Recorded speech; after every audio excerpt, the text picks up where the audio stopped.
Good morning everybody and welcome to the second OrangeForks Open presented by Predator Cues.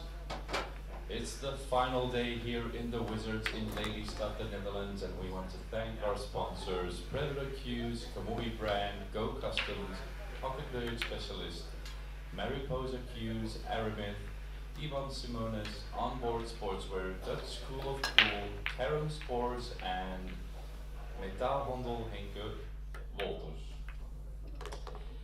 And of course the team that is making this entire event happening. Please give a round of applause to OrangeForks Productions. Just like in the first 2 days, we'll be checking on the dress code during the event. And for the format today, we're still playing 9-ball. There's 24 players left in the field. We've got the loser qualification happening at 10 AM. And the break rules are still the same. Alternate break, 9-ball on the spot with a break box in effect, and a rack template will be used. And we rack the 2 in one of the 3 bottom corners in random order. The WPA rules apply, and there's a referee in the venue. If you have any other questions, you can come to the tournament desk. And we've got 4 live stream tables available as well. You can see those on orangeforks.com and on YouTube. Then we're going to move forward to the 10 AM matches. On table 1, the OrangeForks Arena provided by OrangeForks Productions. Mika van Berkel against Adam Smith, table 1. On table number 2, Samir Algade against Mehdi Dabuche, table number 2. On table number 4, Joel Kartovic-Romo against Niklas Door, table number 4. On table number 5, the second live stream table, Mark Eijstebos against Can Salim, table number 5. On table number 7, Rani Matti against Dennis Laskowski, table number 7. Table number 11, Tim de Ruiter against Quinten Pongers, table number 11.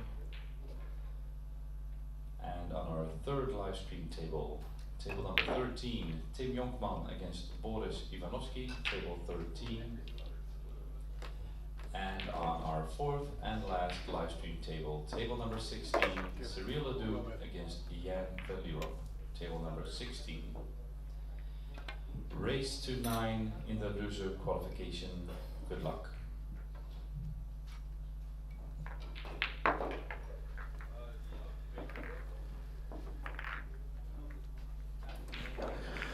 Well, good morning everybody. Thanks for joining us here. We are bang into the business end of the second edition of OrangeForks Productions Open here in Lelystad in the Wizards Club. And we're now down to the losers qualification matches, and they're battling to get into the last 16. We have matches running across the tables, as you can see, but this table where we're sitting now is going to be a match between the young Mika van Berkel, already making a name for himself, winning all types of world titles. Very, very dangerous. Playing against a good friend of mine, Adam Smith from the UK. Super strong player. Hopefully going to have a very good match here. My name is Graham Hickman, and I'm in the box with my good friend, buddy, Gethin Davies. Thanks for joining, Gethin. Thank you, Graham. Pleasure to be here, and a good morning. Looks like Mika's straight in winning the lag and gets the first break underway. Still breaking strong, following on from yesterday, making the 1 ball in the middle pocket. He's up against it in the form of the UK's Adam Smith, and he'll be looking to get off to the best possible start in this losers qualification match. Yeah, indeed. And if he breaks like this through the full match, it's going to be for an interesting one, because we know, as you said, he's a very dangerous player. But yeah, Adam has been playing pretty well. He lost out just yesterday in the winners qualification match to Marco Tauscher, 9-7. Really good match. Both played really well. Fine margins, as ever, in these top matches with the top players. And maybe some of our viewers were watching yesterday. Mika was on the TV table, and his only loss was on this table. He will have put that to one side now. But he was showing very good form. He just came up against a very tough opponent. I'm just looking at how he's got shape on this 5. If the 6 doesn't pass the 8, he's going to have to be a bit more delicate with this. Maybe a chance of stunning it into the rail. Yeah. Yeah, pretty good shot. No dramas really here. He might even run it forward, to be honest here, Gethin, just to give him a little bit of angle. Come down for the 8 off one rail. That might be more. Might even go off one rail potentially. Well, Mika's a young Dutch lad, I would have said up and coming a few years ago, but he's very much establishing himself in the Dutch and European pool scene. And we've had the pleasure of watching him develop through his career as a young lad. And I'm really impressed with how he's matured. His demeanor around the table, very cool, not rushed. And he's a lovely lad off the table as well. And he's making short work of this, Graham. Yeah, this is kind of what we expect from a lot of these top players, especially even with this box break. You know, we talk about, you know, it's a race to 9, we have a box break in play, but a lot of players have figured this break out, even though the break was brought in to kind of make it a little bit more difficult. People always find a way to make it work, and now that they've found the one ball in the center, it's really just about cue ball control, trying to keep it ideally above the 9 area or around that area to have a shot on something. You see him perfectly there. Great break and run. Yeah, absolutely. And we've been seeing 2 very effective breaks. The cut being employed within both, but Quintin Pongas yesterday was able to bring the cue ball back into the center of the pack, and we saw on the TV table, for me certainly, the first golden break. And I had a little chat with him afterwards, and it was something that he found was coming in quite nicely to his break. And as you see there, Adam did the same, making the cut break, making 2 balls off the break, and got contact with the 9. So we could be seeing some fireworks off both of these gentlemen's breaks. But that's a good start for Adam with his break. However, that too has finished in a tricky position there, Graham. Yeah, it's a bit unfortunate. It's in one of those places where you can just see clearly, if he goes for the pot on the 2, the scratch looks definitely on, which is a shame. If that 2 ball was, well, 1 roll higher, if he had it in the side, but even one roll lower, and he probably could have still played it in the bottom corner for position. So I think he's going to have to play a safety shot here. Yeah, he's just caught between a rock and a hard place there, as Graham alluded to. And he's just taking a little bit of extra care over this. This is his first open play shot of the match. Yeah, I wonder if he can move the 2 ball across the other side of the table. And he's gone for the pot. Wow. Yeah, he felt it must have been a fine margin there. Well, I mean, that cue ball went straight in. Maybe he was thinking the point might be his friend. I'm surprised he went for that, but it's hard to see from our side. Sometimes when you're in the arena, you see it differently, as we've quite clearly got a few calls wrong over the time. But I think maybe we didn't really maybe say a safety shot, so an open chance here. Well, I was about to say this is exactly what Mika needs. He's floated over quite far. Is he going to bring the middle pocket into play as well? No, I think he's just okay. I think he's fine. And this comes a little bit more of a roadmap. I'll just drop this in. Wait a minute. Used all of the pocket. And as Graham alluded to with the match format, it's alternate break, which has been keeping quite a few matches close and not really allowing either player to steal a march. We have seen a few of them, but not as many as you would do with winner breaks. And now Mika, gifted ball in hand, is looking to do the business again.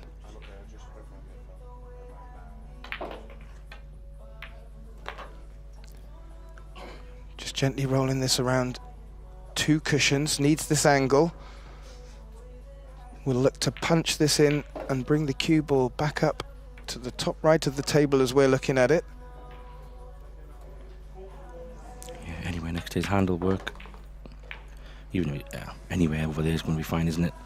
Absolutely, and good example of textbook pattern play from Mika.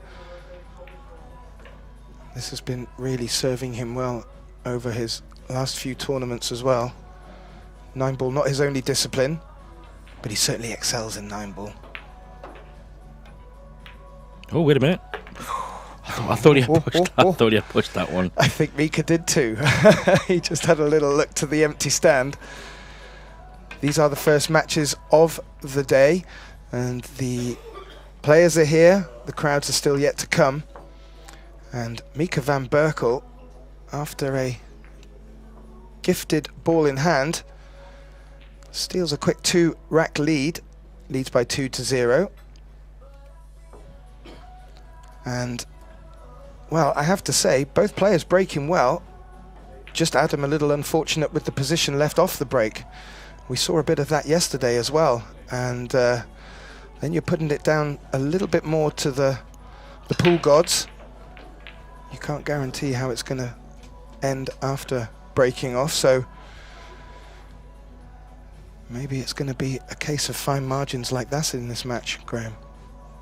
Yeah. Break's always going to be, as you say, a key part of the match.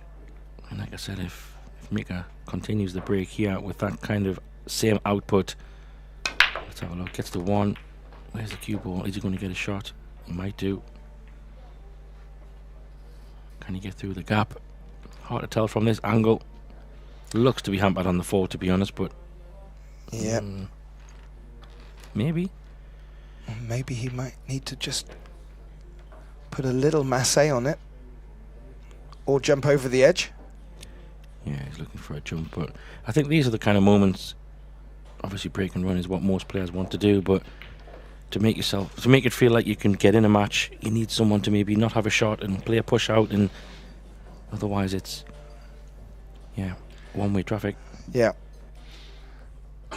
indeed, Graham. And from the look of Mika, he certainly cannot see the potting angle on this 2. Maybe deciding just to come off the edge. Yeah, if you can, I think you definitely hit the 2. It's just how much can he hit. If he can play off the right side of the 2 as we look there and send the cue ball down table for some cover, but it will be cross banking over to the other side of the table, so pace is important. Doesn't want to stick it up. He's looking down there where his cue is, so tells me he can probably hit it, Gethin, I think. Just a safety shot maybe. Yeah, and he does have 4 balls down at the end of the table where he is now for cover, but he looks like he wants to push where the 9 is and leave a jump. Yeah, interesting. So maybe he can't see it, because otherwise the safety shot is there. The only thing with these ones is when I think it's an old, I'm not sure if it's just a myth, but when you have a ball pretty straight in the pocket, if you try to play off the edge and cross spank safety, the double kiss normally comes into play if you're pretty straight. So maybe that's what he's thinking. I don't want a double kiss, so he's gone straight for his jump cue, Gethin. He has indeed. No push out, I'm going straight in. Wow. Mika looking to attack, dare I say. And this will show his intentions. Yeah, but it's not a bad jump, is it? Because you're not jumping over all the 4. You're just trying to... Yeah, although I thought there was a high percentage of making that. Is he going to get a roll? I think he is. 6 ball's going to be his friend. Oh, that's brutal. Yeah. Could have left that over the side or anything there, and where the 3 ball is, that would have been a nice starter for Adam. But he does have a kick here. If he can catch the 2 ball pretty firm, he can double it, yeah, to that line across to the long rail, and maybe even back down to the short rail behind the 8, or somewhere down table. The only risk of this shot is if he does catch it full, the white ball might stay to the left side of the table, and the 2 might leak out. Oh, how's the pace? This could be good. Yeah, that's exactly what he played. What a great shot that is. Oh, what a shot. The kick and stick, And Mika, after running quite fortunate after that attacking jump shot, finds himself now in a bit of a pickle himself. A really good shot by Adam. All about pace, that, really. Yeah, definitely. Obviously, I've played with Adam over the years, and I have to say, when his safety is on point, it's very good. He can play some very good kick shots. And that will come in very useful if and when he doesn't get position off of his break shots. And I do like it when the safety play comes into play on a 9-ball game. You have to be very precise. Yeah, 100%. And like you say, leaving edges and leaking balls is something that a lot of the top players really want to avoid these days, because if you're not locked up tight, it brings the jump cues into play. Kicking's too good. So that was a good 2-ball, though. He could have had an easier starter from Mika there, but it was a good pot. I think he's okay cueing wise, just. Yeah, he came through the traffic nice off 2 angles. That's a bit good. Maybe just hold it. I think he can, Graham. He may just even want to. I mean, even if he's just above the stop 9, it as quick as he could. If he's just above the 9, he might still be okay. I think he can just cinch this. Yeah. Well, to be fair, it was only the difference in position off the breaks between the players so far. So we could be in store for a very tight affair. Mika obviously showing that he doesn't need too many chances. And now it's Adam's turn to return the favour. Just taking his time around the table, keeping composure. It is the first match of the day, as I said, so there will be a bit of activity in the background with other players coming in. Just need to be aware of that. And he's got a choice to make here, Gethin, because he can run the cue ball around the table, but he might want to keep it around about the middle of the table. Take a longer 7, maybe. Yeah, that's what he's elected for. Didn't want to try to play short side or anything crazy. I think that's a smart option. Similarly here, you can just drop this in to go left side of the table. Even if the cue ball came around to where it is now, he'd still have a shot on the 8, but doesn't want to really flirt with that because the 9 ball comes into play. Drop this in with a bit of spin. How's the pace? It's not bad. Maybe one or two balls a little bit heavier, but he's tall enough.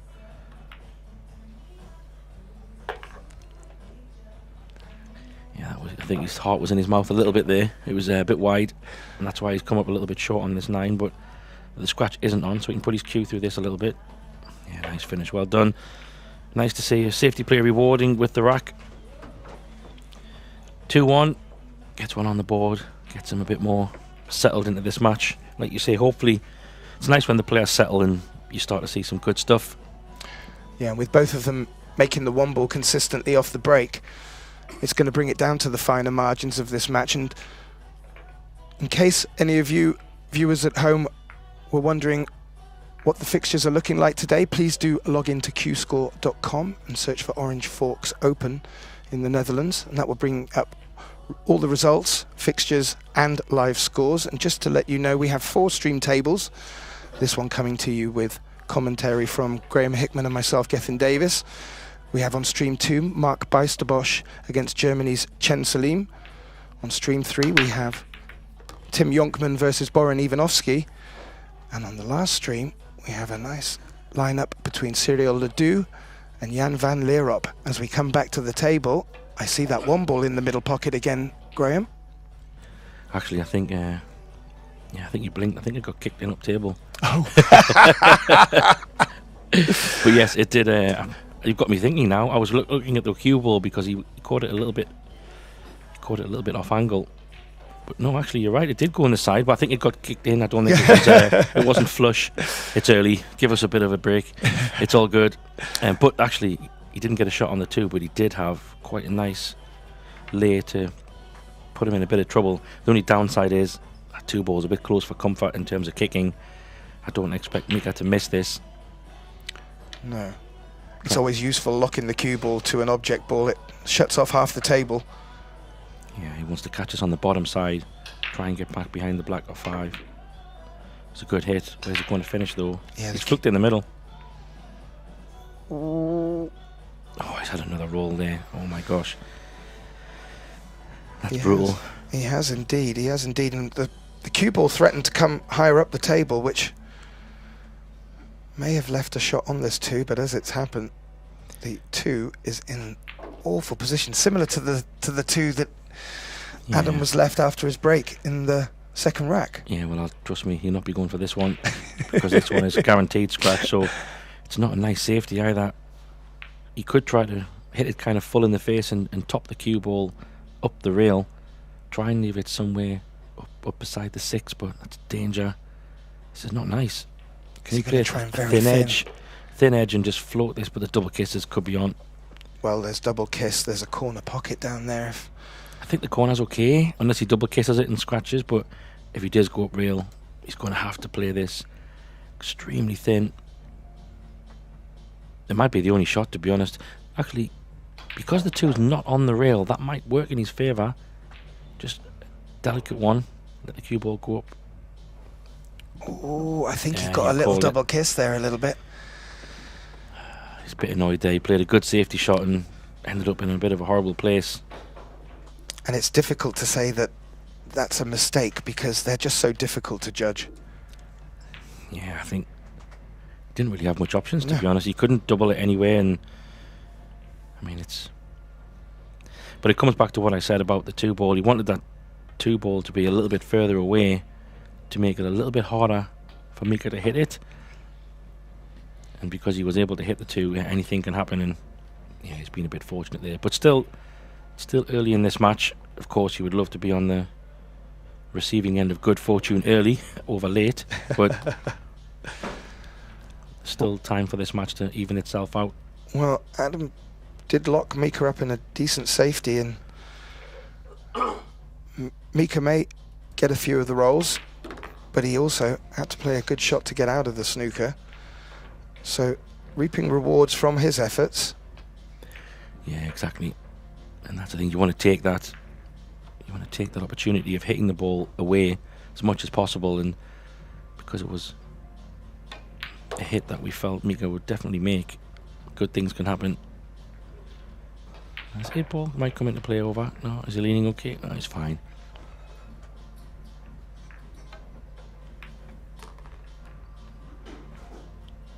A little bit short, but might have to come above the middle pocket, under the 9 ball, and maybe back across the table. Not sure if he can. Yeah, he's probably going to have to come 2 rails here, getting back and forward. It's a bit thinner than he wanted.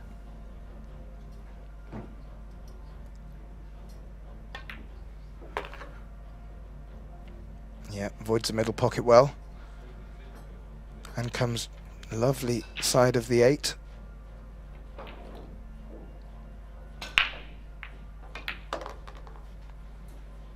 And you do not want to be gifting Mika van Berkel ball in hand, as this is what he can do. Yeah, especially with a wide open table. But again, from the break, maybe not the best of opportunities falls to Adam, but is what it is. He knows just as much as anybody you have to move on. Well, we haven't seen a dry break yet. So both players clearly, over the course of the last 2 days, getting to grips with the break format. Just to remind our viewers at home, they're breaking from a box at the top of the table, which we may see from the overhead in a moment, but the 9 ball is also on the spot. There is no 3-point rule.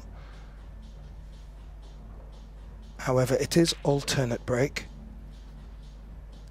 and it's been keeping these matches rather close and exciting, as Mika stares down the barrel of a 3-1 lead against Adam Smith. Race to 9.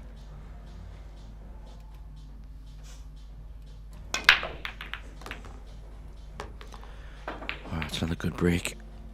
Very dangerous, like you called it. He got the 1 ball, got the corner ball. The 9 ball was moving a little bit as well towards that corner pocket, but Doesn't have a shot this time. You can see the two, of course, Geth, but doesn't really have an open shot potting-wise. He can catch the edge.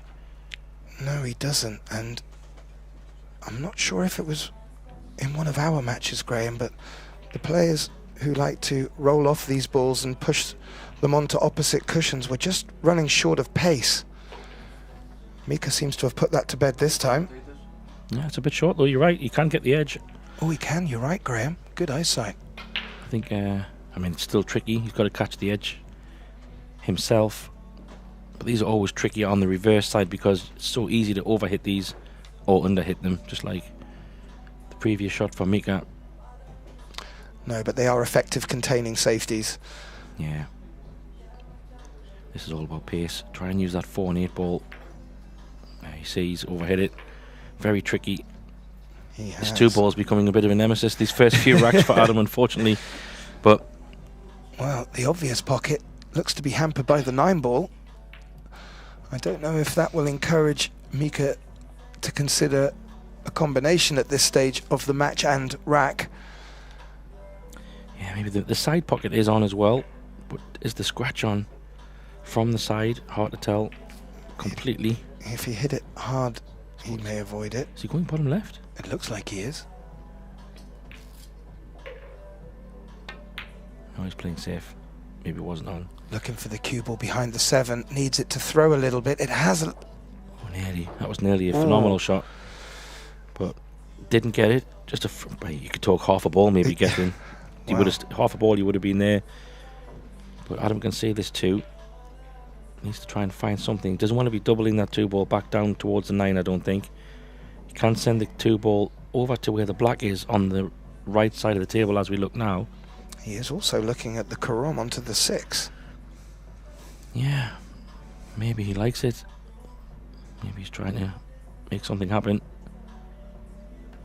Yeah, He's played it at such a pace that he's looking to bring the 4 ball into play. And as I mentioned before, Graham, a few players have just come up short on these shots. And I'm wondering if the cue ball has leaked up high enough to leave him a good shot on this too. yeah, it has. And he's left him kind of, yeah, pretty open shot to be honest.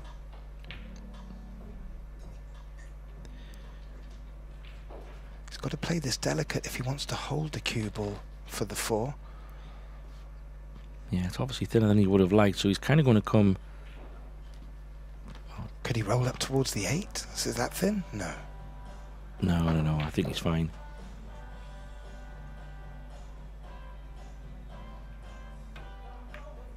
Wow. What? That was a miss. That was a miss by a lot. It was a proper miss, and I actually think it was that thin he was expecting to come into the into the 8, sorry, and to freeze the cue ball for the 4 into the same pocket. Yeah, good call. I thought it was a lot more straightforward, but it looked. I mean, he's tried to hit it so thin, maybe. I mean, yeah. Yeah, that was a bit of a bamboozle. It was like, what's happened? Well, it's a testament to the quality of Mika's play. Shots like that are very rare and bamboozling. Great word, Graham.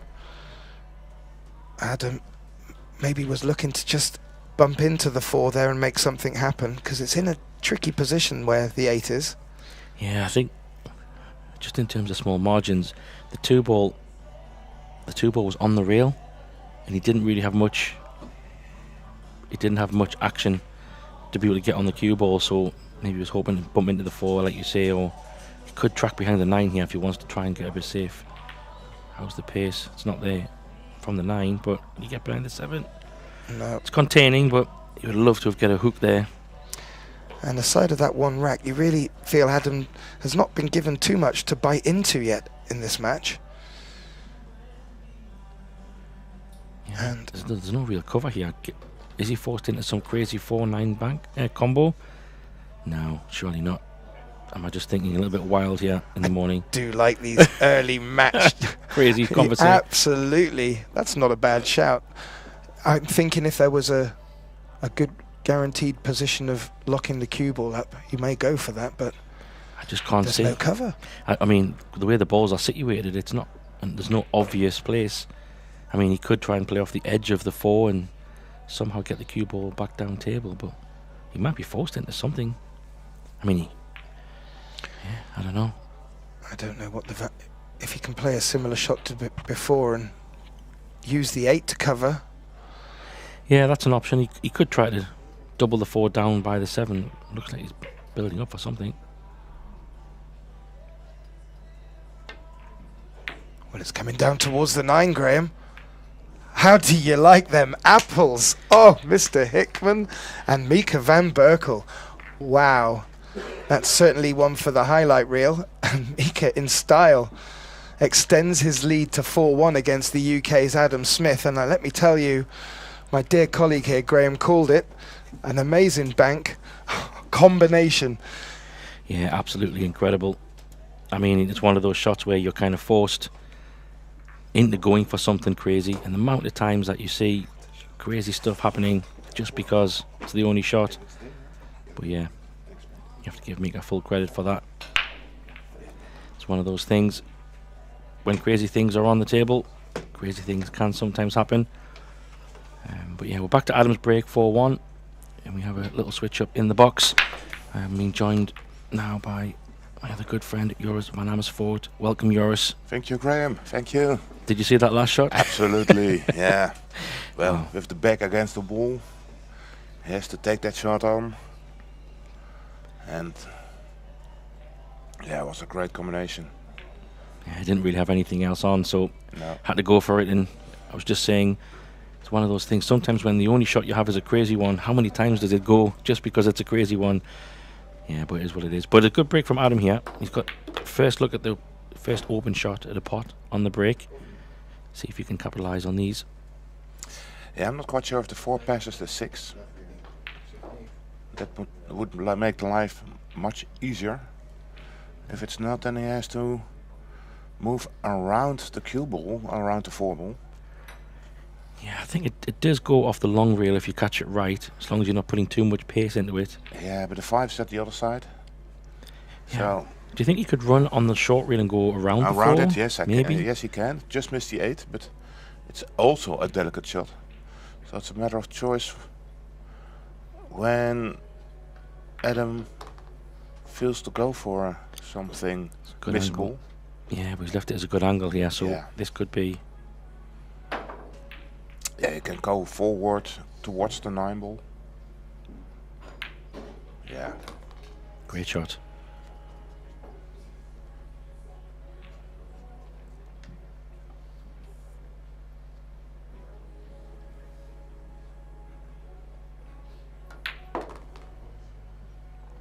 All hard work done here. Still quite early mornings. At the beginning it was quite chill inside. But we got the penguin effect. When you all group together. Like penguins. Yeah. It all starts to heat up. Yeah, definitely. It was, yeah, it's a So good if- call. It was really warm yesterday when we had quite a lot of bodies in. Yeah. Yeah, definitely. But this is a good response. His first real chance off his break, and he's going to break and run. Needs to just stay close to Mika and see if we can get a few chances on his break. Would be Yeah. nice. Absolutely.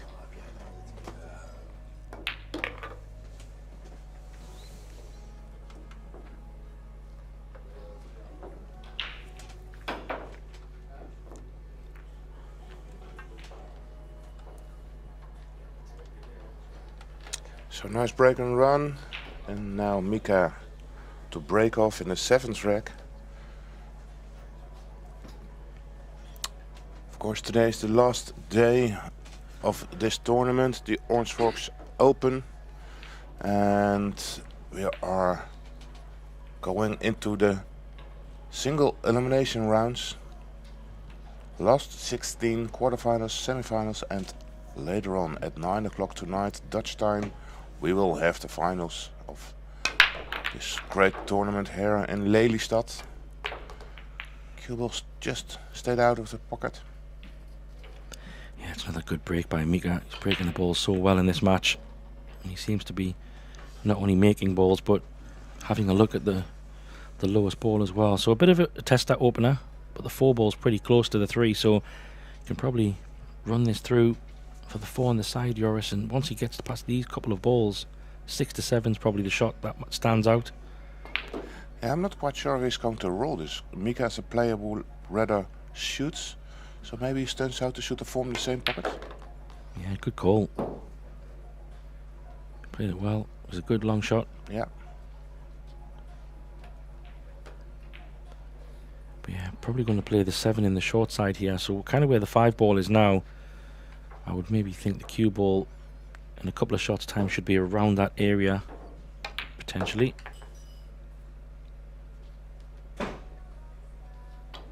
Depends how he lands on this 6 ball, obviously, but Yeah, but you're right. Normally you find a spot at the center of the table, and then the easiest line is to draw it straight back to this side, close to where the 5 is. So I think you'll be right.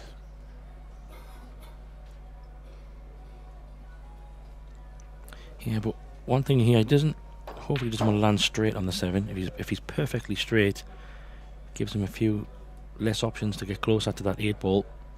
So it's nice to have a little bit of angle on the 7. Let's see how he finishes up.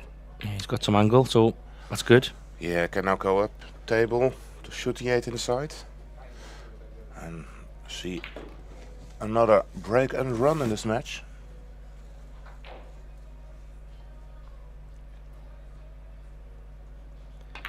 And that's what we said at the start. Both Adam and Mika have been breaking pretty well, so it's really going to come down to who gets the chances on the breaks. And at the beginning, it was more Mika getting the chances. A few good safety shots, and Adam didn't really get much table time. When he did make the most of it. So I do feel if he can get a chance at the table, it could give a closer match. But at the minute, Mika's breaks are working. Yeah, so the only real mistake I've seen in the match is that safety that Adam tried, where he scratched in the corner. Although it was not much other options he had, I think. But yeah, he played a good hook before, left Mika in a bit of trouble. Mika kicked it. 2 ball kind of went around the table and landed in a very favourable spot yeah. for Mika, but not so great for Adam. And yeah, he scratched in the end, but yeah, we didn't really have much options. Hopefully, see what happens. And you see another good break from Adam. And a wide open shot on the 3 ball. And the 4 ball is going to be. Yeah, that's going to be the challenge. There is a spot at the center of the table where he can cut the 4 in. And the good thing, Joris, is 5's close to the 4, so maybe he doesn't have to do too much with the pot. You just have to find that sweet spot, which isn't guaranteed. Because yeah, this is a tricky shot. It's all about pace here. Absolutely, and that 6 ball is a bit in the way towards that line, towards the 4. Yeah, I wouldn't be surprised on this one, Joris, if he maybe overhits it, just because you don't want to be behind the 6, you don't want to be hooked on the 8. There's a high chance to overhit this, just to give yourself a look at the 4. Well, he's underhit it. I don't know. Well, wait a minute. If he can get that, you think so? I'm saying if he can, then to me it feels like it's too short. Oh, it's from close. there, I think he can get it. From that angle there, maybe he can can spin it in. Yeah. Actually, maybe it was a bit more space than we thought from our view, but yeah, looks like he's got it. Oh, plenty space. Really good shot. So really one more good shot here. It's all about getting on this 6 ball, and if he's got a bit of an angle on this 5, he'd love to be pretty straight on this 6 ball, Joris. Absolutely. Try not to do too much work with the cue. And he is. A lot of work. So this should be the 3rd break and run in a row. Yeah, just a stop shot here. Try and don't do anything crazy with the cue ball. Leave a nice angle on that 7.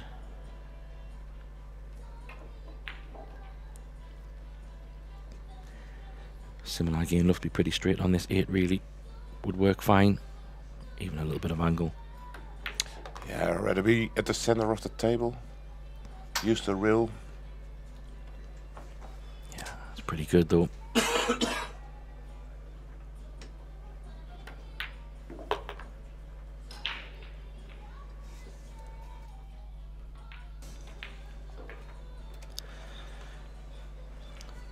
See, I like to see Adam take an extra 5 seconds there. I played with Adam for a long time, and he can be a quick player himself. He has, over the times, we've had many conversations over the years about certain balls that have been missed or playing a bit too quick or something, but it was nice to see him just take that extra couple of seconds, even though it was a straightforward shot. Just tells me that he's in the right mindset, yeah. which is good. And yeah, like I said at the start, I do think this match is going to come down to very fine margins on the break. But Mika's been breaking so well. So yeah, like we say, we've had breaking runs wise, we're now on 4. So pretty good match so far. See what comes here. Mika has a 2-rack lead, and he'd be hoping to try and keep Adam away as long as possible on his breaks. Again, very good break. Made the 1 and a 2. I think he can get the 3 as well. Yeah, and to be honest, if he can't get the 3, I assume he will take the jump cue rather than a push out. He might even be able to bend it a little bit if he needs to. Well, maybe it's a bit tight, but I think he's okay. I think it's there. And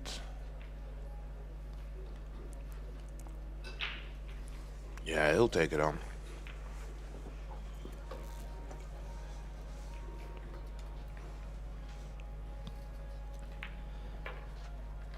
Yeah, but the 4 only goes in the side, so... Oh, he's playing the combo. I thought he didn't have enough angle to get up table, so he was able quite comfortably to get up there. Doesn't want them both to go in. Oh, it is. Wow, what's he done there? He played that quite hard, I thought. He did. And I'm not quite sure. Like with that pace, you really needed to hit the 5 ball off center. I see what he did there. He put his hand... Did you see it? I'm laughing. he put his hand on the right side of the table. I think he tried to pop the 4 on the 5 and use the rail. Yeah, exactly. But he obviously hit them perfectly straight. Perfect in the center. So yeah. Obviously, if he was trying to put them both, he would have played position on the 6. So yeah. a little bit of a... I mean, the 6 is still potable, but this is a tester now.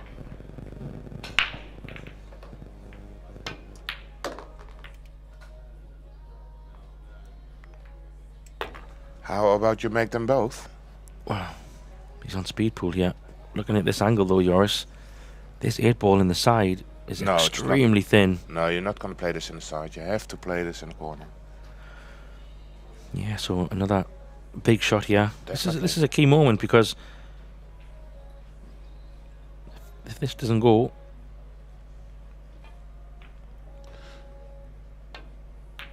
Oh, he's nailed it. Oh, what a shot. Lovely done. Little smile on the face of Adam. Yeah, but I know it's because you're thinking there's a little chance here, and yeah. But good shooting. Indeed, it's not that kind of luck. No, you did. Some good shoots. Quick update from the other matches. So all matches that are on right now are matches at the losers qualification round, meaning after this round we will start the single elimination.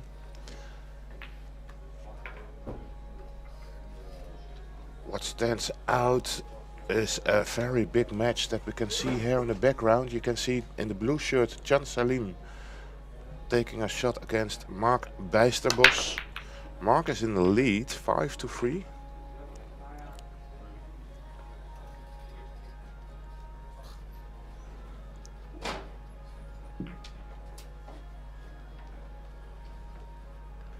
And the other match is between 2 Dutch guys, Tim de Ruiter and Quinten Pongers. I know Tim was 2-0 up, but then Quinten capitalized and won 5 racks in a row. He's now in the lead, 5-2.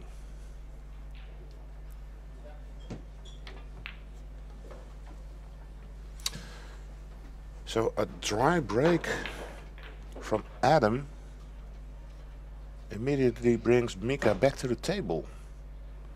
And this is quite a big rack, I feel, because it's now 6-3, and if Mika wins this rack, 7-3 is a very big lead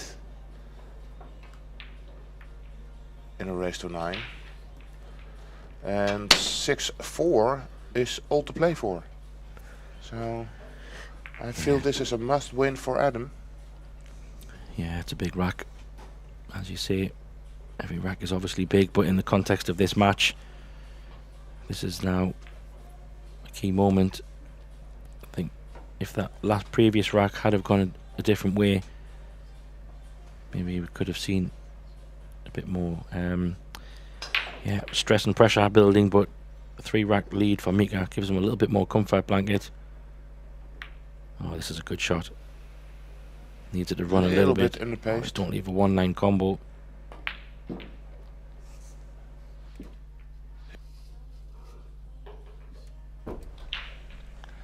He'll be okay. He won't take the 1-9 combi.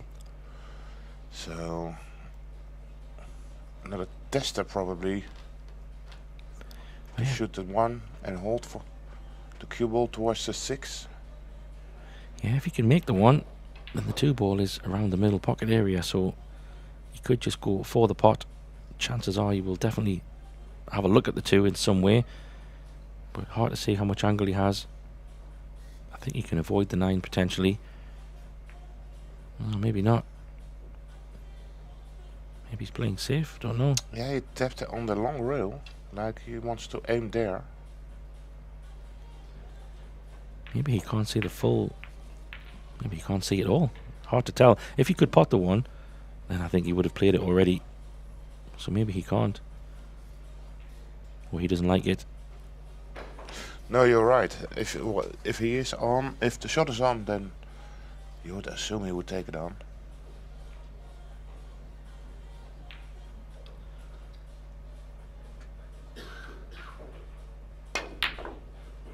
I don't even know what he hit there. Did he hit? Yeah, where's the 9? Where's the 9? Oh. Did he did hit the 1 first? Was it thin? But which way did he? Was he No, trying to it bank is it up or pretty- something? Yeah, something like that. Interesting. Don't know what. I don't know what he was trying. You ran the 1 ball into the side of the 9. Yeah, maybe trying to make something happen. Maybe he didn't see a safety shot. We had a similar shot yesterday with Quinton Pongas. He was at the table and we asked him afterwards in the interview. Gethin asked him and he said, "I just didn't see another shot, so I just gave the 9 ball a whack." Exactly. Yeah, I saw that, and I also saw that if he would have hit the 9 ball very thin, he could have made the 9 ball in the corner. Yeah, So I understand that sometimes you don't have a good plan.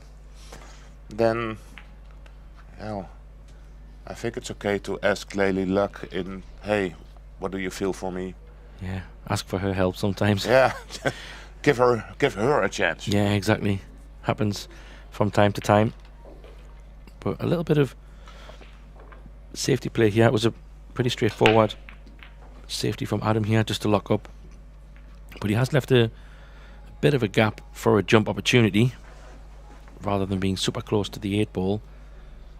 So if he can get over this 4 ball and 2 ball, you would think you would hit the 1.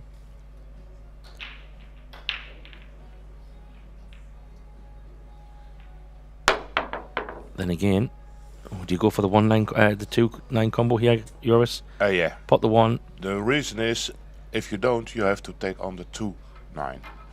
And if that's your personal preference, then that's okay. But if you feel like, hey, the 1-9 with ball in hand is easier than the 2-9 without ball in hand, you just take the 1-9. Yeah, but I just think where the 2 ball is so close to the 9, Yeah, and he's that's got an ball option. in hand, I think that shot there, what he's playing now, looks a bit easier. Yeah. This 1 ball, you've got so much more distance. But ball in hand. Yeah, it just depends how you feel. To me, it's about 50-50 if you make it from the 1 or the 2. Yeah, I see what you mean. I think he'll play the 2 just because of the proximity and how close the balls are. But every player's different. Yeah. And he's got it in such a way you can maybe run the cue ball up for cover if it doesn't go, but he's got to go all in just to focus on the 9. Don't focus on safety Nothing as well. else. I will just 100% follow up, make the combo. And in 100 times, you should make it. Yeah, nice one. It's funny, we often joke. Obviously, Adam's a good friend of mine, as we've alluded to, but We often joke about combos. He doesn't like combos. It's not his most favourite shot. He can play crazy shots, 4 or 5 real positional shots, crazy shots, but combos, not always his most preferred option. He prefers to run the balls, unless it's obviously pretty simple like that one. But I assume that Adam doesn't like straight pool either. Is that correct? no, it's just he's a fast shooter. He likes to run the balls, and straight pool is a bit more patient. You've got to spend a lot more time with puzzling. No real result, kind of, at the end. You're just shooting for shooting. But yeah, he does play from time to time, but 9-ball is his game. Oh, the 9-ball. Ooh. Is he going to get a shot on this too? I think not. Yeah, I do think it cuts to the side pocket. It doesn't go to the corner, and it's blocked by the 9. And I think he can see enough of the 2-ball to cut it in the side. Yeah, looks like he can. Well, he can. Well, that's close. Well, is he forced into a crazy 2-9 after his last crazy one? I mean, that's probably Adam smiling a little bit, thinking, surely you're not going to go for this one. But if he doesn't have a safety option, if he can't see enough of the 2-ball to cut it in the side, yeah, what options do you have? I mean, he could go for the 2-9 and try to draw the cue ball down somewhere, but hard to tell. Is he getting his jump key? He's jumping. Wow. For the 2 in the side. Wow. Well, maybe he likes it. That 5-ball definitely comes into play here, because it's kind of in the jumping zone, unless you have to try to jump on the 2. He's going to try and jump directly on it. I think he's going to do that. Jump right on the 2. Get everything on the table. Oh, wow. My gosh. What a shot. Lovely jump. Right on the nose of the 2-ball.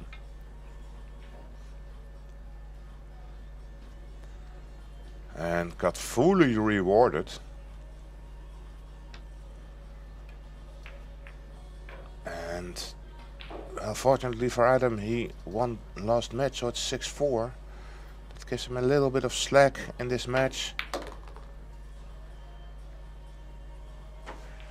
To being alive, even if Mika runs this 11th rack.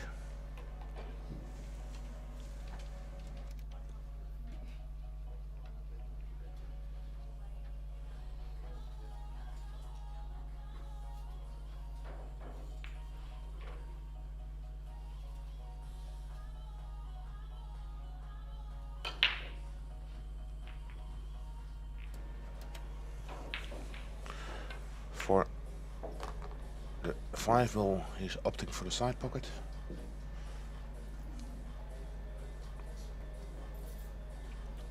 Still need to stay down on this shot. Yeah, I mean, Mika's played some phenomenal stuff in this match, has to be said. Some great shots. He's becoming a very complete player with a lot of shots in his backpack, and yeah, let's not forget, Joris, he was last year's finalist in the World Champions. Oh, it's last year's finalist here in the yeah, exactly. So he's very comfortable in this kind of environment, and the only match that he lost today was against German's Nicolas Dor. 9-7 he lost earlier, so he had a bit of a route to get to the losers qualification side. But all in all, he's been playing some very, very good stuff. We already knew he was one to watch for this event. But big break needed from Adam here. Try and get that 1 in the side, which he does. Cue ball's been bumped. And the 3 is out of the way, and he's got a shot there. Got a shot on the 2. Not the best angle, but it's a shot, and he can try to make something happen. 2 good shots maybe here. Pot this 2-ball. He's going to have a little bit of an off angle on the 3, but this is the shot right here.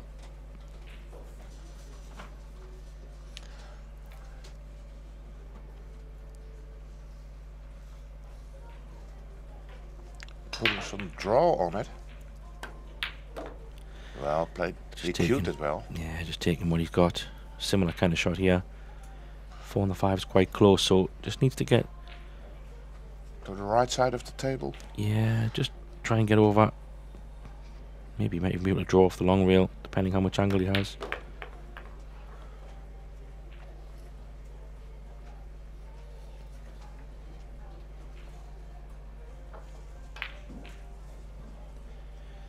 So yeah, just come off a couple of rails maybe. Yeah, 2 rails around the 9. Back to the center of the table. Probably gonna cross the table now to shoot at the top left. Yeah, I don't know. Maybe he might draw it down the left side, only because you don't want to overrun the 6 ball. Whereas if you come down the left, it's hard to not be on a good angle. You're right. However, he has got a bit more juice on that than he wanted. I'll tell by his face if he's okay. Maybe he might come back across with left-hand spin, Joris. Shoot the 8 in the same pocket. It's a bit You short though. underpaced it. This is a bit short. Yeah, this is a bit more tricky than it. He's just got to try to pot this clean and go straight up and down the middle of the table. He's trying to run it with left-hand spin. Yeah, he wants to spin it in. And he did. He Where's the scratched. cue ball going? Hit the jaw. Goodness me. Jaw to jaw. He's still got to pot the 9, but...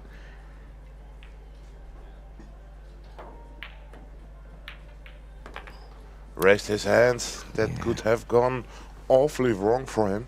Yeah, a bit of fortune there, but I do think it's a bit of balancing. Mika had a little bit of fortune earlier on, but still, hey look, 7-5 is still in the match. As long as you can keep Mika off that hill, gives you a little bit more hope that you've got chances still, because once someone's on the hill, then it's no mistakes anymore. But Mika's been breaking so well, Joris, hasn't he? Yeah, you just want to have to praise to the pool gods that Have a chance. yeah. And that starts for Adam that Mika won't make a break and run. Well, 2 balls two again. balls down, but look, the free ball is going to the center of that short rail. So that's what Adam needs yeah. at the moment. At least anything to stop him from trying to run out, because it's been a little bit break and run for Mika. So split the balls probably here. Cue ball behind the 4 ball would be the most logical safety shot. Yeah, it's all about pace. This looks pretty good. Yeah, Oh, he might have left a gap here. Oh, I don't think the bank's on, but he can see it. That's the most important thing. Good shot needed here from Adam. This is a chance. He'd love to get some kind of hook. Make a kick or jump at something. Then again, he's been jumping the balls as well, so you kind of need to find a bit of cover. Yeah. Yeah, I think banking the free ball towards the green 6. Yeah, the only danger is where you're going to get cover with a cue ball, because if you hit the 6 full or the 3 ball sticks up, there's so much wide open space up the table. Not to say that I have another shot, by the way, but I'm just thinking it's a tough one. It is, but up until now it's the best I can see. Yes. He's trying to get the 4. Needs it to land on the 6, really. And it That'll does. work. Yeah, that'll work. Everything would have been risky indeed. Yeah, that'll definitely work, but I mean, what a match this has been so far. I mean, with 7 breaking runs, between them.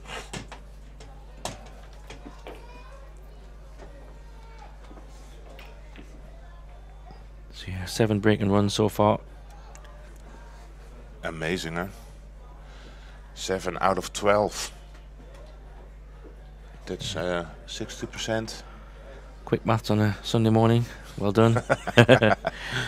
But yeah, so this one is also tricky, because playing off the right side of the 3 isn't going to move so much.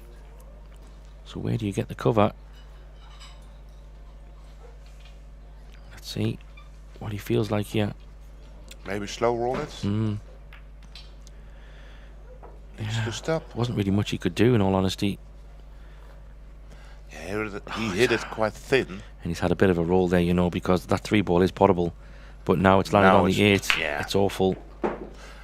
I had I saw an interview with Yasmin Ushan yesterday, where she explained that this type of shot, where you're aiming over another ball, we used to call that Chinese snooker, but the pool world should have accepted it that from now on we're gonna call it a reverse snooker.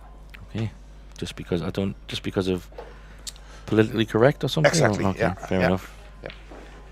Wow. And I'm okay with that. So a reversed snooker here. Yeah, with a ton of left side English, he can. Yeah, I think if the 8-ball wasn't there, he would take this on more comfortable. But this is now. He could fat this off the 6-ball maybe. You're right. Oh, the 5-ball's gone messy. Yeah. What a great shot that was. He's so unlucky there, and he can't play short side either. So he has to open it. He does.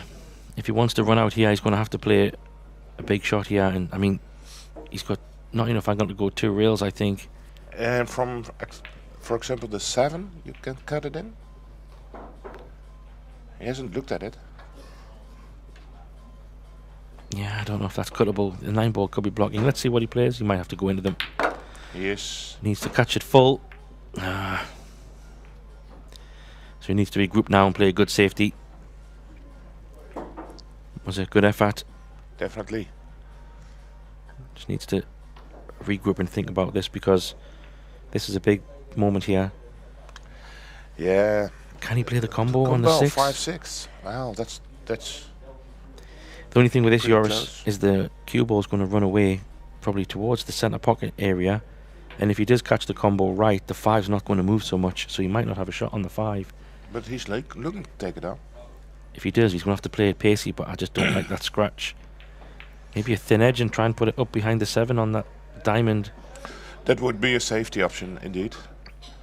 But he is looking at making a combination and get the cue ball close to the 9-ball spot. I don't think that's on. He's going to have to, do something like this. Oh, what a shot. What a shot. Nice. Very good. Just needs one more good shot here. Yeah. You can use the rail here, just a thin hit on the 5. And go back up table from the short rail. Yeah, possibly. The when they're in the pocket like that, it looks easy just at the eye, but we all know on these tables it can be a little bit tricky sometimes to get a good position like this. He's putting draw on it. Yeah, decided to take the cushion out of the equation, which I don't blame him. No, definitely not. Very quick update, because not only this match is on 7-5 now, also Mark Bijsterbos and Chan Salim are 5-7 in favor of Chan Salim. The start of the match was in favor of Mark, but now Chan is up front 7-5. Yeah, some good matches going on right now. We've got quite a lot of pool today. I would expect some awesome stuff, and this is already a great match. Adam hanging in there with a great pinch on the break. And now it gets interesting, because Adam's got a chance with his break. And if he can get an open shot, wow, could we see a 7-7 with a break and run? That would be exactly what Adam's hoping for, and Mika not. But if the pool gods will serve us kindly, hopefully Adam can get a bit of a shot on his break and see if we can have some drama in the morning. Of course, I am going to be biased because he is my friend, but of course, Mika is a great kid as well. But look, we just want a good match, and they've both played well. But it'd be nice to take this one all the way for me. For sure it is. And I was having a look at how much things Mika did wrong in the match after his lead. Nothing. But he didn't. Nothing. He's done nothing wrong. If anything, maybe trying to think what's actually happened. Maybe a safety shot or something. Maybe if that's it. Other than that, it's been pretty close. Adam had a couple of mistakes at the beginning of the match, but I mean, you could say 7-6 is probably a fair score at the minute. Yeah. With the break and run, so good shot needed here. With all the balls, there's a lot of traffic. He's going to play a thin edge and try and drop this cue ball behind the 8 ball, but doesn't want to leave a jump, and he has. Definitely left a jump. He might be a little bit annoyed with that. You can tell, because he's left a. Well, we just know how good Mika is at jumping the ball. Yeah, so our 2 options here for Mika: jump straight into the 9. That leaves him a little nicer route over the 8 ball, and he can put some draw on it and draw it back to the short rail. The other option is to jump it into the two into the side pocket. I was just going to say the kick shot isn't a bad one, because if he catches the bottom of the 2, he could get some cover behind those balls. Yeah. That might be, depends how aggressive. I mean, 7-6, right? If this was maybe 1-1, the jump shot maybe could be a better one, but I don't blame him for looking at this kick shot. You're right. But when you're so good with the jump cue, it's hard to refuse. Do I just stick with what I felt? So I'm curious to see if he's going for the 9 or for the side. Probably the side, I would guess. But you called the 9. Was a good hit, and he's had a little bit of a roll, but yeah, was a good hit. And I think that a little bit of a roll. There was quite a lot of safety options if you went for the 9. So maybe he's going to move that magic rack just to take it out away of eye line. But if he can, this is a shot here. It could be a tough one, but if he can catch this 2 thin enough, he could try and get some cover down table. Well, that's really thin. If you to send the cue ball towards the 5. Well, kind of 3rd diamond on the left to kind of come inside the 8. That could be an option. Otherwise, if he catches it thick, he's going to stick it up. So he's gone for the 3rd diamond area. It's not far away, this. Wow. Needed it to go. Oh, that's very close. Needed it to go past the 5. A little bit lucky that the 2 ball found cover behind the 3. Definitely. But it was definitely a very good effort. Yeah, so he did get a bit of a roll on the 2 being, well, not potable. Can't see the edge of it. Is the double kiss on here? I don't know. Maybe not. No, it's from the outside, so it shouldn't be. I mean, outside. Normally, if the line is towards the long rail, the jaw at the long rail, then the double kiss is there. But the line now is pointing towards the jaw on the short rail. Well, he's going for a kick. Yeah. Gotta watch out for the scratch then. He's playing with a lot of draw to try and avoid that and hold the cue ball up table. Well, that's another fluke. Yeah, that's a bit brutal. Yeah, well, he hit it correct, he hit it right, so you gave a little opportunity. He tried to catch it a bit full. I think he miscued. Ah, he miscued. Yeah. Yeah. Adam's saying he's seen worse results. Yeah. I mean, to cover miscue and then fluke the 2, it's like, yeah, we're laughing now, but inside Adam's not laughing. I know that. It's I think this 3 ball is cuttable as well. It's thin, but yeah, and no position on the 4 is guaranteed.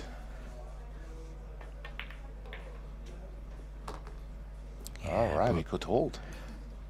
Yeah, if he is to run out from here, it would be a bit brutal, especially with the break to come.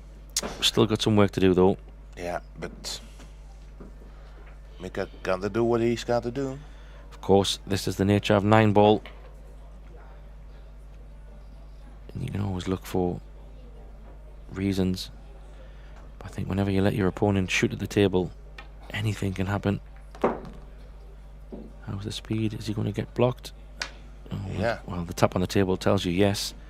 The only saving grace is I think he's got enough of an angle where he can kind of play for like a cross bank on the 5, but just use the 6 and 8 as cover. I think that shot is still on.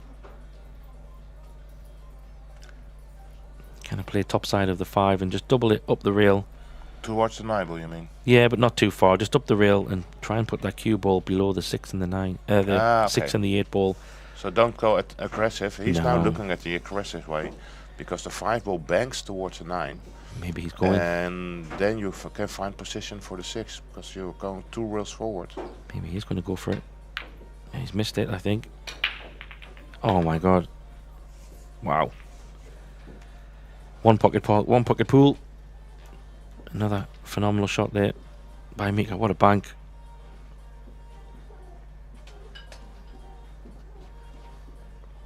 So now he's taking a look at drawing the cue ball into the 8 to hold for the 7 in the side. And everything is going towards the way of Mika. Although he's playing with the top spin, he's going a different route. And that cue ball did also go around the 7. Of course he was opting for it, but everything was just pacey enough. 2 rails out for the 8 in the side. Well, it was a hard work rack for Mika, but in the end he managed to solve the puzzle and put one foot into the last 16 and the other foot is on the hill. Yeah, definitely. I think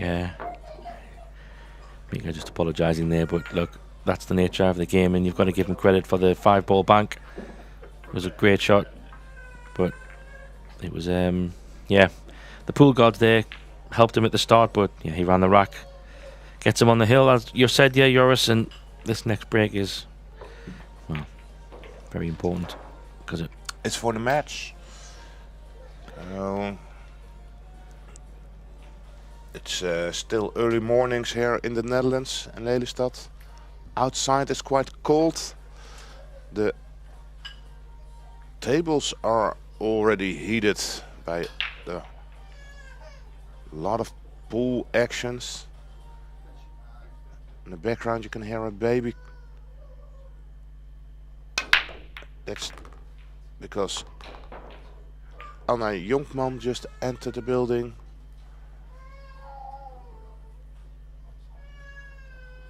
And that's not, of course, Anna, but her baby and Tim Jonkman's baby.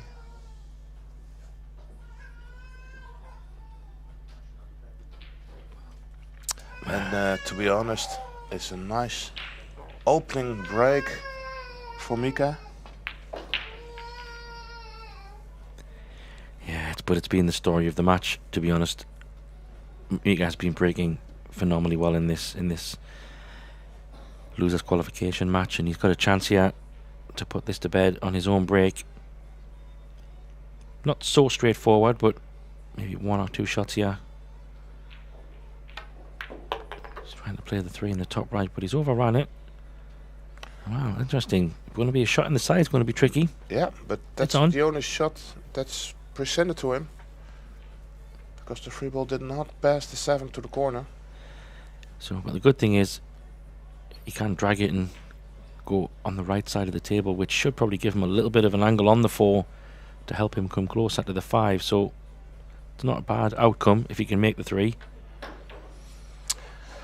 We haven't seen any real misses from Mika in this match. He hasn't missed a ball. No. Hasn't missed a ball. Wow. Yeah. Not in terms of open play, pots wise. Of course, going for jump banks and things like with the 9 and the 2 and the 9 and stuff. But open where play, it's not even a full yeah, full exactly. shot, attacking shot. But no, he hasn't. I don't think he's missed a ball. No. That just tells you how tough this match has been.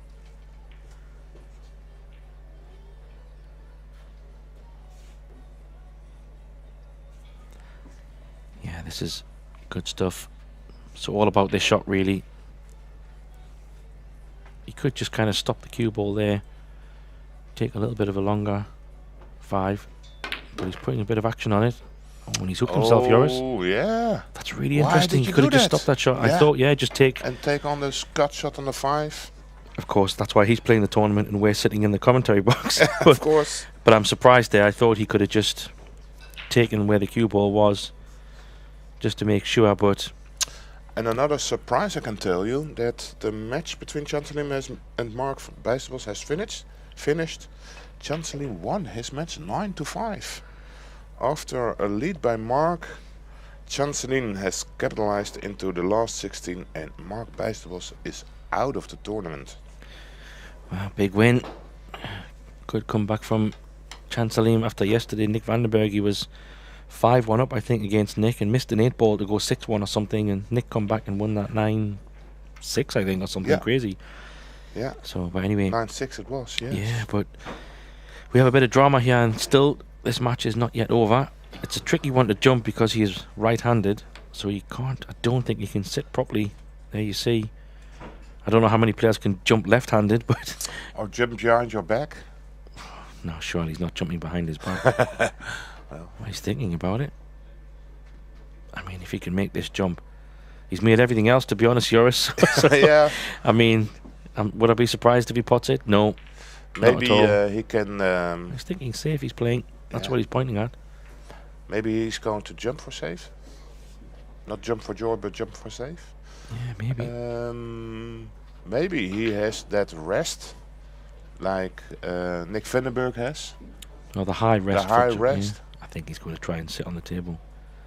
Goodness me. Oh, this is... Can you see the... I mean, this could go all wrong. Yeah.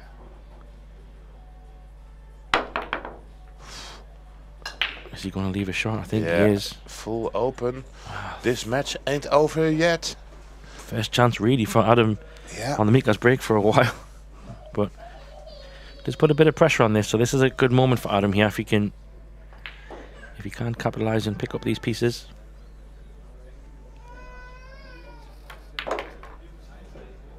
He's played that pretty well. You can just draw that back down to the right side of the table.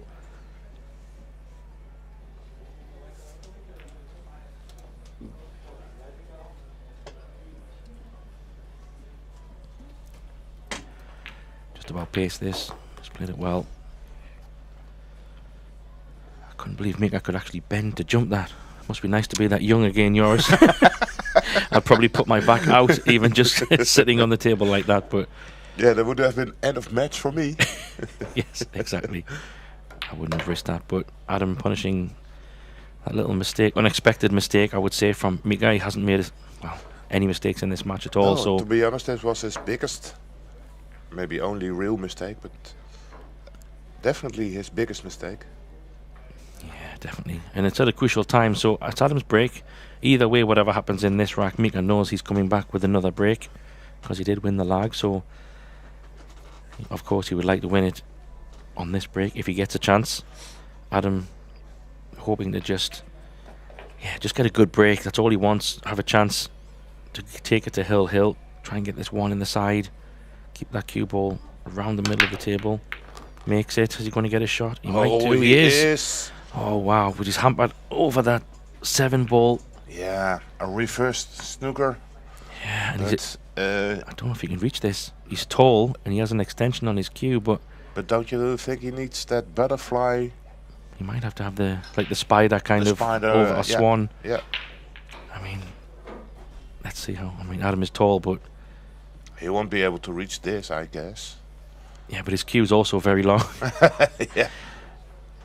Very rare does Adam use the rest, just because of his height. 3 to 4 still needs a bit of attention, but he has a chance. Yeah, I really think he has to take the spider or the... I don't even know if there'll be one there. We might need to get the referee to get one because I don't think we have one close to hand. He'll have a regular rest. Put his fist underneath it? No, surely not. He needs to be asking for a spider. Might need a referee or somebody. Yeah, you're right. I think if... yeah, Gino will probably be watching as well, so I'm sure the tournament director will quickly jump and help. Yeah, I can see Gino there helping. Maybe he just found one. Oh, he spotted one. There you go.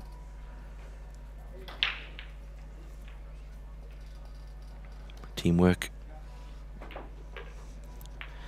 So this is interesting though, Joris, because if he pots the 3, pots the 2 and leaves the cue ball to the right side of the table, it's a little bit more awkward to get on the 4. Actually, I don't know if it goes past the 5 in the bottom left. If it does, that changes it, but I don't think it's passing the 5, so he needs to come more to the left side of the table. yeah, and you don't want to run into the 7.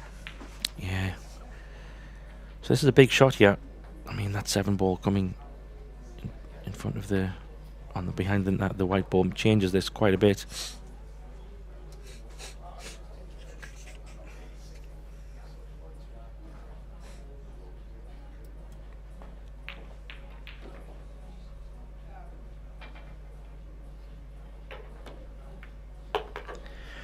You see, that's the challenge. He's come to the right side of the table. I don't know how he gets on the 4 here. Can he maybe play this with tons of inside? It's not going to check enough. I don't You think it's sliding off towards the 8? I do. I really do. And maybe that's still enough, like leaving it at the top side pocket, close to the magic rack? Yeah, maybe. It's cuttable. It is. It is definitely potable. That might be his only option. I think with a bit of inside, you can extend it until over the side pocket. Yeah, let's see. You might have to. Oh, he's going to swing it around.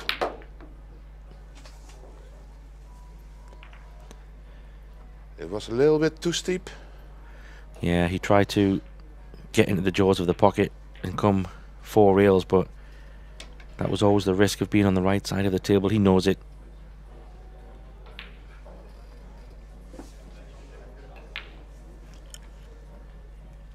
He just needs to regroup now because he's not where he wants to be, but he's still at the table.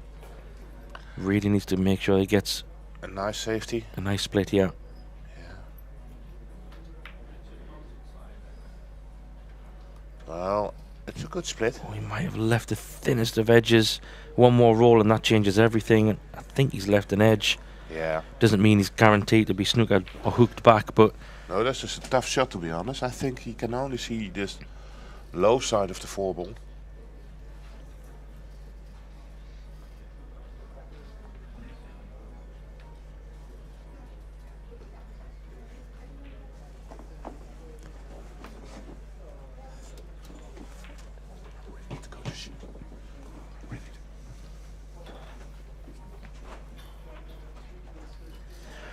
Yeah, so I think he does just have a very, very thin edge. If you just catch it thin enough, the 4 shouldn't travel too far. Try and get the cue ball similar place to where it is now. Oh, he's decided to double it back. How's the look? Oh, he might have had a bit of a roll there.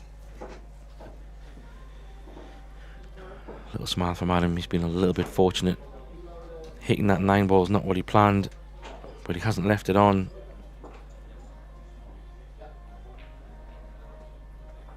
I think Adam can catch the edge, but he can't really do a lot with it, to be honest. Maybe he might have to go for the cross bank, because if he plays this thin off the edge, well, he could play a thin edge. It's just whether he can keep the 4 ball on the rail, because he's going to go up and down. He can try to get some cover down beside the 5 ball or the corner pocket where he's standing, but there is a chance that this 4 ball could leak out over the middle pocket. Yeah, I mean, he could play. I do like that shot, playing the 4 with a little bit of left hand spin and just try to bring it off a couple of rails back down the table. Just maybe whatever you do, try not to stick the 4 up somewhere.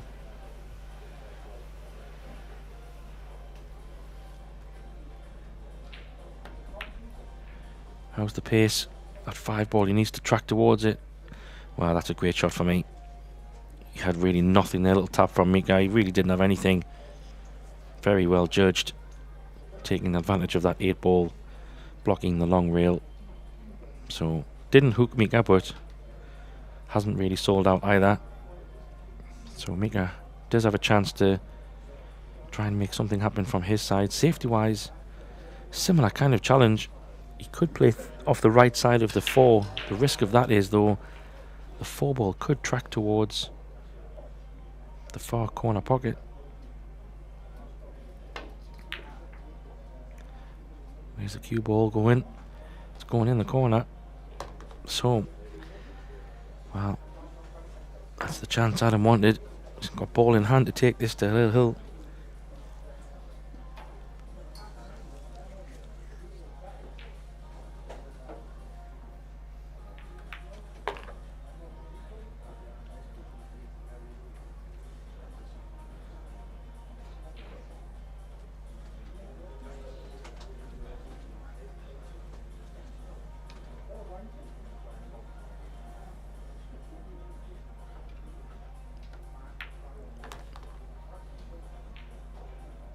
He's played that well. Just a little bit of angle. Just take his moment here and stun over. Doesn't need to go too wild on this. Just 8 to 9 is quite a nice connection, so maybe just draw this back a little bit. Doesn't want to be too straight on the 8. That's all he's thinking, because you don't want to be drawing down to be on the rail. Yeah, just taking his time to figure out. Maybe somewhere 8 to 10 inches to the right of where he is. I think that's okay. You can just give this all everything. Use all the pocket.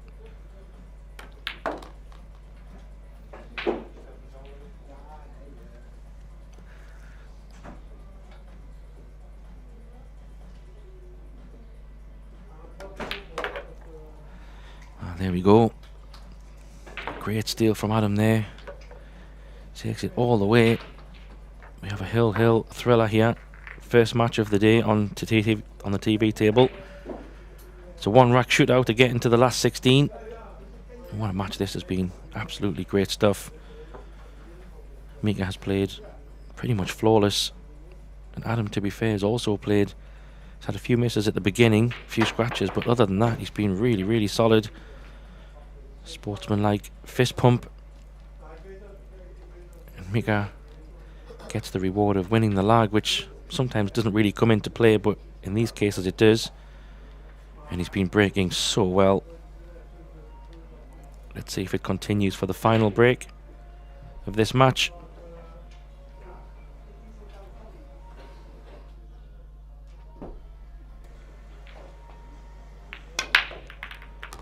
Makes the 1 and another ball. No shot on the 2 though.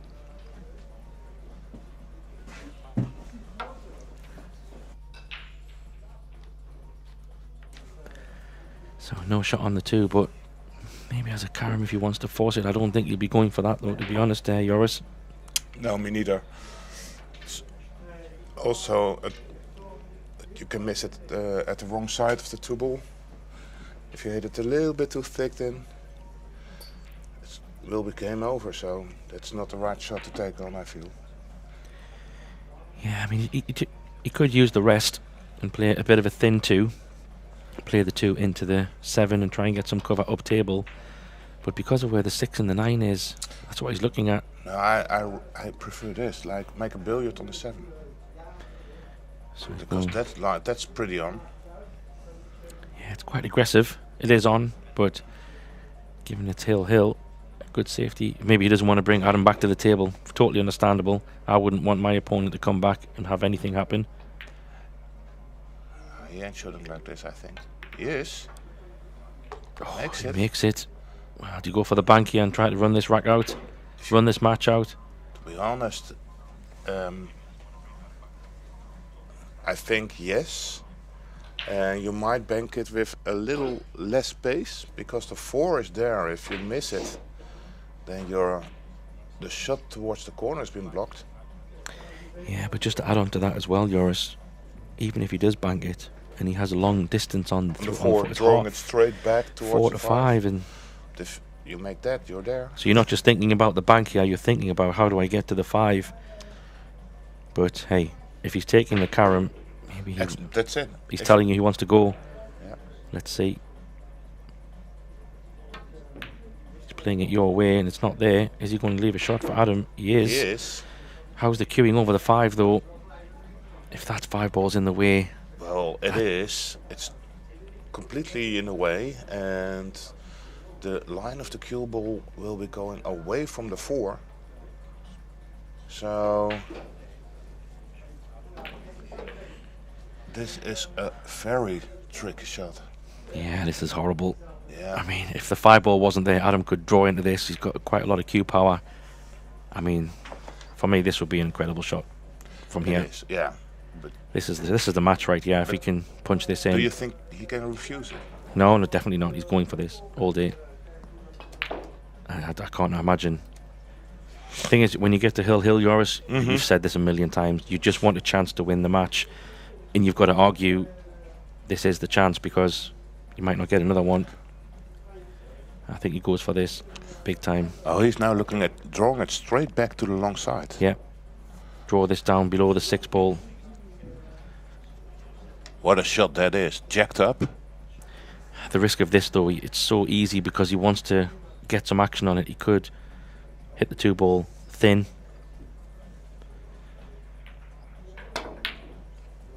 Hit it.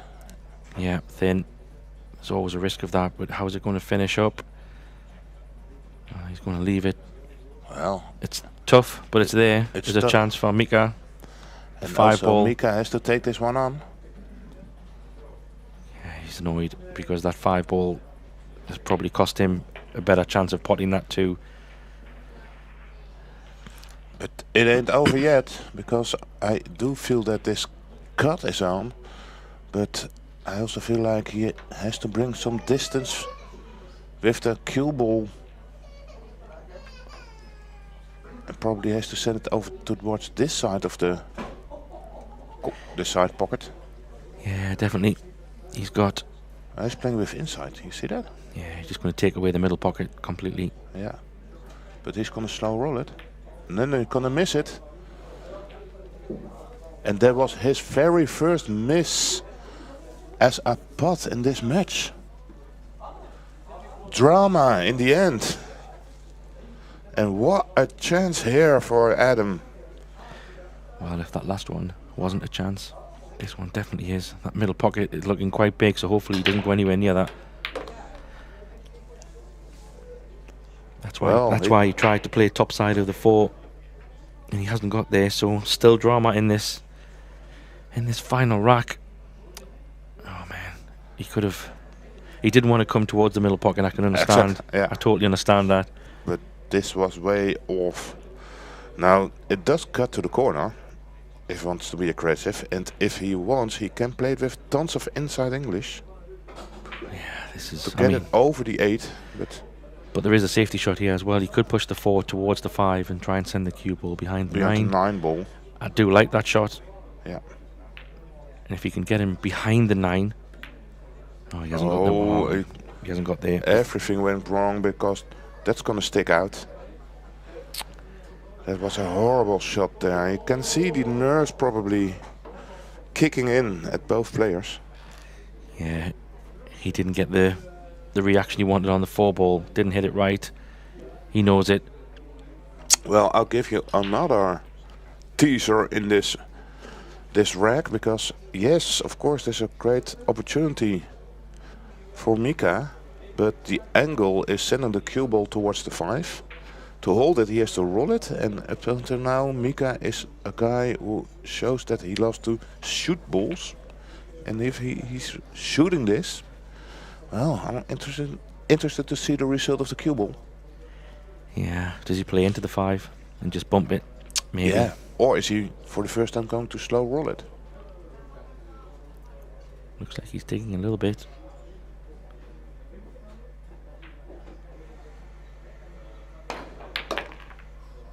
Yeah.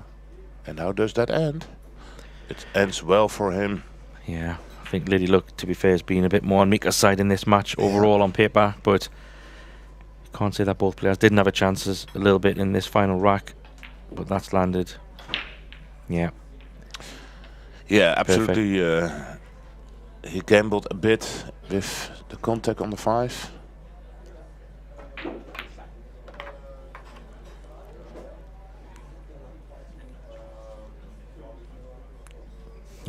bit rough. I think. Well, every match will end with a winner and a loser. And it's not always fair. It's not always the most logical outcome. It can ping pong between players who's gonna win it. So to me, as a neutral commentator and spectator of this match, I think it's been a great match. It has, really has. High standards. How many break-and runs did we see? Like 50%? 7 or something like this. Yeah, it's been. Look, it's been a great match. Of course, it's a shame on these matches when it does go all the way that there has to be someone on the losing side. Unfortunately, I think both players have played really well. A little bit of maybe tension and pressure on the last rack, but it's been a great match, and definitely Adam will be disappointed, but he should be very proud of the effort he put in here, battling back.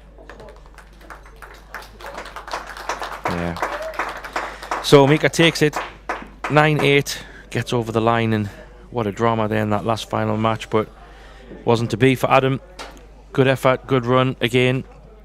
But that is the end of this match, and we will be back very shortly at 12 o'clock for the last 16 matches, I believe. No, I think it starts at 1 o'clock. Ah, So my that's the apologies. last schedule. Is we start with at 1 o'clock with the last 16, and we will continue the whole day up until the finals, which will start at 9 o'clock Dutch time tonight. So thank you all for watching, and we'll continue in a few minutes.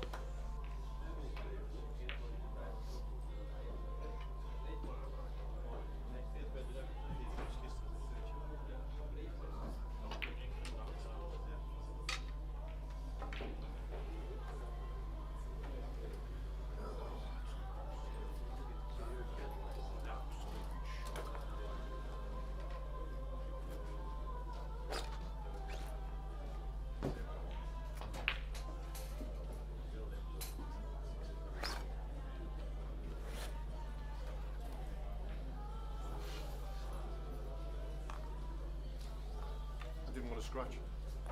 I didn't want to scratch in here. Yeah. So I potted it in that side of the pocket. Changed the angle. Keyboards come over here. I had the same with it too. I didn't want to scratch. The natural angle was to scratch, so I had to play it inside. I thought, well, no matter what, if I scratch, I'll kick myself. I'll just float it in. I'm trying to get here. Yeah. Potted it in that side of the pocket.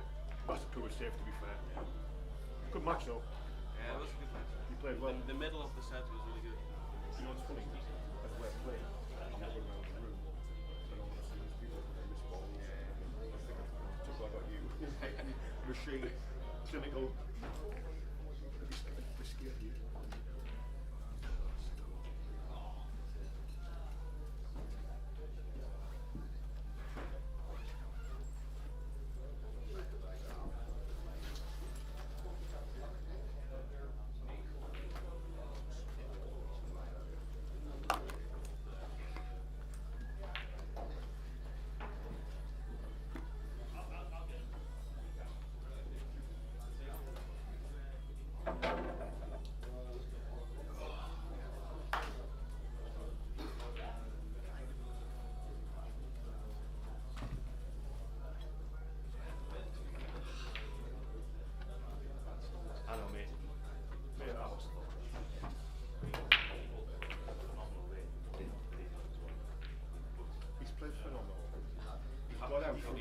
He's got out from, I've made something out of nothing really, and obviously he's got this.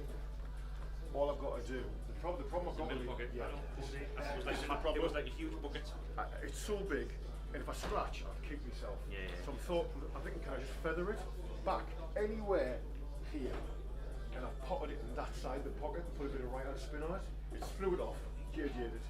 I think it's going to, but to be fair, The safety wasn't a good one. The night, I think, No. put it behind. Do you know why? It has to be behind the nine. do you know what? I've actually played it in a way to not expose that too much, but underhit it. You've got it. What I should have done from that range, all my eggs in one basket, blockable. Just put the cube. Yeah, because I can do that all day. Once he's done that, I'm on the line. He can't win from there. I've got 4 ploppings. I mean, I know you were. And that, yeah. Well, you hear my commentary. I was just like, I don't know you. I was better than anybody, but like, Well, it's our pleasure to be joined here in the box with the match winner, Mika van Berkel. Well, you kept us all on the edge of our seats. What was going through your mind when you were racking the balls for that hill rack?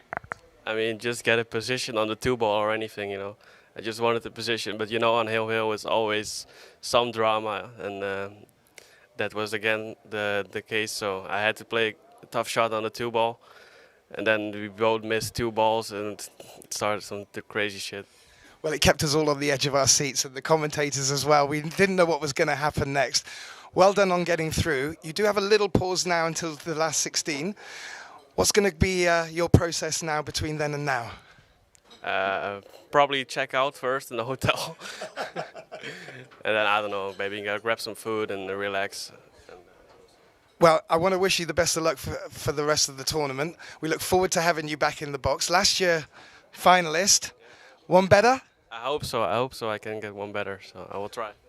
That would be fantastic. Again, congratulations, Mika van Berkel. Thank you.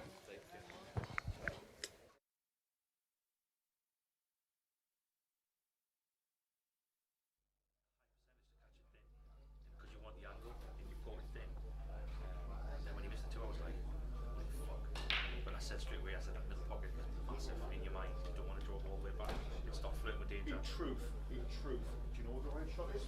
Cushion first. No, completely take it out of play and play here. I could have done that, but I chose not to.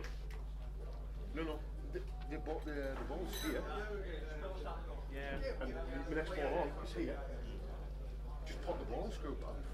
Yeah, but you're saying that all it takes is a little bit of funny style or change it, go straight in the middle pocket, and then you fucking point to the side. I know. Probably let up on it a little bit as well, which is why I sort of done nothing and just spun away. Do you know what I mean? But this one, I didn't agree on. No, I know. But he was a finalist last year as well. I know he was. I know he's passed. No, I know he's passed. You broke well, but you didn't really get anything from it. The early part, you had a couple of fucking things. Twice. Scratch twice. But then you look at all that on paper and you think, I'm going to get the hill with a chance to win. Give yourself credit. It's fucking shit, like, but, you know.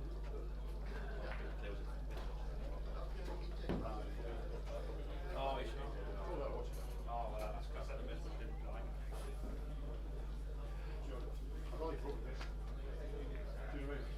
I shake his hand away, 9 hits, fair play, 1-5. Did perfect. When he plays that good, and he wins 4-5, and he has a couple of naughty ones, he's got out from nowhere twice. Jump back with 9. Long bounce, dead weight. Crazy,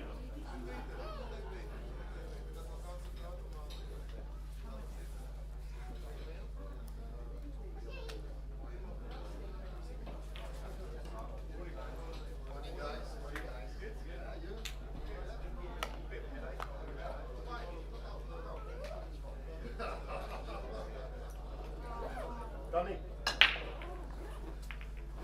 I love the way we were watching in the room. Just that flawless tip the last rack, really. I practiced screwing in here. Yeah, I saw it. Potting in the wrong side of the pocket, put some spin on it and threw it off and just it was in my head with the tip. I've got him. He's done. I've got him.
Well, it's our pleasure to be joined in the box by Adam Smith from the UK. You've just treated us to one of the most entertaining matches of the tournament so far in a hill thriller with a very informed Mika van Berkel. How do you feel that match went for you? I knew it was going to be tough. I watched him get the final last year. He's an incredible little player, really talented. You put on top of that, he's broken dished 4-5. He's got a couple of little rubs here and there. He's had a couple of crazy outs. So I'm proud. I'm proud of myself. I made a good game of it. Obviously, it stings a little bit because in the final rack, I've got him where I want him, and I've just let up on the stroke a little bit because the middle bag's big. But other than that, I felt like I played pretty well. But yeah, just want to say a couple of shout-outs as well to Jimmy and all the team from OrangeForks. Brilliant setup here. If anyone's not played the OrangeForks Open before, you get yourself here, and it's an amazing tournament with a great team. Yeah, I'm just happy to be involved. Really, it's been a brilliant tournament for me in terms of like hospitality, playing conditions, all that sort of stuff. Obviously, it stings a little bit because I felt like I'd sort of on his coattails. I couldn't quite get to him, and then once I got to him, he gave us a chance, and I didn't take it. The first chance was probably a better one in a way, because it was a nice shot for me, the long one, but I was sort of bridging over another ball. But yeah, he's talented. He's talented, and if he plays like that and has a little bit of form, he's a tough. He's a cool customer as well. He is indeed. Thank you, Andy. And we were also commenting in the booth about the strength of both of your breaks. If anything, he probably got more of the position after the break. However, you brought it back to the hill. When the alternate break comes into play and you're watching Mika, who, as you acknowledged, is breaking very strong, what are you hoping for at that point when you're sat in your chair? He's due not to see the lowest ball. He kept seeing the lowest ball, which is wise ran 4 or 5. If I can just keep him off the hill. If I can keep him off the hill, I've always got a fighting chance, you know. You can't continue to see the lowest ball. Nobody does, no matter how well you break.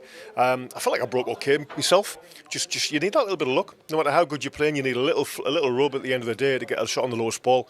But no complaints. He's a class player. I'd like to see him go on and win it now, to be honest with you. He's a nice kid. Got loads of talent, so much talent. It's that jump stick though, that needs hiding. It's a bit of a naughty club in his bag, that one. He got out a couple of times with that jump stick. It's brutal, but it is what it is. It is what it is, you know. You mentioned this is your second time here, and it's our second event. Thank you very much for coming both times. Were there any differences in your preparations this year after knowing what you knew post the last first event? No. I mean, a friend of mine at home, Simon, he's got a table with quite generous pockets. My table isn't one of those tables, so I've gone to him. I've leaned on him last week just to do a bit of practice at his house. It's a different game. So when you play the old school 9-ball setup like this is, it's perfect, but it is old school in terms of pocket size. You've got to dial into where the cue ball needs to be. You don't have to be as close to the next ball. Blue spot's your friend, middle of the table, just float them in down the rails. There's an art to it.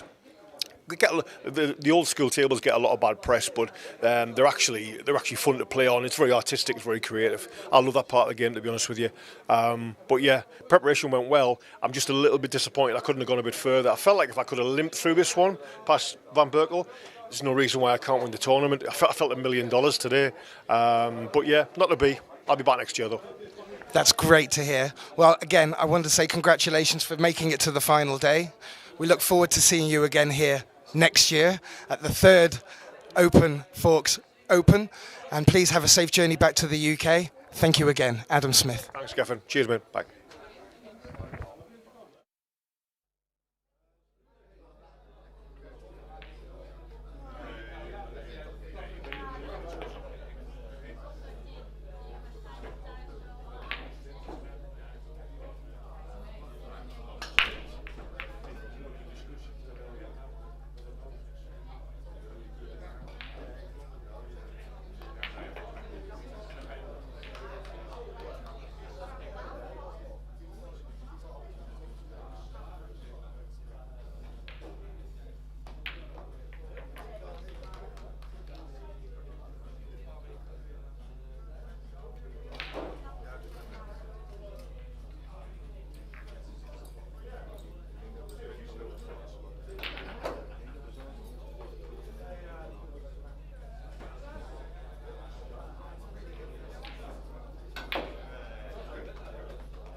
OrangeForks Open presented by KAMUI Cues. We're down to the final day played here in the Wizards in Lelystad, the Netherlands. We first of all want to thank our sponsors, KAMUI Cues, KAMUI Brand, Go Customs, Pocket Specialist, Mariposa Cues, Aramith, Iwan Simonis, Onboard Sportswear, Dutch School of Pool, Carom Sports, and of course, Metaalhandel, Hinke Wolters. But first of all, I want to ask everybody to give a big round of applause for the team that is making this event happen, OrangeForks Productions!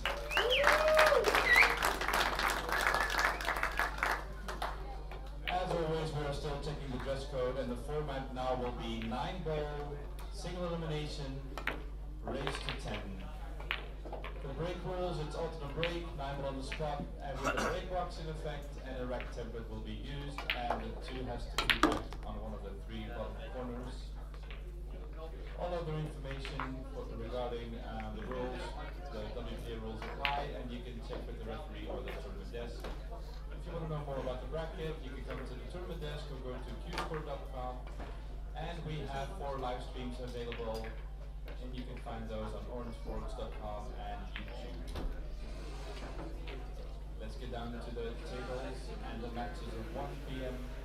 First of all, on table 1, the TV table made possible by OrangeForks Productions. Mohammed Sufi against Jan Valiro, table 1. And on table number 2, Cliff Kastelein against Joel Kortewicz-Romo, table 2. Table 4, Ivo Aerts against Quinten Pongers, table number 4.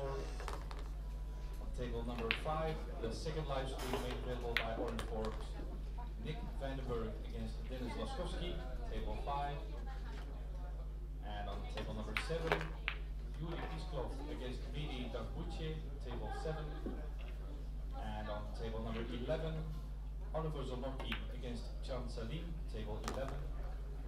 And on table number 13, the third live stream table provided by OrangeForks, Niels Feyen against Mika van Berkel, table 13.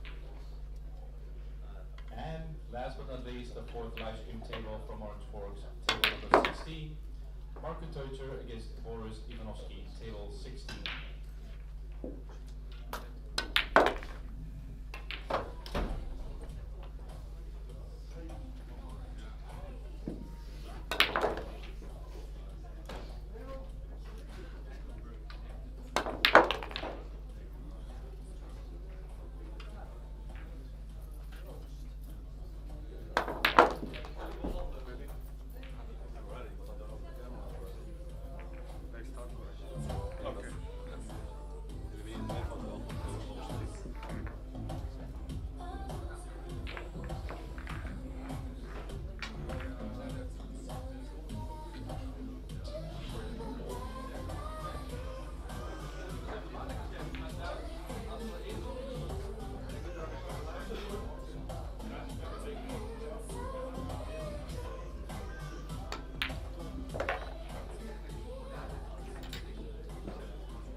Well,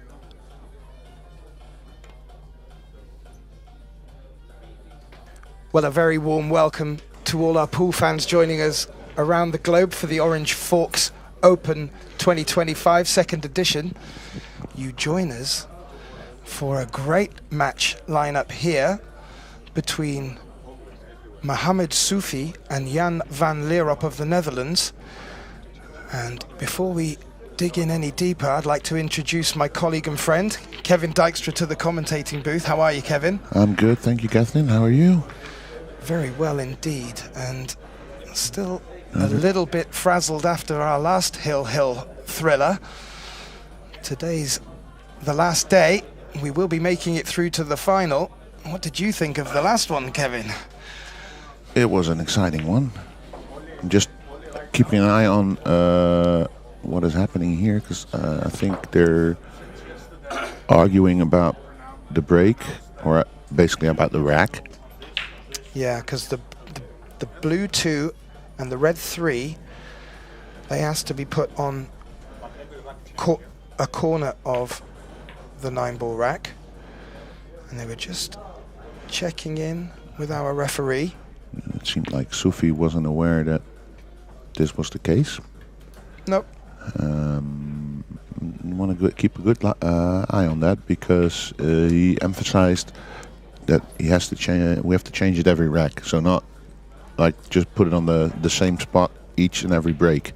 Okay, so that would be something, a little extra dimension for us to consider as we take a look at Mohammed Sufi with his first break of this match and making the one cut ball in the center pocket. A lot of the players are now dialed in to that cut break. Some of them are able to get the cue ball off the side rail into the 9-ball. And we have had a couple of golden breaks. As it is, Mohammed has left the 2-ball in a lovely position, and he's just slid down nicely for a cut on the 3.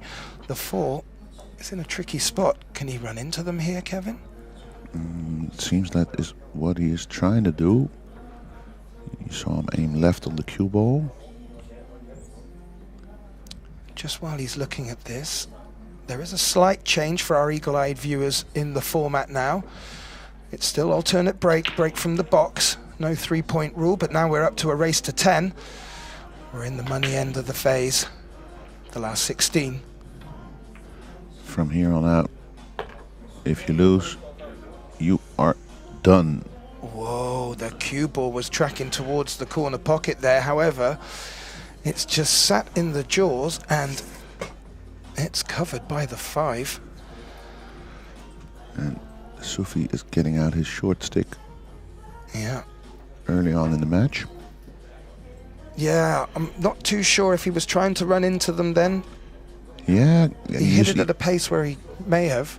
He was looking at the line off the bottom rail for the cue ball when playing that shot. And it seems like he is trying to make the 4-6. Of course, first of all, he wants... Yeah, he's also having a look if there's a Brucey bonus of the 4. In the 8. Sliding off the 6 onto the 8, so a bit of a two-way shot here. However, if nothing does go in, there's not much traffic to cover the cue ball, so maybe leaving a little bit to luck here as well. But you get a good view of his awkward bridge over the corner pocket. No. Successful jump shot, Kevin, but not a successful outcome. Not a successful outcome, and we will get to see Jan van Leerop, who has come here through the losers qualification.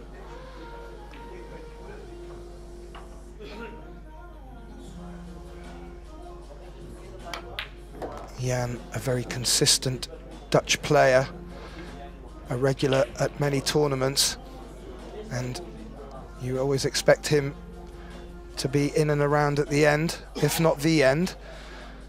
And this will give us a good look now at how Jan has come here today to play.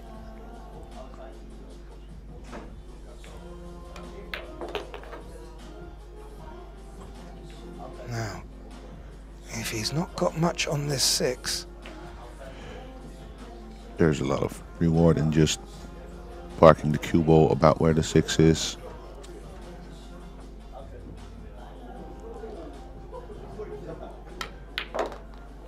But he's had plenty to work with. He was able to just squeeze a bit of an angle and screw the cue ball back.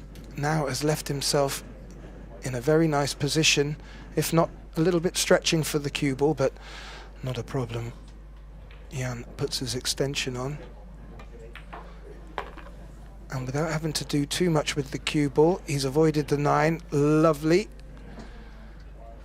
And takes the first rack against the break, with Mohammed putting himself in a little bit of trouble and getting out of that trouble, but sadly not potting a ball.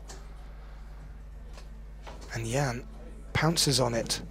So we will get to have a look at Jan's break. As I alluded to, it's alternate break. As you have a lovely look at Jan's cue there with the carbon shaft. Still, as you look around the wonderful Wizards Pool Hall in Lelystad, we can see all last 16 matches being played right at this moment. Absolutely, Joel on the right hand side there, and a good crowd already here. Second match of the final day, and it's looking busy. The energy levels going up. How will that affect the players' concentration? So Jan van Leer up to break. 1 rack in the lead, 1-0 in the race to 10. Move this cue ball all the way towards the center of the break box, by the way. That's a good spot, Kevin. And he's successfully made the 1 and another off the break. But there's a lot of distance between him and the 2 ball. With a bit of awkward cueing with the cue ball on the rail. Yeah, you'd fancy him going for it. It's a very makeable pot. He's just evaluating how the cue ball is going to react off the cushion next to the 2 ball. Yeah, because it will track towards the 4 and the 9, or at least, yeah, will leave a possible awkward position there. Yeah. He needs a bit of pace to come back. Yeah, he's played that at a good pace to be able to throw the cue ball and avoid the 4-9. The pot wasn't made, but he's got a lovely second prize. Well, the jump is on. We may see Sufi for the second time in the match already with his jump stick. It's a very difficult pot into the middle pocket if he elects to take it. Just have a look at the 1 cushion escape if there's any merit there. Oh no, the 3 is certainly covering the easy 1 cushion escape off the long rail. He's in a lot of trouble here. Yeah, the 7 is in there as well. He's just looking at his angles. I would suggest he's going off 2 rails here, hoping to pop the 2, and with the cue ball then tracking over, hopefully towards the 3 ball. This is a difficult shot, Kevin. It is.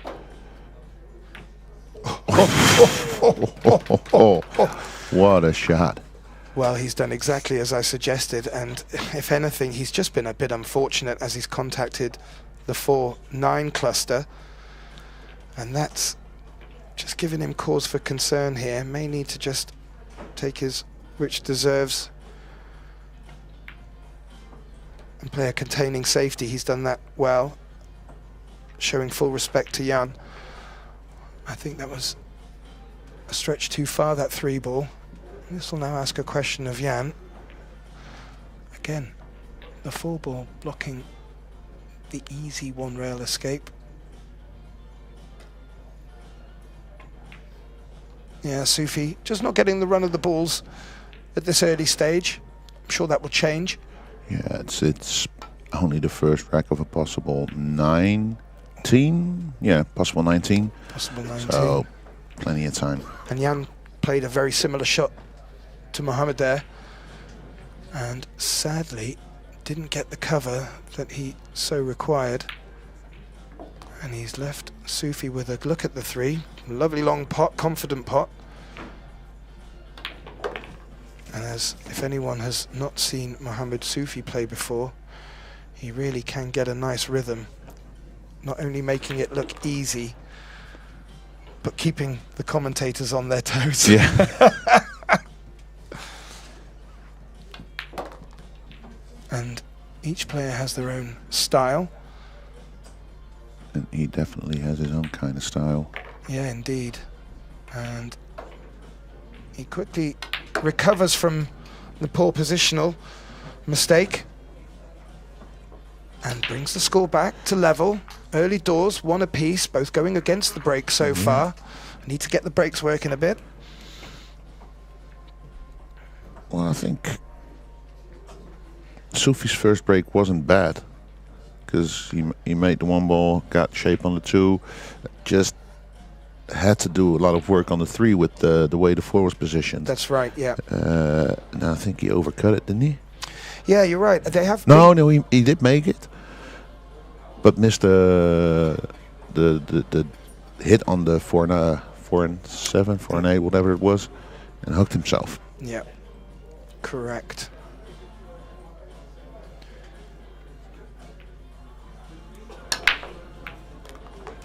So again, making balls off the break. But unlucky. Yeah. I have to say, Kevin, as we've seen as the tournament's progressed over these 3 days, that when the players do dial into their break, it then becomes a case of, do you get a good shot or a comfortable shot on the next ball? And that has been the difference with this alternate break format. It keeps it very exciting, and it can change the momentum quickly. Yeah, and of course that break format with the break box and the 9 up on the spot, it makes for less control of your cue ball. Wow, Sufi seems to be spending more time going airbound than he does any other way. But he won't be jumping here, let me tell you. And he's eyeing up the best position to play a push shot here for our newer viewers. A push shot is when you find yourself in trouble off the break and you can play a shot, any shot except potting the 9 ball. You can pot other balls if you want. And then your opponent has the chance, rather the choice of, does he play the next shot or does he return that to you? So a little bit of game of chess. And one thing to add, of course you can pot the 9 ball, sorry, but it will get respotted. Yes, I do make that mistake often. Thank you, Kevin. He's pushed it right up against the cushion. I do feel that Jan will take at least a safety on from this position. Yeah. And he is kind of tempting him with this positional shot, like, well, you could take on the bank, and which will automatically give you shape. Yeah. So, like you said, it's a bit of a game of chess, and a bit of a bluff. But I would expect him to try and find cover behind the 5 and 6 there. It looks like he's trying to use the 8. Yeah, very conservative. Yeah, it's worked. Not even an edge by the looks of it. And tap on the table from Sufi. Another story of these past 3 days. Players with great sportsmanlike conduct, even moving out their chair to avoid being in their opponent's eyesight, or line of sight rather. And talking of line of sight, Sufi's got right down to the table there to have a look at, is there an edge? Oh, has he picked up an edge there, Kevin? Yeah, but can he hit it hard enough and pure enough to then also make it? Well, there's a small bonus of where the 3 ball is. It could and should take any threat of a scratch out. Yeah. But I don't know if he can see enough of this. But he's eyeing up the kick shot now.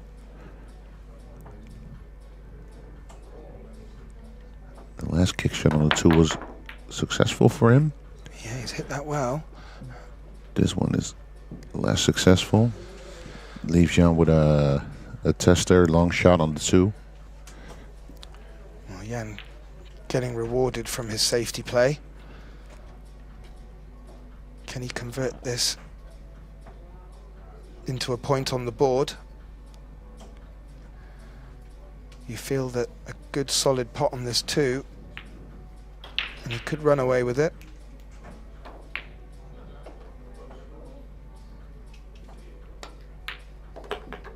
Something like this? Strong pot, Kevin. Strong pot. That sends a message. Sure does. While Jan's just having a quick look at his positioning for on the 5 here, I just wanted to update everyone at home. We do have another 3 live stream tables, including on top of this one. Our second stream on the YouTube channel is Nick van den Berg versus Dennis Laskowski.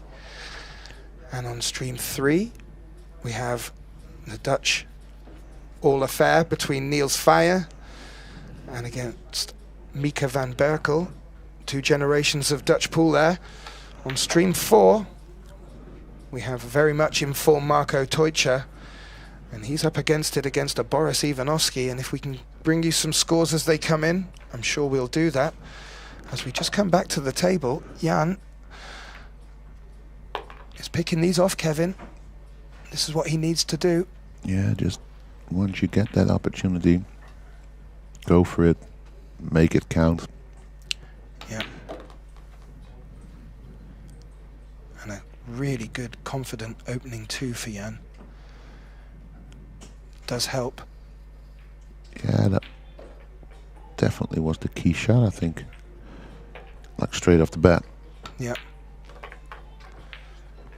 And very nicely positioned for a relatively simple 9-ball.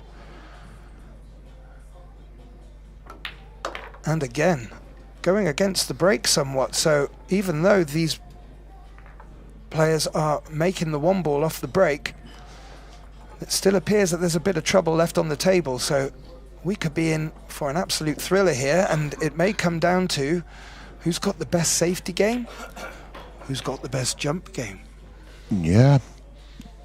And so far we've seen not a lot of jumps, I think. Also not a whole lot of safeties yet. No, I think Sufi's had 2 jumps. He's successfully contacted the object ball, but didn't pot either of them. Yeah, did he have 2? First and second rack. All right. I believe you. Maybe we should be adding these to the highlight reel, Kevin. No, they need to go in. Yeah. We'll let the players know. So Jan to the table. He leads by 2 racks to 1. He's got the break. He'll be looking to extend his lead here and keep Sufi in his chair. He's been breaking very well, potting the 1-ball. Let's see if he can recreate that here. Race to 5, rack 4.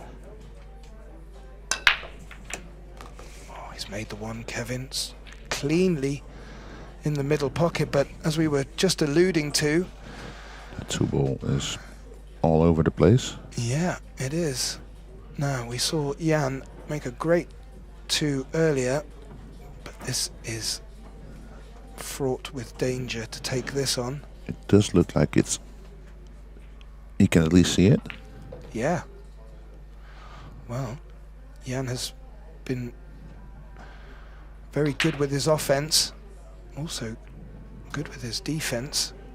So it'll be interesting to see which route he decides to go here. As we see some of the Belgian contingency in the crowd there. Starting off with Cliff Kastelein, very good player. Most of these guys coming from Ostend. As we move over.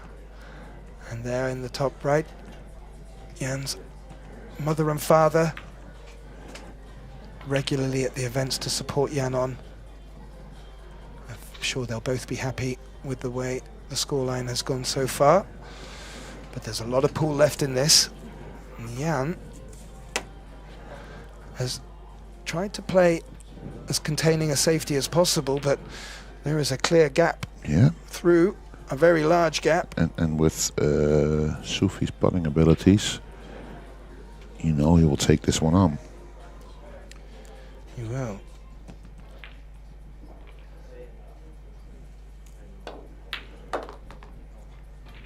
Yeah, and he makes that and threads the cue ball through the 7 and 6. Fraught with danger. Successfully navigated it.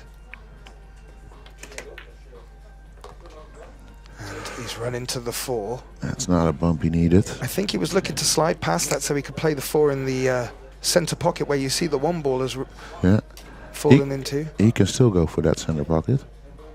Yeah, and hold for the 5. Yeah, the bank is pretty straightforward, I think. And just like to add, although this is day 3 of the OrangeForks Open, the final day, we did kick off things an evening earlier with a great couples tournament. Mohammed Sufi was matched up with Mark Bijsterbosch of the Netherlands, and they put on a great show, not only winning it, but playing some excellent shots, including some great banks. Oh, maybe he's not so comfortable with that bank. Could be. I think with banks, he's just looking to see if he can get, he's not happy. He thinks he's going to catch the edge of the 9. Is he just going to bank into the 9? Yeah. See what happens? I think with banks, apart from knowledge, it is also a bit of feel. You can know what you need to do, but if you don't feel it, it makes it a tough or difficult shot. Yeah, he's just looking to see where the 4 will naturally go if he threads it. He feels it's going to go a couple of inches higher than the center pocket. Maybe that's his route now for playing a safety. Oh, he tried straightening it up. Kevin. I think it worked out pretty well, didn't it? Very good. He took a lot of time over that. He shook his head a few times as well. Probably felt it was worth going for. And will it pay dividends?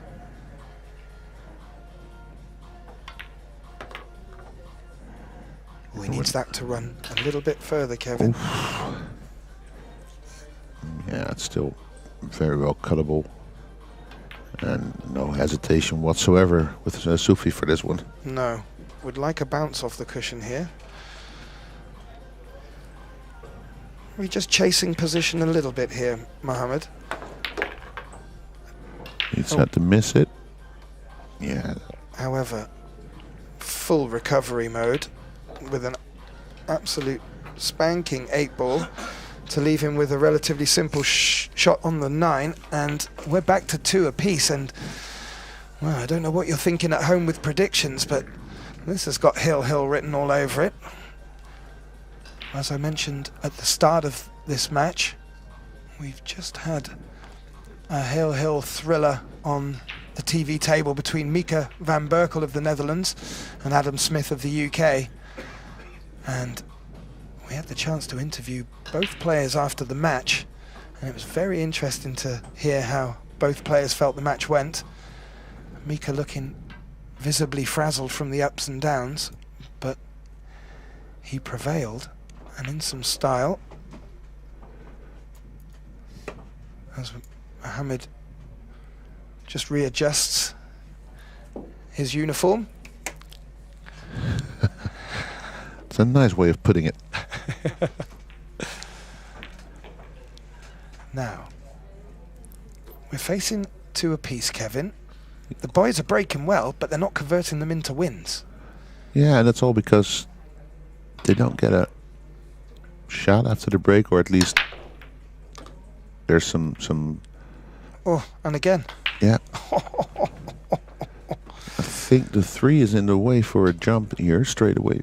Well, oh no, not at all. No, he's gonna. He will be jumping if he's going for this. He's gonna have to go airborne. Well, I thought he was just stepping up there and hitting it. He's having a good look at it now. There is certainly merit going for the jump. Yeah, there is, because it is definitely makeable, but it seems a bit straight, and you do need that cue ball coming back towards them, at least to the center of the table, preferably more towards the 9 ball. Of course, yeah, and the 5 blocking the path for the 3 into the corner pocket. So Mohammed electing to play a push shot. He's left an edge.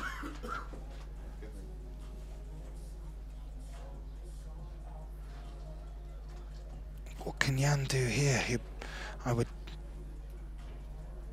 hazard a guess at that he could push the 2 ball over off one rail towards that 7 ball and track the cue ball up to the bottom of the table, or rather the top as we look at it here. Yeah, there's plenty of balls there to hide behind. Also, oh, where's the cue ball going, Kev? Oh, diced with death. That was close, and he might be able to see the left edge here. Maybe not if Sufi is looking at coming at it from 2 rails. This would be a nice looking shot if he makes it. It looks like he's going to play the 2 onto the 7. That's his intentions. There's a chance that the 7 will drop, and if he gets good cue ball, he might be right stuck back where on he his is. next shot. Yeah. That's basically the line he was looking at. Yeah. Oh, and the cue ball's just missed the center pocket. Will the 3 come to the rescue? Somewhat. A little hand raise from Sufi there.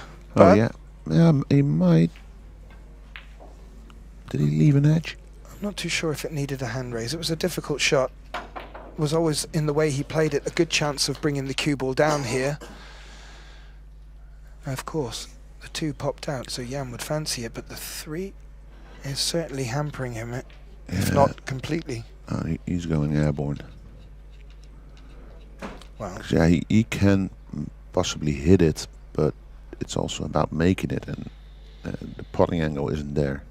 No, but he does have a good chance, as you mentioned earlier, Kevin, now, of being able to bring the cue ball down this end of the table for the 3.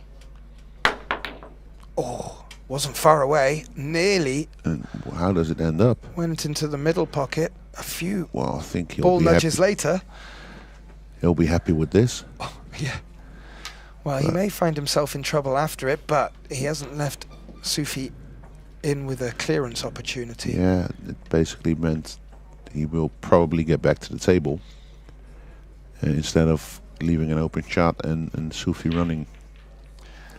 I have to say, I am enjoying Sufi pointing to the table. He's making our job a lot easier with predicting where he wants to put the cue ball and object ball.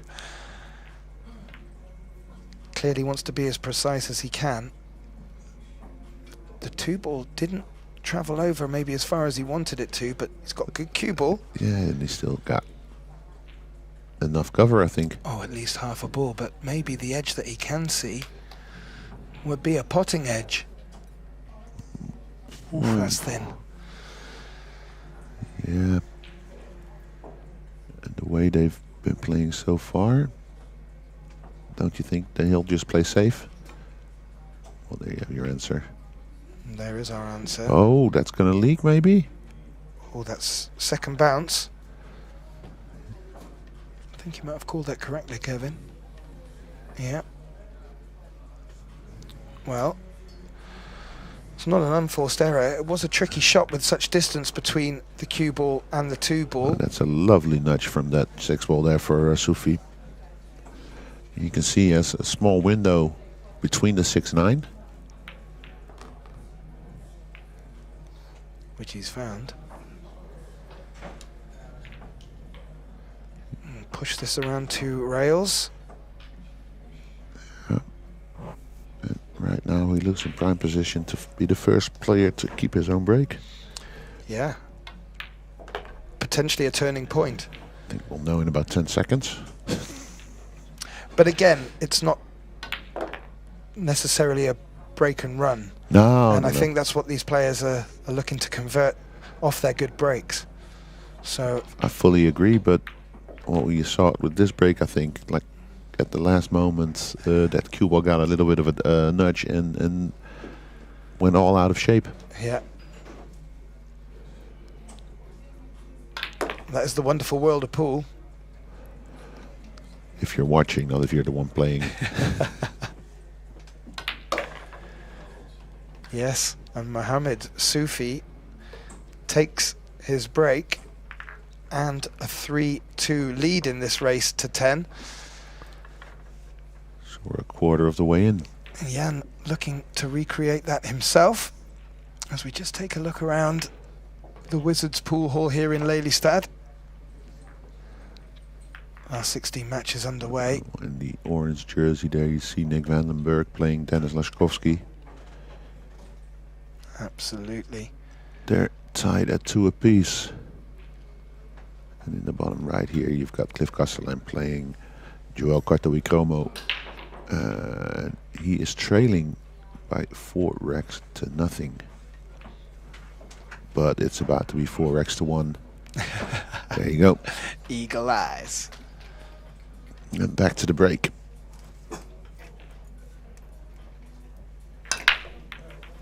Oh. Oh, that 9-ball was awfully close as well.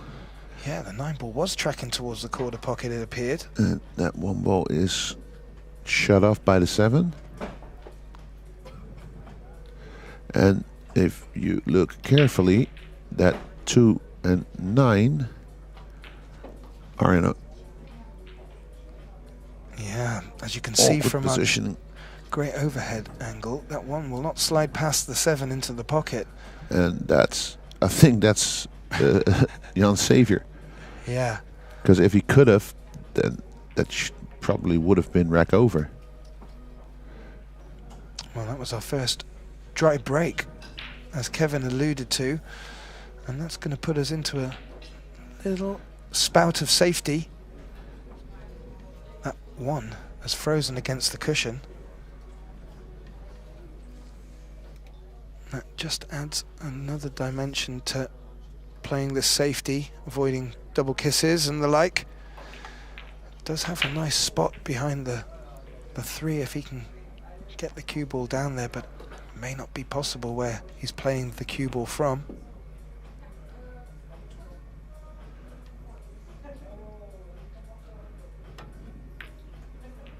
Well, he's trying to find it.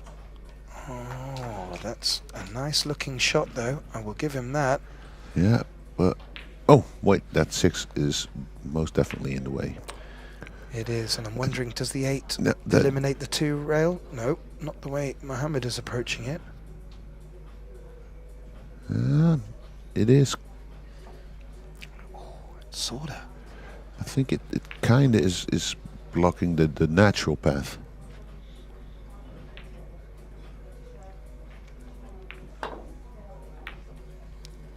Oh.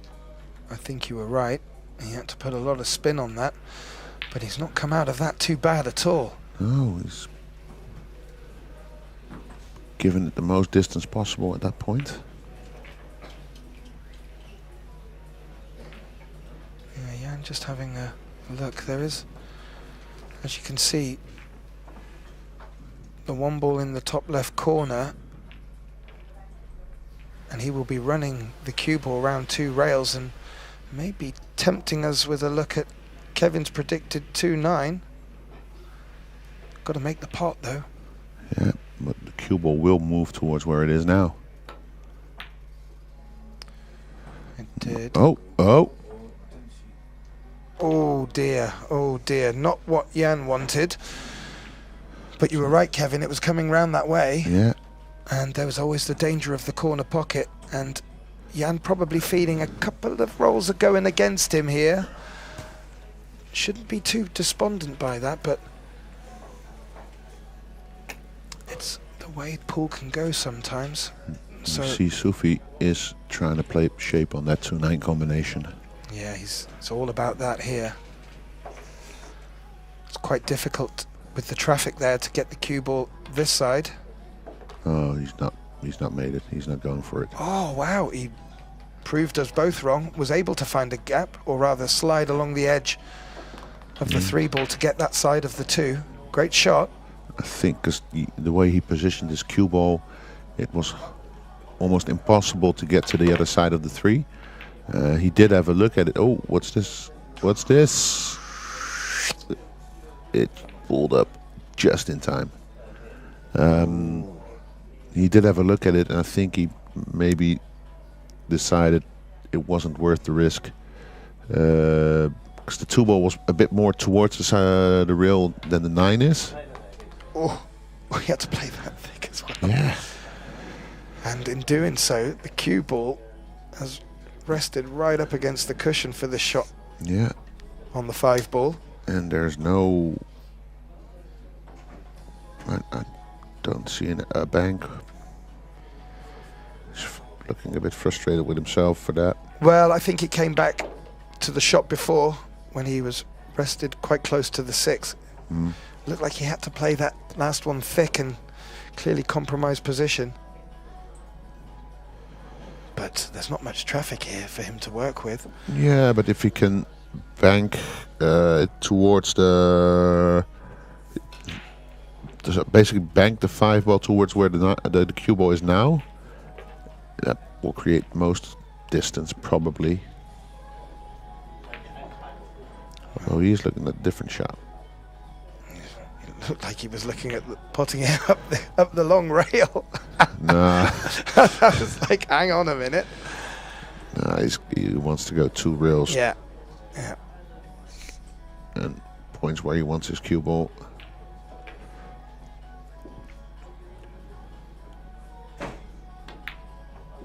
It's interesting watching how different players run through the process. Mohammed likes to touch the table at the spots he wants to put the balls. However, maybe his way of visualizing. Visualizing. Easy for you to say. Now, can you see enough edge of this? I would say no. But you'd fancy the bank.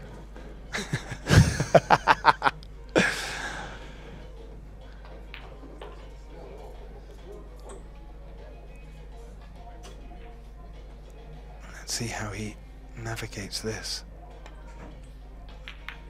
Looks like he's trying to play a containing safety. That jaw. Yeah. Maybe the cue ball was his intention was to get the cue ball closer to the 7. However, that 5 has bumped the knuckle, stayed over the pocket, giving Sufi a good chance here. He's going to go around. There's a lot of players that would have just played that one, dropped it in, and stayed or accepted the longer shot, the tougher shot, and he just goes around 3 rails like it's nothing. Absolutely, and just interesting to note, Jan has been very careful with his safety play so far, reaping rewards. However, as you've seen there, when he does play a poor safety, Mohammed Sufi is going to pounce in the very same way that Jan would want to. Yeah, well, it wasn't necessarily a poor safety. He just underhit it slightly, and if he hit it on the rail like maybe half an inch, it would have run up. It would have run up off the jaw. Well, Mohammed, in quick fashion now, has taken a 2-rack lead, 4-2. It's alternate break, so it's nothing to be too alarmed about for his opponent. But it's always nice to be in front. And he's been making, as with Jan, balls off the break. As you take a good look at the focus in Mohammed Sufi's eyes, visualizing how he wants the break to transpire. Yeah, it was easy for you to say that word. Right, so again. Yeah, the 2's just not wanting to go in a pretty place for either player most of the time so far. Now he does have a shot on it, but that's about it. No way he can pot it.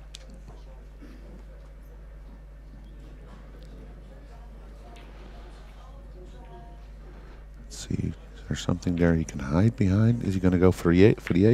Yeah, the 8 looked the obvious cover. Yeah, I think he might have. No.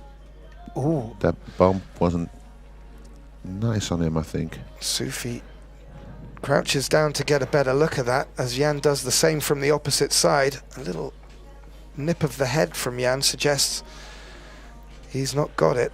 Oh, and a shake of the head from Mohammed could indicate otherwise. One small thing I will add is that it will be the edge of the 8 if he decided to jump. There may be a chance he could nip it over the edge. Will not need to elevate in the same fashion as a full ball jump. I think he heard you. These are thin walls. Yeah. Yeah, good spot, Kevin. And he does need to go over the edge. I fancy this is a makeable pot if he can. It's quite interesting, this, by the way. I don't know if you noticed what he did, but it seems like that's his break cue. Or it might be his jump cue, but he took off the middle part. To make it slightly shorter. Yeah, instead of taking off the bottom part, which normally is done when taking your jump cue out. As you can see in the background, a few taps on the legs there. That was a fantastic shot, and maybe Mohammed Sufi being a fortune teller there. He had a little shake of the head. And as Jan puts his break perhaps back together, he's faced... I think the breaker is the one there, the golden one, you see? Okay, maybe he was shortening the jump stick then. Yeah. Good spot. Jan's gonna want to come up and out of the bulk end, as it looks like the 4 is hampered by the 9 into the natural corner pocket. Jan's done that to great effect. Yeah, and he's come down far enough that he will not have to be worried by the 9 ball.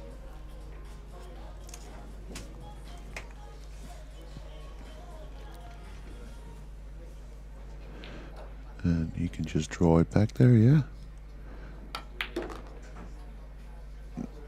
Yeah, nicely in a done. way that he doesn't risk the 6 or the corner pocket coming into play. Well, Mohammed's safety play did call on Jan to deliver a big shot. He did just that,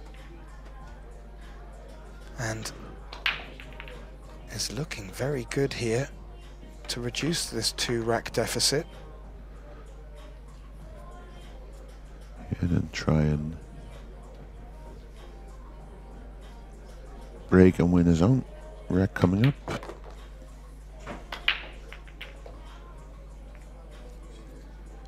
Yeah, you reach it? Yeah, you can reach this fine. Not bad at all, Kevin, considering the position he found himself in. A great jump shot to start that clearance off and converts it. He now only trails by 1 rack, 4 racks to 3. It's a race to 10. And we're in the last 16 here in the Wizards Pool Hall, Lelystad at the OrangeForks Open, our 2nd edition. Some of our viewers may have joined us for the first one. If of those of you that didn't, I'm sure all their matches are still available on YouTube as we take a look at the Predator BK Rush breaker. Yeah, is it gold? Yeah. And Jan has been using it to great effect in making the 1 ball. Just this 2 ball has been a bit naughty for the players. Yeah. But then again, he did use it to his advantage. Yeah, quite. So, let's see if he can do it again on his own rack now. yeah, Jan breaking at 4-3. Would love to bring this back to level before we get to the halfway stage.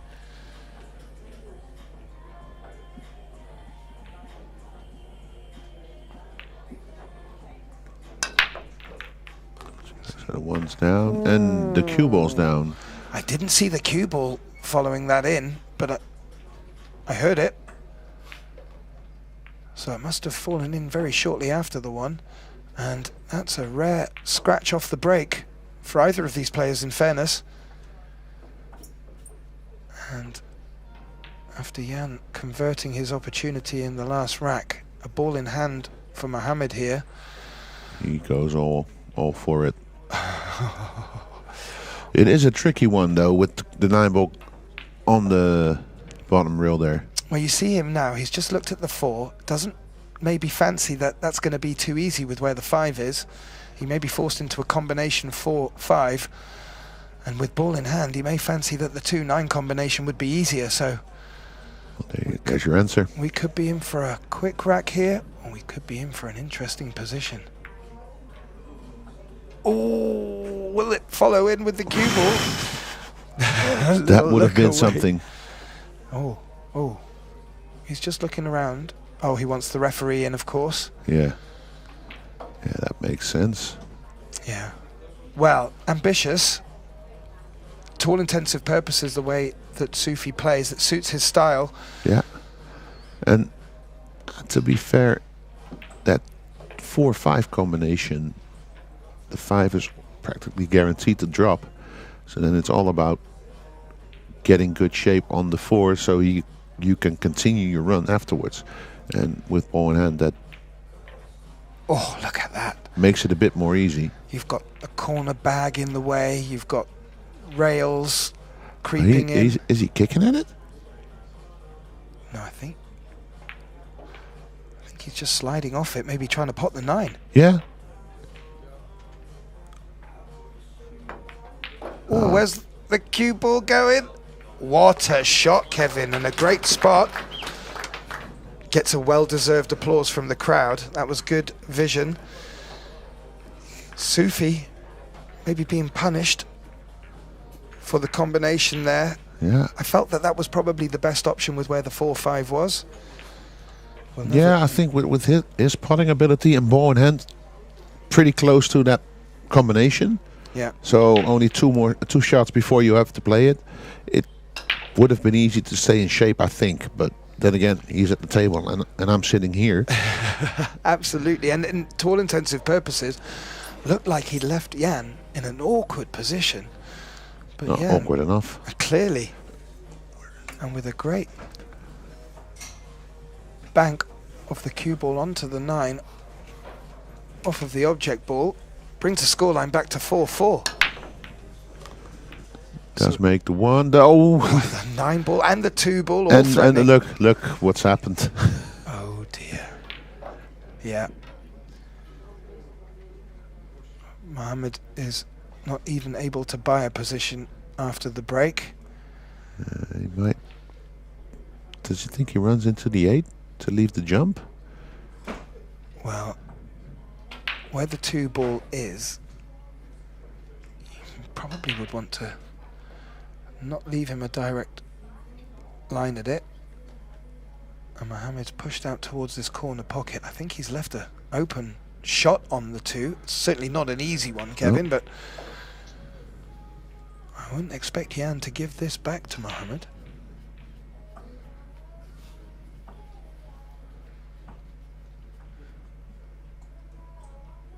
Yeah, he's just going to have another look. I kind of fancy him if he can get underneath the cue ball here, that he might go for this. I think there's no risk of scratching in the side there. As you can see, he's looking to dig down on the cue ball.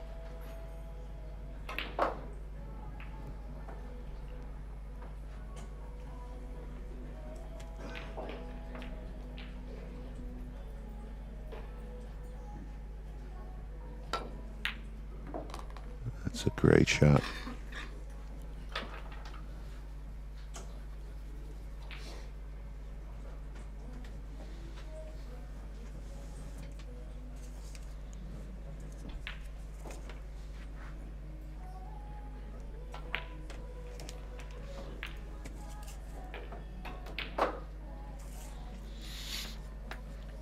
Just gone a little bit quiet here. Kevin and I were inspecting the other tables and keeping an eye on play. Jan is actually in quite a nice position here. If he can navigate the cue ball well around these 2 cushions and finish where he wants to, he may be able to get position on this 5. The 5 looks hampered by the 8. into the bottom left pocket, so maybe forced to come up with a bit of a bigger shot, reaching over the 5. Oh, maybe He thinks it goes. Well, the overhead, as much as I love it, can sometimes not give it all away. Oh, he's having another look. If he can't, maybe he doesn't see a whole pocket, so he's going to need to play this with kids' gloves. Yeah, but adolescent glove, because he needs to travel as well. Oh! Yeah, Wow. that went in pretty... He made it clean. look like there was Yeah. not tight at all. And he's brought the cue ball round very well for the 6 ball. So, we could see, as we have so far, the tides have just shifted a little bit with the breaks. And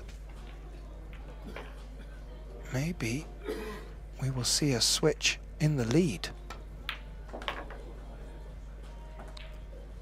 As Sufi was 2 racks in front. But no, lost 3 in a row then. Or is looking like he's about to lose his 3rd in a row. Correct. After winning 3 of his own before that. Well, after playing that wonderful shot on the 9 ball to bring the score back to 4-4, Jan is following that up with a very solid performance in our 9th rack. And successfully pots the 9 to take the lead at 5 frames to 4 in this race to 10. We're getting very close to the halfway point. It's not been too much in it, really. And it's a timeout for Sufi. Which will give us a great opportunity just to put a few shout outs for our sponsors. While we have the opportunity to, without the sponsors, and more importantly, the great staff that we've got at the event here, this wouldn't be possible. It's been a labour of love and a lot of hard work. I'd like to put our thanks out to Predator Cues, the Wizards Pool Hall here in Lelystad, KAMUI Brand, Goran & Go Customs, Mariposa Cues, and if any of you would be liking the chance of getting one of those Mariposa Cues, we do have a raffle here at the venue. I'm sure if you can't be here and you need to contact us, there will be ways of you doing that. Even just give the pool hall a call. We'll get you involved in that. I'd also like to thank Aramith Balls, Iwan Simonis Cloths, the Dutch School of Sport, and Metaalhandel Hinke, as you can see just next to Sufi's chair there on the billboard. A big thanks out to them. Gino de Ruyter, our tournament director. You may just see him next to a TV screen in the top left now and again. You may hear him in the background on the microphone. And you will see more of our referee as the day progresses. We're in the last 16 now. We will move on to the quarterfinals, semis, and finals today. The final will be played at 9 o'clock this evening. And as I did mention, up until the semi-finals and finals, which will be played on the TV table, we will have 4 tables being streamed to you. And currently on the streams 2, 3 and 4, we have Nick Vanderberg versus Dennis Laskowski. And on stream 3, we have Niels Fire versus Mika van Berkel, All Dutch Affair.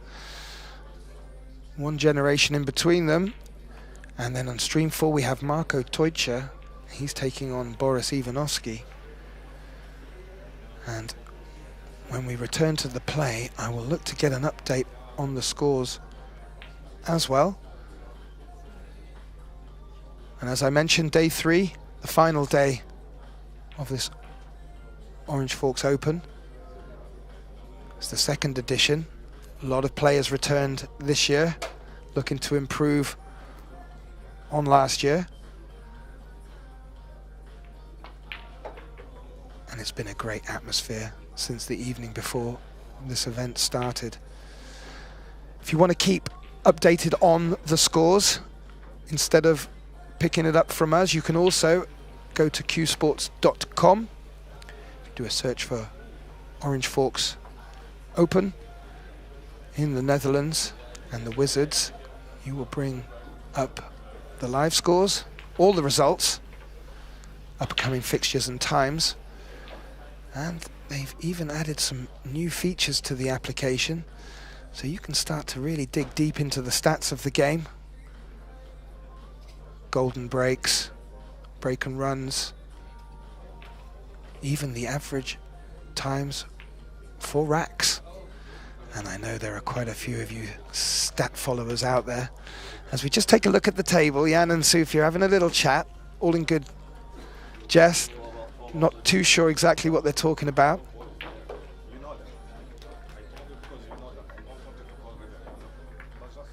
We're just having a listen. A little bit of banter between the two. Jan, as serious as Jan takes his game, he does break out his smiles now and again. It's good to see, and remembering where the two ball should go. Very important. Sufi's also having a word with the referee. Maybe we're still coming back to the break, to the rack, Kevin. Yeah, I kind of get the idea it's about the force of the break, maybe? Now we got the tournament director, Gino de Ruiter, coming up as well. Yeah, I did pick up on Jan saying, in a joking fashion, I don't have that much power. Yeah. Maybe you're right there, Kev. Well, we have a little bit of drama. Great for us all to get involved and be part of it. It is 5-4, so we are closing in on the halfway point. And the players will know that this is getting to crunch time. It's been a double knockout tournament until this point. Afraid to say the loser of this match will be going home afterwards. Maybe that's being articulated here by the boys taking it so seriously, and just ensuring that they're both on the same page. Yeah, we'll hopefully find out what was being discussed. And as soon as we know, we will inform you as well, of course. Absolutely. There's certainly a good opportunity if we get to interview the winner of this match to find out exactly what went on. We do see the referee coming into the arena now. Yeah, I mean, if there was a question of power, I didn't see anything wrong with that. And more importantly, all banter aside, he's made a great break, yeah, and has shape on the two, which is maybe been a rarity. Yeah, and I mentioned the tides were changing a little bit in the way that the table has been acting, and Jan finds himself with not many balls left on the table, and a really good look at the 2 to 3. He's got to move the cue ball somewhat, but this is much better than what both players have been experiencing so far off their breaks.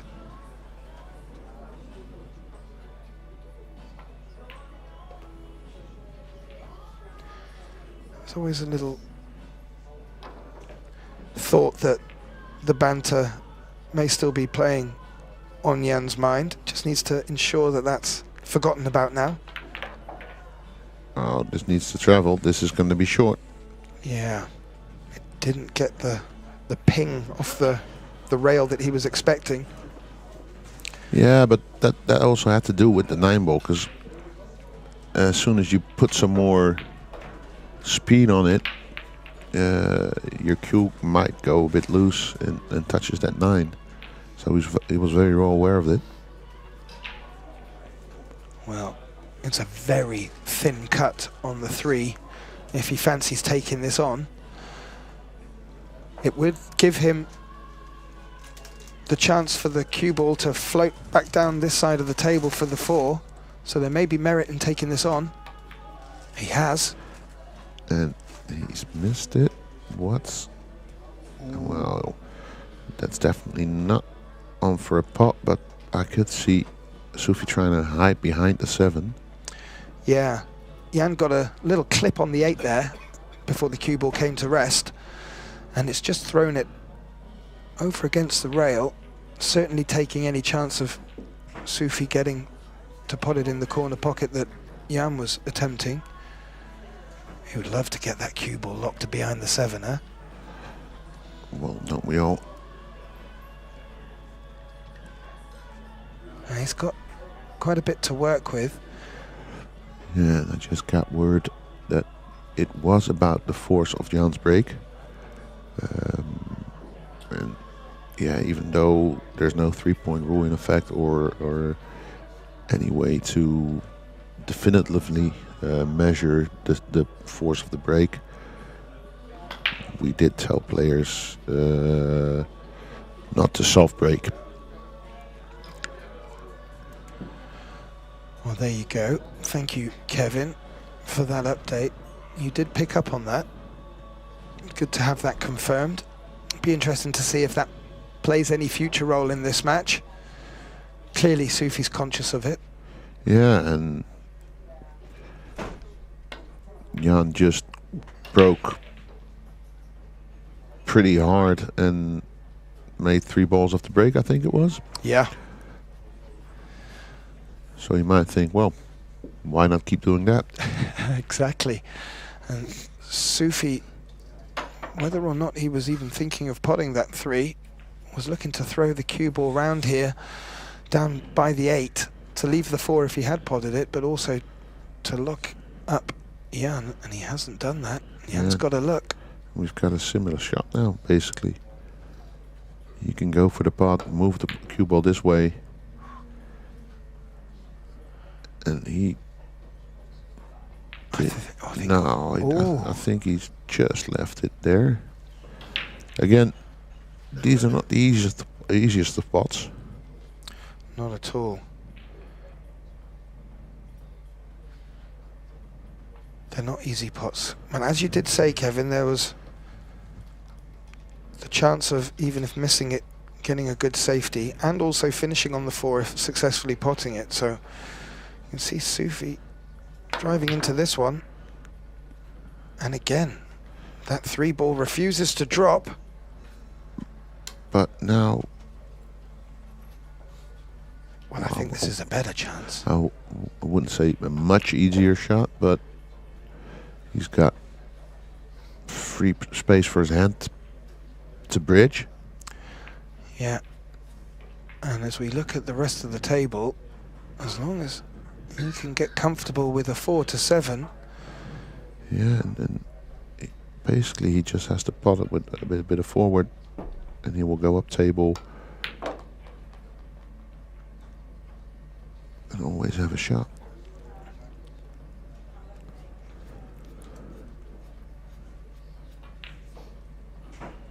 Well, not so long ago, Jan was trailing 2 racks, yeah. by 2 racks, and over the course of the last few racks and a comfort break and a little bit of back and forth about the power of the break, Jan is looking at converting it into a 2-rack lead. There's one 4 on bounce, yeah. Absolutely. And it'll be interesting to see how that frustrates Sufi.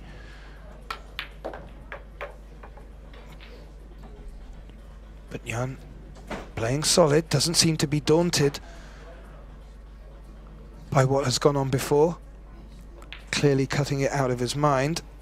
And we see him take a 6-4 lead.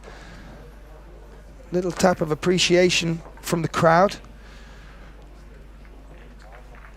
Jan not giving too much away through emotion, deciding to let it all out on the table instead. And we have ourselves a very interesting match. Race to 10. It's been race to 9 up until this point in the winners bracket until we got to the last 16. So the match is at a smidge longer. Yeah. And even though it's a longer race, we do have our first quarterfinal finalist. Wow. Yeah. Niels Vijen beat Mika van Berkel 10-3. Whoa. Mika, of course, our finalist last year. Yeah, absolutely. I have to say, if our viewers were here for the match before, we were treated to a hill thriller with Mika van Berkel, and I can't help but think that that took a lot of the energy out of him. Oh, that could well be. And we do see Sufi having a shot on the two this time. Yeah. Yeah. If he's looking to come across the table and back again, the 8's going to come into play. And he's decided to take the 8 out of the equation very nicely. Yeah. Leaving himself a tougher shot, but at least a shot. Yeah, correct. And, well, Sufi just needed to have a little word with the referee and the tournament director about the way Jan was breaking. Something which we didn't spot or feel there was anything wrong with in the box. However, Sufi felt so. It doesn't seem to have affected him. If anything, he's speeding up a little bit more, Kevin. Yeah, he's running around the table almost. And, I mean, Jan knows Mohammed Sufi well. We've seen him on the circuit for a while now. He won't be daunted by the style that Mohammed plays. It's not done with any intention of intimidation, it's just his natural style. But yeah, for some players it can be quite daunting when your opponent just gets out and doesn't even feel like he's looking at the shots. Yeah, it's almost like he doesn't care. No, but Jan, the consummate professional, he's seen all of this. And in the background we heard a bit of applause, and that was for table 2, which you can see on the right hand side of the screen. And that's because Joel Katowikroma won against Cliff Kastelein with a scoreline of 10-2. And he will face Niels Vijen now in the next round. Thanks for the update, Kevin. Please keep the scores coming in. Very welcome. And that means that we still have 2 other stream tables going on. As you can see where the referee is above the table at the moment. Nick Vanderberg versus Dennis Laskowski on stream 2. Niels has finished on stream 3. And on stream 4, Marko Tojce versus Boran Ivanovski. As we come back to Jan, his lead reduced to 1, but with the break, 6-5 race to 10. Oh, that cue ball came awfully close. But they've been getting a shot at the 2.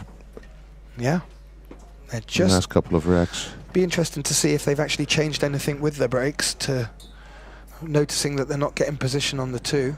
I think because it seemed he was in the same position with his cue ball for the break as he was on his first break, like about 3/4 towards the center from in the break box. So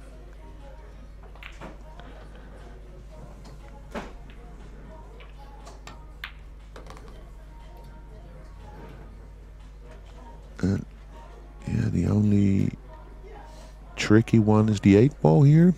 Agreed. Although you can see here it passes comfortably towards that one bottom corner. Yeah, it is available in both corners, but that 9 is really shutting off the One bottom of the 2 left. options, Yeah, yeah. exactly. And Jan powers that in to get position on this 4.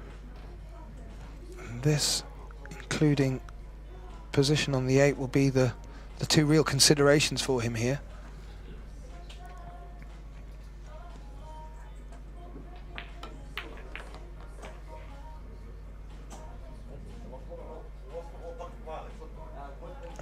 Where is he gonna... Would he want the cue ball similar position for the 7? Where would you ideally like that cue ball if you had to play the 7 to 8, Kev? Yeah, I would like it a bit more towards the center of the table. The angle was really big from where it was positioned for this shot on the 5 ball. Well, we'll see what Jan's thinking now after he plays this 6 where he's wanting the cue ball to go. He's just had another careful look at the line he wants on the 7. Yeah, and I just realized he does need that bigger end because he has to go back and forth. I would unless he can screw back straight. Yeah, that's what he's going for. He does have to be careful now, because if he overhits that screw shot, that corner pocket is getting big. Absolutely. The middle jaws look big. Everything looks big, especially from that great overhead view. Oh, he's hit it nicely. Played that very nicely indeed. Yeah, you were right there, Kev. He could have either banged the cue ball off the 7 and then 2 rails over to this position, but he's elected to try and keep it a bit more simple, to great effect.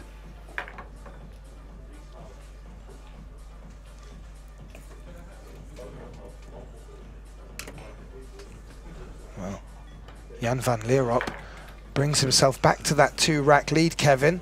Good signs for Jan. What does Mohammed need to do here? Well, let's start with replicating what Jan just did. Play that late break and run. Very important time to do that as well. And as you see, Jan starting to get sight of the 2 ball after putting the 1 on the break. He doesn't need asking twice with a break and run. Didn't have many of them to start with, did we? No, I see. Well, Jan just had one. I think Sufi had one as well.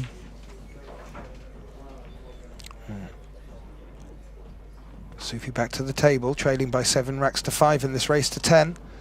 Last 16.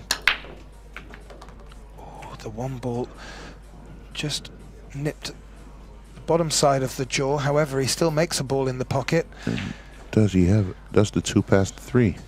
No, a little mutter from Sufi there. Oh wait, which would indicate he doesn't have shape on the 1. Yeah, the 1 didn't go, so that's caught the front knuckle here and then shot up the table. I was fully focused on the 2 ball, but that's been the story of the match so far. I don't blame you. So Sufi playing the push shot there and now asking the question of Jan, do you want to take this on? Do you want me to take this on? Will you or won't you? I double dare you. With a cherry on top. Well, yeah, Jan could use...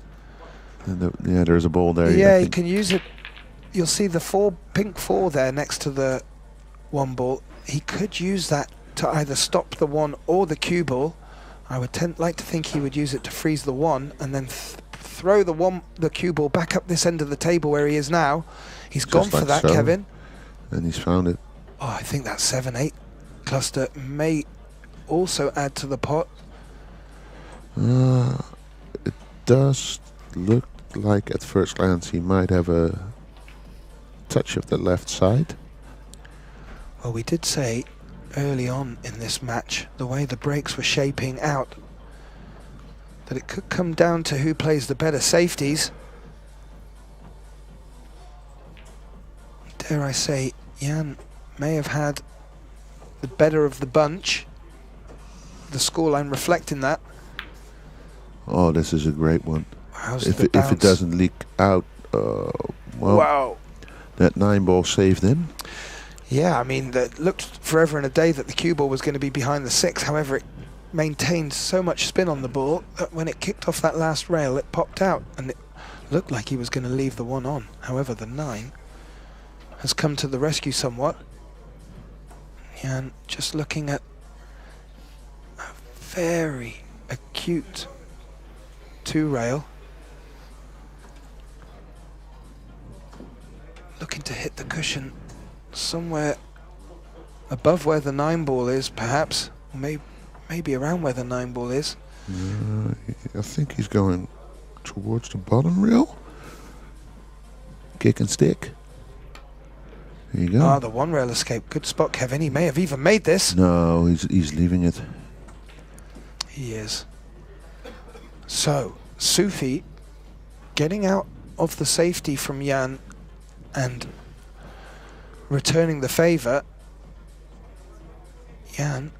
And now we're back, well, considering what Sufi is looking at, I was going to say, does that 2 pass, but that's obvious now. Does it travel far enough? Does it travel? That 7 might come... No.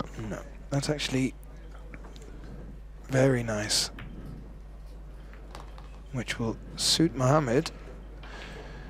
He will not want to give Jan much more of a lead in this match.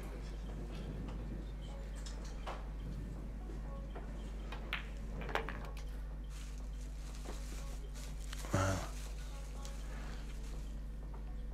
It doesn't matter if he finished straight, but he still punches the cue ball across to make the angle a little bit nicer on the 6.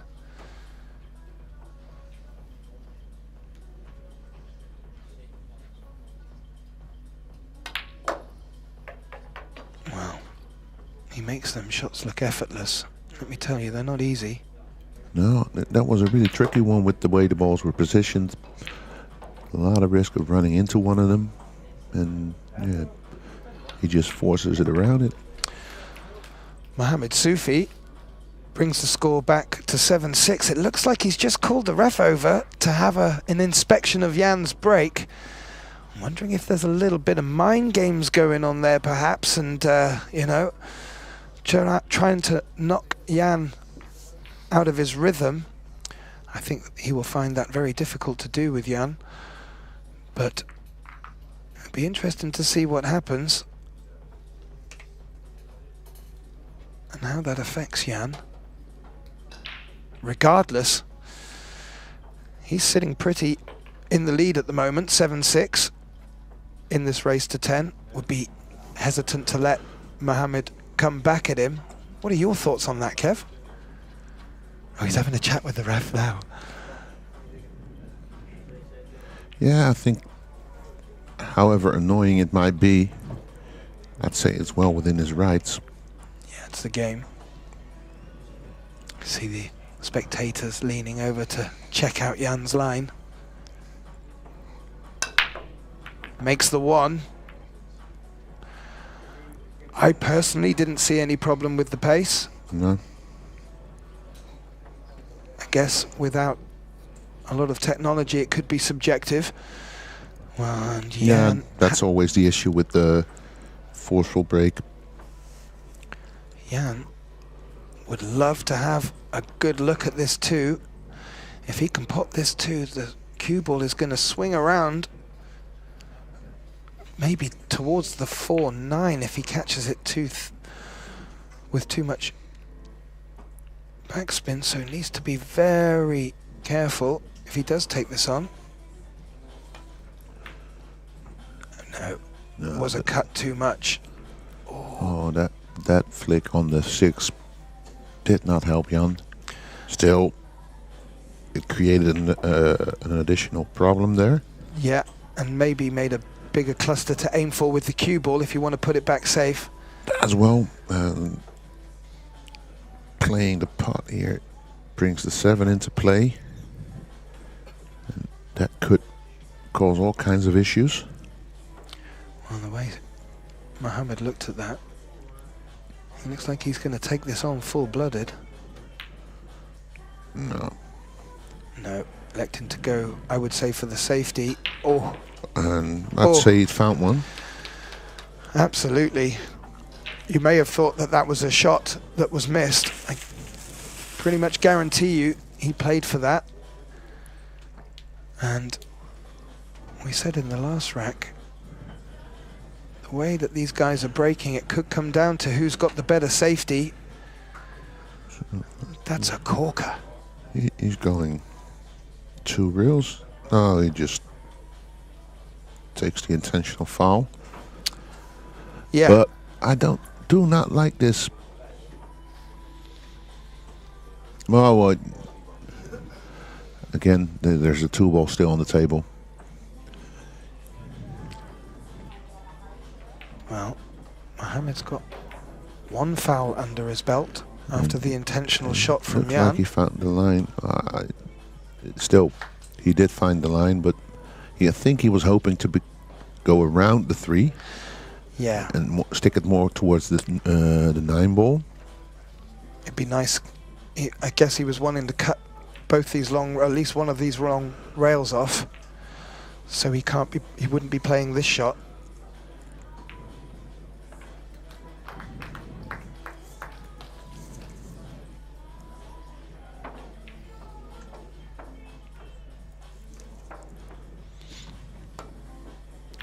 Two rails, kick and stick. Played it rather well. That 2-ball, though, is running up towards the corner pocket. Now, Sufi needs a good putt with a cue ball, and with the way the balls are positioned. Yeah, it's a bit of a cluster there to contend with, Kevin. Yeah, it's not like you can. No, I don't think so. I was looking at if he could play the 3 between the 4 and the 9, but wow, great effort and no reward. I have to say that was a phenomenal effort by Mohamed Sufi, our Syrian.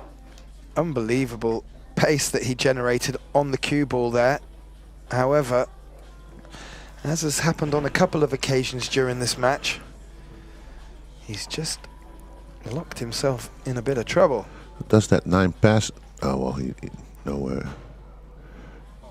That's a foul. That is a foul. Now you could see Young go for the 3 fouls, probably.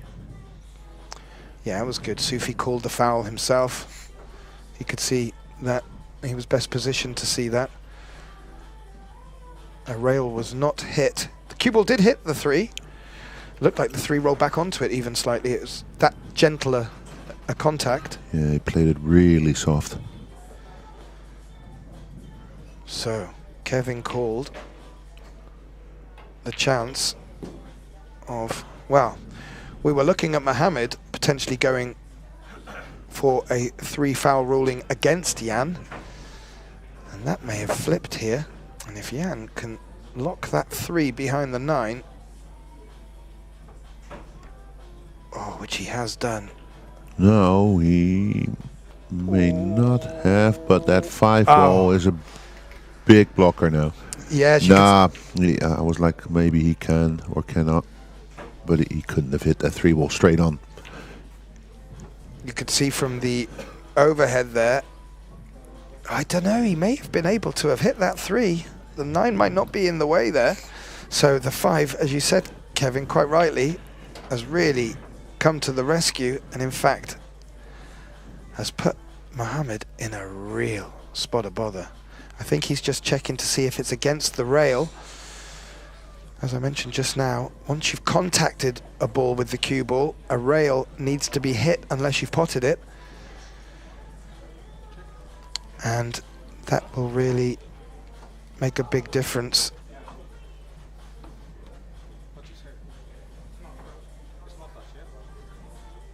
Our referee says that it's not touching the rail, so that means that Sufi can just roll up against it, and knowing that any movement will be counted as a rail hit. If it was stuck against the rail, he would need to, once he hits that 3, for another ball to hit the rail. I love how you say he can just roll up to it. Well, yeah, that's easy. Well, let's see if he can. He's got it. He has indeed. That's a good hit. And as you saw, the cue ball also hit the cushion, just to make doubly sure. However, if Jan can slide this 3 around the 9 without moving it, Mohamed could find himself in another spot of bother. Oh, looks like Jan will slide off the edge to leave it behind the 9 and create distance. Oh, we might have left the edge here Oh, that's the just thinnest. between the 6 and the 9. The thinnest of edges. Is it too thin for... Well, it looks like Mohammed's surveying up and down the table. That would suggest... Look, and mind game's going both ways now. Jan looking for the referee again. Excellent. Yeah, why not? If Jan is unsure, it's better to be on the safe side, and we have the luxury here at the OrangeForks Open of a referee in the closing stages, semi-finals, finals. He will be leading procession. As of now, he's available on request, as there are a few other matches going on. Oh. Kevin Dijkstra. And there goes Sufi again. This is awesome. Great entertainment. Yeah, and because Jan has to go up table.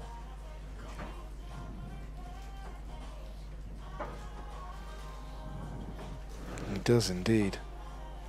Well, no, not. And he could go to the bottom or to the left rail, as we see the view right now. And he does want to hit it up towards passing the 9 and leaving the cue ball stuck towards, well, not stuck in this case, but he still had a nice distance created. Full ball snooker. Yeah, that's good. He should be able to one cushion escape it, Yeah. unless there's value in going for the jump. No, there is not, because there's a 7 or a 5 ball in the way. Yeah. Yeah. But yeah, then the one cushion escape, the hit he will make, but it's all about the leave. You see what he's looking at there? He was looking to try and play this 3 towards the 5, and that would allow the cue ball to trace over towards this center, bottom center pocket where we are, but he'd like to just finish to the right hand side of that and leave both object and cue ball on opposite long rail, but fraught with danger. And he's gone in it with pace. Kevin with a desire. Oh. Oh, that's amazing vision. Oh, wow. That's amazing vision. That might be a shot you'd like to watch back on YouTube in the future.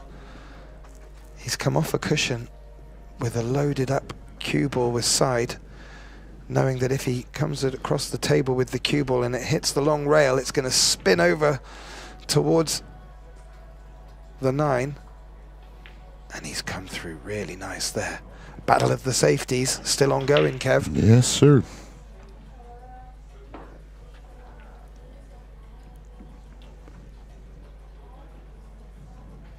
Well, we have had, this has got to be one of the most interesting racks we've had so far, not just in this match,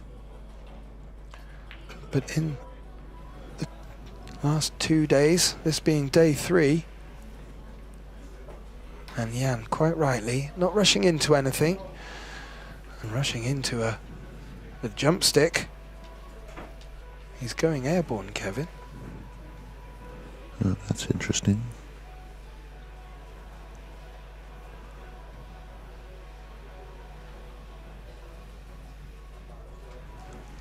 Well, great camera view of how Jan lines up his jump shots. Oh, there was a lot of distance to go, and the cue ball, although it contacted the 3, it contacted it on the ascendancy, and the 3 just popped it up too much, and she came off the table, and that's given Mohammed Sufi, ball in hand, at a key part of this match. It was a difficult escape for Jan. Yeah. Testament to Sufi's safety play with a great improvised safety, rail first. So full credit to the man. He clearly will work as hard as he needs to. Now he's looking at, does it pass the 9? I think it does, Kevin. Yeah, he might not have the full pocket, Oh, yeah. but he does have enough. Our production team, thankfully, throwing up the overhead for us there. Makes our job a lot easier. And, yeah, you always fancy Sufi in these positions because of how effortless he makes it look. And more importantly, for us and the viewers at home, we are being treated to a spectacle in more ways than just pure potting. And Mohammed Sufi, after trailing by 2 racks, and a few conversations with the referee, has brought the scoreline back to 7 apiece, race to 10. Kevin, it's got thriller written all over it. We've had a bit of everything. Yeah, we have. I wonder if the other matches underway have had anything close to as exciting. You just see Boris Ivanovsky breaking in the background there against Nick Vandenberg. It's Dennis Lashkovsky. Oh, sorry. Where was I? Oh, yeah. Need a bigger screen. Oh, it's both ski. And to answer your question, while we're waiting for this break, we do have Ivo Aerts and Quinten Pongers currently at 9 apiece. Whoa. I'm trying to get a view from around here, but they're hidden behind a pillar at the moment, so it doesn't matter how tall you are, Kevin. The pillar ain't gonna help. Yeah, the pillar reaches all the way to the ceiling. Okay, Sufi again making the 1, but where's the cue ball going? Oh, it stays on. Wow. You don't get much closer than that. That was heart in the mouth moment for Mohammed. So is he gonna cut it towards the right there, or? I think that's the safest bet. The knuckle of the side pocket might come into play if he tries to cut it towards where the 3 ball is positioned, that pocket.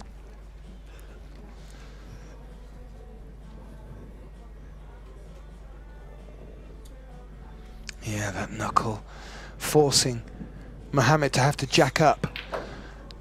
Not only does it make the shot harder, it makes it a lot more difficult to guarantee where the position of the cue ball's going. So, well, Mohammed doesn't leave much to the imagination. He's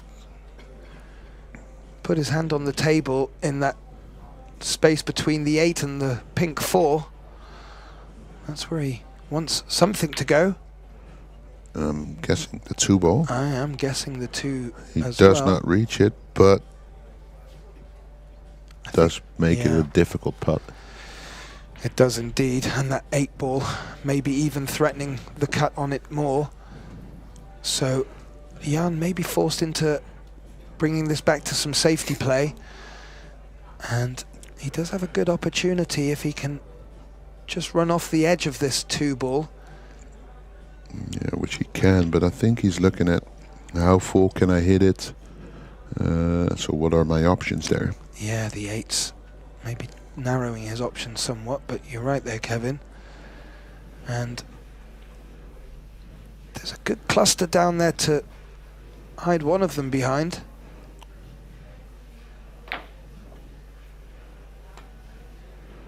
You just mentioned Boris Ivanovsky by accident. Yes. But he just got beat 10-3 by the Dutch Kiwi Marco Teutje. Marco Teutje prevailing. What was the score on that one, Kevin? 10-3. Okay. And he will play the winner of our Hill match over at the other table between Ivo Aerts and Quinten Pongers. Great stuff. I see Ivo sitting, so that means Quinten's at the table. But that's about all I can tell you at this moment. All right. Mohammed finds himself having to come out of a safety yet again, and he's been lucky on a few occasions. And I think he has. Whoa. I think he can definitely hit it full on, but for some reason in the commentating box we think that turning our heads will make the angle any different. And it's not. So if Jan can see the potting angle, I think he might just be able to throw it around. does he want to pot it and move the 5? That might be a Brucey bonus. No, he elected not to move the 5. As thought, with it being close to the 7 and the 7 being in the way, that may have been a risk too much in him moving it. He is quite straight on this ball, isn't he? Yeah. We've seen Mohammed appear to finish straight on the shot and has been able to just cheat the pocket and manoeuvre the cue ball. Jan looking to do the same here perhaps, or with a nice solid straightforward screw back. Oh, he's hit it very well. Unfortunately, he's gone straight towards the 9 ball. Hit it as thick as you can. Yeah. So he will now probably try and get cover between those balls over there. Play the 4-ball up table. Hoping to get underneath the 9, maybe. Yeah. I'm wondering if there is a shot to nothing on the bank. If he can guarantee covering the top half of the table. He's putting his extension on. Maybe now looking at what angle he wants to come off the 4 for the cue ball. May even fancy the 9 ball's going to move a little. Oh yeah. Yeah, that might actually be the shot to go for, like bump into the 9 ball with some force, ensuring you get behind the 5. And oh, would you ever have found a gap between them? Oh, Jan van Lierop, sick as a pig with that. That would have been the last thing he would have expected there. Yeah. And Mohammed, yet again, ball in hand. It's happened on a few occasions in this match, and he doesn't need asking twice. However, one of them, he went for a combination on the 9 unsuccessfully. There's a gap for the 4, it appears. Yeah, and that way his cue ball is controlled the easiest, because he has a very small window, I would say, where he can position his cue ball.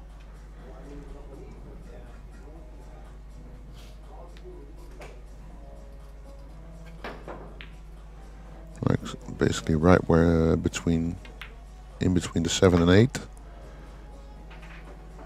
About there. Well, still needs to miss the 9. Yeah, there's a little bit of danger still in here. However, the last time Mohammed appeared to face a similar dangerous situation, he seemed to just hit it that bit harder and put a bit more spin on it and fall perfect. So yeah, but he did have some more room to play with in that case. Yeah. Oh, look at that. I'll just come round the back. Again, he's still looking at moving the 9 here, perhaps. No, he's gonna. Oh, wow. He gives it a rub.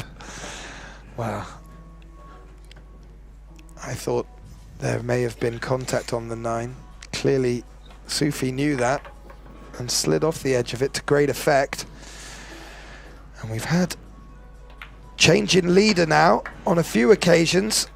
And straight away, his hand goes up for the referee. Yeah, Mohammed Sufi takes an 8-7 lead against Jan van Lierop. We're getting very close to the end of this match. Race to 10. It's becoming ever more crucial now, each shot. And with that in mind, and without hesitation, as Kevin had pointed out, Sufi's called over our referee.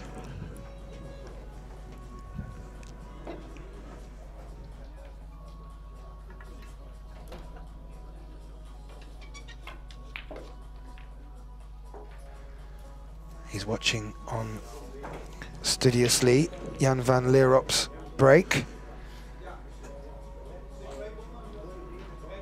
He trails by 8 frames, 8 racks to 7 in this race to 10.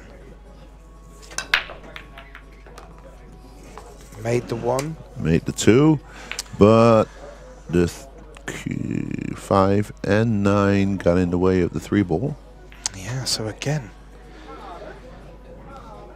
good success on the breaks in making a ball and retaining your visit at the table, but both players struggling to get good looks, taking advantage when they have, but this is another awkward position and not necessarily the easiest place to push to. Jan's come up the top end of the table to see if the cue ball's up there. What's he going to leave?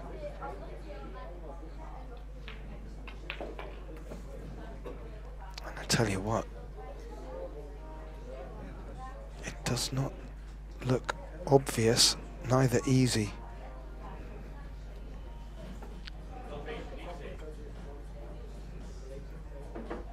And if ever in doubt, create distance between the balls, but the 3 is planted in the center, or rather on the halfway point of the table.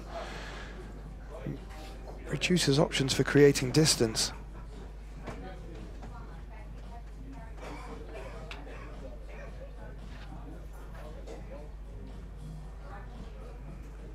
Okay, Jan's looking at how much of an edge he can leave, just in case Mohammed gives this push back to him. You can see he does leave an edge. Yeah. Great camera angle, Kevin. And I don't think it'll pop. I've seen him do that before. He gives it back to Jan. Now Jan had a lot of time to think about what he wanted to do with the cue ball there. Must have had something in the back of his mind. It's a difficult shot. It's going to be a thin contact regardless.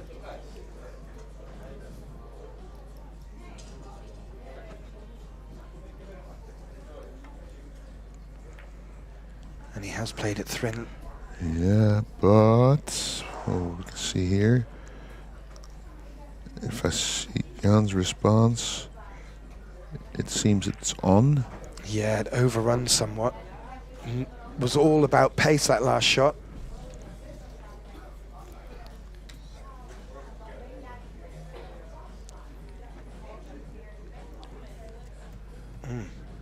Sufi just might not be taking a step back there. I'm not too sure if something distracted him.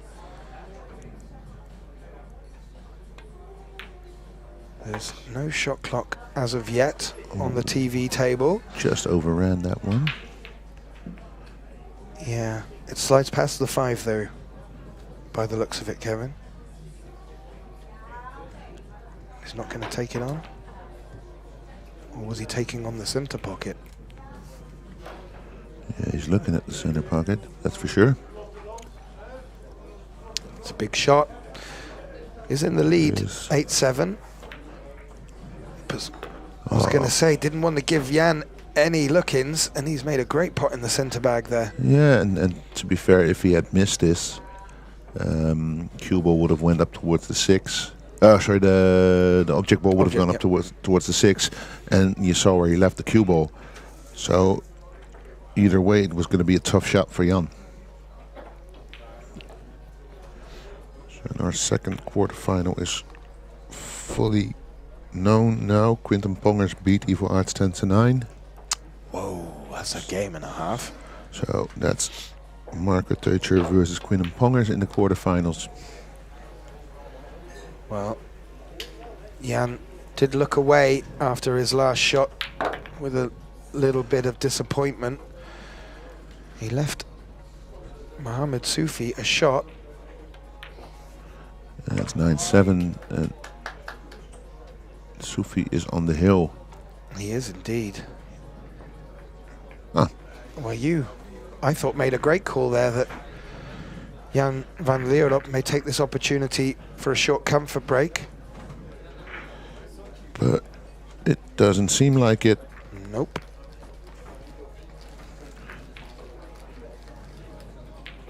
So, quick recap. The breaks have been working well for the players. They've just not really been getting a consistent look at the lowest ball. No, afterwards. And we've had a little query on the pace of Jan van Leerop's break.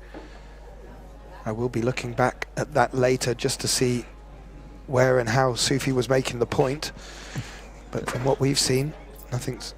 You see, apparently Jan has called in our referee again for this break now.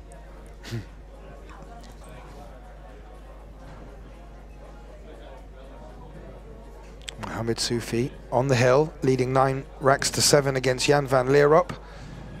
He would love a golden break. Yeah, for a place in the quarterfinal. Well, that's not happening. Well, he got the 9 moving. Yeah, and he's got 3 balls moving. But again, no shot on that 2 ball. Yeah, really the story of this match. It's all very well getting your cut break working, but if you can't get a look at the next ball, it's not going to be plain sailing.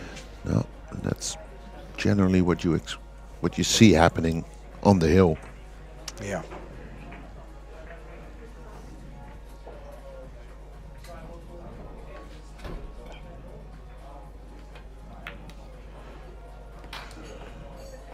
Well, yeah, it is a long shot.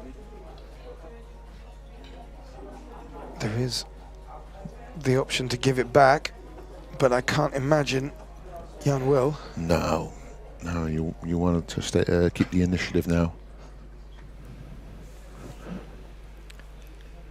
Yeah, absolutely.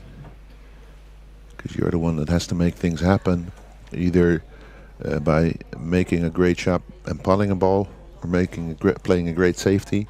You don't want to give that chance to your opponent while he's on the hill. Well, there is a good chance for a safety here if the pot isn't made, because the cue ball is running down towards the green corner pocket. It looks like it's nearly a full ball snooker. Yeah, nice tap on the table from Sufi there. There was a chance of potting the ball as well. And now he leaves Mohamed Sufi in a shot where he's looking at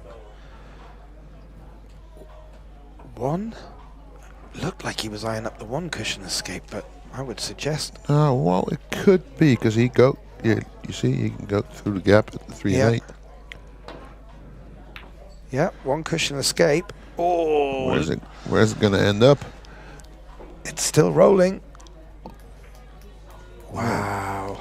Wow, wow, wow. Well, he was very close to leaving the cue ball behind the 7, and as it leaked past the 7, it was all about where the 2 was going to end up. And we can see where it's ended up, Kevin. Yeah. In a tricky predicament. Yeah, but Jan has to be very careful, because if he's slightly off, he will hit the 6 first, or hit the rail first and then the 6. Let's see.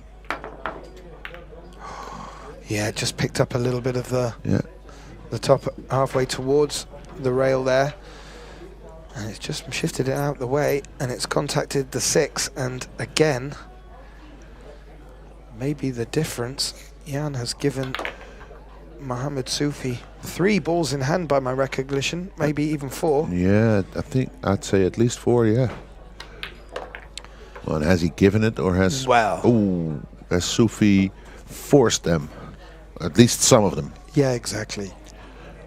That's a bit of a thinner cut than he probably would have played for, but makes easy work of it. Needs a bit more to go. Oh. Yeah, he's leaving cuts left, right and centre here. Yeah. It's like he's directing a movie. So yeah, these 2 balls left to make it 10-7. And he advances towards the quarterfinals.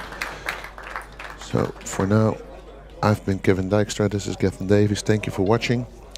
And we will be back in about 10 to 15 minutes with our next match in the quarterfinals. Thank you for watching. Bye.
Liskov and Oliver Zonaki, please go to the TV table for your practice racks. Thank you.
Quarterfinals will start roughly around 3:30 p.m.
Good afternoon, ladies and gentlemen, and welcome to the second OrangeForks Open presented by Predator Cues.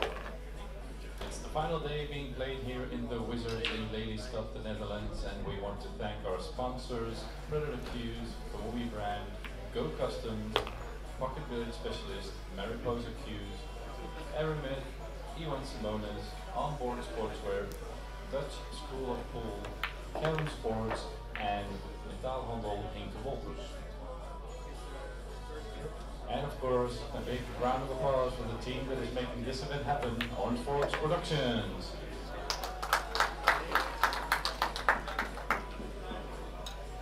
We're down to the quarterfinals. They're going to start in a couple of minutes.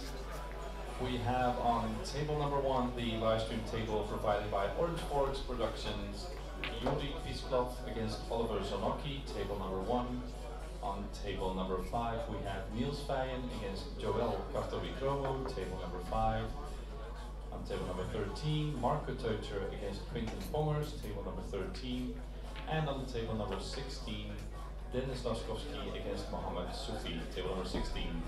All 4 of these matches can be watched on orangeforks.com and on their YouTube page as they're all being live streamed. For more results and information, you can go to qscore.com or you can come to the tournament desk. Thank you and good luck.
A very good afternoon, everybody. Welcome to this match here at the OrangeForks Open, Lelystad, the Netherlands.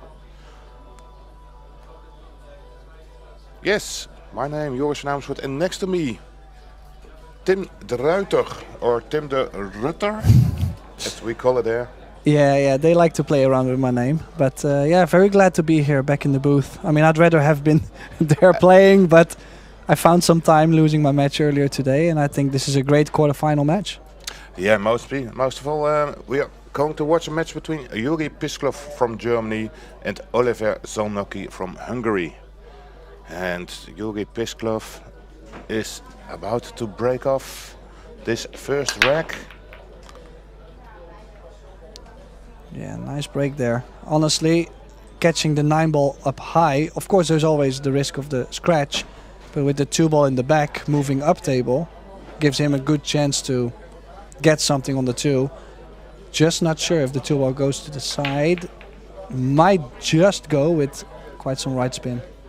Yeah, and he can apply that side spin, that right side spin, because he needs to go to this short rail for the red free ball afterwards. By the looks of it, he can reach it. So, Yuri Pisklov, a very well-known name, one of the strongest players from Germany. 2021, he became German champion in 10-ball. And his opponent, Oliver Zolnocki, in Fargo rating, Zolnocki has a higher rating than Pisklov, so based on that Fargo rating, Zolnocki should be the favor in this match.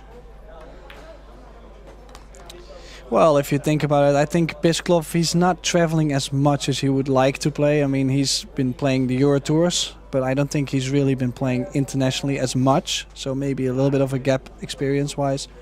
But also, if you imagine, I mean, Zolnocki has won quite some tournaments, especially in the Balkan area a lot. Also. And he's won the World Games. He's finished 3rd place in the World 9-ball. I believe it was the first one after COVID, so that might be 2021 or even during COVID. So I'm saying he's definitely one of the underrated players. Might not have the most, well, how do you say, most smooth playing style, but he's a hard worker, and I think he deserves a little bit more credit here and there. I agree with you there. It's a bit standardized play that he's showing. Not as flamboyant as other players can be. Yuri Pisklov, on the other hand, is such a player. He can have a massive stroke. A little bit of an in-between on this 8. With more angle, you can let the cue ball go 3-4 rails to get to the left side. Now he might have to either punch it or go force follow. Yeah, Punched he can it. quite easily play with some pace.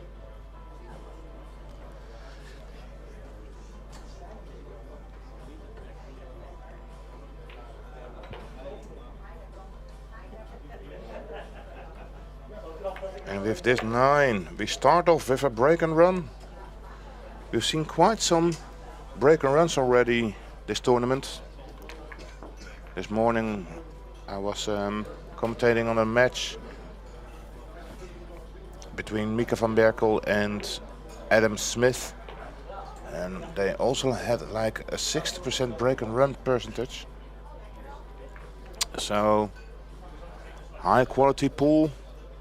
Talking about quality, look at the back in this screen. You can see Niels Vayen getting a foot on his first rack.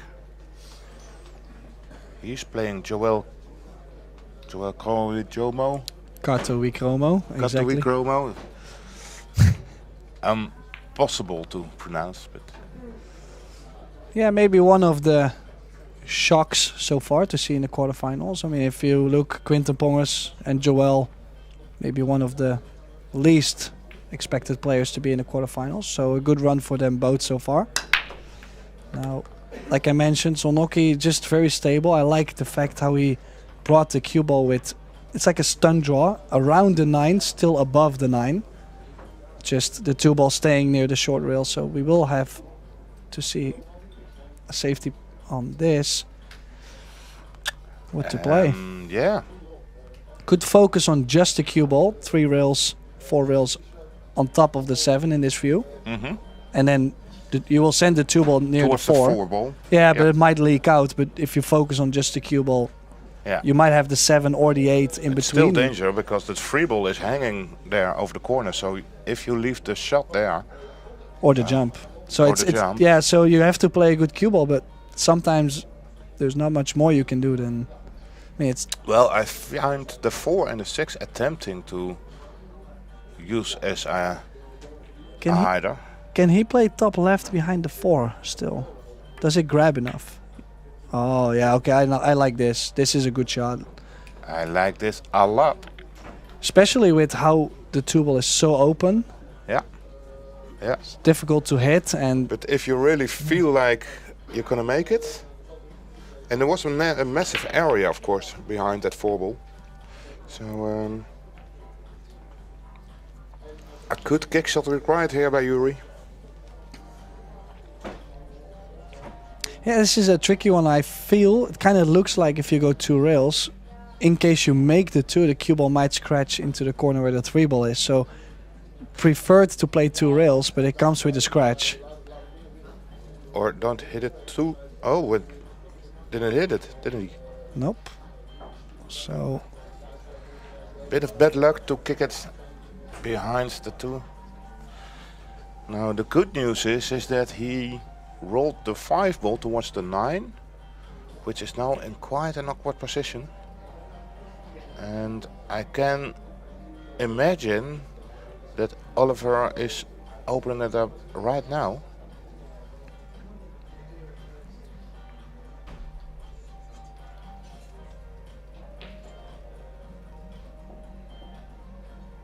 So he's now calculating in from what angle can I run into the 7 or the 5 and open up that cluster, but also find position on the 3 ball afterwards.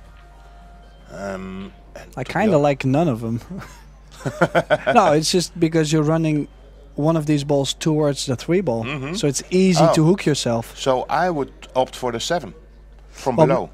Yeah, well, from below from I like below the 7. On the 7. Yeah, yeah, but that's my goal here. But then still, it's easy to get the big cut on the 3 and not to get close to the 4. So it. But at least your 5 you have to do something. But I agree. Yeah. But it's not like sometimes you know the obvious bump and you have a clear run out. Absolutely. So I understand it's a little bit. Oh, he's choosing not to. Yeah.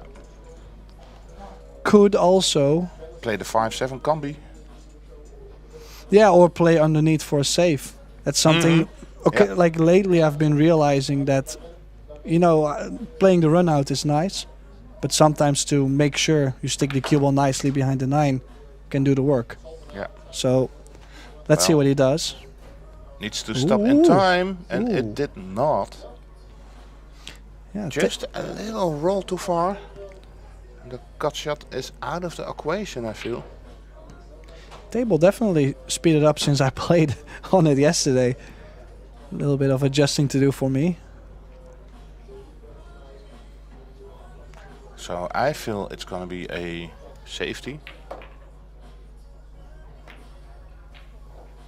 There you go. Needs to roll a little bit further. And yes, well done. So the kick shot is a little bit difficult. It might be there. And otherwise, of course, there's a jump available. Well, he definitely has the window. And could spin the ball also. So I think he can tweak a lot with whether he wants to go 2 rails or catch it directly. Could go directly into it with enough pace to send the 4 down table. So there is the options. But this is the part where I think Oliver has the edge in the match. Oh, how well has he hit this? Look at this. Oh, beauty. Perfect. What a speed. So yeah, obviously when I say one player has the edge tactically, the other one plays a great kick shot. But I think in the running game, you would say Yuri might have a big gear compared to Oliver, who is more stable, just steady. Yeah. But then in the defense, I think Oliver might have that slight edge. So great to see a battle between two styles. It's always my kind of favorite to watch. Yeah. So I'm curious to see what pace Oliver is playing this kick shot. Normally with the 4 balls close to each other, 5, 7, 8 and 9, that could be used as a blocker. Yeah, the funny thing is he's looking at going like 2 rails, but you even might if sell out there. Yeah, if you go might to rails you now. might sell out. I don't think the cue ball is going to get a lot of cover. If you make it, you're not guaranteed to have the 5. No. So what about kicking full into it I would and play sending the 4 out? Yeah, that's what my option was.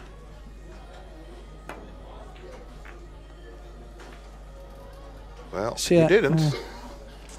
And he left a shot with that little nudge on the 7. The 5 ball is now available at the bottom right. There's a little bit of an issue to get there, but he's now looking at the lines, going behind the 8 ball, the right side of the 8 ball, then the top rail, and then back to the green 6. And already from the green 6, the 5 ball is available, so he will go and try that. 3 or 4 rails out. And you're gonna miss the side pocket and the 8. You gotta go in between there. At least that's what I feel you have to do. Well, anything on the left side of the table definitely gives him the 5. But it's easy to miss the shot with the spin. That's what happened. I got lucky.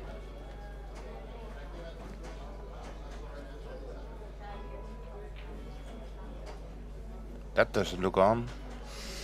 So And I'm not quite sure how well he's with a jump cue. Well, he's not the type of player that struggles in any department, really. Like that's why I said like Very complete. Yeah, pretty complete. Maybe not ultra in one skill, but can definitely jump well. The only thing I'm wondering is this might be real close. Like it, with how much you're hopping the ball, there's not so much to do with the cue ball. Just make it and play safe, probably. But you can't give a lot of energy in forward direction with the cue ball if you have to jump so short. Should be able to make this, especially he took a piece of the Predator and rush there.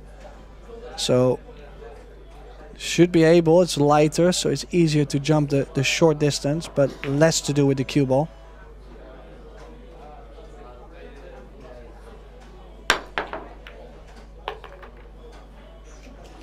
Alright, made it. Found a kiss on the 5 ball. It does cut to the side pocket. Nice appreciation tap from Bisklov there. Actually appreciate. I enjoy that actually when players do that. Yeah, what a play. Could go really aggressive actually. Could go bang the 5 and take a little longer 6. That's the thing. Obviously, as you can see, the pockets are a little bigger, so it also creates the opportunities to way off the percentages and go sometimes. Absolutely, and I've seen, for example, Nick Vandenberg taking the cut shot to the side a lot. Oh, he might be cutting too, unless he's playing the safe under the 7, but he might go for it. He's cutting the 5 ball, and with these pockets, the entrance of the side pockets is very friendly. Well, definitely played a good shot. I don't think he could have gotten any closer to the 6. Just barely missed the 7 there, so prime shape.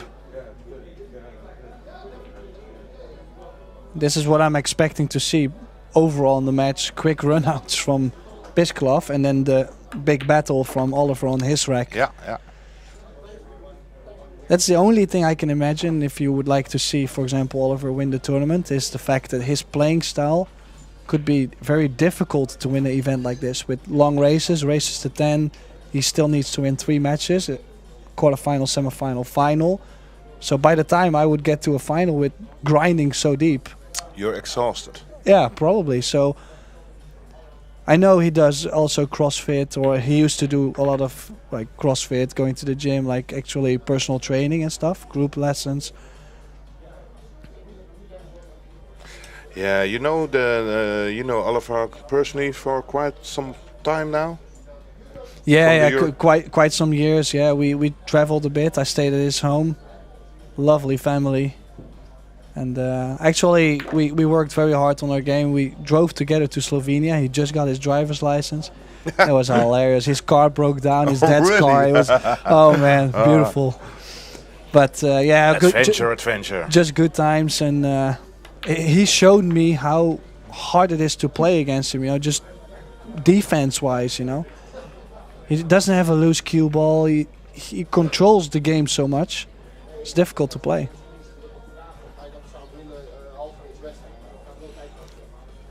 Well, that shows if you're into the quarterfinals of this OrangeForks Open, then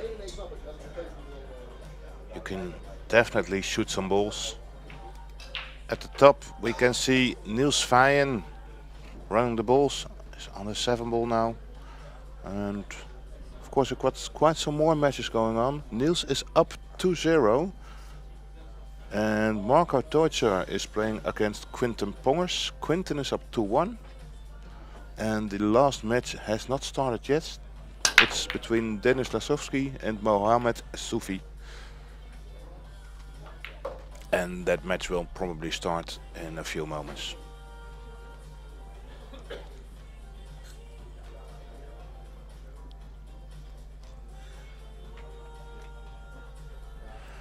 Yeah, so nice pace again on the break. As you could see, 2-ball traveling all the way up. Good cue ball. So now 5-7 might be a Carom on, no Carom on the 7. It needs to be developed.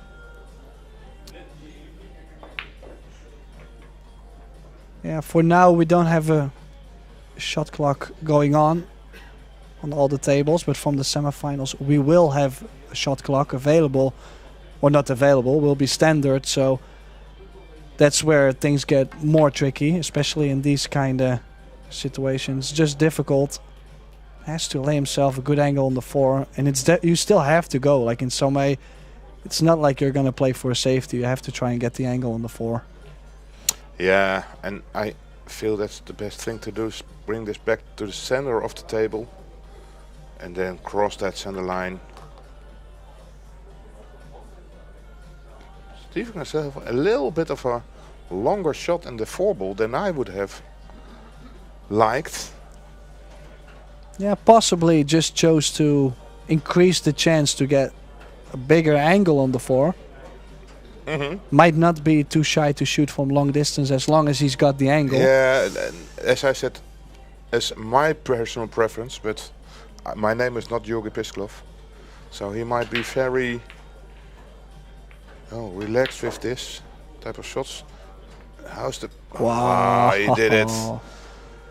Well done. Yeah, perfect nice bump. Bonus to fall perfectly on the 5. Yeah, just gotta make sure. How often do you see people in this position getting a little bit straighter, leaving themselves on the bottom side of the 6 and then not being able to get to the 7? Like straight, I'm not saying is impossible, but this is a lot more work than if he would have stopped a ball or 2 earlier. And spin it around the corner. No, just go 1 rail back up. 1 rail back up. And now he has to draw it straight back to the long rail. And you're trying to get straight on the 7. Yeah. So you have to draw into the long rail, and you might have danger with the 8. And then too much angle. Now, like, this is where usually the mistakes come, because they start to go back and forth and do more with the cue ball. Indeed, this is not a shot to play soft. Going up and down. And you replayed it very nice. Yeah, he's managing really well. I'm only pointing out that, like, where I see other players sometimes struggle or not getting out, even though, well, like we mentioned, with big pockets, you're supposed to.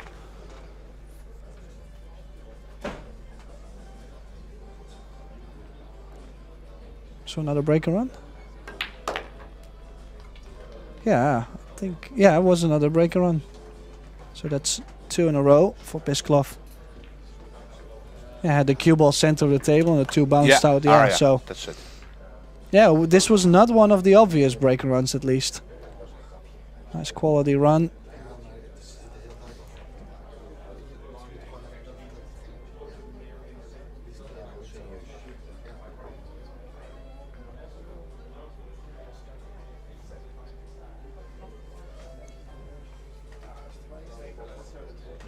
So this event is hosted at Pool Hall the Wizards in Lelystad.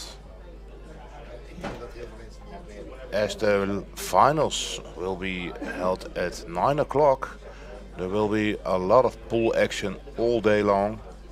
So if you're in a rainy Sunday in the Netherlands, then well, and you have nothing to do, you're very welcome to come to Lelystad, have a drink and watch some great pool.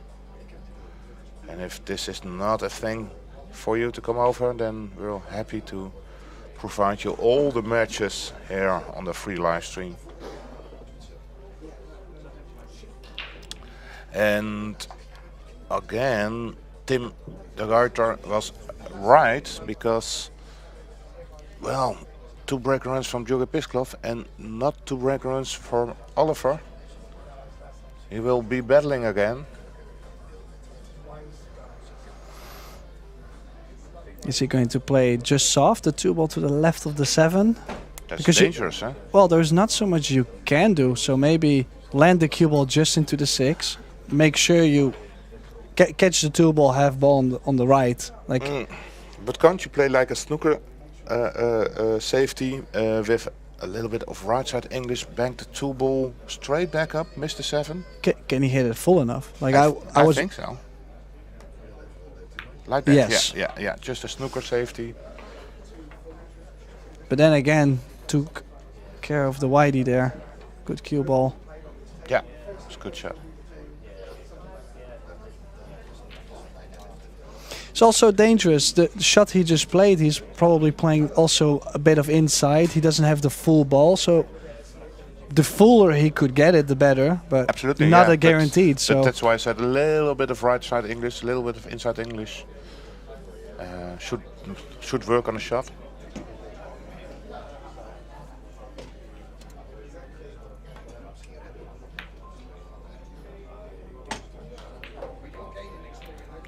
Yuri Pisklov tried the same shot, at least I think, and either way he found a snooker behind the 3 ball, and this is a typical shot for Oliver to take the jump cue out of the bag and go airborne.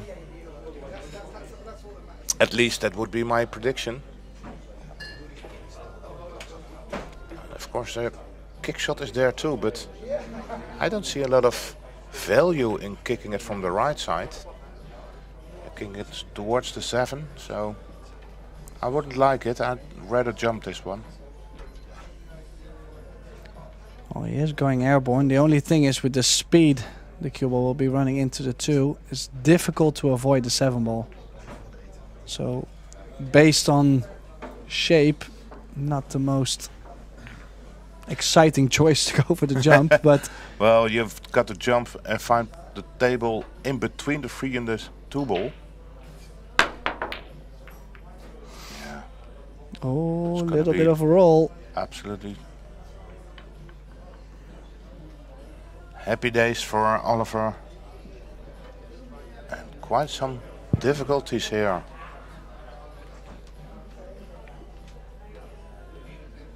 He can spin it around.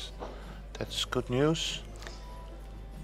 So then the 1 rail would be available. Yeah, if you can get there, Well, then you can get around the 3 ball. Maybe you should even go for 2 rails. I like 2 rails. You can make the 2 off the 4 in the corner. Yeah. And the cue ball is going back up table. Yeah, me too.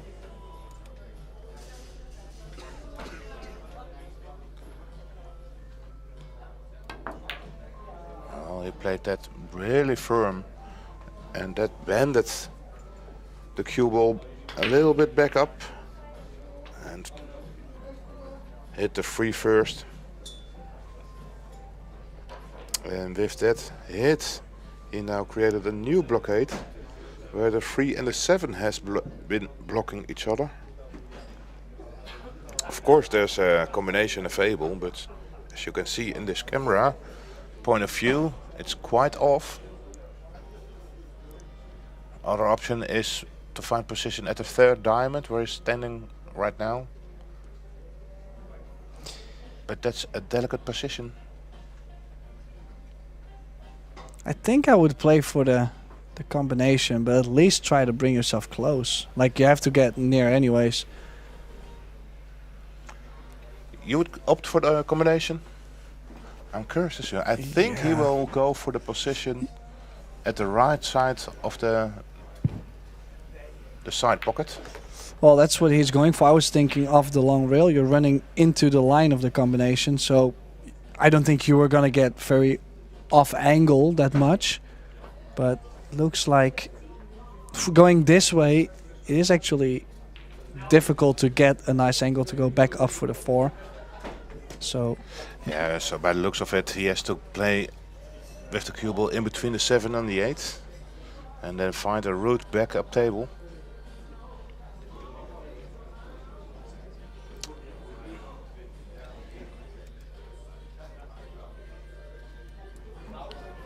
Could also stay away from all these balls and spin it 1 rail out.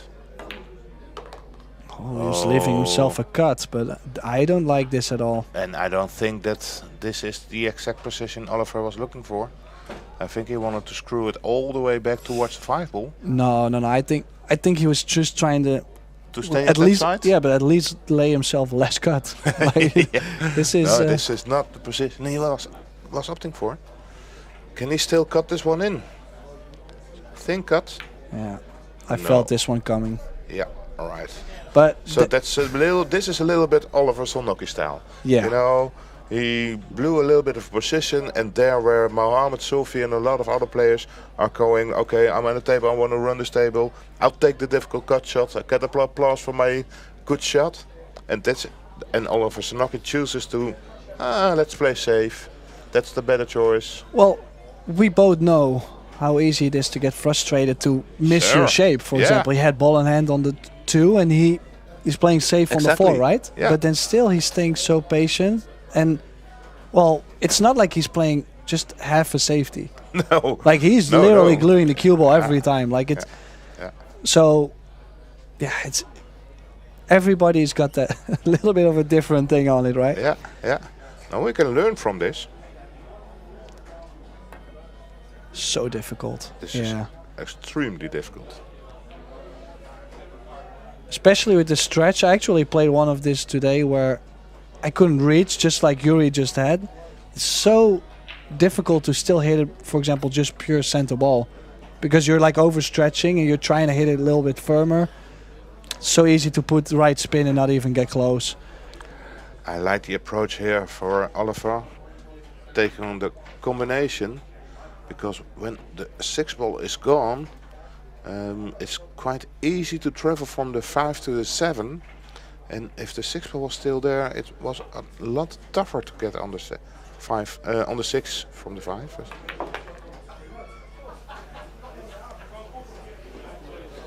A little bit straightish here on the 5. Maybe he can go forward to rails.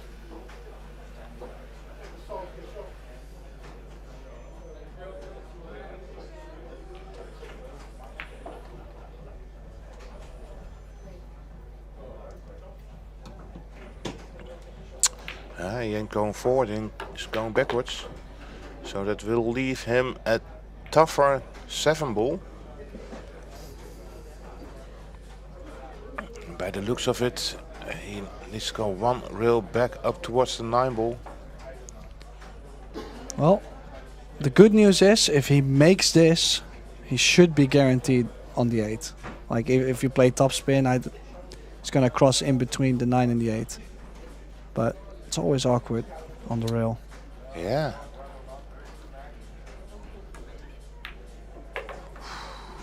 Nice kiss there.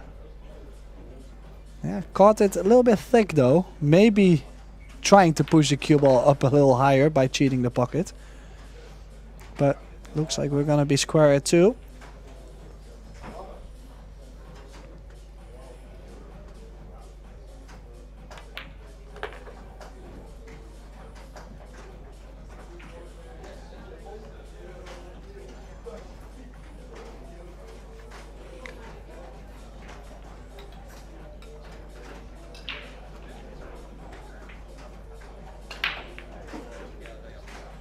Quick update from the other matches. Niels Vijen is 4-1 up against Joel Katowichomo.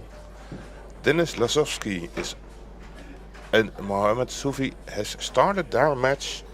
And Mohamed Sufi is 1-0 up. Marco Teutscher is leading 3-2 against Quinten Pongers. And we already seen some names going out of the tournament. In the last 16 were eliminated Mika van Berkel, Cliff Kastelein, Nick van den Berg, Jan van Lierop, Boris Ivanovski, Ivo Aerts, Meldy Dagbush and Can Salim, who lost against Oliver Zolnacki. Well, one thing is certain, yours. We're not gonna see another break and run from Yuri. Unless, no. I mean, well, he could jump it. Well, that's what I'm saying. The shape would be there on that 3 ball. The only thing I'm considering is the fact that the 5 does not go by the 9. Yeah. So it's not like you make the jump, you're almost guaranteed to be out. So in that case, I like to probably push probably near the side pocket. Just make sure you don't leave the cut to the corner or the side in between. Play from there. By the looks of it, Yuri Pisklov says, no, I want to keep my streak going. I just want to have my break and run stats high enough. I'm going airborne. See what I can do. And the answer is, he's probably selling out. So, a chance that Oliver was waiting for.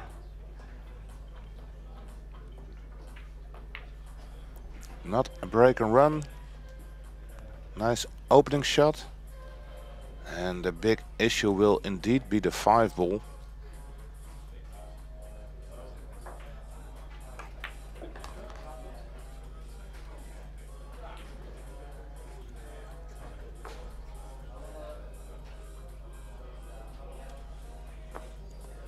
Can Stunders around to 7.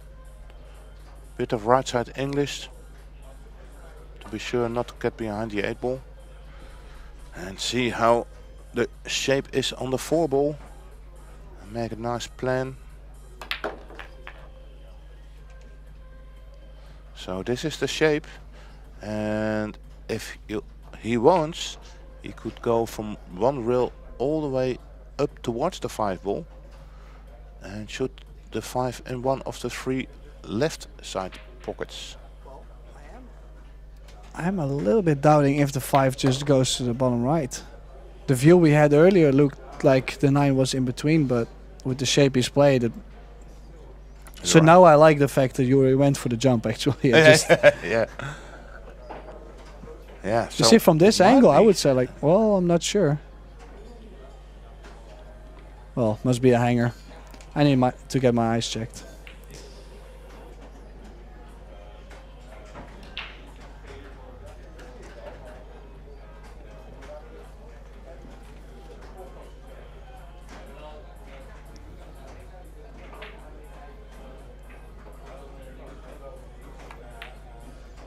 It was indeed a hanger.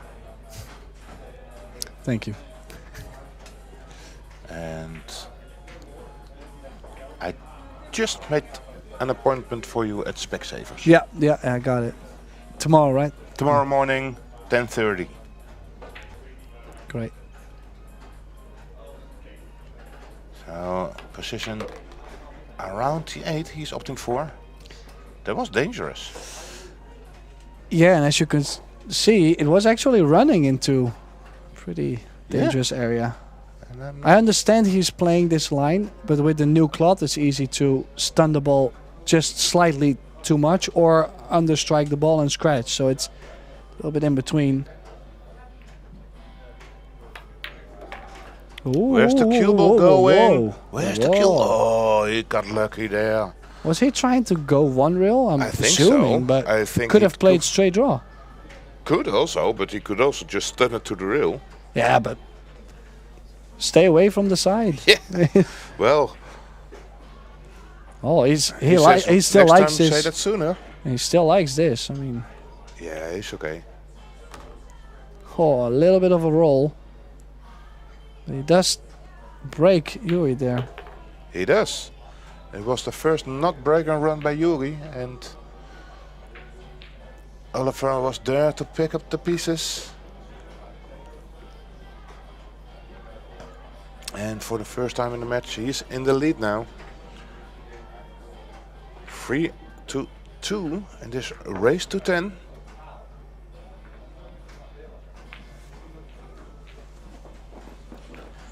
It's alternate break, so this break goes to Oliver Solnocke now.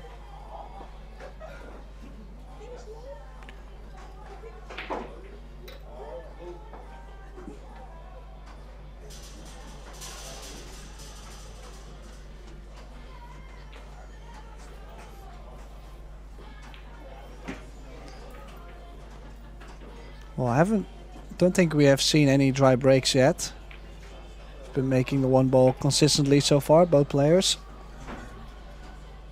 Felt like the TV table was breaking slightly different than the other tables.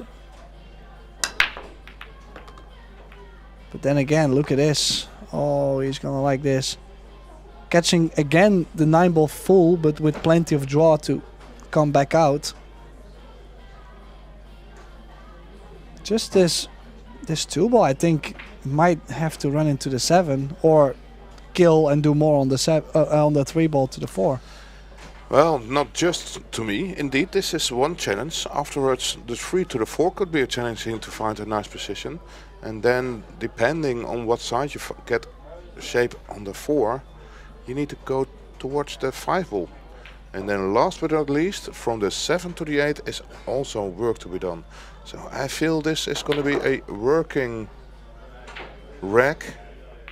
Oh. And the first shot he worked quite well, but underhit it. So now he has to work again, shoot the 3 in the corner, just missed a 9 and bounce back for the 3. Where are you gonna play the 4? Depending, but I think I played in the top left. Well, he's playing top left spin. I could go to the corner. And I like this. Yeah. Makes it easier to bring the cue ball from 4 to 6. Going forward, the pace will be better. Absolutely. So needs to stun over. Probably again have to work a little bit to find more distance towards the right side of the table.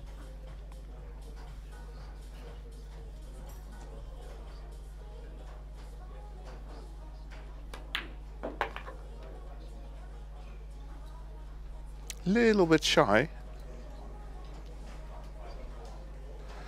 So 4 to the 7 shouldn't be an issue, but then again he needs to work his way back from the 7 to the 8.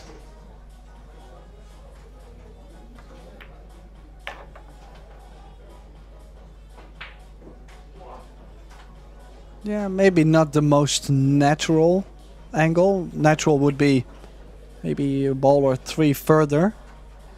In that case, the cue ball has more speed. So you'll see a little bit of a bigger stroke on this 7 to cross over 2 rails. Could also go directly towards the short rail, but that's, you don't see that very often.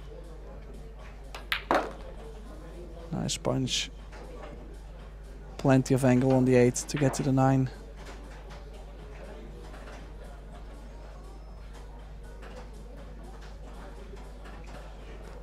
Yet now the rails are obviously not sliding as much. I'm wondering, he might opt to go twice the short rail. Rails up. Yeah. Yeah. Because if you play this soft to go straight over to the 9, you have to play with that little bit of spin, and the hit is not a as little bit nice. inside English. And that could spin it away from the pocket. Yeah, it's a more secure stroke. The only thing that could happen is you're laying yourself longer on the 9. But this should be alright for Oliver to complete the break. Yes. To take an advantage in this match.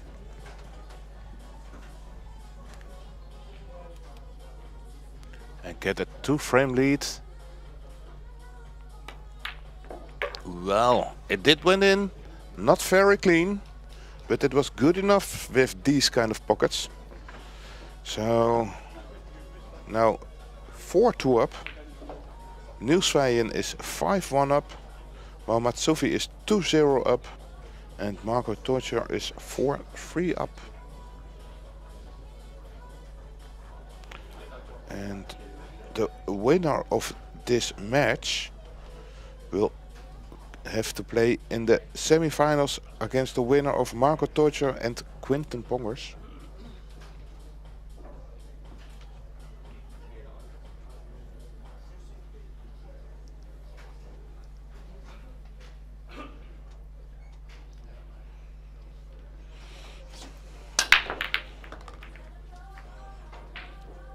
Nice break there by Yuri. And a bit unlucky not to find a position on the 2-ball.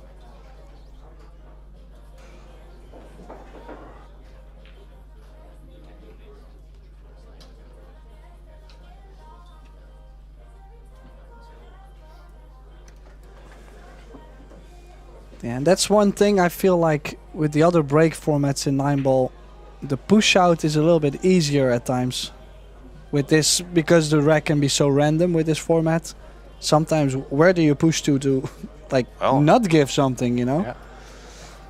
Like almost everywhere on the table you're gonna give Oliver something to shoot at. So then you probably have to still play towards a snooker, push to a snooker, but an easier jump that you feel more comfortable with. Yeah, but it might not be the push he's looking for being down 4-2. That's, yeah. Not gonna say it plays with your feelings, but it feels like your thoughts are a little bit against it. You don't want to play it, but you kind of have to in this position. Because if he goes to the left side of the table, you can leave the 2 or pretty decent save behind the 4-7. Yeah, so that's what he did. He pushed to another position for the jump, which makes it a little bit easier. I cannot imagine him shooting this. No, me neither. He has to give it back. Also, I would take the jump if I knew the 2-ball could land in a good position, a good safety opportunity could happen. But going for the top left in this view, I don't think it has any chance to go safe. No.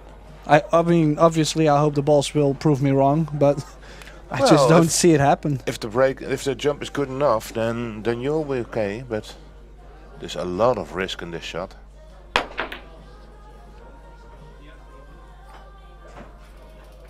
Oh, ooh. Well, he might. So, does that 4-ball still go? I don't think so. And he might even have a little bit of a snooker on the 2-ball. And the 2-ball is so deep in the pocket that a rail first is not guaranteed to hit it. And also not to swing it around and not run into the 5 and not fall behind the 8. Well, I can name quite some issues here. Let's see if Solnaki has a plan that can work.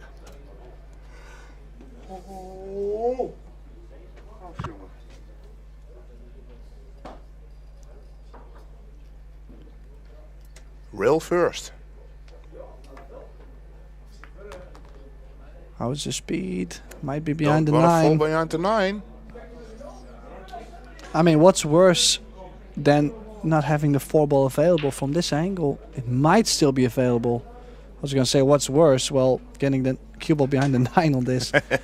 I mean, this is a difficult jump. You have to land so well, like almost on top of the 3 ball.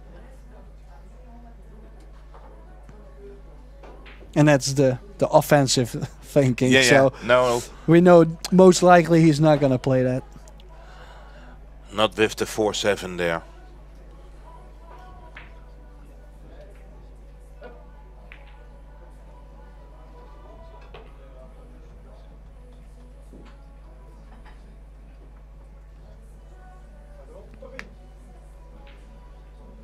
He's now looking at a kick underneath the 8 ball, but I don't feel that's the right shot. I would be more comfortable in kicking 2 rails out, long rail, and then to the bottom rail, and then up into the 3. Sending the 3 ball towards the 9 or towards the 7-4. Is he looking at going 1 rail, catching the bottom of the 3 and sending the cue ball up? Bring the 3 into the 8, maybe. Quite some right spin. A lot of movement. This is gonna leak. Oh. Oh, he got lucky.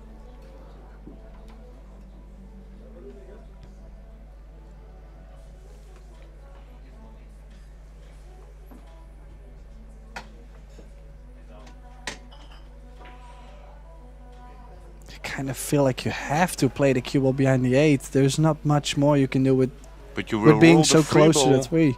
The 3 ball you will roll straight in front of that corner pocket. If you thin. No, I'm going over the short rail. I'm like, You're going over the short I'm rail. massaying the cue ball all the way long. Ah, okay. Now this way, yeah. Yeah, I mean, you always leave the free ball in front of the pocket. If you don't find that snooker, yeah, I find it really awkward. Shot by Yuri, but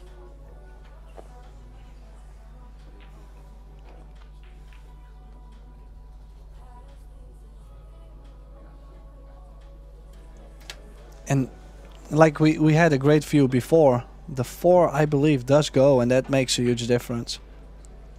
If the 4 does not go, well, off this 3 ball, it's not easy by any means, but as you can see, just plain top spin. Indeed. If you play it like this, then the 4 should indeed go. If you want to go crazy, you can billiard the 7 in.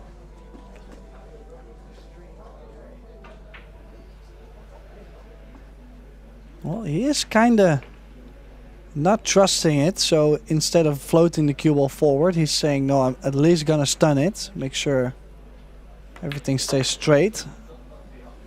But with the stun, low. Yeah, with the stun, actually, it's more sensitive to keep the position. So now, cannot imagine him holding the cue ball on this. I like to go into the short rail and out to get to the 6 ball.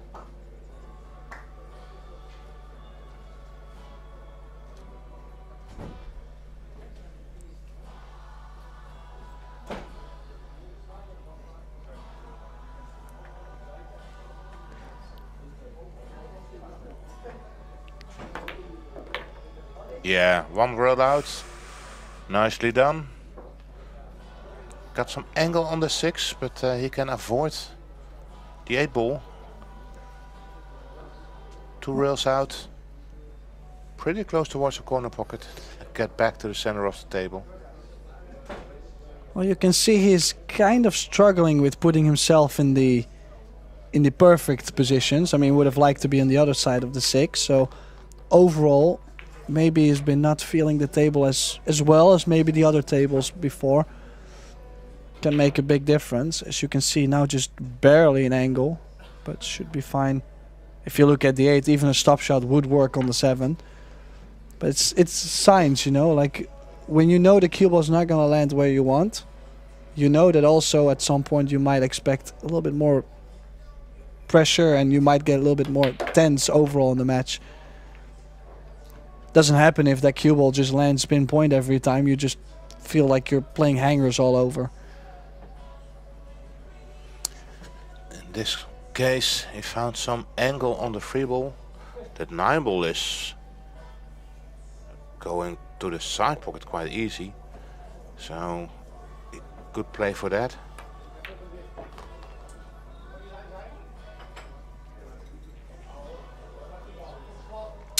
So, sinking this 9 ball in the side pocket, Oliver Zolnocki will go into a 5-2 lead now.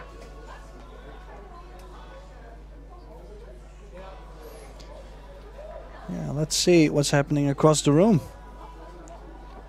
Oh, Niels Vayen 6-1 up against Joel.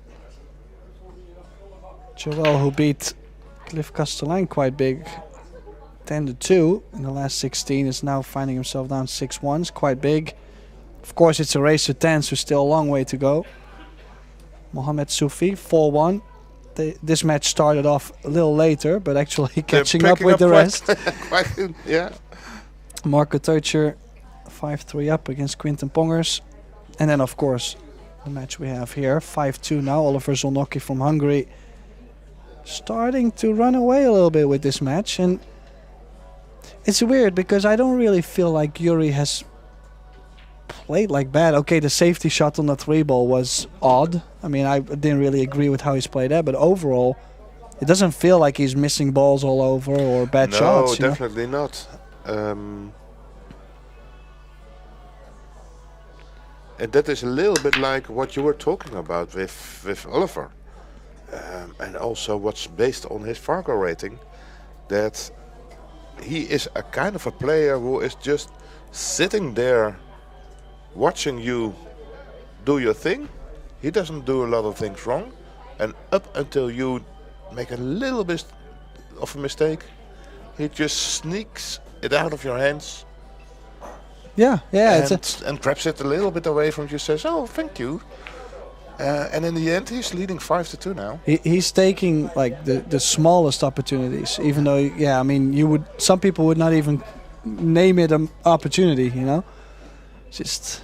And it's not with crazy 6 rail shots, messy. It's more like with, yeah, get yourself a little bit with some chess play, losing a piece, and therefore he's in the winning hand. I like what he's playing here. Oh, I like this. I was actually just gonna say this. He did not have a nice route on the 2 to the side with where the 4 is. Cue ball on the rail, so no way to move the cue ball away. And then again, this is typical for him to play this kind of shot where someone else, I'm sure Sufi was still trying to jack up with the cue ball on the rail, make something happen, and he just doesn't. Yeah. And this can be also super devastating, of course. When you're Yuri now at this point, you're saying like, every time I get to the table, I'm frozen, you know? It's difficult to play. Again, it slides quite a lot. Now the only thing is you can feel slight bit of frustration as Yuri is now. I don't feel like he really put everything into that kick. Like he dropped down a little bit fast, and obviously not what we like to see. Like I'd rather see him. Well, things are getting tough to dig a little deeper. Always easier said than done because I also struggled to do that this week. So it depends, but with ball in hand, I just overall am not expecting Oliver to make too many mistakes.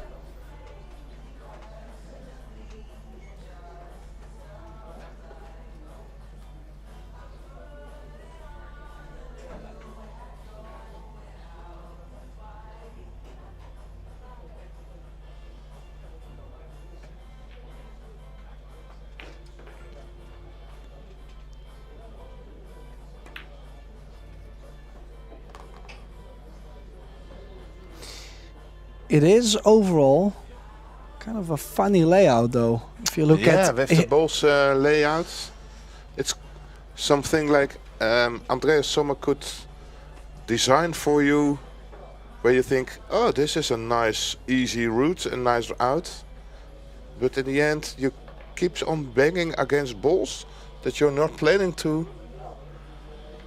So Yeah, for sure, another roadmap. Actually, I feel like not saying he's played a poor positional shot, but he's already landed a little bit funny on this 3 ball. And from here, he needs the perfect pace and the angle to get to the 5. well, looks like he did. Great shot. Well, yeah, I was going to say more credits actually to him, because this is one of those shots that can easily just, you can not even have a shot, you know? Yeah.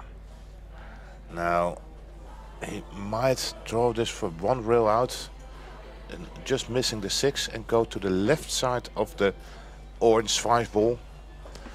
Just missing the green 6. That's a very important shot, ball there to miss, because you're probably gonna get quite close to that ball.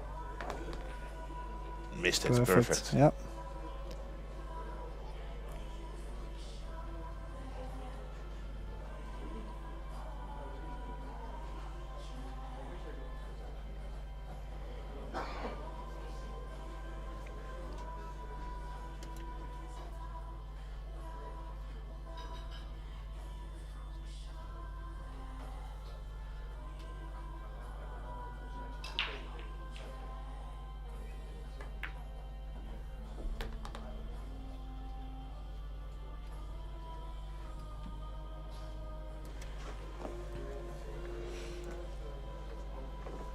Also, if you look at just Yuri's demeanor, the way how he's sitting in his chair, wandering around, the way how he's kicked the last shot, even if, I mean, 6-2, it might actually be a little late to take the timeout compared to what has happened.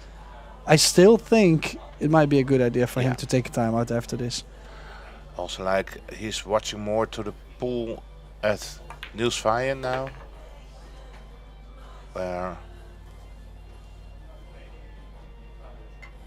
he kinda wanna find something positive or something.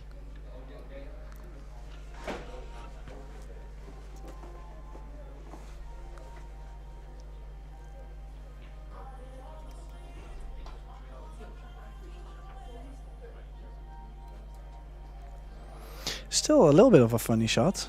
The window between the side pocket and the 9 to crossover is kind of small. I don't think he can play low right, so it has to go 3 rolls forward, and suddenly you have to do the 9. Suddenly you're doing a little bit more than you wanted to. Yeah, and then this suddenly can happen. You run into that 9 ball. Now, of course, it's still cuttable, but it's suddenly also messable. Yeah, the good news is the left spin on the cue ball is going to throw the 8 ball more Around. towards the corner, and it's gonna give the shape, so it works for the shape, so it's quite natural still. But indeed, I mean, definitely one that occasionally you're gonna just barely hit the jaw here and there. Oh, he's playing with a little bit of inside English. Oh. Yeah, Interesting route. well, especially if you look at, he's crossing quite a big of area. I don't think the rails are grabbing enough to play that. Maybe a bit nervy. This 9. He's also realizing, of course, that he could complete 2 breaks. 6-2 is a nice lead with alternate break, of course. Absolutely. This one straight in the heart of the pocket. So he's cueing well, Oliver. And again, he grinded another rack, having a 6-2 lead now. And all the pressure is now on this break for Yuri, because you don't want to fall 7-2 behind. You really have to make 6-3 here.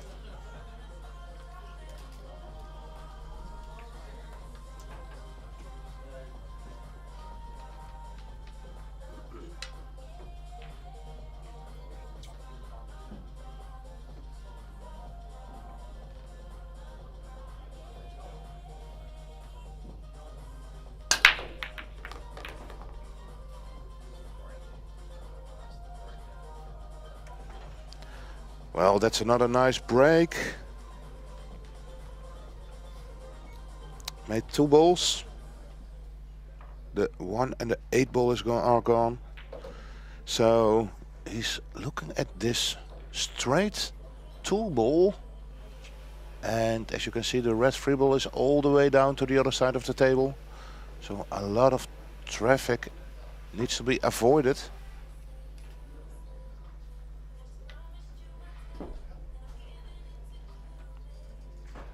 And it's going to be a straight draw shot, probably over the 5. Want to hit the 5. I hit that beautifully. Also got the right angle now, so he might go in between.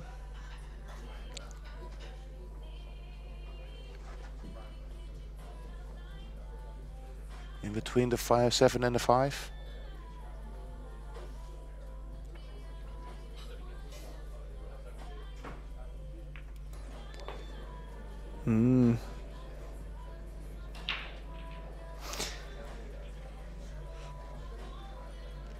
Could run into the 4 softly. Can you draw this into the 5? No.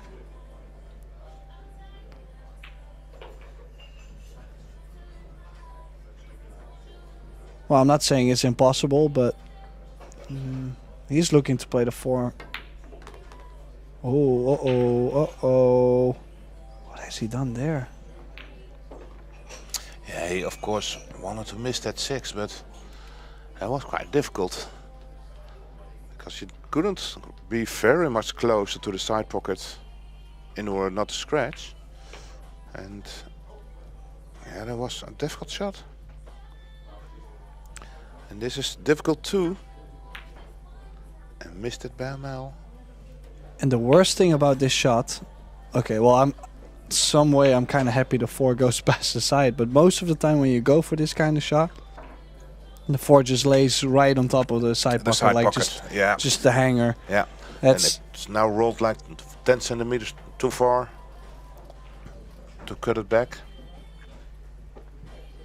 So this is always a tough shot to take on, because the safety is difficult also from here.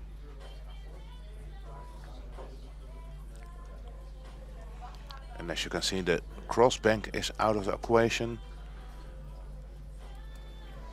And let's see what Oliver could bank the 4 to the left of the 6-9 and follow the cue ball. Yeah, just like this. 2 balls in between. Played it well. Played it perfect. Absolutely. Great shot.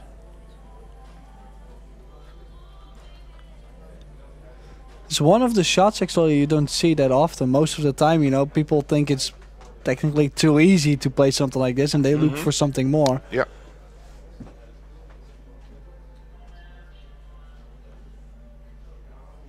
So 2 real kick shots from Yuri.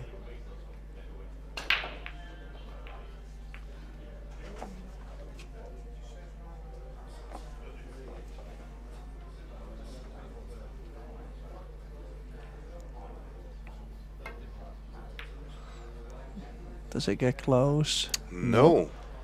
He's going to sell out here. Yeah, and especially where the 4 is now too, like most likely leaving like a natural angle almost from the 5 to the 6. Yeah, yeah. Like there's not much to do, like it's just control the pace, make sure you have angle, and you could see 7-2 on the scoreboard, and I don't think a lot of viewers would be expecting such a big difference in scoreline. I mean, maybe that Oliver would be up, but not by 5 games. No, and I do think that in the beginning, like Yuri started with 2 break and runs, and Oliver just hang in there. And from that point on, the break didn't work as much for Yuri anymore. He kind of forced to make a little bit of mistakes.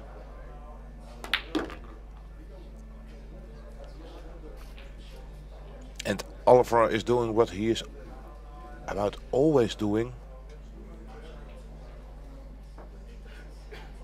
Pick up the pieces, pick up what's left, pick up what's presented to him, and eventually win matches.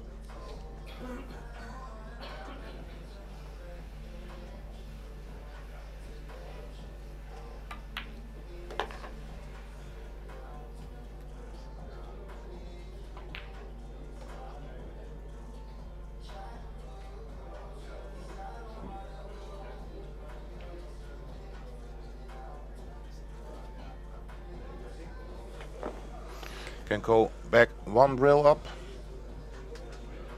Could also swing it around the 9. Yeah, if he feels he has too much angle to stay on the left side of the 9, could indeed go around. Not a big fan of getting 1 rail to the right side because you're kind of crossing the your angle. line. So, Yeah. and that's also something you don't really see often from him. So it looks, everything he does looks so simple, but all these small details. He makes the right choices with all of them, just to eliminate as much risk as possible. So 7-2 up. Yuri Pisklov again not taking a timeout.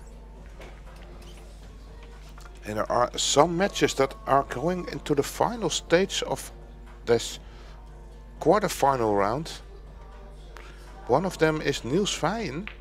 He is 8-1 up against Joel Kortovic-Kromo. I'm never gonna say that once fluent. Dennis Laskowski is 2-6 down against Mohamed Sufi. Marco Deutscher is 7-3 up against Quinten Pongers. And here, of course, it's now 6-2 on the scoreboard, just updated to 7-2.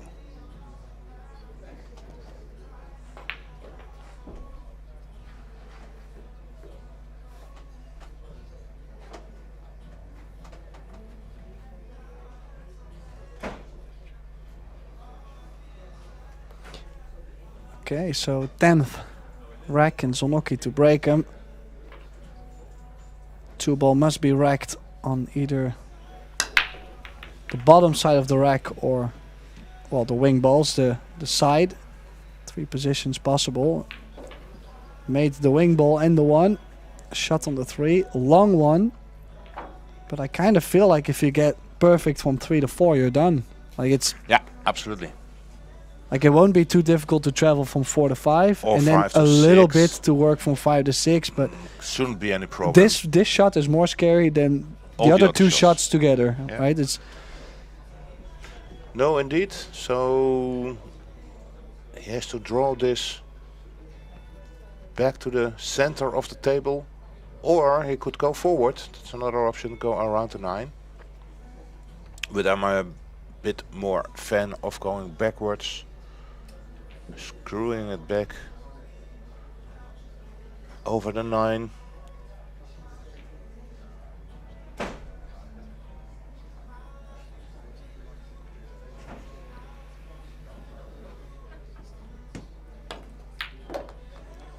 wow. Needs to roll a little bit further. He is. Well, he played that nicely. The only thing, I mean, obviously, I'm not trying to talk him down. bias He's him. up 7. He's up 7-2, and he's playing well. But I'm very sure he was trying to go just A little bit smidge, further. yeah, because it's difficult to go when you go forward around the 6 or anything. It's difficult to get to the 5, and I'm just not sure whether he can draw the cue ball far enough up table. So, as you could see, he's probably going to run into the rail and leave himself where the pink 4 is now near this area. But most probably he also felt like if he wanted to go further, he had to play more pace. And that was also a risk for the pot. So this is kind of a balance in, well, the position and be sure to make the pot. Well, this was also one of the shots where he occasionally you are going to land behind the 9, or occasionally you're going to leave yourself too big of a cut on the 5, and well, things are kind of working for him at the moment. And now the big question is, what will be the route from the 5 to the 6? I think 1 rail. 1 rail and then to the bottom side, at the bottom long rail? Yeah, you find a window between the 7 7 and and the 8. 8. Yeah, Alright. because checking if you go in between the 6 and the 9, it's too easy to hit it too firm or too soft. This is a quite big area to play to. You're correct, and he did find that spot there. And by the looks of it, he did not fall straight on it. Has a little bit of an angle towards the short rail, and he could play 2 rails forward to find a nice position and the right angle on the 7 for the right side pocket.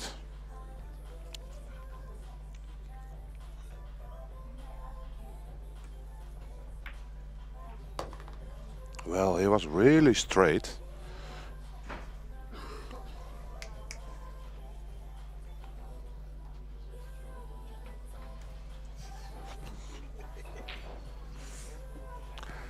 So this needs to be accurate. It's kind of a little bit of a funny angle away from the 8 ball. So if you draw it up, I guess, to the 3rd diamond. Oh, I thought it looked a little straighter. He was. Well, Now again, he falls straight. can be a player's biggest enemy, falling straight all over. Like it's people say it's the easiest shot in pool, Nah. but it's so And only if difficult it's the to. last ball. Yeah, All the but other balls. it can be so difficult to land nice. Like now he still has to put on quite some pace and some draw. Sure, he'll take it from here, I'm very sure, but Yeah, again, not the easiest of the balls. He hasn't missed a lot of balls in this match. But, well, you don't want to rely too much on making all the shots. In this case, not a problem for Oliver Zolnacki. He's up 8-2. And, well, what do you think, Tim? Is there still some time and match left in Yuri Pisklov to get a foot back in this match? for me the one thing I found so fascinating to see is the fact that he's 8-2 down and we have not seen him take a timeout. So he was 2-1 up, he loses 7 in a spin. Yeah, and indeed every time when the rack is over I'm having my text ready to, and we go into a timeout, but he kept on going. Oh, that little notch. That looks like a little bit of fatality in this match here. Yeah, but if you look at him, like How he sits. you can just see it, the disappointment, the way how he went to his chair, like his energy. yeah, I kind of feel like he's not digging as deep as I've seen him do before. And like I mentioned, it's a quality to have, and it's not always as easy to bring that up. I mean, sometimes you fight real hard for 6 months to every match you can do it, and then suddenly 2 tournaments in a row you just don't feel like it. So it's a funny thing, but on the other side it's a quarterfinal match in a pretty big tournament, I would say. I mean, this is the biggest tournament in the Netherlands we have, with quite some international participants. So yeah, it's still always weird how that works with the grind, you know. It sometimes happens and sometimes you have to push yourself to get it, and yeah, I kind of just, I mean, we all know the feeling for him, of course, so we feel for him. Yeah, to be honest, yes. And to be honest, Yuri is not playing too bad. It's not like he is making one mistake and then next to the other. He started well with 2 break and runs. That's the 2 racks he has. Those were the first 2 breaks, both break and run. And it's just that Oliver is picking up every rack that he can.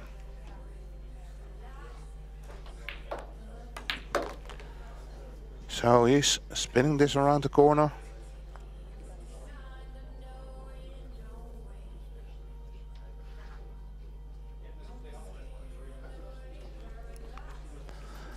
There's a little angle on this 7. So if he wants to play the A ball in the bottom left, he needs to work a lot with the cue ball. Looks like he's going for it. Needs to travel a little bit more for comfort. Well, he played it very nice. Another good shot there by Oliver. Natural path now to shoot the 8 and the 9 at the bottom left.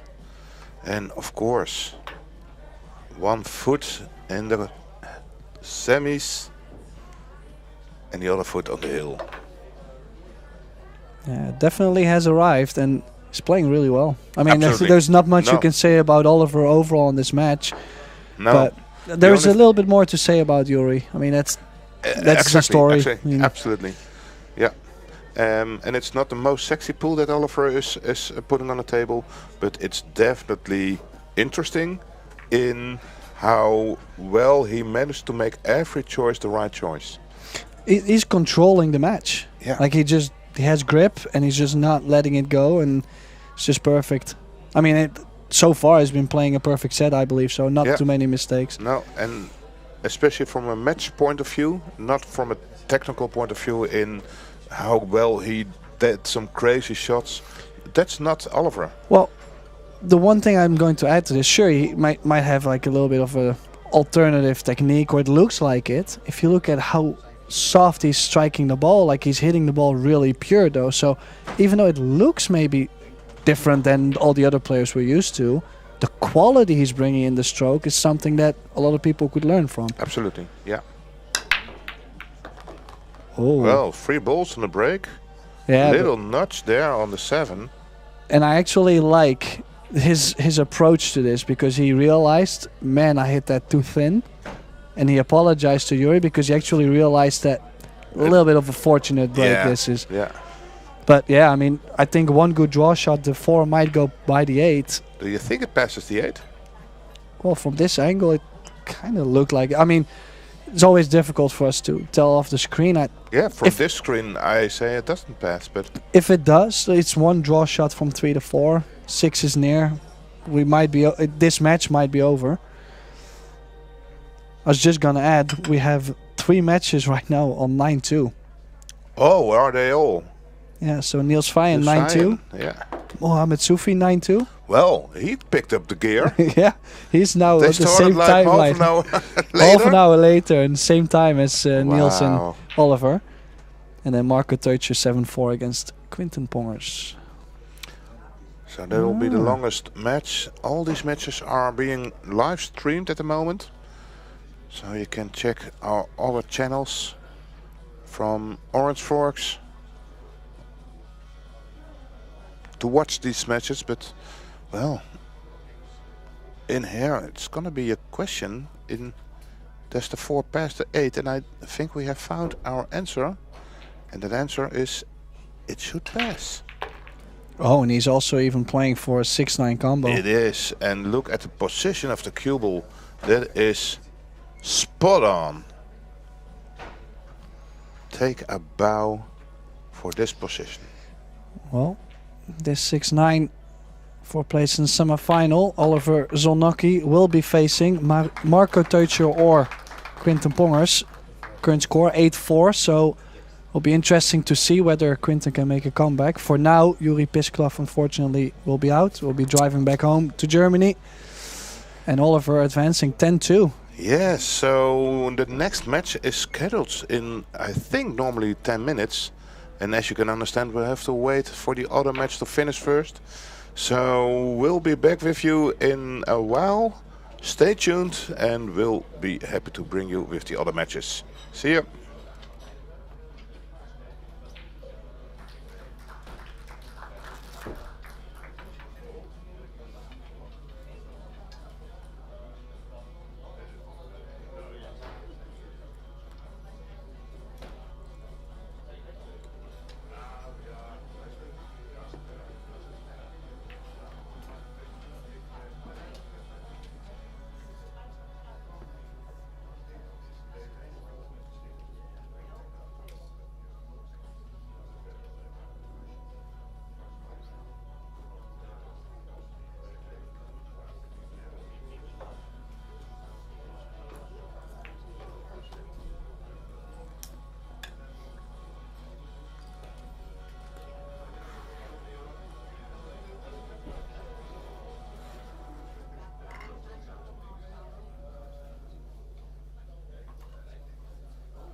It's our pleasure to be joined here in the box with our recent match winner on the main table, Oliver Schnocki.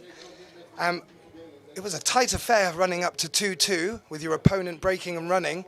What do you think changed at 2-2 for you?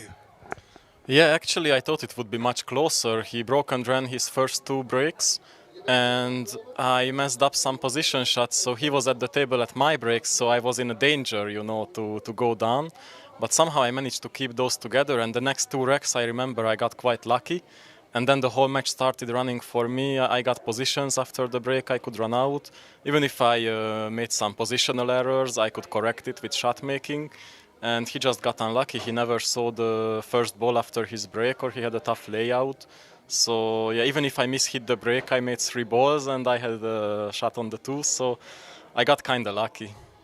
Well, maybe you did, but you certainly played amazing performance today. And what I did notice was that you've now been in this box for a second time, meaning that you've won on the main table. What do you feel that's going to bring to you now into the semi-final, which you'll also be playing on the same table? Oh, I hope this will be my table. But yeah, I hope it stays kind to me. If I keep getting the rolls like in this match, I would be happy with it if I can take them. But let's see, you know, every match is different and the opponents are getting stronger and stronger. So I just have to try my best, and ball by ball, I hope I can do it. Indeed. Well, we're still waiting for a scoreline to come through, but it certainly looks like you're playing a Dutchman in the next, in your semi-final. How do you feel at the prospect of playing in front of a home crowd for your opponent? Oh, I think the crowd is nice here, so they will not shark me or anything, you know, but I think there will be a good energy around the match, so it always makes it more fun. Well, Oliver, congratulations on making the semi-final. We look forward to seeing you back at the table. Thank you and good luck for the rest of the tournament. Thank you.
Well, it's our pleasure to be joined in the box by a recent winner from another of our televised tables, fellow countryman Niels Fire. Niels, you appeared to win comfortably. What were the key points to you in that last match with Joel?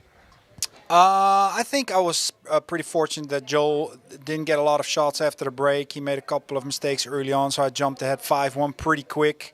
That got me more comfortable, him more uncomfortable, and then it's just one of those matches where eventually he just blowed open, and yeah, he just couldn't catch up. Even at the end, he had a good break, a Chinese snooker, couldn't make the 2, and then I'm winning that safety battle, you know, and then things just keep snowballing from there for him. So yeah. Well, it's good to see you on Dutch soil. How have you been preparing for your return?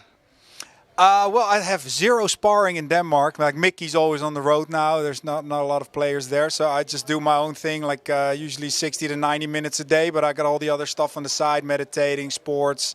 Got a ton of projects with the Mental Mondays for the YouTube channel, working with the Patreon students. So I don't consider myself full pro anymore. It's only this. I got a lot of other stuff to do, and then family life. I got a great supporter here with Sina, and my mom's here, so we're having a good time. 2 more to go. It's lovely to see you with your family here. It's really added to the vibe in the place. Does that really affect in any way how you play and how you approach your matches? No, you know, Sina's old enough that she knows, like, now it's game time, and then I got to do my thing, so that doesn't affect it at all. You know, if I was younger in my 20s, that wouldn't work anymore. You know, and then it's all in. But now, once you're a dad, you understand. You know, like kids come first, and then that little 20, 30 seconds before a match doesn't affect me at all. You know, back home that's all day long. You know how that is. So those 20 seconds is a breeze. Well, it doesn't seem to have affected you at all. Some great performances so far. We look forward to you repeating that throughout the semi-finals and into the final. Well, we look forward to seeing how that plays out. Thank you again, and congratulations, Niels Feyen. You got it, man. Thank you.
vaak. Nog eens vanaf 10?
and gentlemen, welcome to the second OrangeForks Open presented by Predator Cues, and we're down to the first semi-final here, played in the Wizards in Lelystad, the Netherlands.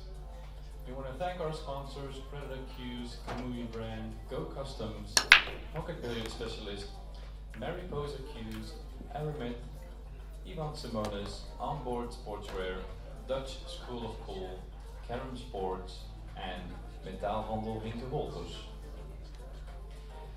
And of course, give a big round of applause for the team that's making this event happen, OrangeForks Productions.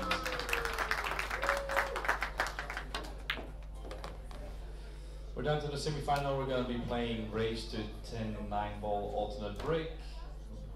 9-ball on the spot with a break box in effect, and a rack template will be used. For that, we will be using a referee during both semi-finals and the final. There will also be a shot clock in place, 30 seconds for the initial shot with one extension of 30 seconds and 60 seconds after the break. In all other situations, the WPA rules will apply.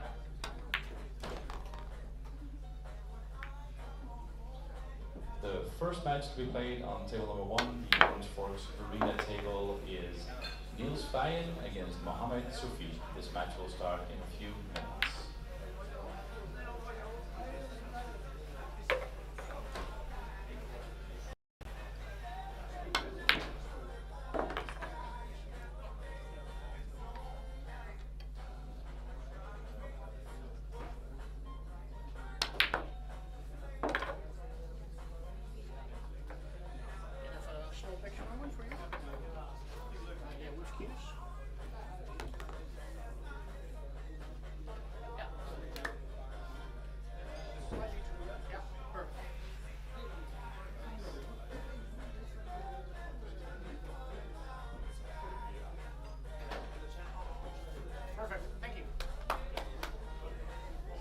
Ready?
Well, welcome players, friends and fans to this second edition OrangeForks Open, brought to you at the wonderful Wizards Pool Hall here in Lelystad, Netherlands. I would first like to extend our gratitude and thanks to all those who have made this tournament possible, from the tournament directors, his team, the production team at OrangeForks, the wonderful bar crew, the fans, and of course, our players. It's semi-finals time.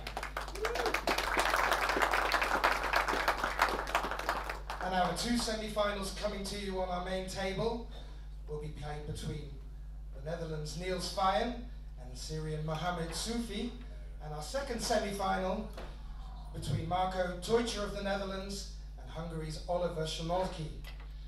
Overseeing proceedings will be our referee Richard Brunsma. It's on the shot clock today. And I would like to wish all the success to our four players. Let's play ball.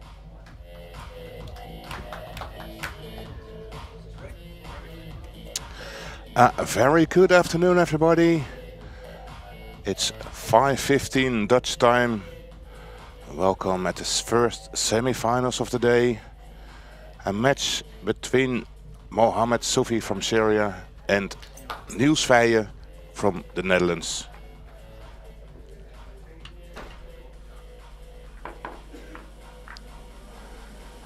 You can see the number 30 in the bottom left. That's the shot clock that's been added to this match. It's the first shot clock we have in general. And my name is Joris van Amersfoort, and next to me, my dear friend Gavin Davis. Gavin is here. Hello, Joris. Hi, my buddy. Great to be with you in the box again, and a lot of excitement out in the hall. We have the Netherlander, Niels Veijen, who really doesn't need much of an introduction here, Joris. Well, 2 times world champion. Keep going, keep going, Hall keep going. of Famer. And he's taken on the Syrian Mohammed Sufi, who has been showing some great form right from our pre-tournament event in the doubles side event. Yeah, that was last Thursday. We had a side event as a Scots doubles, and Mohammed Sufi paired up with Mark Bijsterbos and eventually managed to win the tournament. And this is as much as excitement as you can get in the pool scene. The Terminator, Niels Veijen, breaking off, and Mohammed Sufi, well, he is doing massive in the great international tournaments, and a very quick player, of course, very aggressive in attacking. Yeah. So that's great to watch. Well, it was a very close lag by both players. Niels pipping Sufi by, I would dare, a micrometer. However, he scratched off the break. And both players, having played on the TV table a little bit over the past 2 days, this is our third and final day. So neither strangers to the way the table is reacting. However, it has had a few more games since. Yeah, it's been a while, especially for Niels on the table. But you can see the pace that Mohammed's playing has already made an error here. Yeah. Because he did not want to run into the free, he want to go around the free. And another interesting point here in the start off is that Richard Brandsma, the referee, wanted to pick up the magic rack. And Mohammed said, well, you can leave it there. That doesn't bother me at the moment. I'll kick on it.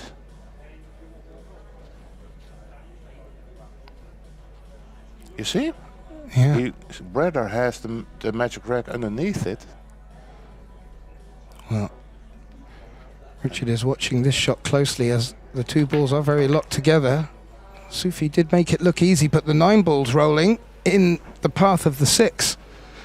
More importantly, Joris, that 6 went into an awful position as well. Yeah, and not only he doesn't have any attacking options, safety is going to be a difficult one, because this is not the right choice. Mohammed Sufi handing a nice opening shot towards Niels, who is having a quick bite of something. Yeah, it was a quick transition from his last match in the quarterfinals. He also had to come and join us here in the commentating booth for an interview, and that coupled with ordering and receiving his food, he's just quickly chomping away. Sometimes you can hear a beep that sounds familiar to Mario Brothers. And, well, Niels played a great shot with the rest. That beep is the beep for the 10-second warning.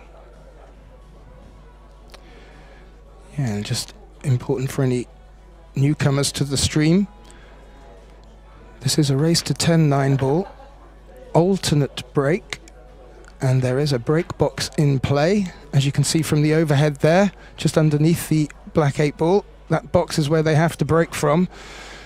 The 9-ball is on the spot, but no 3-point rule. But the alternate break has been playing its role in this tournament, keeping a lot of games close. We've been blessed with some hills today already. Really kept the excitement level up. And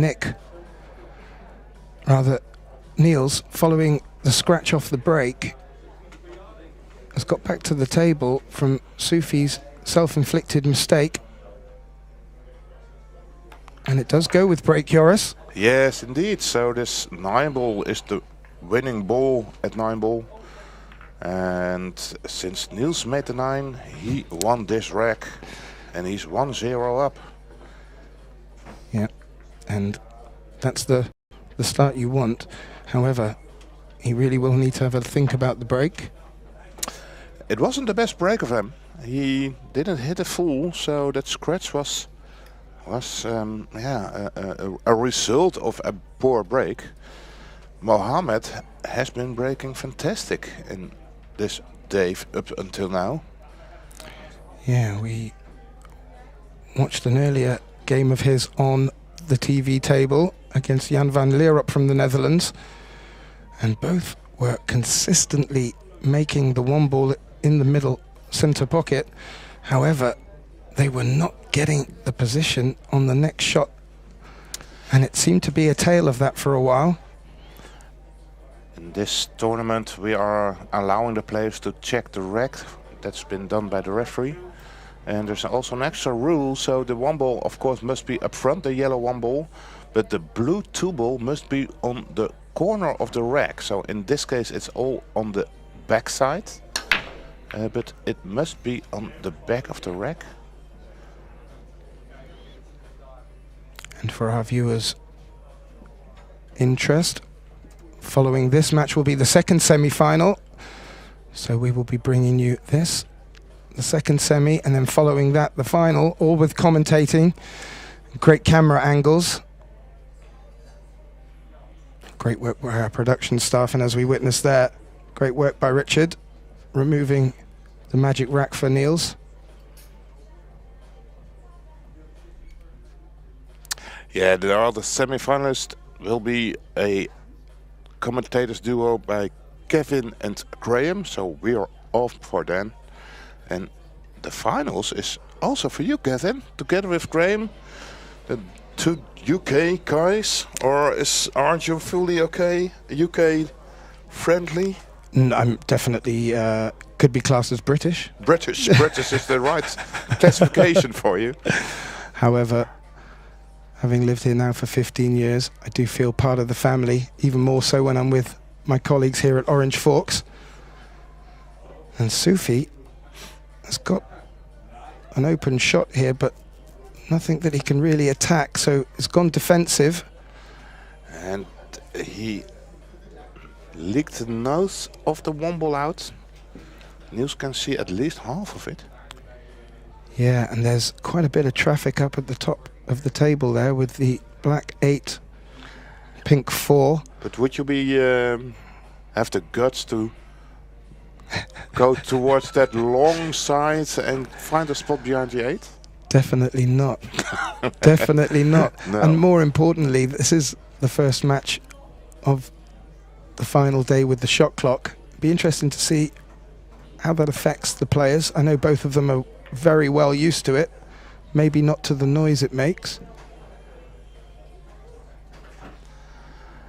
So Niels did have the guts to play that shot, didn't find a snooker behind the 8, but that 1-ball does not pass the brown 7, so... Well, Sufi had a look just to check. Does it pass? I don't know. Be very tight.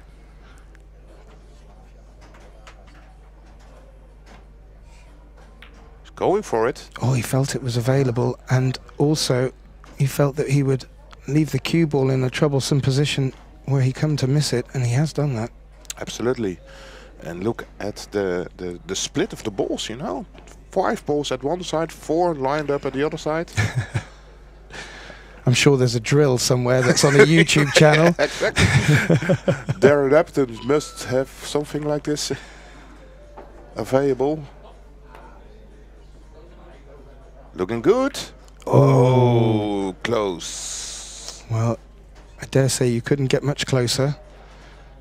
However, he's left Sufi with a relatively simple tap-in, and the 2 and the 3 ball are down this end of the table, so he's not needing to do too much right now. That 4-8 combination is being eyed up by Mohammed there. Yeah, and he saw that the 4 is going towards that short rail after contact with the 8. So that's what he needs to adjust to. Now he's now looking at not making the combination 4-8. Shoot it in the other side. Yeah, the position that he fell on there lended itself to naturally come down this way. However, he slightly overhit it. It won't daunt Mohammed at all, but... Well, is he going to miss the side pocket? Maybe go around the 7. That's what he's opting. Going forward, just miss the 5 ball, just miss the side pocket. And then just miss the brown 7. Don't want to hit the 7 here. Don't want to hit the 7. Oh. He did hit the 7. Was it a lucky hit, a fortunate hit, or? Well, I'm not. Well, it's still makeable, but it's definitely tougher now and missable, but also makeable. Yeah, and finds himself in a similar position. Yeah, another recovery shot needed. And when he makes this 6 ball, he is finally out of the woods. Drawing the 7 ball straight back to the center of the table. Yeah. In the Netherlands we say he doesn't let grow the grass over it. Not at all. He's speeding up. Well, yeah. Mohammed Sufi brings this back to 1 apiece. It's gone with the break, but not in the way that you would normally imagine. With break and runs, both players getting to the table and exchanging a few safeties, but also taking on some rather difficult pots.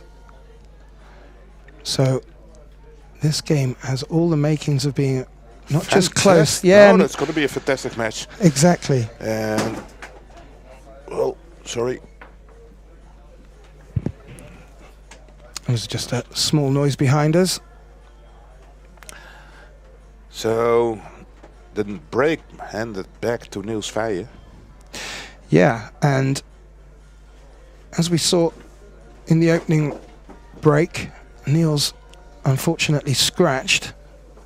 I can't imagine that's a regular occurrence. Well, I do but I do feel that Niels was hitting the 1 ball a little bit too far on the side. Therefore, he did not screw it really back up table. But got below the rack and that made it scratch. So he should hit it a little bit fuller now.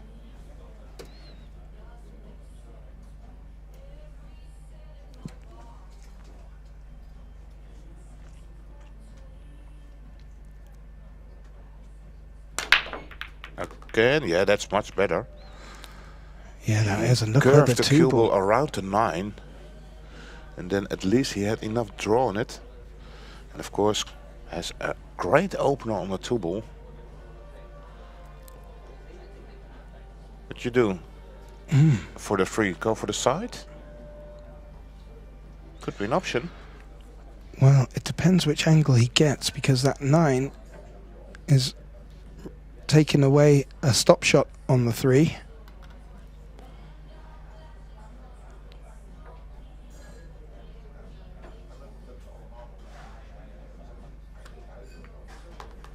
Well, he's played that as soft as he could. He's opened up both pockets. Yeah, he might have to shoot this to the corner and draw it back to where it is right now. That would be ideal. Yeah, I think. Agreed. And as you can see from the overhead there, the 5 ball clearly passes the 6 into that corner pocket, which will...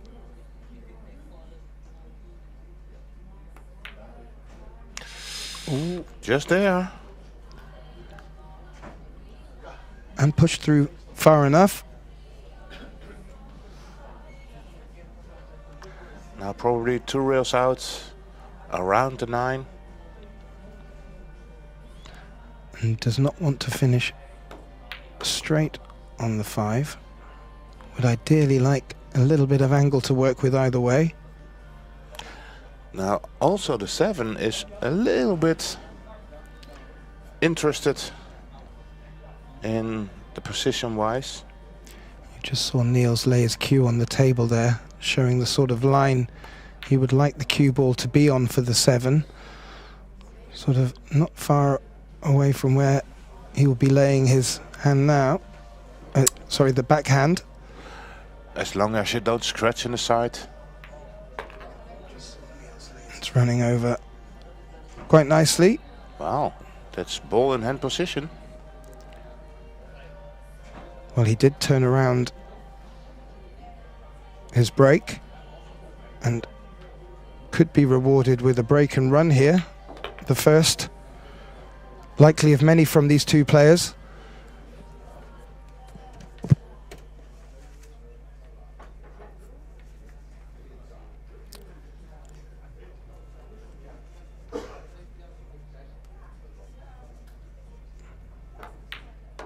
Just a gentle stun into the long rail and leaves him very comfortable 9 ball. Joris, our first break and run. Finally, the 3rd rack is the break and run rack of this match. Maybe both players just settling in somewhat into the semi-final environment. Yeah, and of course the break off is so important in this. The former break from Mohamed Sufi, Mohamed didn't manage to make the 1 ball in the side. He got the jaw close to the side pocket, and now interested to see if Mohamed can make the 1 in the side. Yeah. One thing our dear colleague Kevin Dijkstra was doing was just keeping a note of where they were putting the cue ball on the table, and some players were electing to bring the cue ball very close to the center line. Yeah, I've seen that too. They bring it more to the center of the breaking box than just the far corner. Well, in the on the stand behind Mohamed Sufi, you can see the daughter of Niels supporting her dad. Mohamed Sufi is not at the far back end either. No. Finally made the 1 ball in the side pocket, but that 2 ball went all the way down to the top rail. That was a little bit of the story in Sufi's last match on this table. Certainly earlier on in the match, and the 2 ball likewise has just gone right at the other end of the table.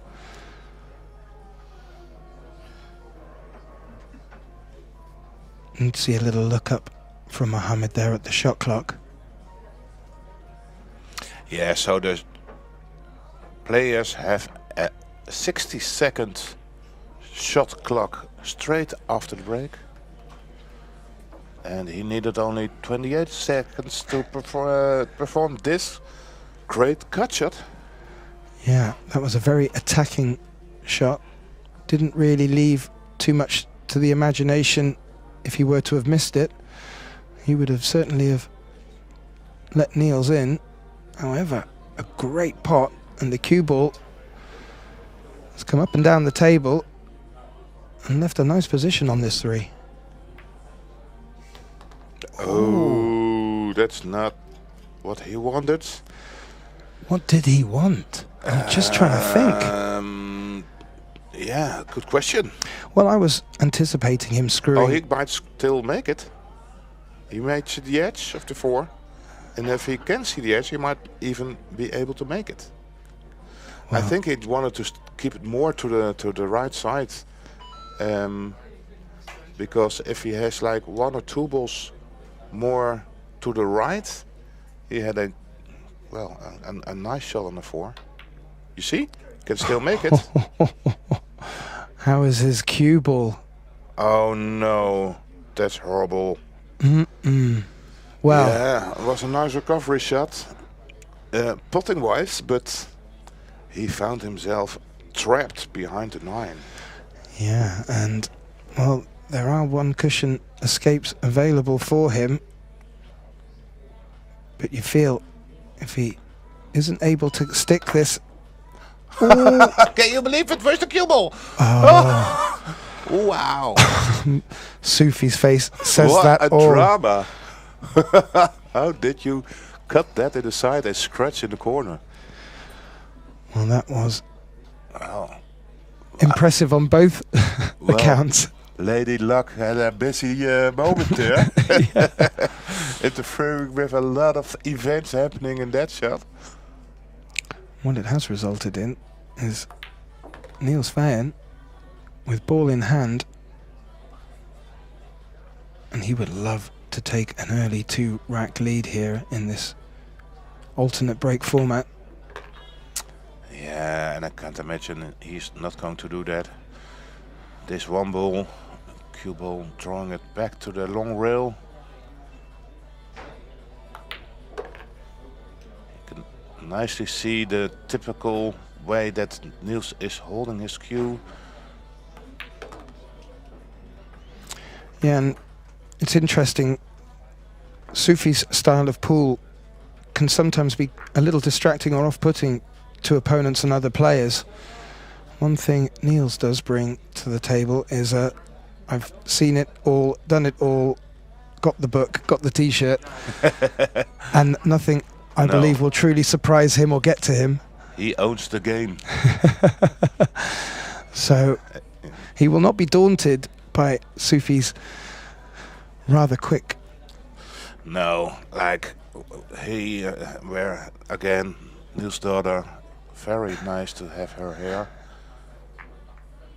Yeah, great family vibe in the pool hall, and it's now starting to get a little bit busy. Willy Brouwer at the back next to Niels Vayen's head on the left.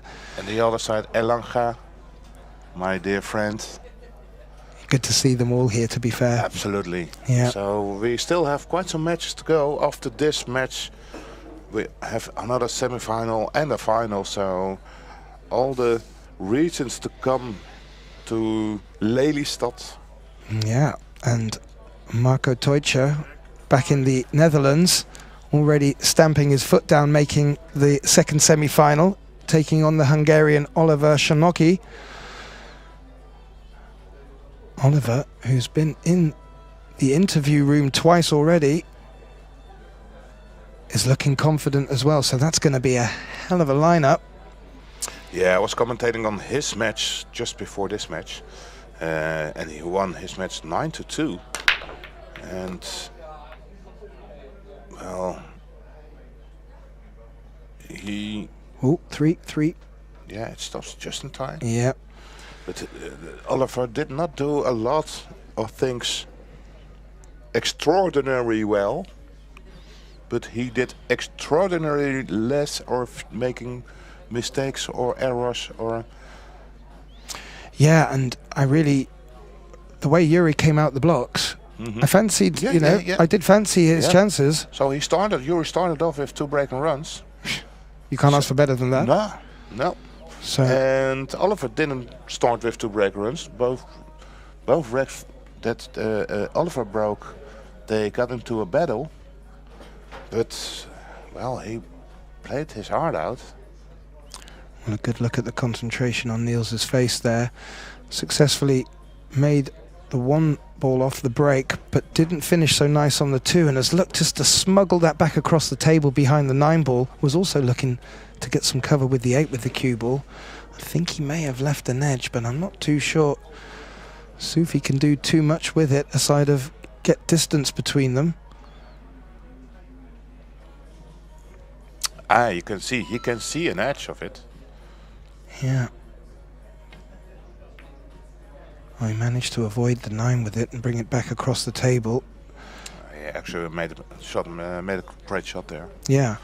So I actually thought he was going to be in danger of connecting the 9 and then leaving the 2 where the 9 is now.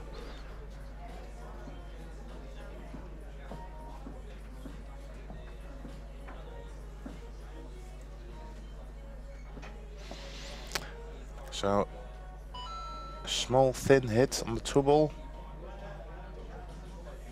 cue ball towards the 9. Yeah. And needs some luck. And I don't think he has it. He threatened the bank there as well. Yeah. I'm not quite sure if he opted for that. As we see from the overhead there, the 6 passes the 9. There's a nice big gap for him to find for the 4. So Sufi finds himself in a good position here, and to reduce Niels' early 2-rack lead.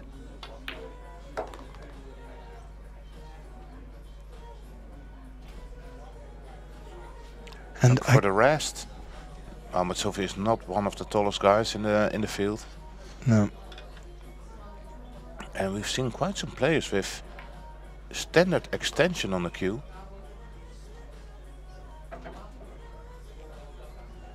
But Mohammed is not doing that. No. He's got a nice long 5-ball up the rail here. And he's stunned the cue ball over quite nicely for the 6. Yeah, and the only thing now is that normally you would want to spin the cue ball from the 7 towards the 8, and you go 2 rails out towards the 9.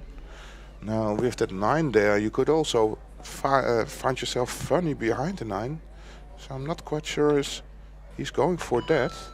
Oh, he's tried to hold that cue ball so he could still keep this angle on the 7. Was always getting straighter and straighter.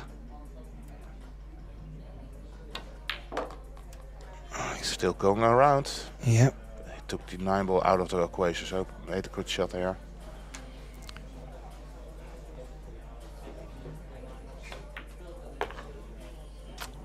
Lost the cue ball. He did. I think he was expecting a different reaction off that first cushion. Yeah, I'm not quite sure. Ooh. Also, I didn't give lots of right-hand side English. So Sufi taking a lap of the table just to compose himself after that. Looks a bit surprised with how that happened.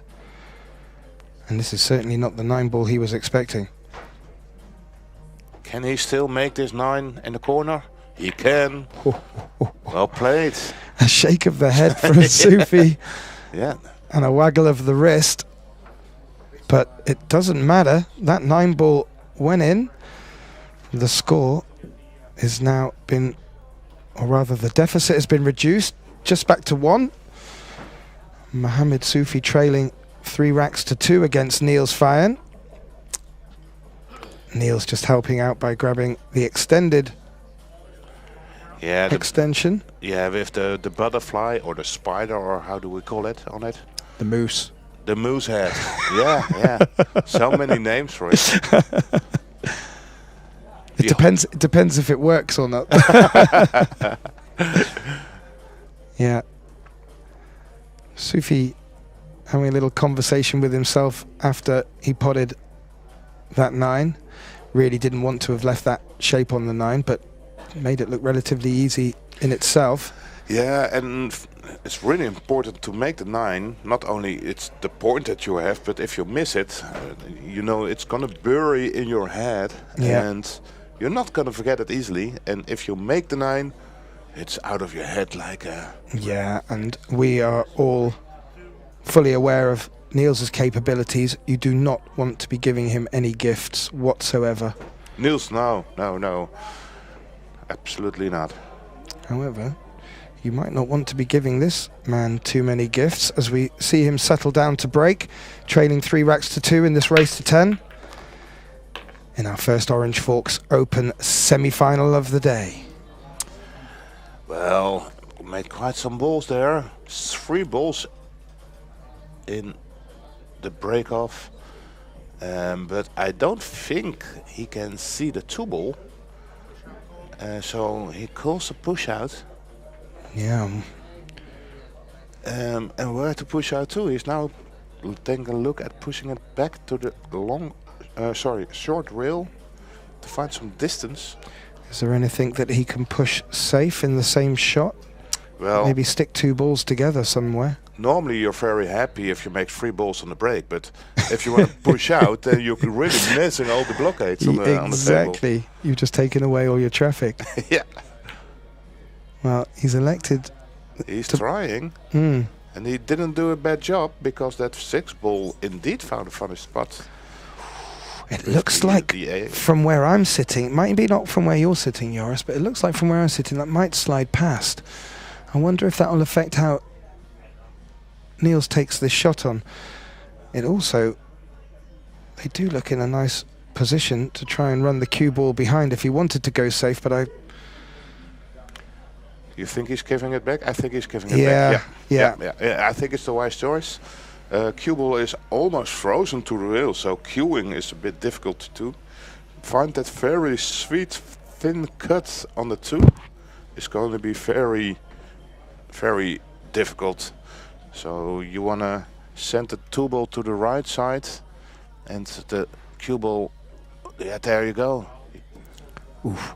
2 rails out towards the 9 was the objective, but misses the whole ball. That cue ball was so tight against the cushion, it made that cueing really difficult. And now you can see, because the 6 and the 8 are blocked, Niels is going to take on the 4-9 combination after this 2 ball.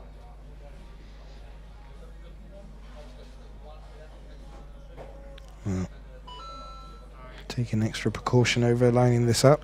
He already took a time out, so he doesn't have extension. Sorry, he did use his extension.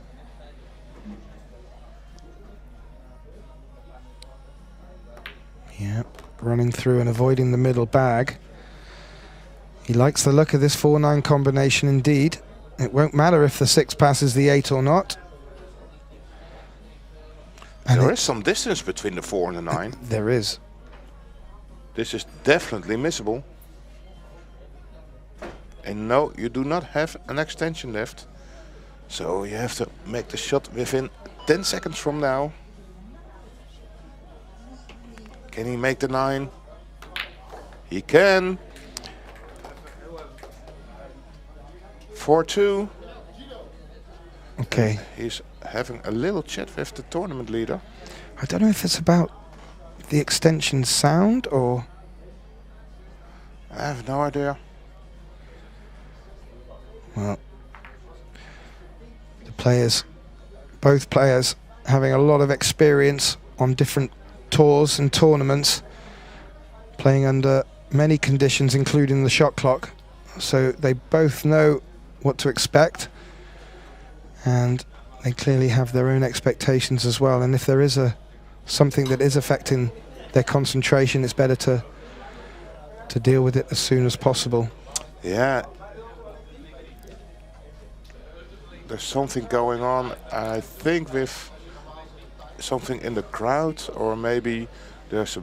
I do know he's sitting close to the area where the toilets are. Maybe... Oh, 60? 60. We have Joris Laan at Amersfoort providing translation services for free today, picking up conversations in the background.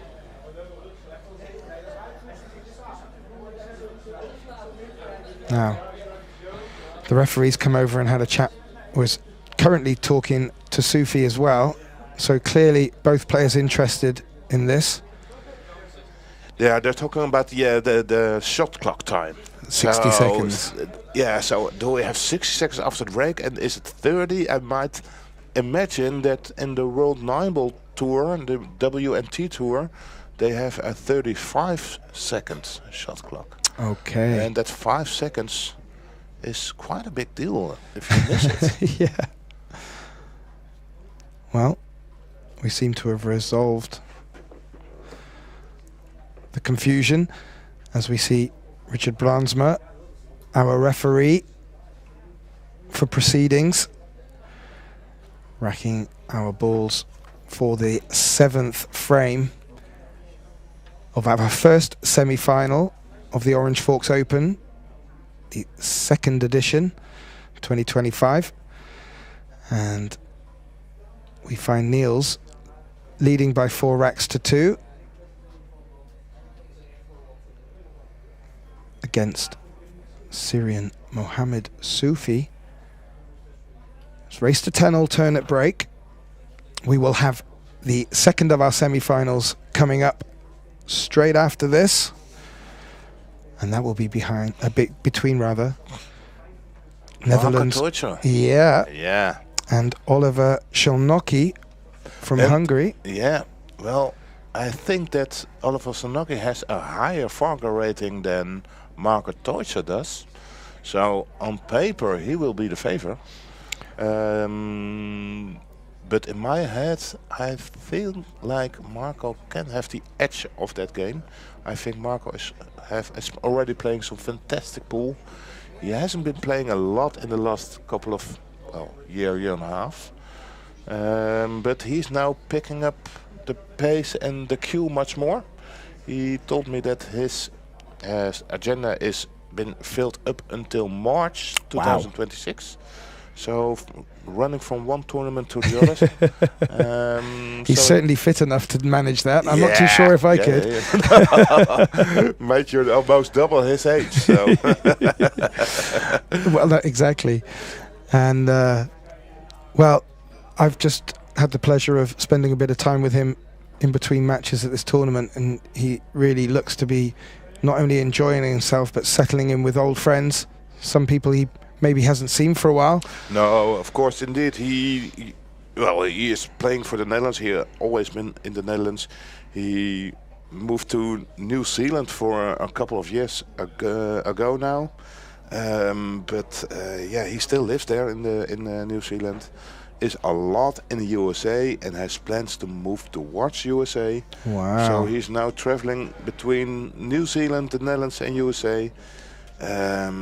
A lot of air miles and a lot of pull into his life again for the next couple of years. I at least hope for him. Well, that's good news for him. We'll get to see a bit more of him in the second semi-final as we see Niels successfully again making that one ball into the center pocket. Niels himself has a very busy diary, as he alluded to in his previous interview. I'll try and get a bit more information, but I'm fully aware that he's got some clinics coming up, and I tell you, if you get chance for Niels to share his wisdom with you, that's certainly worth considering. He also does it digitally through social media and creating great content for the mental side of the game as much as the professional side of the game. As we see, he didn't get much on the 2 from his break, so he stuck Sufi in a bit of a pickle. Yeah, Sufi's going to bend around the 8 and will leave a open shot towards Niels, and I think the 2-ball passes the 3. Indeed it does. Well, we've seen Sufi play a shot similar to that earlier in the day. He seems to load that up with side, knowing that when the cue ball runs across to the other long rail, it throws back down. But it took a clip this time, and the 2-ball stayed in potable position.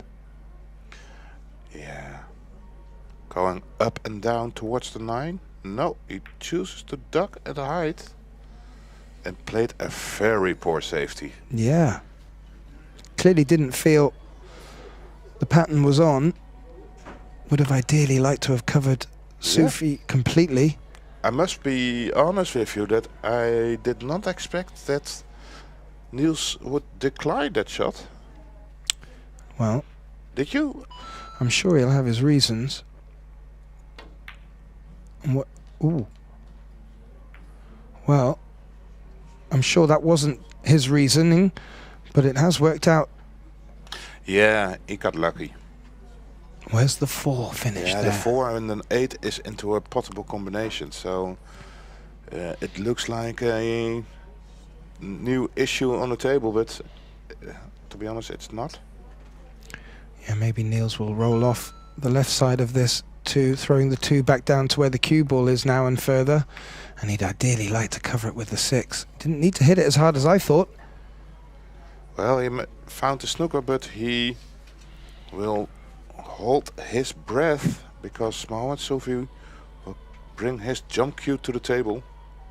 Yeah. And this is makeable as a jump shot. Well, a lot of these players nowadays have no problem pulling out their jump stick. This is tough.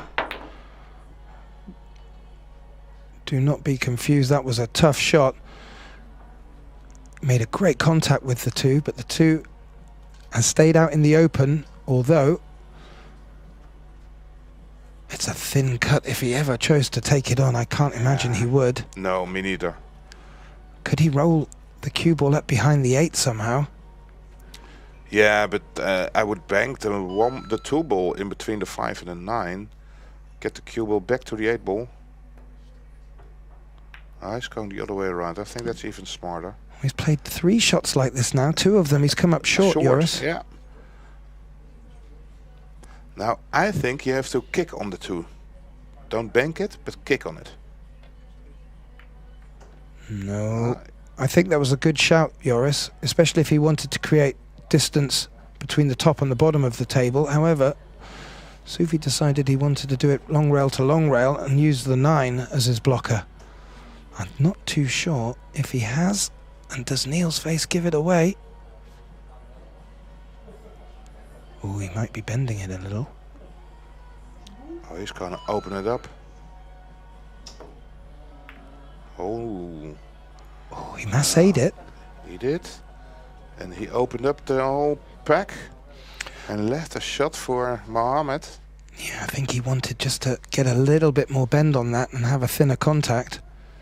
Instead, the 2 has come out into certainly a potable position, and these are the shots that Sufi likes to take on. However, does he see a better safety? Well, the issue in taking on the safety is going to be that he's going to push the black 8 ball towards the rail and possibly create a new challenge. Yeah, and that's the last thing. A new issue there. Yeah, that's the last thing you want, so you don't want to tie up the D8 and the 4 again.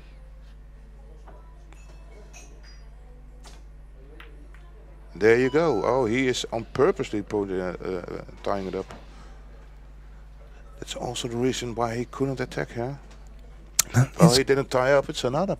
I was going to say, that's quite a mature shot. However, I don't think he was expecting them to lock together like that. Yeah. It looks, from our overhead, forever and a day, that's a combination. Yeah, potable combination. Definitely. Now, what's Niels going to do? Again, find a spot behind the 6? He is. Yeah, he likes that shot. Do it once, do it twice. Well, show me the money. I dare say, though, Sufi doesn't need too many looks at a jump shot to start making these. Certainly the laws of averages would have him down to not make that many, but Sufi is a jumper.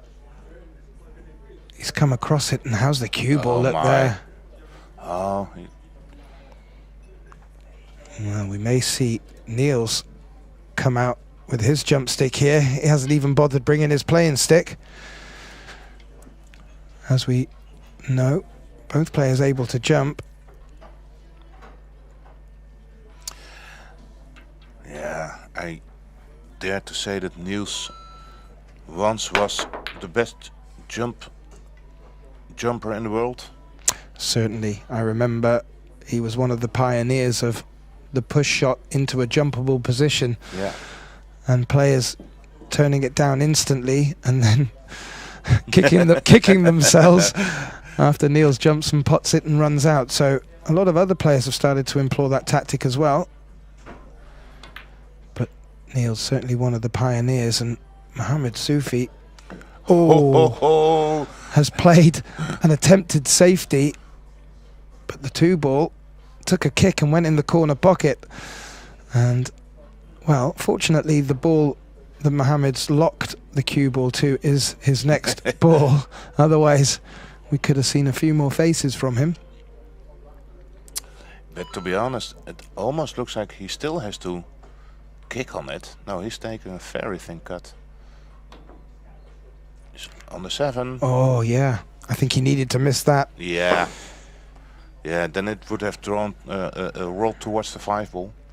However, that was a very tricky position. He had to slide off it and keep spin on the cue ball.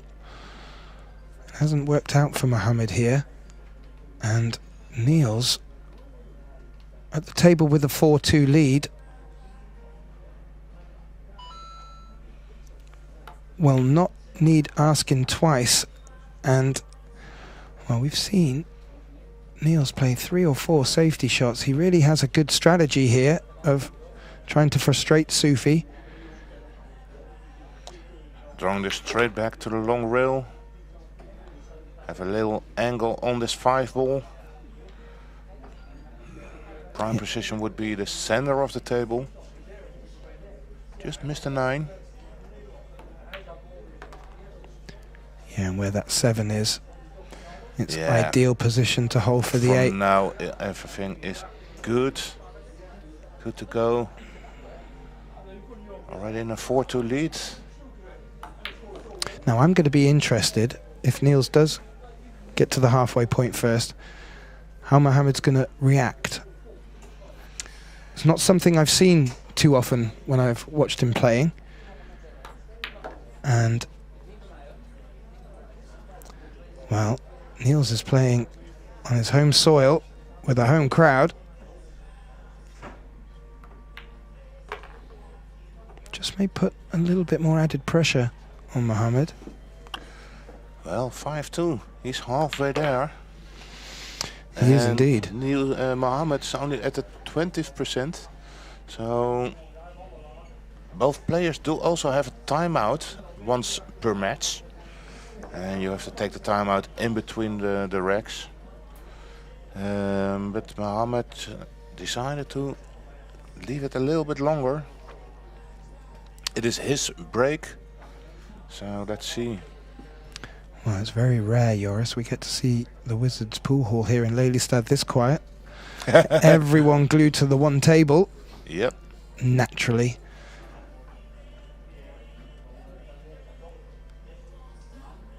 And that 2 ball in a corner. Yeah. Well done, Richard. So this is our second edition of the OrangeForks Open here, held in the Wizard in Lelystad. Yeah, and quick shout out to our sponsors. You can see around the table there: Predator, Aramith, the Wizards Pool Hall, Simonis Cloths, Data Van Leeuwen, KAMUI, and of course ourselves, OrangeForks Productions. OFP. Well, another break off. Got the 9 ball moving, and he made some balls. And if the 2 ball does not pass the 9 ball, there could be an option to run the 2 ball into the 9 with pace. With pace, because you could also make the 9, or you can make the 2 ball off the 9 in the side pocket. Am I too crazy? Well, the 9 has completely covered the obvious pot, and Sufi is a creative player. But found my plan too aggressive, and if you play it like that, I think you're in the right choice. Yeah, and Mohammed has already been shown what will happen if he does make a mistake. So rather than taking on a rather more low percentage shot, he's resorting back to safety is the best policy for now. How safe it will be is not fully shown by the overhead there, because my eyes aren't good enough. Yeah, he's seen. He has an edge of something. Ooh. Yeah, he could needs to stop. Just see over full ball by the looks of it. Took as much of it as he could. Yeah, and I think he's okay because he is saved by the 9 ball, I guess. The 9 ball is a lot in the way of queuing. You can see that. We call it a reversed snooker now. Yeah, it looks like a reversed snooker. The 2 passes the 3 in case he did want to take it on. But as you mentioned, that queuing is not pretty.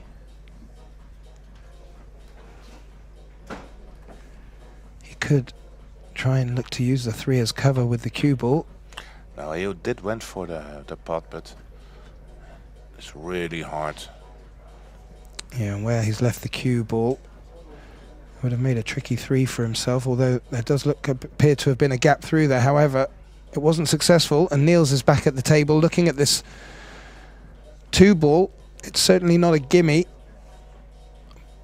but if made, could really open up his chances in this rack. Can he make the 2 ball? Wow, what a shot. Yeah. The cue ball running towards the cushion. You could arguably say it's not the nicest for Niels. However, the 5 is not too far away from the 3.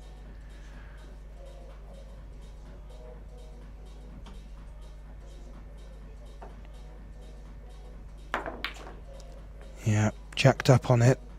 Still losing the cue ball a little. Yeah, this is nothing nice.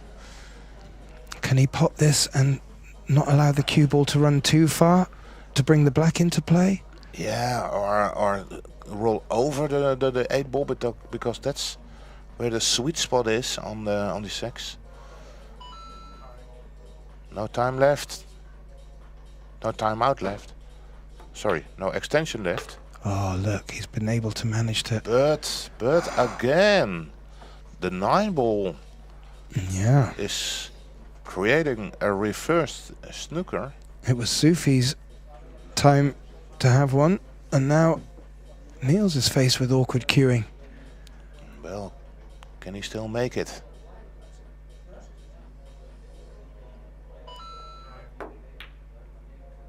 No, he couldn't. No, he couldn't, and that 6 ball has stayed around that corner pocket.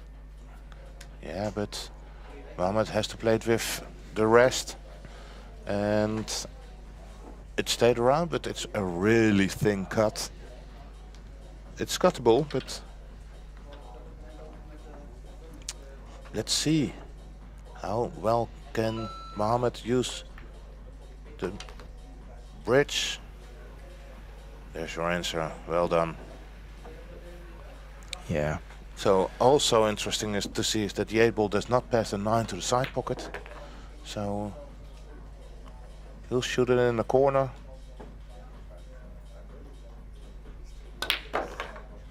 Yeah, with some authority. Yeah.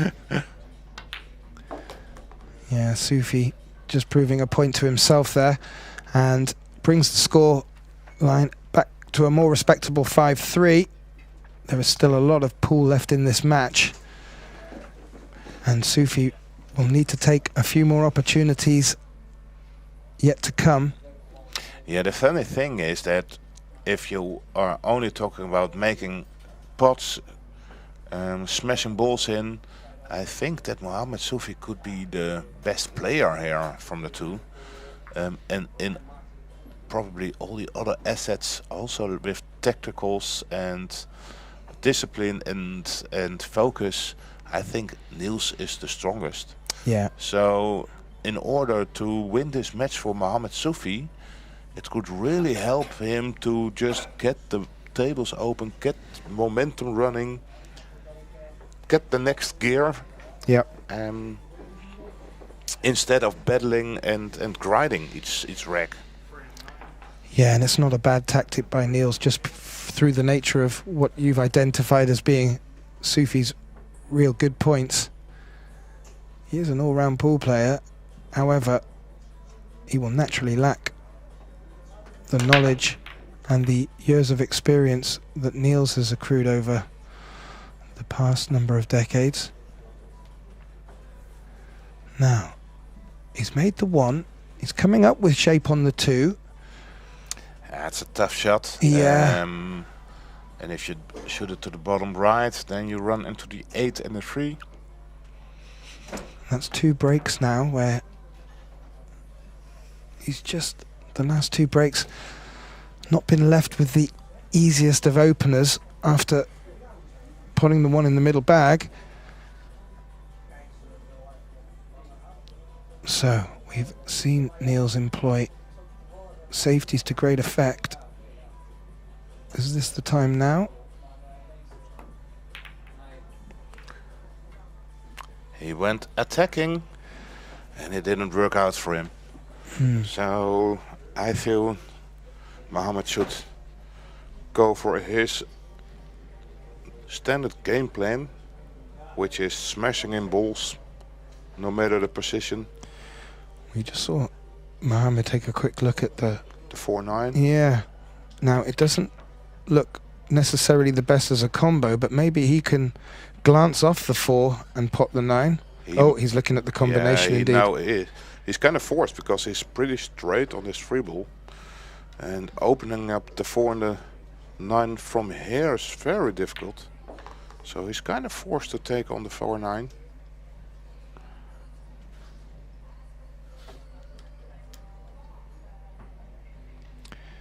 Yeah, there isn't much distance between the balls, but there's throw to consider.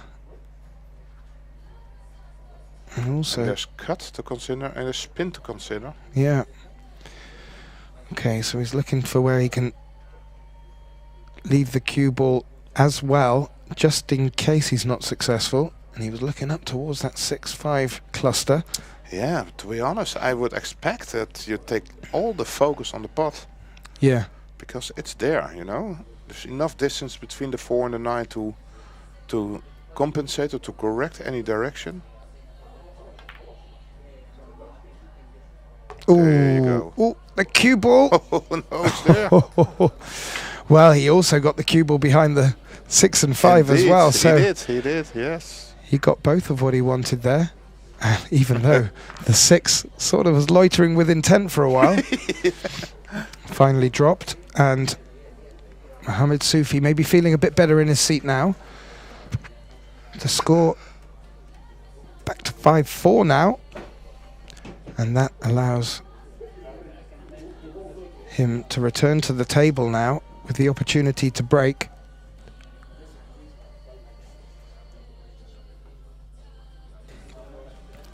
Gives him the opportunity to take advantage of his turn at break now.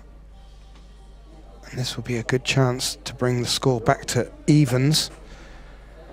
And then we'll take a close look at how both players respond to the pressure. Sufi just giving a final inspection to the rack.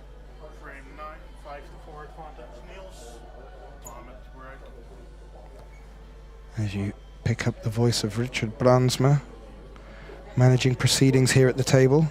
He's been kept a little bit busy.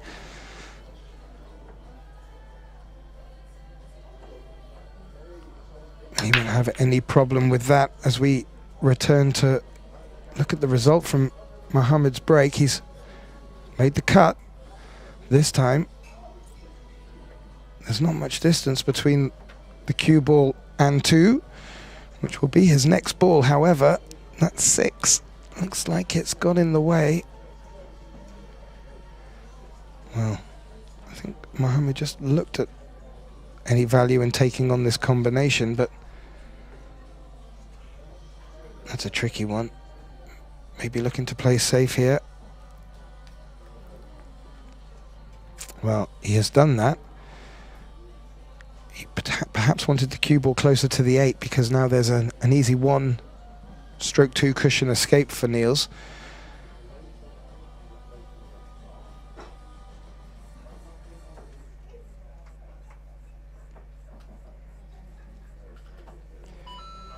Two rails and a thin glance may be what the doctor ordered, but the cue ball will be tracking towards the middle pocket, so I think that's what he was playing. He really wanted the thinnest of edges, and like Mohammed Sufi earlier, just shaves past the ball. And that has given Mohammed Sufi ball in hand at a crucial point for him, where I'm sure he'll be wanting to bring the scoreline back to 5 apiece. Niels will be disappointed to have missed the escape from that safety, but it's the desired effect that and the intention of Mohammed. Now, he has got an interesting, I was going to say an interesting route to the 4. I just missed the 8 ball and he would have been good, and he is good.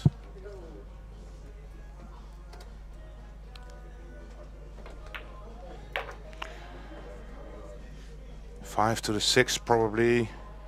1 rail back and draw it underneath, or stay above the 8 ball. He checked both the routes now. Yeah.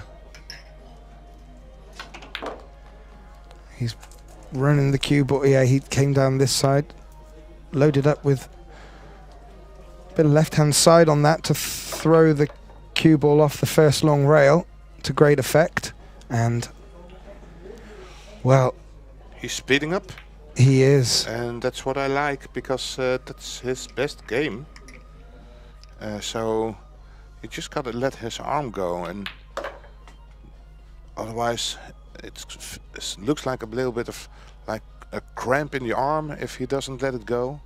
But when he does this speedy pull, it looks really fluent. Yeah, and that was really a shot across the bow to Niels there. Do not give me ball in hand. I'm sure that will be duly noted. And the scoreline is back to 5 apiece. Yes, 5 apiece. It's going to be a race to 5 now.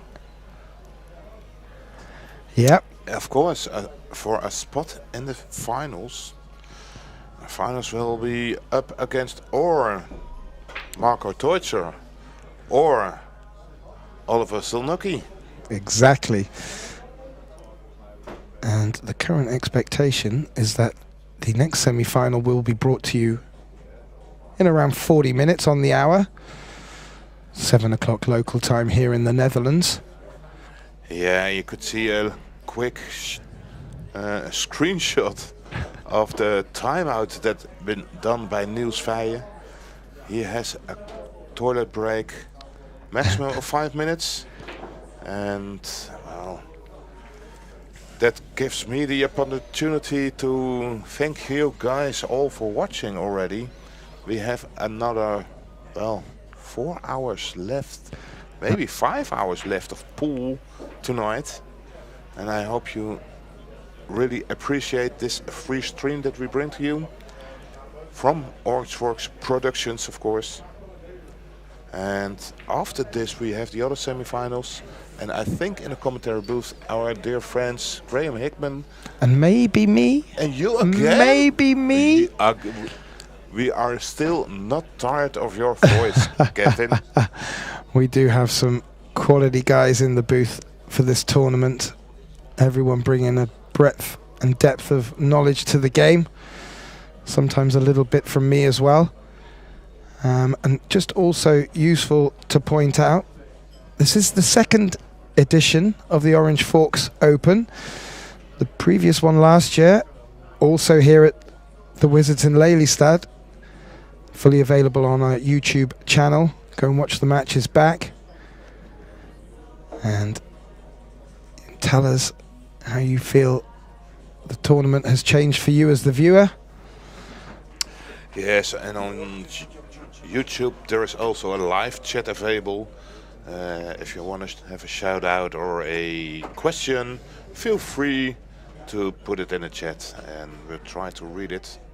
No promises made. No, and that's the, dare I say, the first rattled 1 ball. And the time that you get good shape on the 2 is the time the 1 ball doesn't drop. I do believe a ball has dropped though. Yeah, 1 ball did go in. To be more precise, the 3 ball. And yeah, unlucky for Niels. The 1 ball found a position behind the brown 7. Yeah, and Niels may be forced into a push shot here, which means he can play any shot he wants, potting any ball he wants. If he pots the 9 though, it will get respotted. And then wherever the balls come to rest, Sufi will have the opportunity to either take that shot on or give it back to Niels. And oh, here's your answer. He's never gonna take this shot on Mohammed.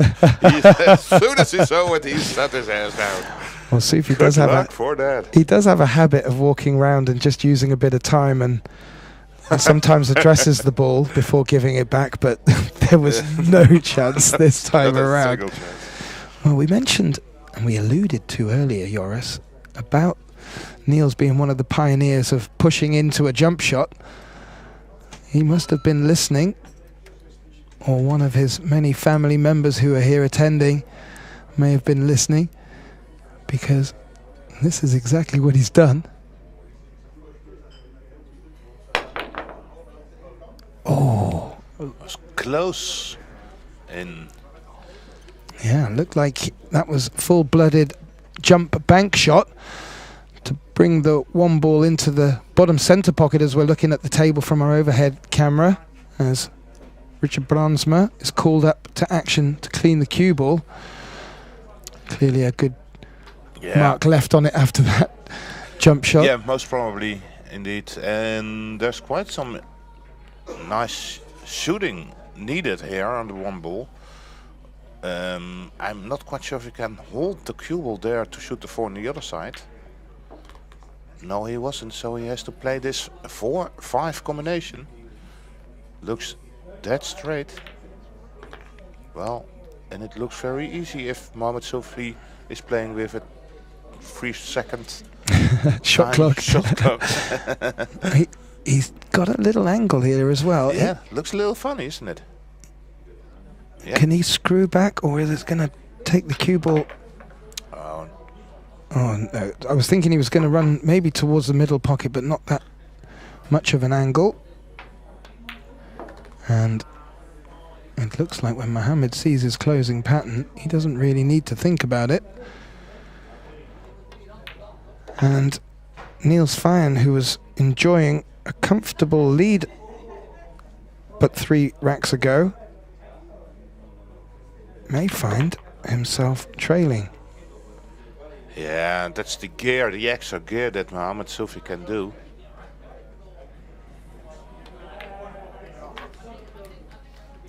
Yeah. Being a massive potting machine. Yeah. Once he's settled, he does not take much time to think about it, and he takes the lead. The score line now being updated in this race to 10. He leads by 6 racks to 5 against Niels Feyen.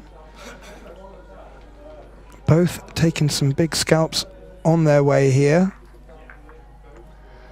and both looking to add one more to their count. I do feel this could go any way here, Joris. Yeah, most definitely. Hill is a completely plausible result in this match. But I do have to warn Niels, because I do know that if Mohammed Sufi is into a next gear, he ain't gonna miss much. And with not much, I mean nothing. Yeah, yeah. And he's gonna, with a few blinks, 50 eyes, he's on the hill, and Niels cannot let that happen if he wants to win this match. Yeah, that's always a threat from Mohammed Sufi, and one thing that has kept a couple of these predators at bay is the alternate break. It has sort of jolted their rhythm somewhat at times, and Sufi successfully again making that cut break, even with the 9 ball on the spot. Looking good, and he'll definitely take this 2 ball on, I think. Is he going to run into traffic with the 4 and the 7 where they are? I think he's going around the 4. Well, at least that could be, yeah, he's looking at it right now. Or maybe in front of the 4. It's not Mohammed's style to play this with inside English, so. Yeah. Well, in front of the 4. Yeah, he avoided the 4 and has come down very nicely for the 3. a little tricky angle, but Well, this is very tricky because then the 6 ball is in the way. So, and cutting it back to the corner where the 3 ball is laying is going to be very difficult. No, I think it's not even on. So he has to shoot it in the other corner and avoid the kiss. oh, he took the kiss, but it's pushed the cue ball. Yeah, that's always been the danger in kissing the 6 ball. It's 4 or 5 occasions now that Sufi's been rather unfortunate from an extra bump. Yeah, you call it unfortunate, but isn't it just a mistake like he should have known or could have known? I think you could foresee a little bit that this was about to happen. He's now taking a look at all the lines that are available. I personally liked this, yes. Free rail and attack from behind. Shooting the 4 ball towards the top side pocket. Leaving the cue there and maybe have the 7, 8 and 9 as a blocker. Ooh, a thin edge. Very thin edge. And it's not safe, so No, chance for Niels now. it was difficult enough to contact the 4. To get such a thin contact, Yeah, was so even he'll better. be But glad not to give away ball in hand. Normally I would say go forwards, but he's putting some draw on this. Is he going to stun it out? He is. yeah, just as the ball is about to release and then pops out nicely. Good test of pace. So again, there's a choice to go forward or backwards. I personally like to go forward. 3 cushions forward around the 9 and the 8. Just like that. Oh, it did not grab. And the same my. outcome as from Mohammed Sufi. Oh my. Yeah, I was just about to point out our cameraman focused close up into Niels, and the concentration on his face is something to behold. But it didn't come good this time. Niels with the jump stick, Joris. Yeah, well, this is the 3rd time. I'm quite sure it's not his personal jump stick, so he might not be familiar with it. But this should be in. Ooh. We did not say where, but indeed, it's in. Yeah, Niels will take any pocket. Yeah. I mean, a good jump shot. Didn't make the jump, but second prize was 2 rails and the corner pocket. So has a tricky little position on the 8 here.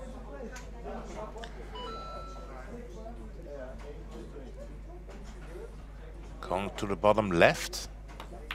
Oh, he missed it by a mile. Yeah, thinned it. Yeah. And that was awkward position. It was, but was he, you think, distracted by the shot clock? You have to think that that's always going to play a role. You can't necessarily ignore it. You would at your own peril.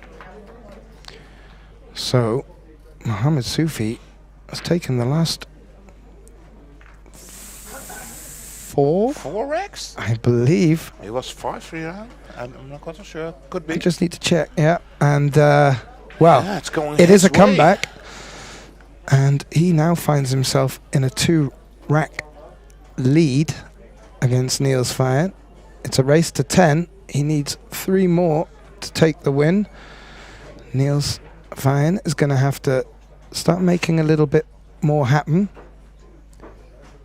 But in the last frame, mistakes by both players. So likely both players feeling it. We are at the semi-final stage now. A lot of attention on the table.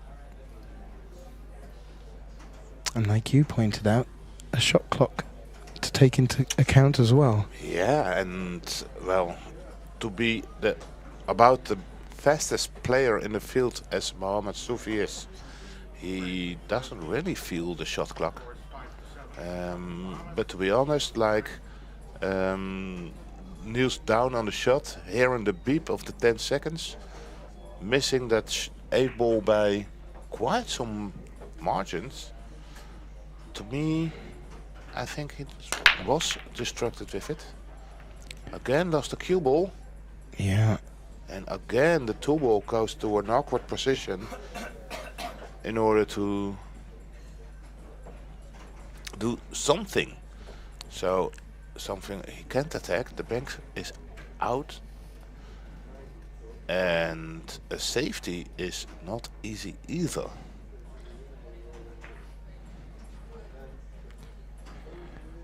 Yeah, you're right. And where the cue ball is situated, it's very close to the short rail. If he wanted to try and aim for a thin edge, the level of difficulty is going to rise exponentially. You know what? Push. I like to play push out. No, to be honest, I really like to play push out to a angle that you play the same shot exactly like this. Yeah. Play this push out. It was too difficult to ask for safety from there. From here you can play safe, but well, and it's still hard. You know, you should go from the right side. Just missed the 9 ball, go to the 7. I think he's going to come off the left of it and go around the 6. Go around the 6 and under the 4 ball. That's an option too. And the other way around is going beneath the 5 ball. Yeah. Well, he has both options there. Yeah, for now it is. It's there. When the cube was on the rail, it wasn't there. Needs to go. Yeah, great shot. Yeah. Important to keep nails in a sticky position. Now, I do fancy, if that 9 ball is not impeding the potting angle on the blue 2, that he may have a go at certainly jumping out of trouble. Yeah, out of trouble. So maybe jumped 2 ball towards the 7. Yes. And that really helped. That was exactly what he was asking for. He may have found a gap between the 8 and 5. Well, that's a narrow gap. Yeah, it is. Sufi just crouching down to check. Ooh, I think the 8 is really doing the damage there. Yeah, I wouldn't go for that. I'll go for the kick. The kick is easy from 1 rail. And to be honest, if you dare, I would love to kick this with left side, right side English, to send the cue ball back towards the 5 and spin the 2 ball towards the 4 ball. He's hitting it very firm, and look at the result. Oh my. Yeah, that's a great result for Mohammed Sufi. Again, the jump stick is out. I was just thinking, it's when you get these safety battles, Joris, that the shot clock can really come into itself. Yeah, absolutely. It only takes one forgotten extension and suddenly you're under the cosh, so yeah, good test of concentration and decision making. So, full ball. Oh. That was close, but still not in. It was very close, Joris. Did that 2 spit up far enough? Yeah, for a cut shot, it's far off. Yeah. This does not cut back. But, well, Ahmed should be able to find another snooker. He has. Yeah, I think he has a full ball snooker. Yeah, definitely. So, a kick shot is required. And he has to play that around the 6.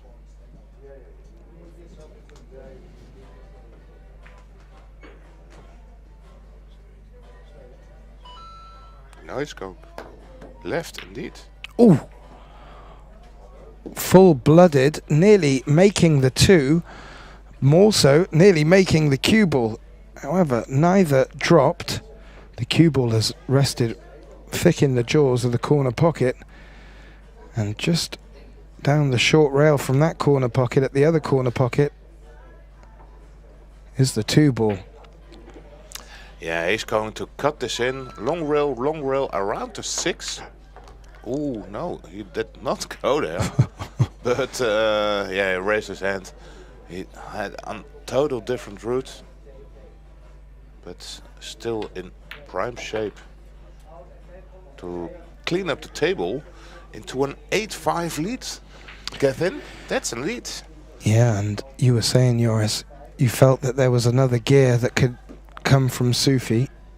We might be starting to witness that clutch being engaged.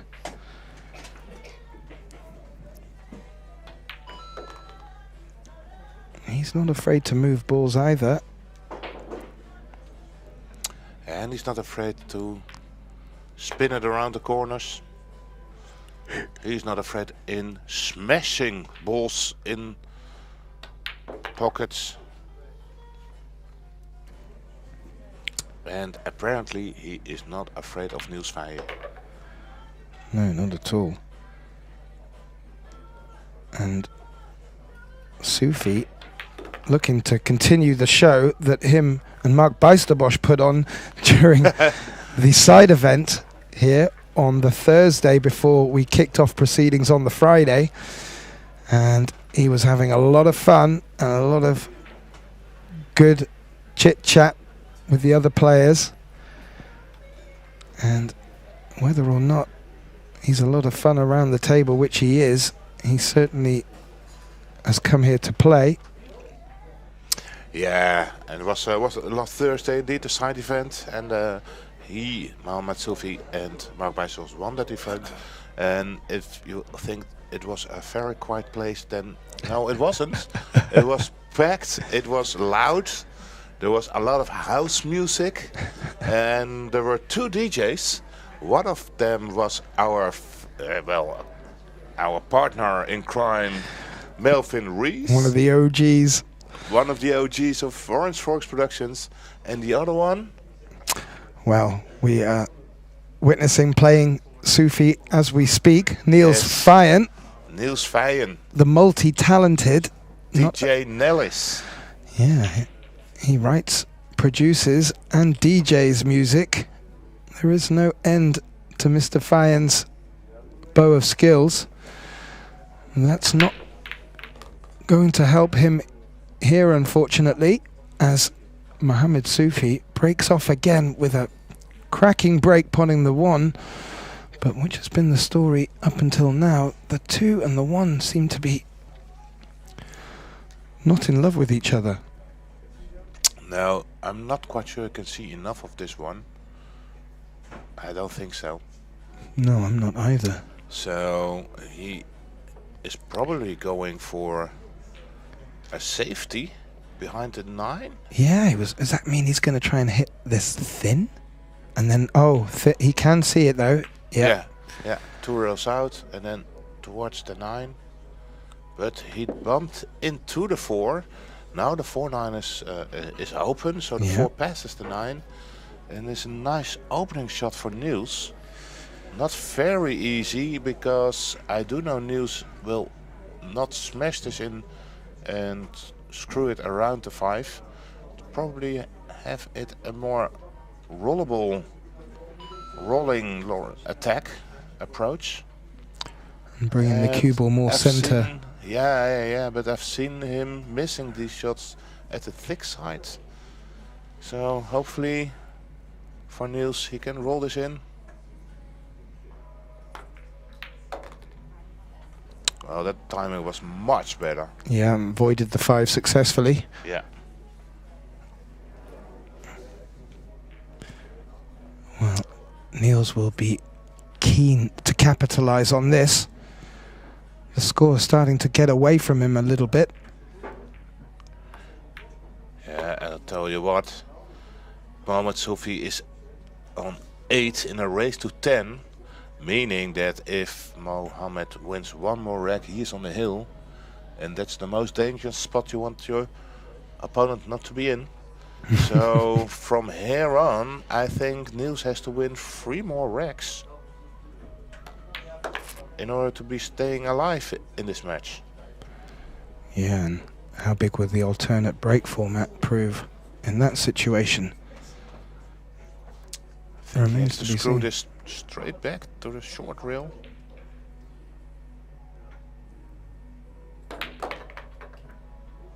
Sorry, long rail, of course. Yeah, he got a lot of effect on the cue ball there. Yeah, it's a good shot. So 6 to the corner, 8 to the side. Like to fall pretty high on the 8 ball.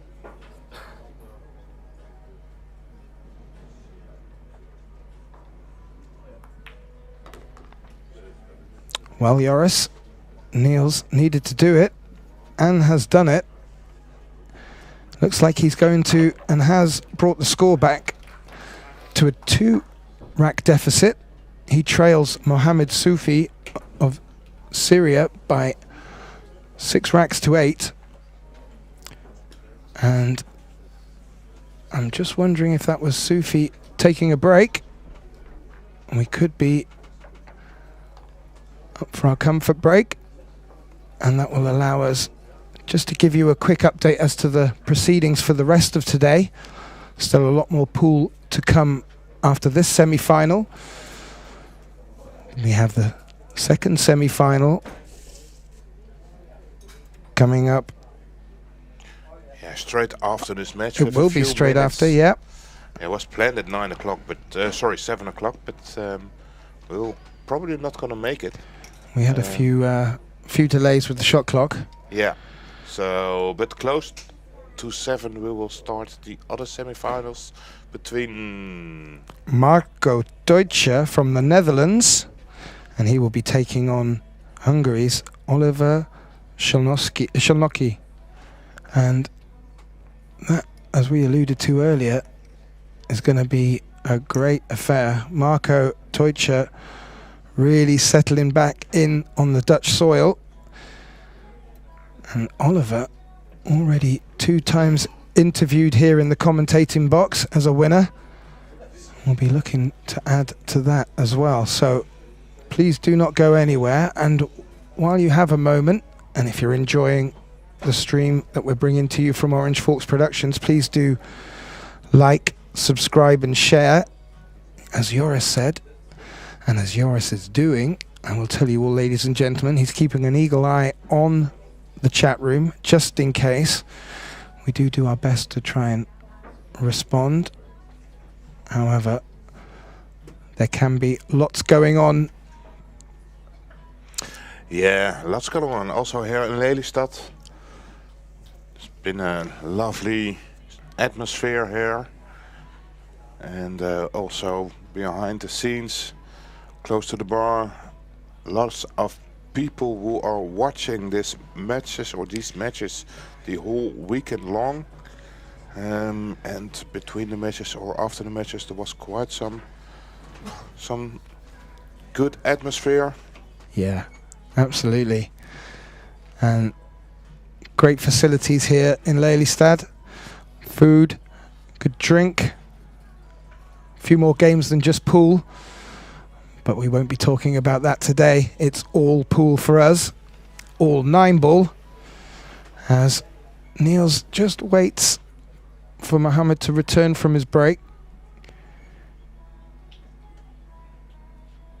We will also give you an update that if everything does go to plan, the final should commence at 9 PM Dutch time, which I believe is Central European time.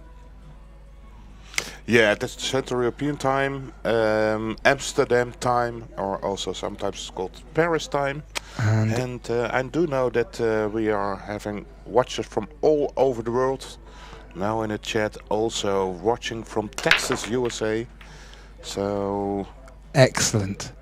Happy to have you here. And we are more happy than Niels is at the moment. Because he's shaking his head. No. Yeah. That was a mistake. That was a big wow. Yeah. So a scratch, a ball in hand.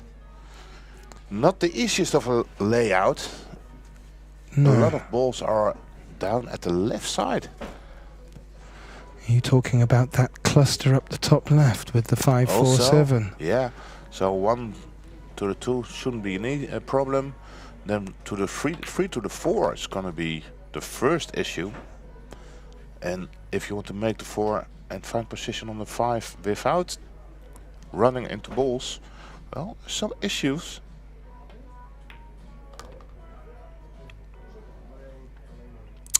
Now let's see, he's going to draw this around the 6 ball and come in between the 9 and the 5. But there he is. Is he going to get lucky with a bump on the 5? No, that's going to stay Oh, there. it looked like the spin was threatening to throw it off That was close. the 5 ball there. Yeah. Well, Yeah. it's definitely not in the potting position, I think, isn't it? Well, What's he going to do? Sufi dropped his elbows onto the table there, a little bit dismayed at what he was Yeah. left with. I think he felt he'd done enough, but he Well, hasn't. he gave a lot of spin, but not that much draw. No, he's looking at probably wanting to pop this 4. Difficult cueing, reverse snookered over the 5.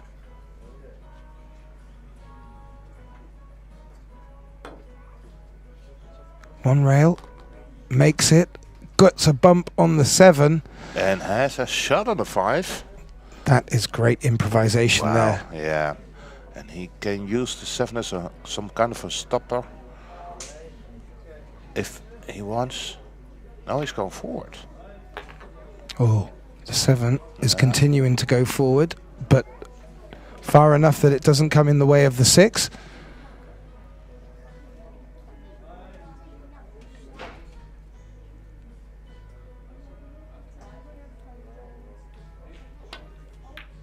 Oh, what was that? Well, he was dragging the cue ball so that Completely off-timed it? Yeah. Wow. That was unexpected. That was. And will that prove... Humanity? Wow, pivotal, because Sufi really seemed to be running away with this somewhat and had a good opportunity to do that there after Niels's scratch off the break. As we've seen before, Sufi does not need asking twice when he's got ball in hand, and Niels just looking away with a big deep breath. Maybe feels a few things aren't going his way right now. Again, because the pot was a great pot, wasn't easy. But he already saw that the cue ball was not going to a position he would like. Kind of a 50-yard line. And to be honest, this pot here, close to the end, looks like a more logical pot. But before he missed it by a mile. Yeah, he missed one very similar, hey, yours? Let's see how he does right now. That's much better. Oh, and kills the cue ball. Perfectly. Okay. Is this another pivot point in the match? You know? What? Where Did you just see Sufi in the background there? I noticed earlier in the match he's been shaking his wrist a lot and moving his fingers. I'm just wondering if he's got some pins and needles or some cramp. However, we will move aside of that for the moment. Niels starting to show a bit more emotion as we get to the critical parts of this match. He's brought the score back to 8-7 against Mohamed Sufi, the scoreboard to be updated. But what we did see there was Niels just with a little bit of emotion tapping the table, slapping the table, should we say, the moment that he potted the penultimate ball, knowing that he'd got the shape he wanted on the 9. If that doesn't show how much Niels wants this, I don't know what does. How much does Mohamed Sufi want this? It's going to be his break here. We've just come off the back of Niels with a very unsuccessful break. Sufi. Yeah, he really got away with that poor break off. And Niels handing the chance to Mohamed. And he didn't pick it up. Although this is the day that in the Netherlands Sinterklaas has arrived. And that's a real Dutch That one might take you a little bit longer to explain to the fans than we've got right now, but you're correct. Santa Claus is something like Santa Claus was bringing presents, especially for children. Presents and joy. And another bad news, you can see the frustration. That's how much Mohammed wants it as well. They're both starting to develop a bit of emotion in this, and that's great for us at home. It helps us read them a little bit closer. Sometimes players do not give much away. Niels especially, he really just seems to have this one focused look, sometimes intimidating even. But both him and Sufi releasing a little bit of pressure off themselves. Maybe he's shaking his head already. Yeah. And I tell you, because shooting it or kicking at it from the left side, right side, is very dangerous. You're kicking the 2-ball straight back to the open, so he has to play a push out. Yeah, and he's pushing out to his position right there on the rail again, and he did that once more. Niels gave it back, and that's where Mohammed completely missed the ball. Correct. So it's a no-brainer that Niels was giving this shot back again. Well, as Sufi did play the push shot, you'd like to think he had something in the back of his mind. Oh, and that's not a bad effort by all accounts. I love it. You can't argue with that. He's played the 2 into the 4 to freeze it, and in the meantime has also run the cue ball right behind the 6. And at this stage of the match, these can be the shots that really do keep the momentum with yourself. So Niels, with the shot clock, facing down a tough shot. It is. And my question here is, what is the best? You have to play it one rail, so that's as a starter, I think. But are you playing soft? No, he's playing it firm. Well, he makes a good contact on the 2, a legal contact, should I say. How is the cue ball finished? I think he got lucky. He did got lucky there. Well, can Sufi come off the edge of this 2 and pot the 3? He may need to swerve it to do it. And if you swerve it, you put a lot of left side English in it. Meaning, if you hit the 3, you may spin the cue ball behind. Yeah, you know, like that. It's just like that. Yep, really absolutely. Yeah. Well, we got something right in the commentating box. Please note that one down at home, ladies and gentlemen. Unfortunately for Sufi, that wasn't a good thing. However, that was fraught with danger. He decided that he liked it, maybe didn't feel there was anything more obvious on. Bit of excitement for us in the commentating box. His ball in hand for Niels. I've done that twice now. Yeah. I don't know where that's coming from. Well, my excitement overwhelming me. Or excitement connected to Nick Vandenberg. Yeah. Well, completely understandable, but indeed we are watching Niels Vijen. Yeah, those two performing very well together in the past. And in this tournament we had the favor of having them both in. Nick eventually lost his match against Can Selim, wasn't it? Yeah.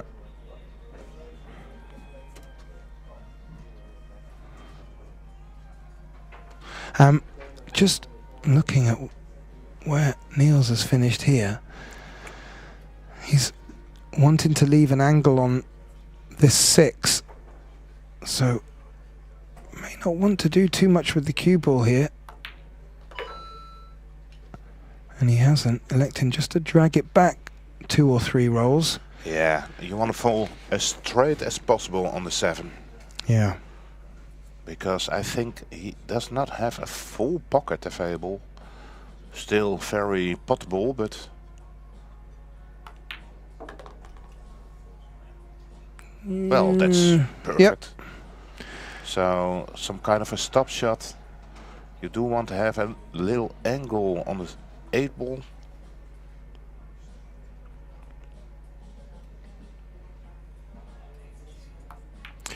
Well, just reflecting back on the way the match has gone, if anything, Sufi has probably had the poorer results of some of the rolls, which may have reflected in the scoreline. What we're seeing now is Niels digging deep. And oh, slow down, slow down, slow down. Ooh. It's just there. Yeah, you can cut this in. One more roll and it wasn't on anymore. I don't know what it is, but with most pool players, we all seem to think that talking to the balls will will change how physics will react. Also dancing, like yeah, no, don't. Yeah, or when you want to have a bump to another ball, just use your hip for it. Well, we're having a little bit of fun in the box here, but Niels has got to take this as serious as needed and makes that. It. Round of applause for Niels. Yeah, that was a big shot. It made it look easier than it was. They are nice playing them down the rail. It does make the pocket a little bit wider. The tables now are 3.5 days used, although cleaned very regularly. They're starting to slow down a bit, and the rail's getting a little bit grippier. Yeah, so when we're talking about momentum at start of the match was in favor of Niels. Very much so. And then I think at 5-2 down, Mohammed Sufi found some kind of a gear. Tables were getting more easy and he could just pick them up. And I think at 8-5 in favor of Mohammed Sufi, he missed that weird ball that sticks down the rail. Yeah. And well, now it's resulted with us sitting at 8-8. Niels firing to break. Race to 10, so this is a blink and you'll miss it. Best of 3. Where's the cue ball? Oh. This time it stayed out. Yeah, and the 2 has not finished too bad. I'm not sure if the cut is on. No, me neither. But he's oh yes, it is. It's on. And is the 4 helping with any concerns for in-offs? No, I think he has to play the 2 thin enough. I think. Danger. That's fraught with danger. Yeah. From the top side, you can feel like playing it so thin to stay in front of the 4. Don't hit the 4 at all. Yeah, the way he just addressed the cue to the 2 ball there, he thinks he's going to come down either, as we look at the table now, on the left-hand side of the 4, missing it completely. Between the 4 and the 5. Yeah. Go 3 rails up. There is a danger that if he rubs it... He's now, you can see, putting it on a draw on it. Oh, I love it. I do. To be honest, I think he really played it, this kiss. Well, there was always the danger of leaving the cue ball behind the 5. Anything can happen when you're contacting. You've got to be very confident of how you believe that cue ball is going to leave the object ball once it's hit it. This is not an easy shot for Niels Vayen, but you fully expect him to take it on. Yeah, and I'm fully expected to make it.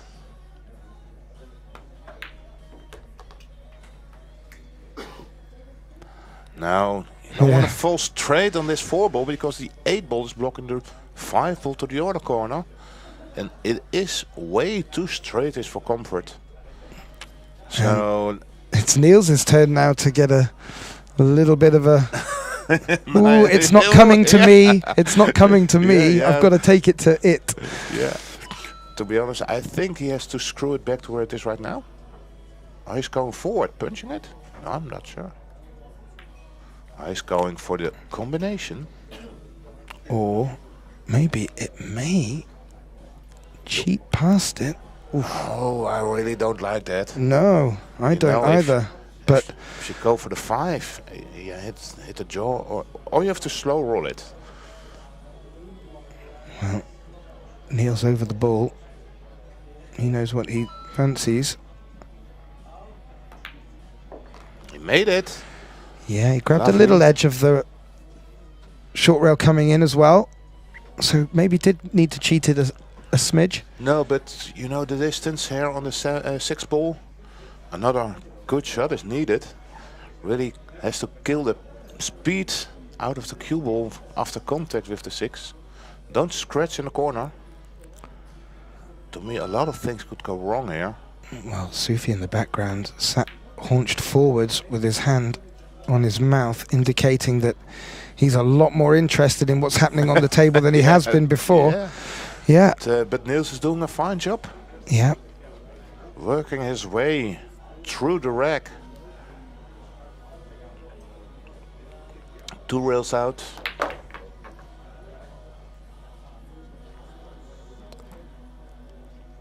And will we see Niels Vijen On the hill first. the first on the hill? Yeah. After being 8-5 down. Oof.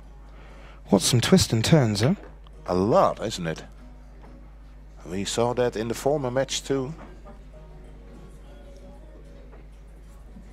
For example, I do recall that Jan Slim was very far in front of Nick van den Berg. And that's where the momentum shifted to Nick. Yeah, and Chem's head dropped rather quickly. Yeah. And you could see visible frustration with him. He did seem to get back into it at the end, but it was probably too little too late by all accounts for Chen in that occasion. That was late last night. Yeah, it was. Seems a long like time long ago. Yeah, it does. Yeah. There's been so much action going on.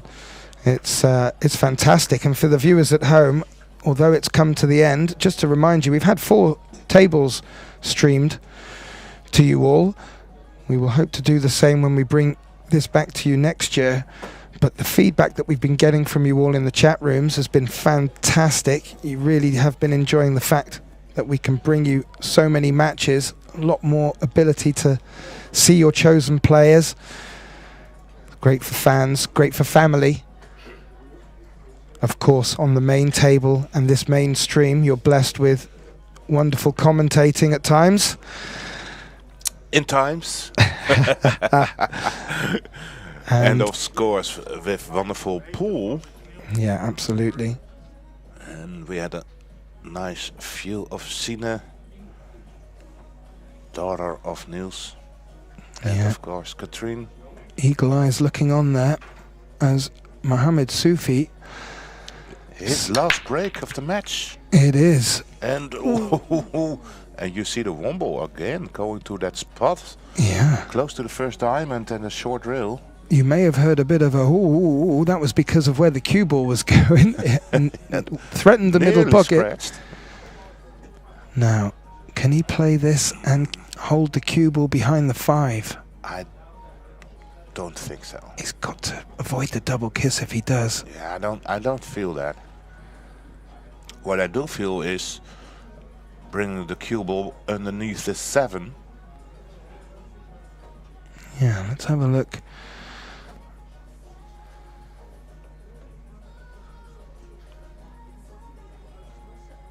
So, as Joris was alluding to, chunking off the left-hand side of the 1 and flinging the cue ball around short rail, long rail, and maybe the opposite, direct opposite long rail. Like that. Needs to go. Looks like a little bit short. It does. He needed to hit that harder to guarantee the cue ball was further down the table. That's where the traffic was. Yeah, and this is a first kind of chance for Niels. He can cut this in 2 rails out for position in the center of the table to shoot the 2 ball in the opposite corner. Nothing really easy, but if you make it and you find that spot, I dare to say you're in the finals. And I also can say that if you go for that shot and you miss it, you're on a hill. Because there's nothing safe in that shot. No, well It's going to be a pointed. slow roll. He's going for it. Makes it. Made it. How's your ball? Position. Yes. Yeah, a few That worked really well. claps from the crowd there, Joris. That needed to be played precisely as you mentioned. The weight of playing that shot could have sold out if not made.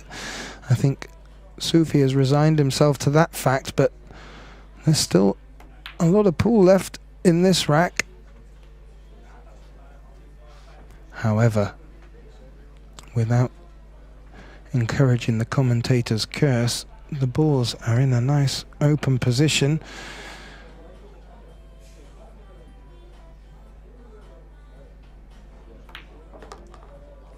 Little bump on the 9. Still good. Did you check that the 6 ball is passing the 7? It's not, eh? So that little nudge on the 9 did open up the 6 ball towards the other corner. We'll find out if it passes now. Niels believes it does. It's not conclusive from the overhead. Sometimes it's not, especially when you're not seeing the complete pocket. But it won't matter here, because as Joris said, that nudge has opened it up for the other corner, which is exactly what he wanted. Yeah. 3 more balls for position in the finals, and Niels will gonna do it. Mohamed Sufi played his heart out. Congratulations with semifinals in this match, but it is going to be Niels Vayen promoting to the finals, and he will face the opponent who will win the other semifinals. But there it is. Boom! Well done. The next match, the next semifinals, is going to be between Marco Teutscher and Oliver Zanocki, 2 of the greatest of the times here. For me, thank you for watching. For now, thank you, my mate Kevin Davis. My name is Joris van Amersfoort. And after this, a lot of more pool actions. Congratulations, Niels. Congratulations, Sine. You're the best. Enjoy your night.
The second semifinal will be played at 7:30 p.m. 7:30.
Well, it's our pleasure to be joined in the box by the winner of our first semi-final, Niels Feyen. Congratulations, Niels. We in the commentating box was on a roller coaster of a ride with you there. You came out strong, but then your opponent came back to 8-5. What are you thinking, and describe what the match held to you? Well, I jumped ahead, was it 5-2? I think pretty smoothly. There was a little bit of discussion about the timing rules for the push out and everything, but once that settled, I got up 5-2. And then I had a shot to the side, and I remember thinking, I got to get in between these balls or hit the 9, and I'm out. And I get stuck on the 9, and I had to shoot over the 9. I missed the 6, and the whole match flipped. And in the middle of that, I got a little bit tired, so I just got an orange juice from the bar, and that kicked me back into gear. It was really a roller coaster because I lost 6 in a row, and then I won 5 in a row to win the match. It was crazy.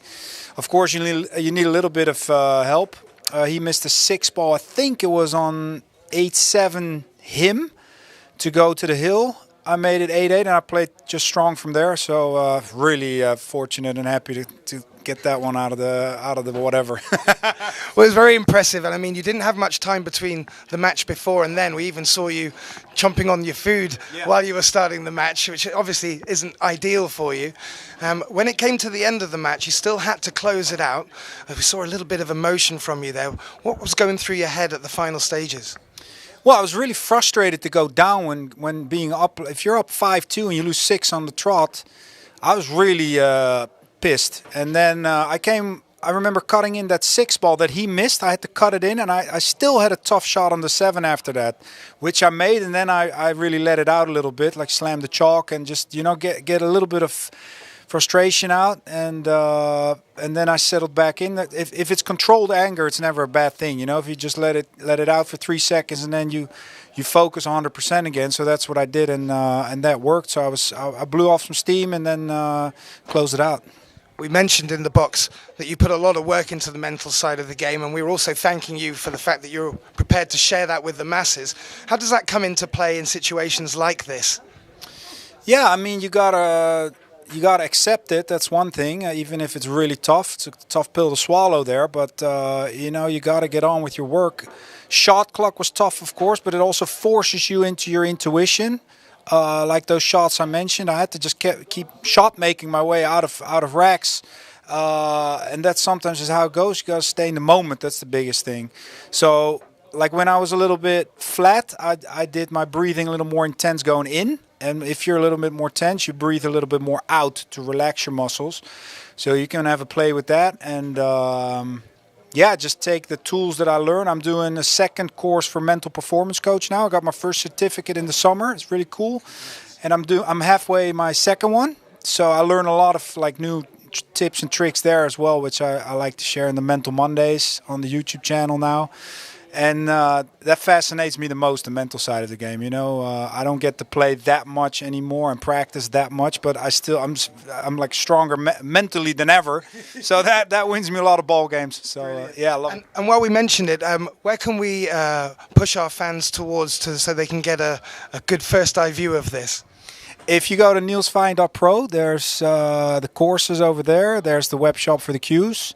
Then I also have the Patreon page, which you can look up on Niels the Terminator Feyen, where students can do reviews on a membership basis. So there's a lot going on. Yeah. I don't know how you find the time to do it, but what you do have now is a little break while we get the 2nd semi-final underway. How do you handle that little pause and break in play?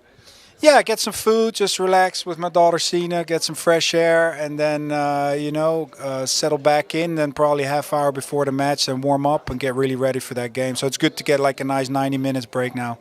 Well, we look forward to seeing you back at the table. Thanks ever so much, Niels Feyen. Thanks a lot, man.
Well, welcome players, friends and fans to the second edition OrangeForks Open, brought to you at the wonderful Wizards Pool Hall here in Lelystad, Netherlands.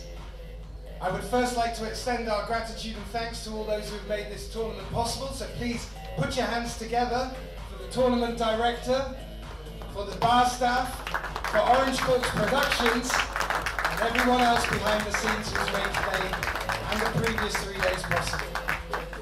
As you're fully aware, it's semi-finals time, so I'd like to hear a large round of applause to our second semi-finalist, Marco Teutje from the Netherlands, is taking on Hungary's Oliver Shumoki. Overseeing proceedings for this semi-final will be our referee, Richard Branson.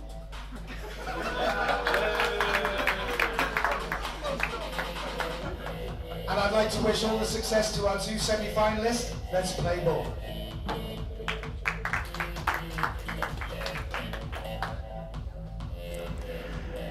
Well, good evening, everyone.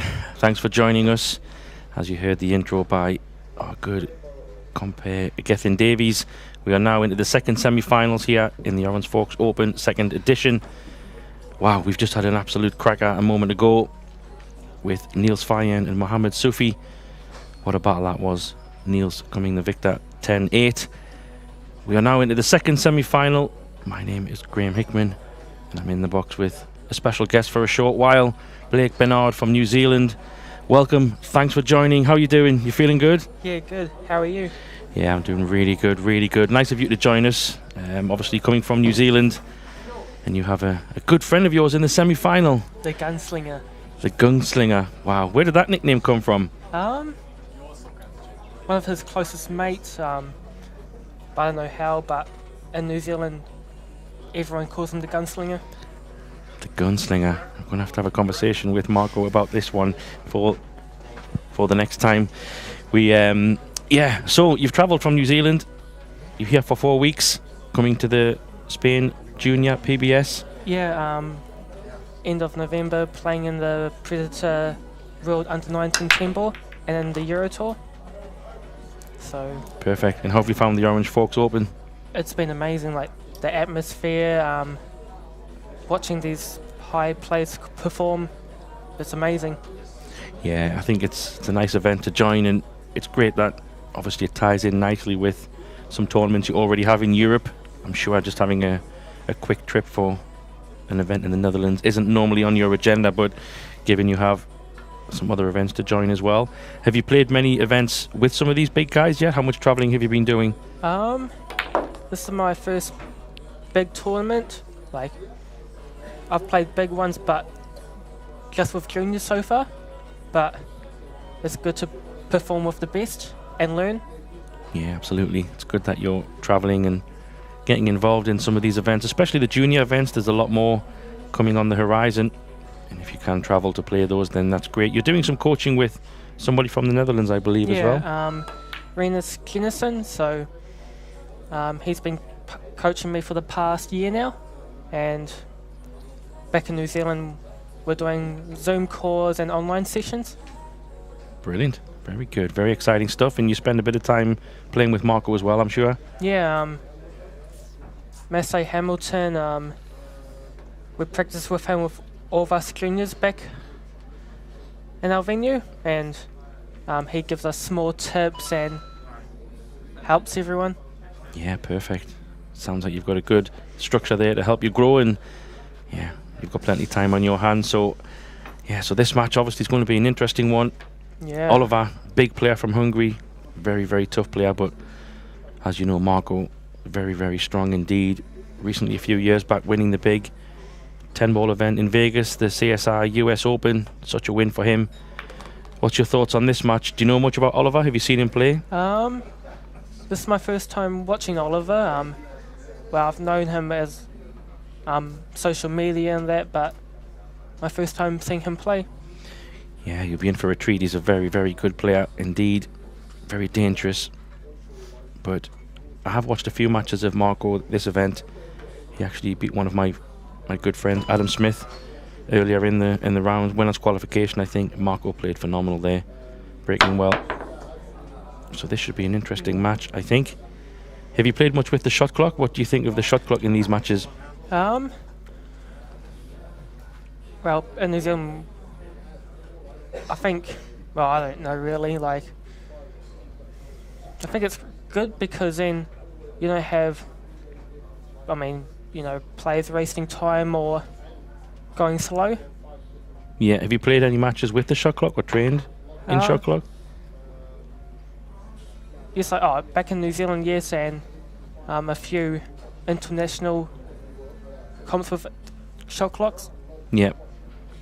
Yeah, I think it's, especially on big events like this, it does help just keep things in order on a schedule point of view, but it's also nice to make players not speed up a little bit, but stick to a bit of a time. Yeah. We have had some players that can take quite some time on shots, which, yeah, it's not ideal, but it does add extra pressure, right? When when that clock starts to beep, they tend to speed up and don't have enough time. Yeah, exactly. Especially if you have no extension, you can feel the pressure, and we've seen that in the last match with Niels and Sufi. Clock was creeping up on them a few times, but a bit of a mistake early on with Marco here, and a chance for Oliver to get one on the board. But we are playing now race to 10. Alternative break. Yeah, alternative break using the box break format, as you can see marked on the table. But I do think this alternate break has really gave us some treats in score lines in the recent Euro Tours. I don't know if you might not have played a Euro Tour yet, but they're doing slightly different format with breaks, where each player will have 2 breaks, and then it switches to the other player, and then they have 2 breaks, and back and forwards. Has been super interesting to see that one, but alternate break is pretty common most of the tournaments, right? Yeah. So how big's the pool scene in New Zealand? I know obviously there's a lot of tournaments. I see Marco play social media, but is there much? Yeah, in New Zealand there's a lot of pool coming up, like for next year, 2026. There's going to be a few tours starting up for us, so bigger prize pool and way more people coming down to New Zealand and play. Perfect. Is that sponsored through like Massey or anyone else? Through sponsors, Massey, NZPA. Sounds like pool is on the rise in New Zealand, so it's great that you've got some support there. And obviously there's a lot of pool around the globe for travelling. If you can't have the budget to fly around and do these things, unfortunately with New Zealand being on an island, you have to do a lot of flying to go to these tournaments. But bottom of the map. Yeah, exactly. Marco just playing with his other hand there. It's impressive to see that. There's a lot of players can seem to do it a lot more these days, but no problems here for Marco. You think any dramas you see? No. It's pretty straightforward. No drama or obstacles in the way for him. Is this 4-ball? Can he hold for the 5, or is he going to have to run the cue ball? I don't know if he can. Can he cinch this? I don't know if he can. Maybe he could nick off the 6. Yeah. Looks like he's trying to go behind the 6, maybe, or half ball 6. Oh, he's potted them both. Wow, that's not what he intended. He's scratching. Oh. Yeah, it was a bit awkward on that 4. It seemed sometimes a bit misleading on the camera angle. But another chance for Oliver to get one straight on the board again here. Picking up the pieces. Yeah. It'd be interesting because I think the last handful of matches Marco's played in this tournament, he's been very strong. Like big results, like not just close games, but running away. So this might be probably one that his first match he's been behind at the start, I think. Well, Marco's really strong, so just get him into rhythm and he'll be on form.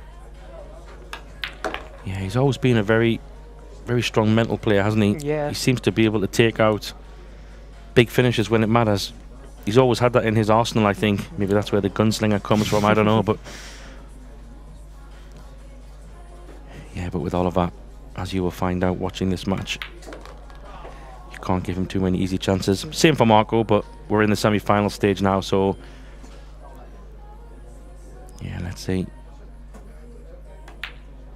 So who are the, would you say, Marco and it's probably Matt Edwards, is it? I think the two top players in New Zealand, or is there a few with us now? Yeah, them two. Sullivan Clark as Sullivan well. Clark, yes, that's right. But outside those guys and yourself, is there quite a big junior upcoming of young players? Is there a big pool? Yeah, this year we've got some boys and girls improving in that. Two talented boys, Jack and Sean Beggs. Another person is Mania, and so these are names to watch out for the future, you think, yeah? And some young girls coming up as well. That's good to hear. I think the girls' game is getting incredibly strong as well, isn't it? I mean, there's obviously the Yasmin Oceans, Pia Fillers, Christina to catch. There's a lot of them out there, but that game is getting stronger and stronger as well. So it's great to hear. We'll have to keep an eye out on those names. Let's see Oliver's break. Try and get this one in the side. Ooh. Not to be. It's going to go in the top though, I think. You might get a roll here. Oh, wow. Well, I say he's got a roll, but it's a bit messy table this, right, Blake? Yeah. 4-6, 3-8 together. And he doesn't have much angle on the two either. Yeah, he might be making maybe a pot the two and then try and play a safe. Behind the 5 and 9, maybe. Yeah, it could be.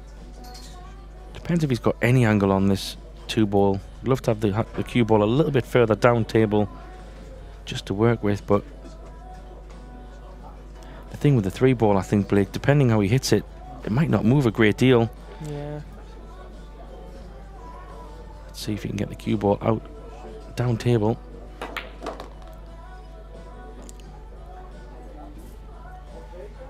Yeah, it's funny this one, because he's not going to play on the right side of the three, because that's just not going to do anything.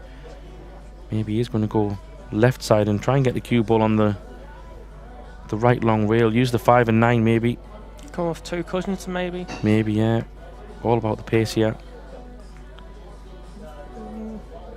Might have left the window.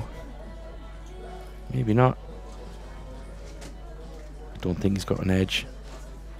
If he has, it's very thin. Very tight. I mean, if he can just graze the 3 so it doesn't move too much and try to bring the cue ball back to this side of the table, maybe good things could happen. Just go above the 5 ever so slightly. Try and find the diamond to the right of his hand. Oh, he could hit more of it than we thought. Oh, look at this shot. Wow. Oh, wow. It's a great effort. Oh, he's definitely got him. What a shot that is. Yeah, I can remember back in the day before Marco moved to New Zealand. Such a strong player in the Netherlands. There is a lot of, obviously, strong Dutch players, as you know. A lot of the names, not only Nielsen Nick, but, you know, you've got the next wave down with Mark and Marco, Mark Bijsterbosch, and Pongas and Mika van Berkel. It goes on and on. He's very strong.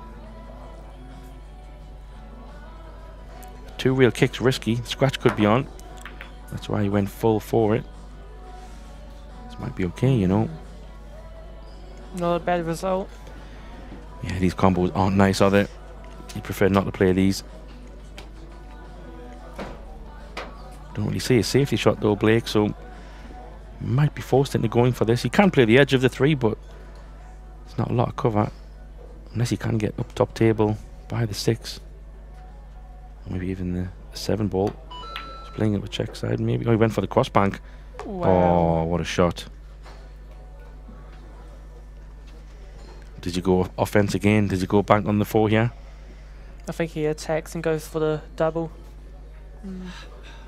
I mean, he obviously knew potting the 3 that way, he was going to probably leave himself some kind of bank. Let's see. Is he playing off the edge? Oh, he's playing safe. How's the pace? It's a bit short, I think. Not sure if he's left the pot, but Don't think he's got the hook.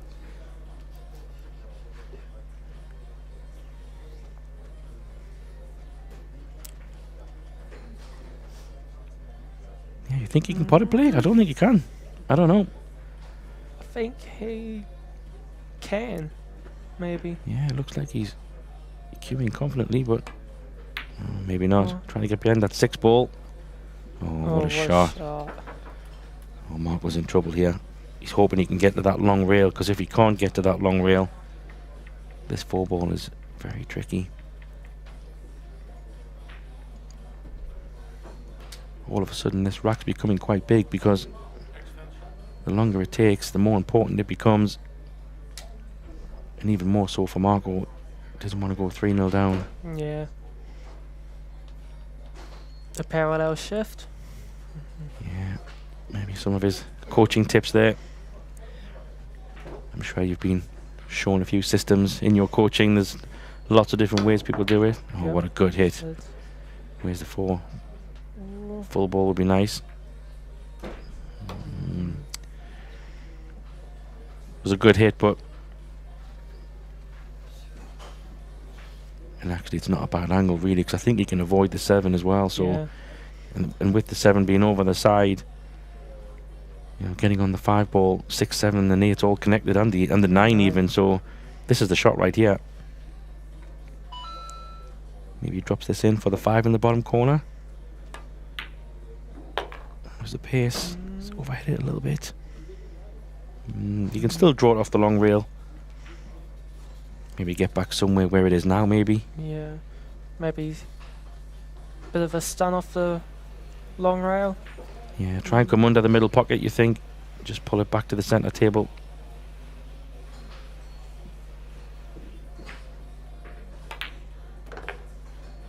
Oh, he's played that well. How do you find the tables? They're all being redone, and there's been a lot of good things said. Did you find them pretty comfortable? Yeah. Having a quick hit before my match and got used to the table straight away, yeah. And how did you get on results-wise overall? Well, happy how I did in my matches. Won my first game against, I don't know who, sorry, but won that 9-8. A bit of a grinder. Yeah. Nice. My breaks cost me, went in off 5 times and didn't finish my chances, but in the end, won 2 matches and lost 2. Well, that's not bad for a first showing. It's nice to get a few wins under the belt and get a few matches in your practice pockets. Yeah. But yeah, a little grimace from Mark there. Marco, he's going to have an uphill battle here. But yeah, thanks for joining us, Blake. I know it was a short visit sitting with us, but I appreciate your insights, and hey, I wish you all the best in Spain, and good luck as your... Thank you for having me. No problem. As your journey unfolds, we'll keep an eye on you. Thank you. you. And wish you all the best. Have a good night. Thanks, bye-bye. Yeah, great to have some new people joining us, and lovely to see the young guns travelling around the world. And we'll just be switching and bringing in my good colleague Kevin Dykstra shortly for the remaining part of this match. And then, yeah, a bit of an uphill battle here for Marco, but welcome, Kevin. Thank you. Yeah, how you doing? You've been watching this one from the outside. Uphill battle for Marco here. Yeah, I've been watching a bit, but not a lot yet. It's, yeah, it's been a little bit nip and tuck. The first one was a run, but the rest of it's been a bit safety play, and Oliver seems to have came out on top, hence the scoreline. Yeah, that's what I did notice in the end when I was waiting to come back in. I did see some safety attempt, I think, or he got played. He got hooked, I think. Marco had a good hit, but unfortunately for him, didn't get the cover he needed. Yeah, Oliver played some good stuff, a couple of good safety shots. Marco did as well, but it was one hook too many for Marco. He's in a bit of a pickle because this one, don't think it's potable. He could go for a bit of a risky bank if he wants to be aggressive, but with the 3-ball where it is, I don't really think he's going to. Well, maybe he might do. It seems like he's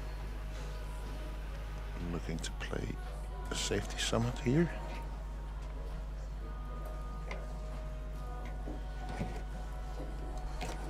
Just move the cue ball up. Oh well, he did go for it and actually made it. Needs that cue ball to slow down. Wow, what a shot. That's perfect.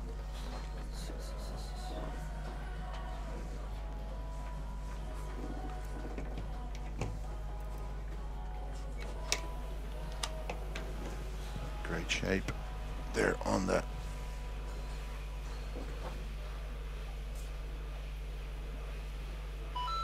Extension.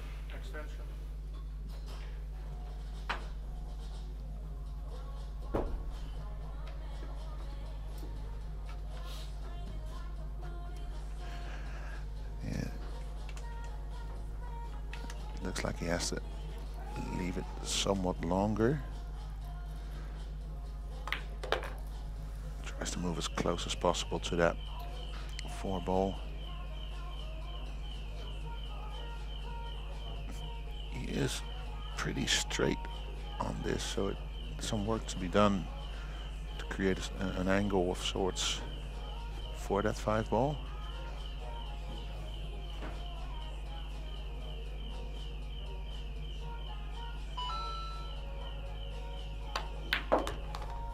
Yeah, don't think there's a lot more he could have done there. On a positive note though, if he goes towards the top corner pocket there, he's always on the right side of the green 6 to continue this run.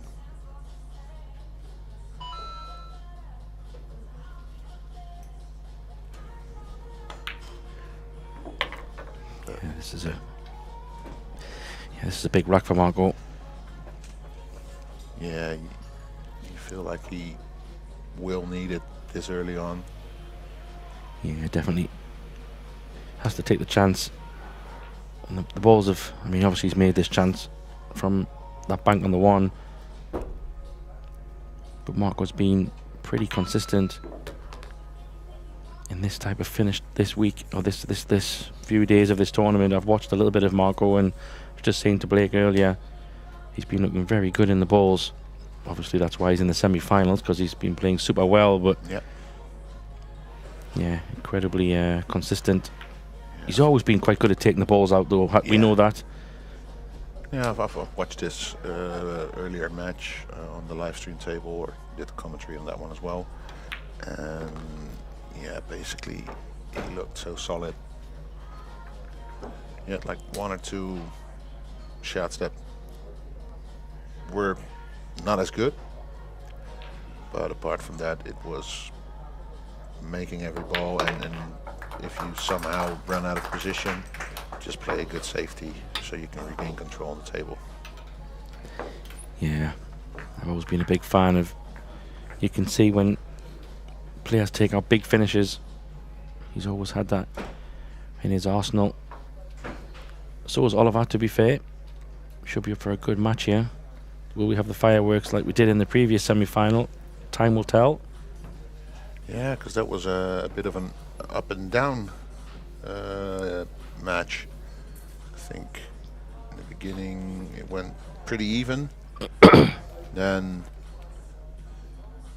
Sufi pulled ahead, so I think it was like 2-1 the Niels, and then suddenly it was like 6-2 or something for Sufi, and Niels ended up winning it.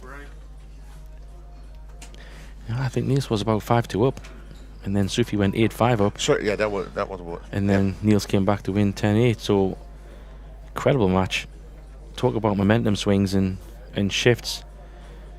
You thought maybe Sufi was just going to run away at the end, but he missed a 6-ball, I think it was. And the interview with Niels after was, he said when he missed that, I felt I had a chance, and he just, from there, I think he just went full Terminator, basically, and just went all in. I mean, he played solid stuff from there, and took out a couple of good finishes to win the match. Really, he knew when he played a one ball that was a chance to get on the hill. Yeah. And then when he got that chance in the final rack, he just made sure, showing exactly what he's done for many years. Yeah, and also showed that meant something. Like once he made that final 9 ball, there was like a fist bump and a boom.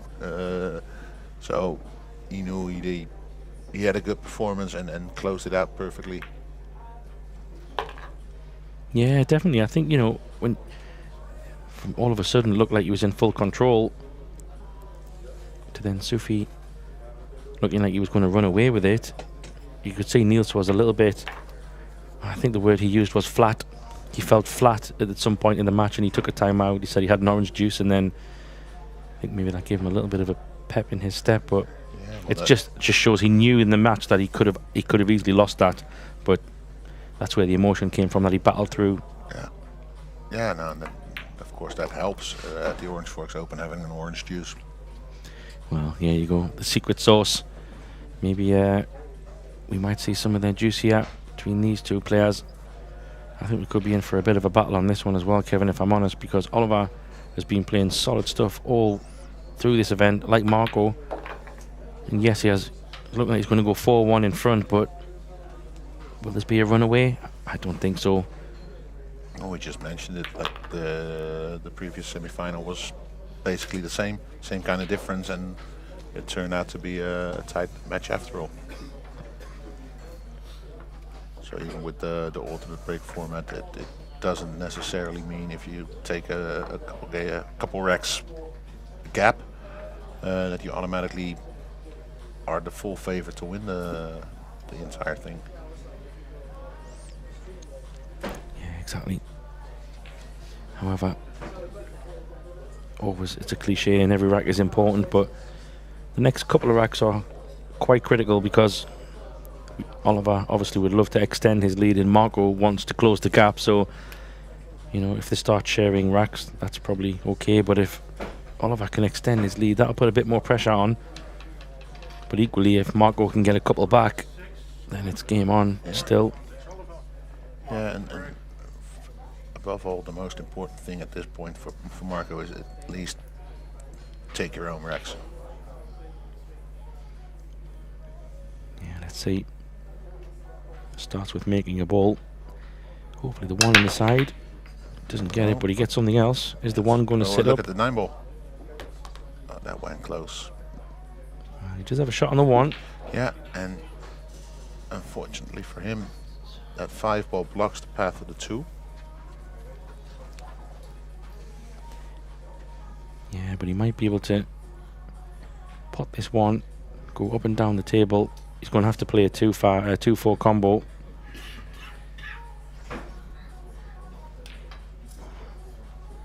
That's the only option he's really got. Yeah, there's no way he can land in between the 2 and the 5. No, he's already made his mind up. He knows what he needs to do. Pot this one, play the combo, pot the 2, and then play the 3-9 combo. That's what he's thinking. He'll have to play this with a little bit of left-hand side, but he doesn't want to go near the red 3 if he doesn't want to hit that. Yeah, that's probably as good as he could have got, to be honest. Still tough. Yeah, well, he could almost play just to make the 2, though.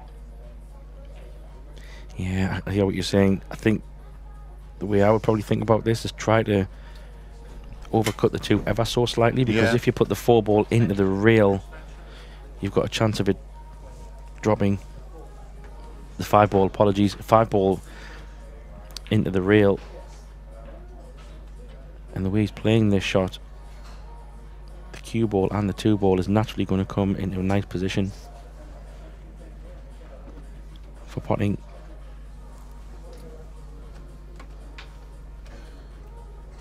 The 2 ball after. Yeah. Because that's something you have to keep in mind. No, he's decided to go for the cross bank. No, the safety. He didn't feel it. Surprised he went for the I thought he might have took that on, if I'm honest.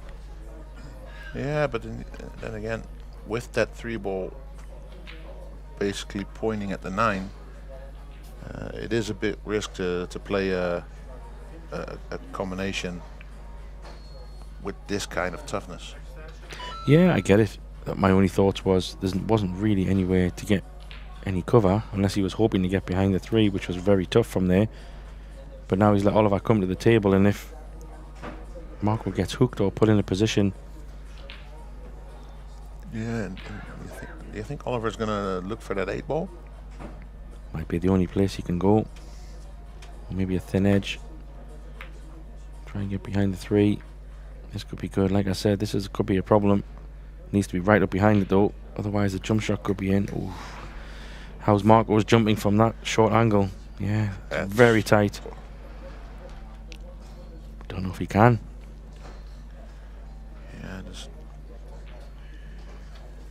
he has to go to the long rail, and actually, yeah, all he can hope for is like almost a perfect contact on that 2. Kicking in the 5. So like I said, letting Oliver come to the table, put him in a spot of trouble. Not to say it was the wrong shot, but I think whenever you let your opponent come to the table, anything can happen. Yeah, you like to be in control. And maybe he did hit the crossback safety just a little bit too thick, I think it was. Well, I don't know. He might not have played that great, by the way, because unless he can pinch it, there you see. I mean, he could probably try to squeeze it into the long rail and draw all the way down to the right side of the 3 for the combo. Yeah, you might just go for pinch the it. Carom. Oh, he's got plenty out of it. Yeah, a bit more deceiving. Carom was also an option. Good call. He might even still play that, but I think it looks like he's going to play the 3 onto the 9. Marco shaking his head. Yeah.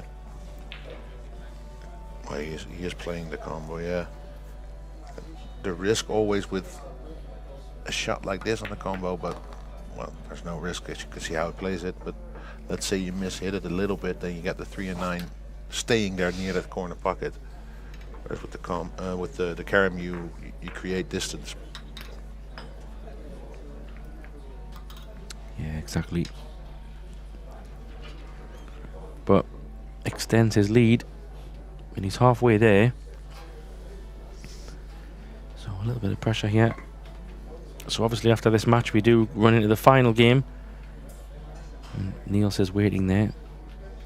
It's always interesting, Kevin, because the person who plays the last semi-final, there's always 2 sides of the story and there's pros and cons of both, but Niels has finished, so now he's maybe having some food, relaxing, waiting. Whoever wins this match will come straight off, probably feeling pumped because they've won. You know, do you want to go straight back on, or do you want to break? How do you see it? Does it not really matter, or any thoughts on that? No, not really. I've never been in that position. Okay, imagine you were in that position. What would you think? Yeah, I think it will always depend on what kind of match you just played.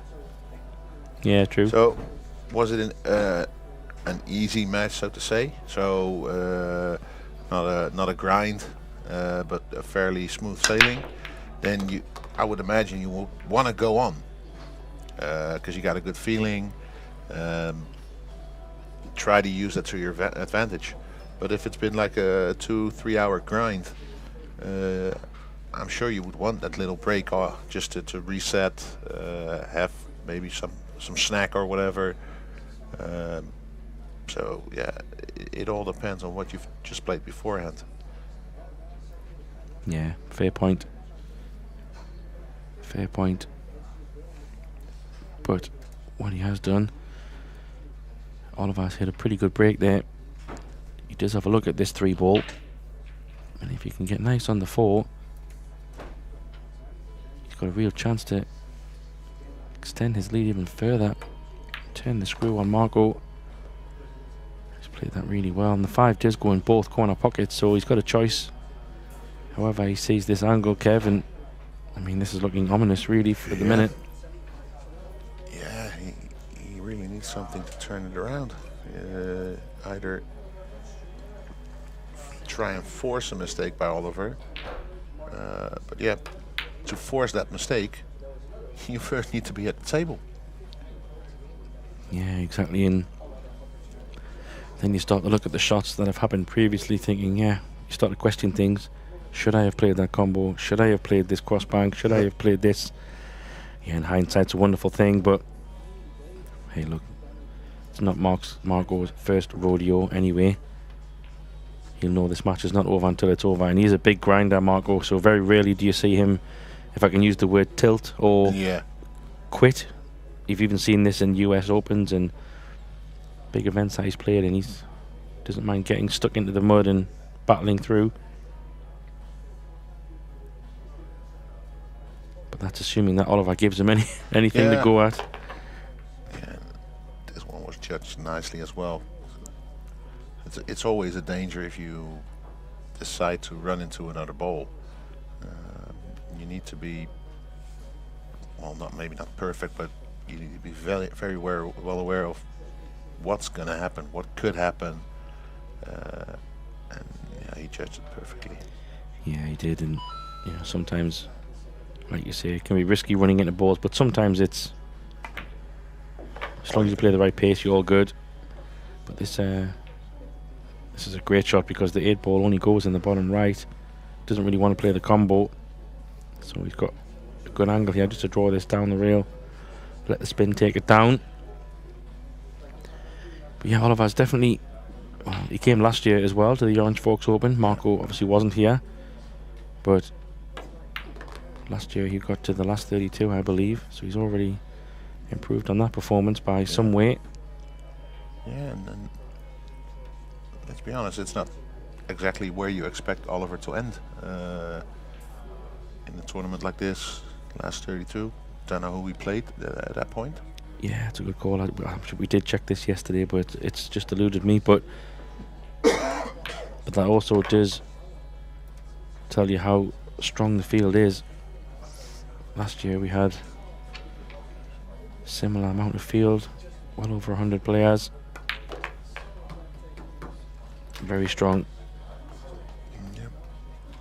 And there we go, 6-1 lead. So yeah, obviously Oliver will be feeling the best out of the 2 players at the moment, but like you said, Kev, well, he needs to win his breaks. Marco does, to stay in with this match, but he needs a bit of help from Oliver. Well, he's going to have some help from Oliver. Yeah, well, just winning, like, that was when, I think it was like 3-1 or 4-1 when I said that. Now it's 6-1, so now he needs to start taking racks of Oliver, because, yeah, the gap is too big already.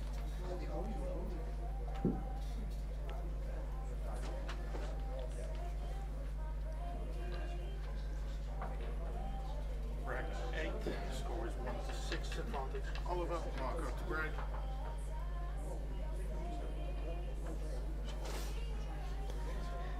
Okay.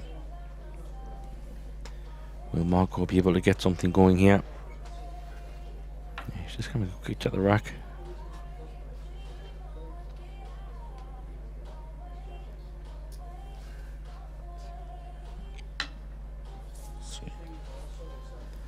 Not sure if he was unhappy with something there, but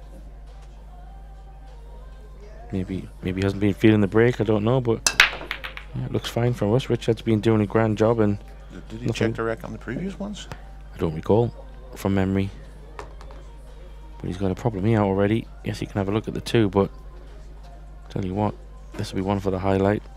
I don't know if he can pop the 3 from inside this right side of the table. Maybe he can sneak it in, but yeah, I think he can, but then again, the 4 is so close by, so you got to get it really, really close. Yeah, and I don't think he's got the angle to play running right hand spin and go all around the table. He's going to have to play a couple of reels or drop it in. I don't think he's there, Kev. I think he's hooked himself. Yep.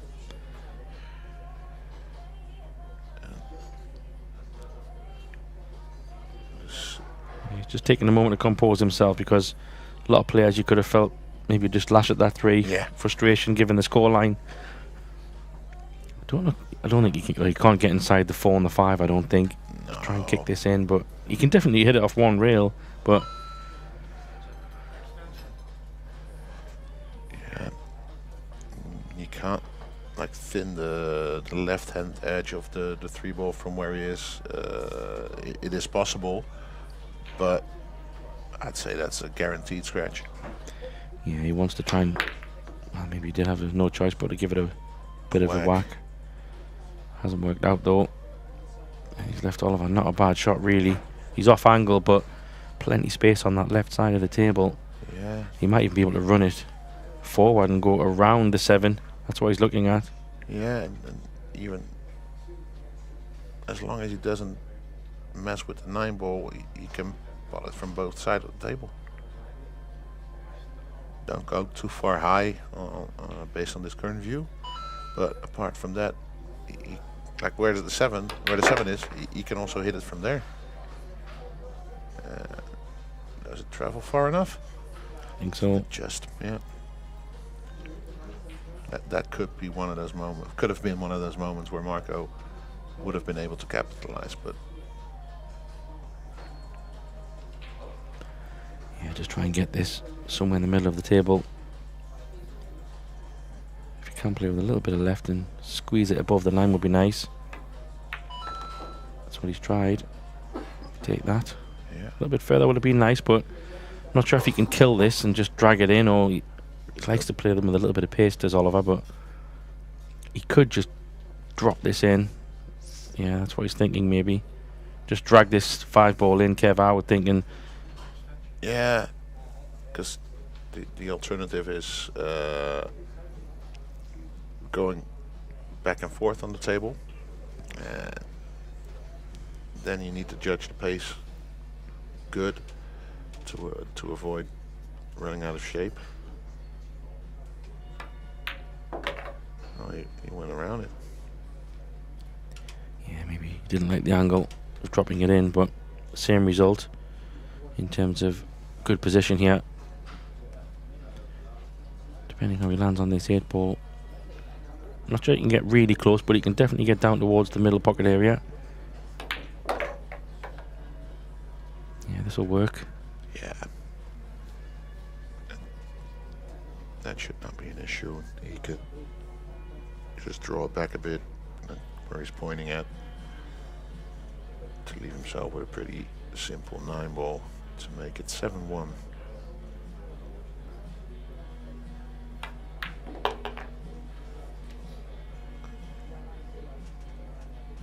Came off the rail a bit further than he would have liked, I think. Still, he should be fine. Yeah, this is no problem. Reach it comfortably.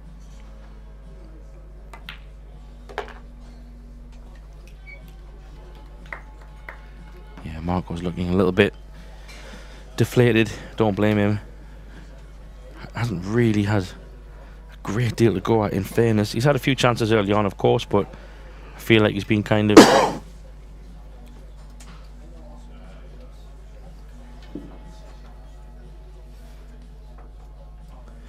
he's had a few chances really. He could have taken a couple of them, but I mean, in fairness, Oliver's been pretty clinical every chance that he has had. Yeah. But I don't think Marco's had as many open chances, so yeah, you can tell by his body language he's feeling it. It's a long day as well for these guys, but hey, look, whenever you get to the business end of a tournament, it always becomes a long day. Yeah. And I'm not saying it does, but I think he flew in from New Zealand a couple of days ago, so that might factor in as well a little bit. Like he just told me he's been staying with his brother the last couple of days, and he wakes up at around 7 to go to the supermarket. So yeah, that's 7. What's the time now? 8:15. Cue ball. So that's been a long day for him already. That doesn't help either. But yeah, Here he does get a chance on Oliver's break. So now he needs to take out these balls, and then come with a quick break of his own. And then still it's a big gap, but you've taken 2 racks on a mistake by your opponent. Yeah, I'm just sensing a bit of frustration from Marco here. Oh yeah. You can tell. Just because of where the 4 ball is to the 6 isn't too bad. But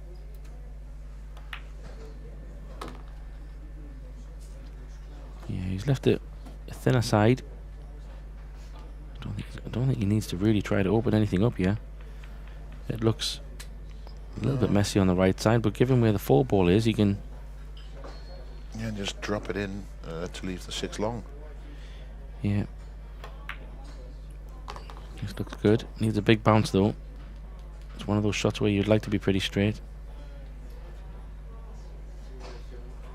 Hard to tell from his body language. He might be able to top it in with a bit of check side and come back across. I'm not sure if the draw shot is on, but maybe it is. Not quite sure. What was he looking at? What? Maybe he might want to top it out for go for the combo maybe.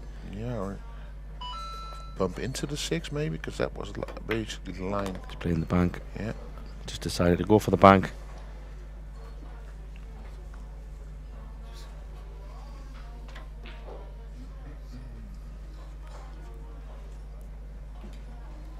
So this is now a very big shot.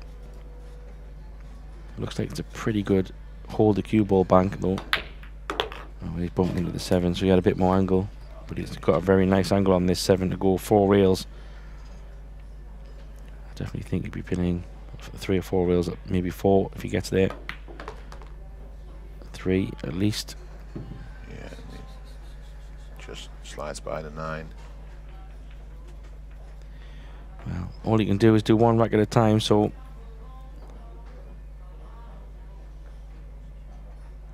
this 8 and 9 to get 1 back, and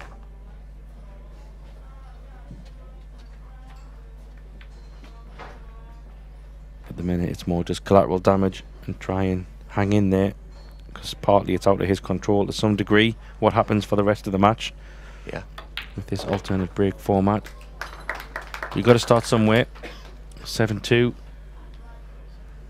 And running the table on a scratch from your opponent is a good start.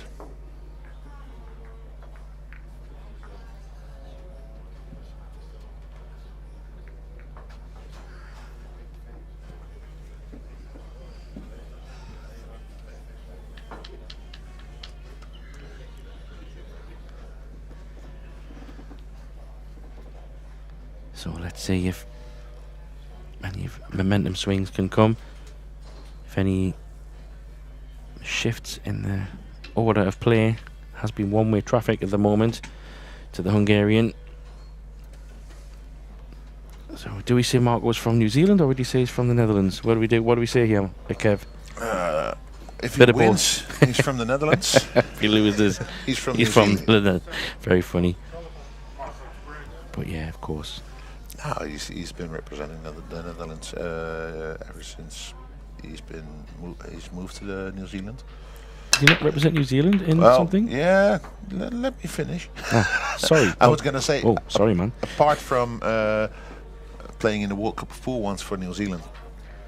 Yeah, so you know, it's horses for courses. So is it? Does that 2-ball pass the 9? I think so. You can play it in the long rail, it should be fine. With the 3-ball where it is, you can play like a kind of a drag stop shot kind of thing, and that the 2-ball, he doesn't need to punch it or anything. Kind of just hold the cue ball. If you play it with bottom and like a drag kind of shot, the 2-ball kind of then goes in a little bit easier. Yeah, plenty space. Good chance this Kev though to get one back, and this will help him get a bit more confidence. Yeah, no, and more importantly, I think, just put that little bit of pressure on Oliver. Yeah, let him know that you're still here in a match. Yeah, and just like we said, he needs errors from oh dear. From Oh dear. Oliver now. Yeah, he's fuming there. He potted that with a bit of spin, which I don't think was needed. It just ran up the table. But he's still in control. So just stay with it. Can he get the cover behind the 7? It's tight. No. Might have left an edge, but still. He's left the edge, yeah, but.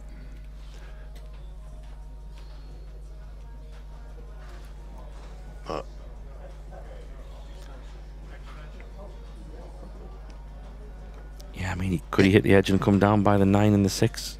Yeah, I mean, it's always going to be difficult the way the balls are positioned on that table. Yeah.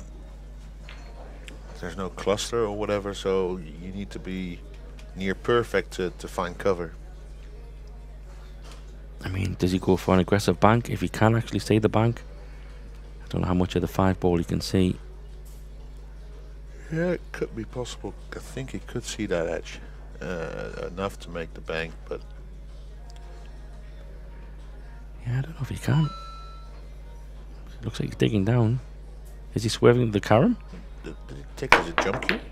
I don't think so. That was a regular playing cue, but he's going to sell out here. I say sell out. He's going to put the 5 on.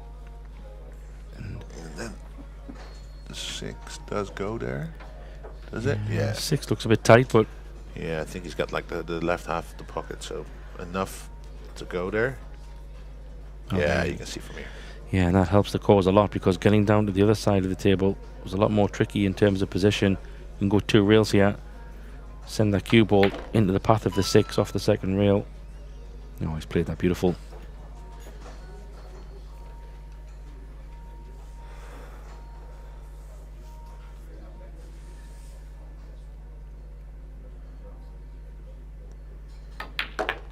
Yeah, and things just starting to turn a little bit in favour of Marco, which is what he was hoping for. Yeah. Self-creation, but letting his arm go a little bit. That'll get his adrenaline going.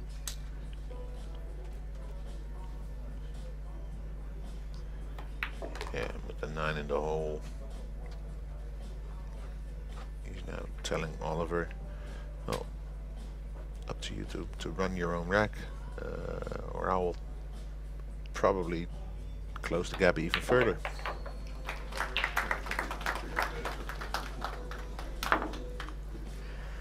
So Marco gets another one back, and yeah, dare we say it, the comeback continues, or the comeback has started. Yeah, it started. Let's wait for using the word. Let's wait using the word continued until we've got 1 or 2 more racks on there. Yeah, well, he's doing what he can. Maybe we'll see a little bit of body language change. Like you say, I agree. He still needs to get a couple more on the board, but first off, needs a bit of help from Oliver. Yeah, he needs, let's say, at least 3 of the next 4 racks. Yeah, that would be a pretty good outcome. If they split the next 4 racks, it's 9-5 to Oliver, and with Oliver breaking 3 more times, then you would expect him to finish it off. And if he can bring it back to 8-6, it's anybody's game. Hello. Oh, that helps as well. Well, 6 and the 7 is open as well, so Didn't you get a ball in hand on the previous break as well? He got ball in hand in that rack. That I know for a fact. yeah, not sure if it was from the start. Maybe, not sure. Seeing that many breaks and that many balls. No, that was a dry. Wasn't it a dry break? I think. Quite possibly. But what I do know is Marco does have ball in hand now. And actually, I can already tell by Marco's body language. I can see he's got a bit of a spring in his step, a little bit. Thinking, wait a minute. I'm back in. I'm getting Maybe something's working here.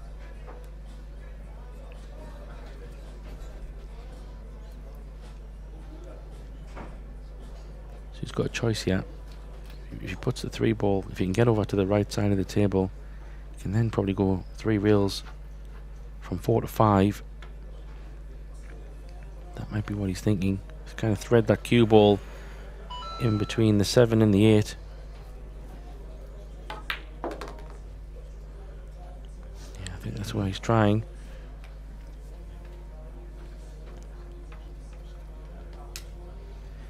Pace is important here. He might even just go 2 reels, because if he goes 3 reels, just because of the angle, yeah, he might end up being relatively straight on the 6. He might even be going 1 reel inside the 9. No, he is going there. He's going all the way up towards the 5. Needs a good bounce though. Oh, flush on the cushion. Wow. It's actually one. It's a funny one. It's kind of gone a little bit too far and too close to the 5. It makes it a bit thinner. Let's go for jack up on this. Yeah, then you have to start worrying about those 3 balls up table there.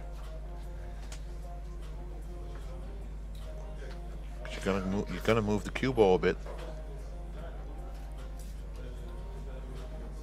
Yeah, I think he might just be able to drag this down, even if he went all the way down, even to where the 9 ball is. It's not terrible.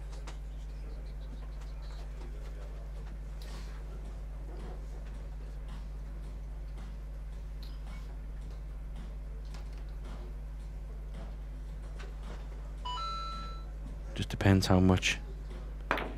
Probably had far too much. Oh my gosh. Oh. Well,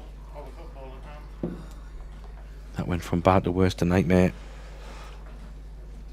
Yeah, that's a quite accurate description. Yeah, gifting a ball in hand, 4 balls left on the table.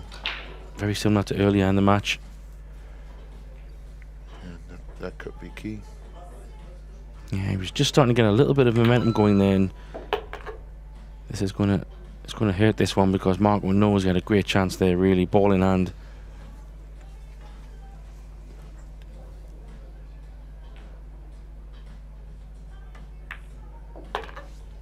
Yeah, that would have been quite a swing, because then again he had his own break and he was able to capitalize on that one last time and taking 4 racks on the bounce.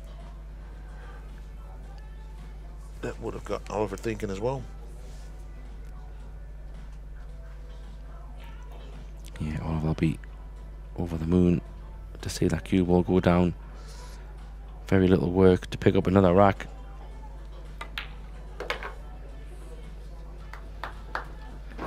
A little tap on the leg there by Marco, but he's doubting. Huh. Thought he was like contemplating maybe taking the time out, and it was like, you saw him like thinking a bit. yeah, he's checking the score. Maybe wouldn't be a bad idea, to be honest, but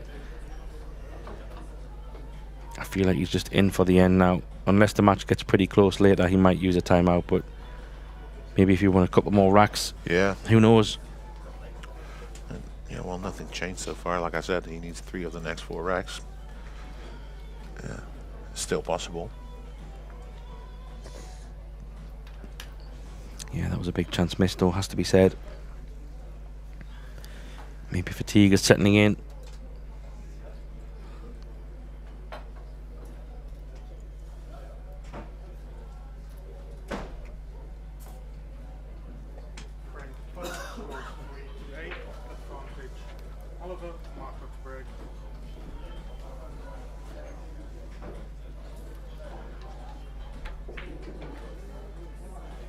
Let's see what he can make from this break. Got the cue ball down, or the 1 ball down, sorry. Oh, that bump, that's not going to help him. No. Oh, wow. I feel like Lady Lux just said, no, I don't think so, Marco. That's a bit brutal, because he would have had a shot on that. I've seen it happen plenty of times today. Like, being in somewhat okay shape after the break, only for a random object ball to come up and bounce it safe. Bump it safe, rather. Yeah, I don't really see a good push out, to be honest. I mean, he could push over to the just below the middle left-hand pocket and leave an edge of the two. Not really potable, but just an edge. He might go towards the 7. Leave a long. Yeah, but if he leaves the pot on, he doesn't want to put it into a kind of a reverse snooker. Otherwise, he's going to get it straight back. Time's going to creep in, no, in a minute. Yeah, that's exactly what I meant. Yeah, but I'll take this on, I think. I wouldn't be giving a free pot opportunity back to someone who's probably going to cut loose. I think he goes for this. He's just looking at the angle of contact with the 3 ball. I think he could send it over to that left side of the table. If he pots the 2, good things can happen. Be very surprised if he turns this down.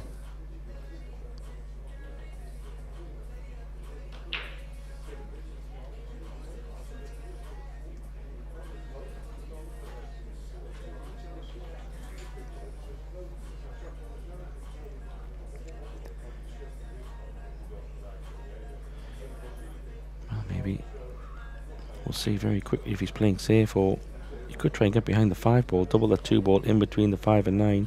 That's an option. Yeah. Oh, he's got it, you know. Not exactly what he was looking for, but well, he's only a fraction away. I think he'll take it. It was good pace because you can tell by the ball being alongside the 5. This is tricky. I don't even know if he can jump it if it's touching the 5.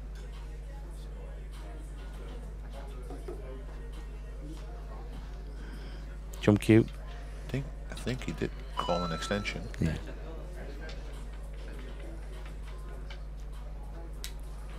He thinks he can jump it. Looks really close to 5, doesn't it? Yeah.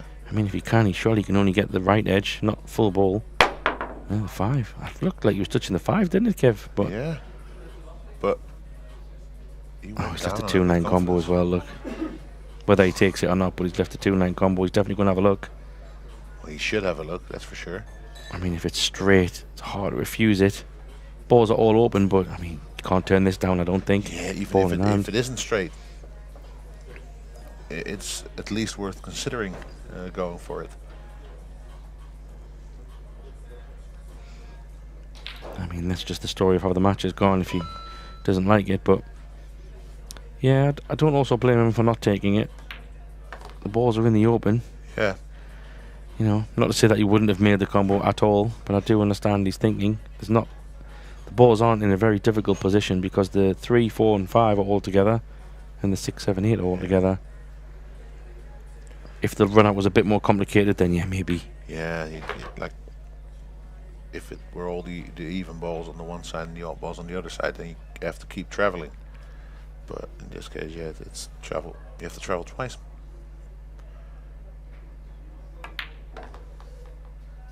Needs it to go. It's a bit short. Yeah. He's leaning over the 6 ball. That's not going to be nice. He's quite a tall guy, so maybe it might be okay. Or maybe he might have just gone far enough. From here, it looks like the 6 ball could be a bit of a problem. Yeah, because of the angle, the cue ball will travel up table, but still should be fine. You just drag this in off 2 rails. Well, He actually caught that really thin. Definitely not cutting this, but I'm not quite sure if the bank will be on. You could try and chase the cue ball behind the 9. I mean, maybe you can flick off the 6 ball on the right edge and try and put that cue ball behind the 7. That would be a bit brutal. Yeah, that's difficult. Other option is you play off the right side of the 6. Try and put it on the short rail in between the 7 and... Oh, he is going that way, Kev. Try and get behind that 7 with a bit of spin. Hold on to your hats. This could be brutal. Oh, he's double kissed it. Oh, it just fell on the 7. Oh no, I think it has, you know. Right at the end it looked like it. He might have an edge. Maybe he can get it then. Looked like it was just falling on it.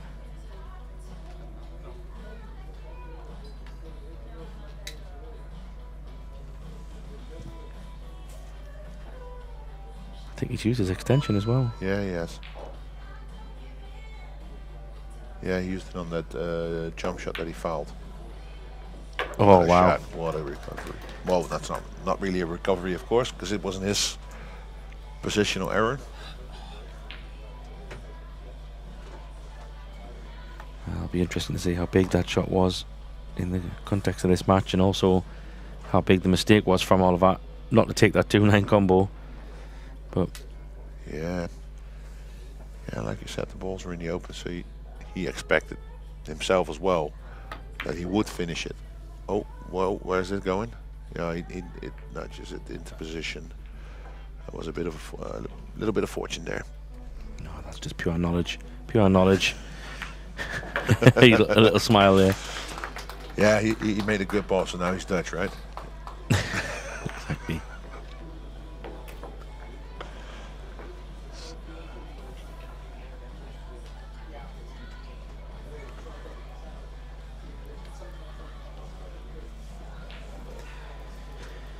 But keep him off that hill. That's what we need to do.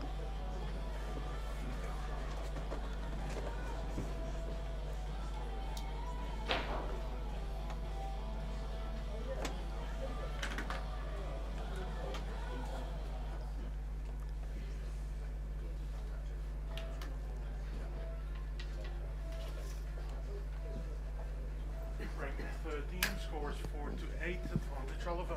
Oliver to break.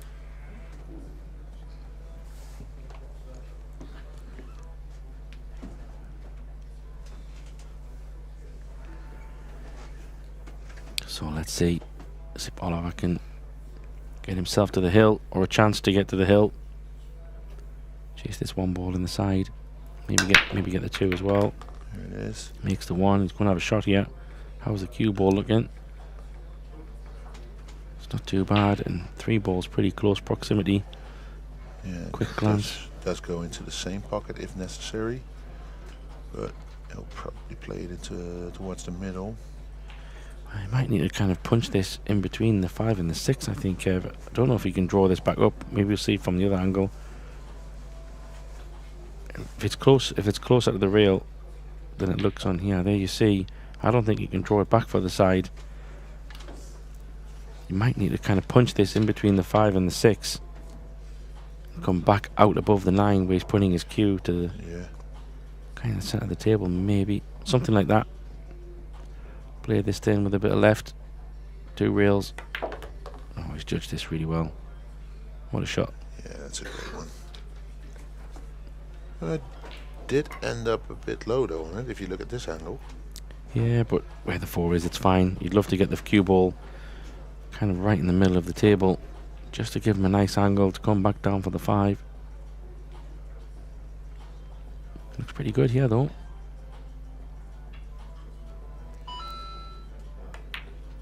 Ooh, thought he was going to go straight in the knuckle there.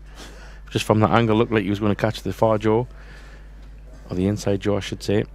But he's got a good angle here. Try and target that middle diamond.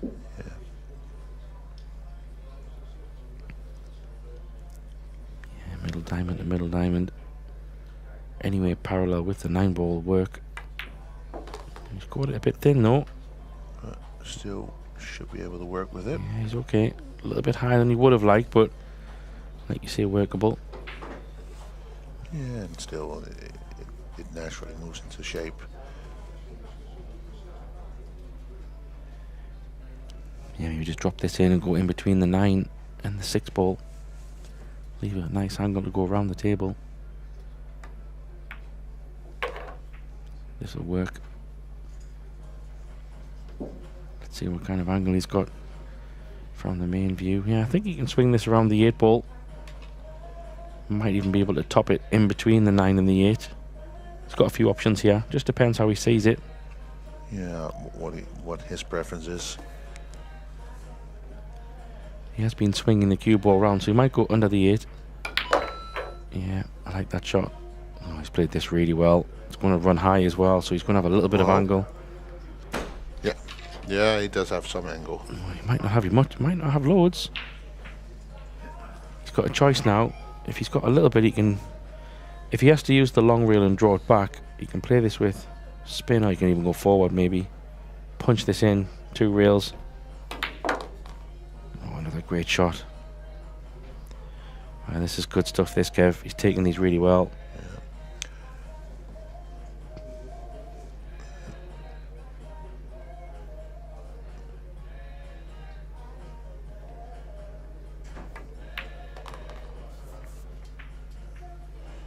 Feel we can hold it there, I guess. Prefers this kind of shot.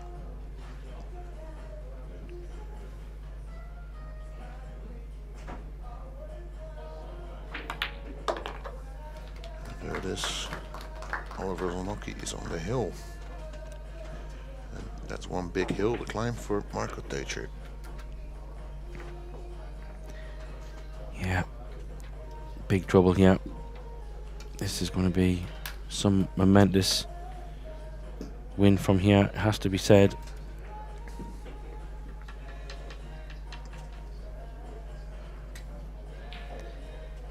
But I said it before, I'll say it again, we've seen many pool matches in many different events, and it is never over until it's over. So there's always that chance to come back if you're still hitting balls.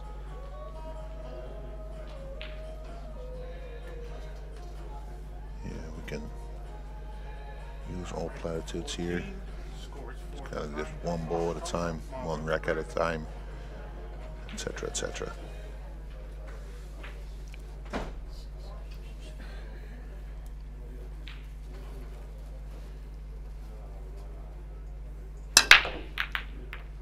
Always hit the one ball low. Makes a ball. Makes a ball, and it opens a up shot for the one. Yeah, it's got a chance here. This is not terrible. Just hoping to have a shot, and he has got that. If he can avoid the 4 ball going forward, he could work on just getting that extra rack, the first rack on the board of the 6 he still needs.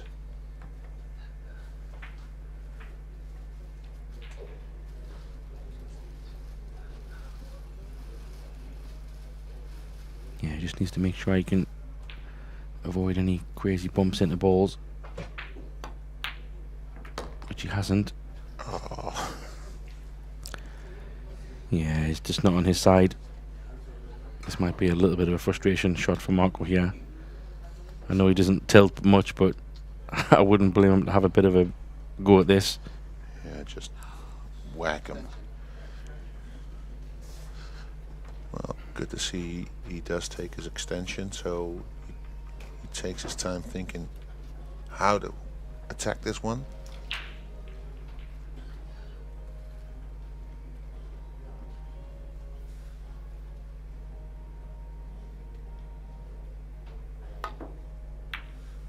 It's a good hit.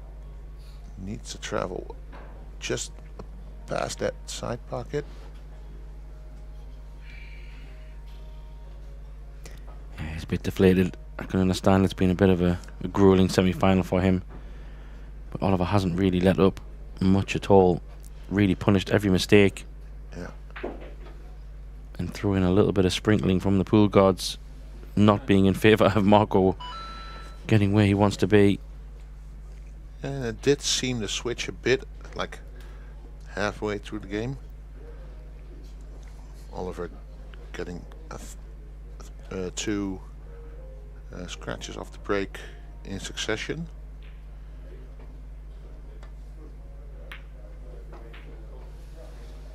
And it's nice containing safety there from Oliver.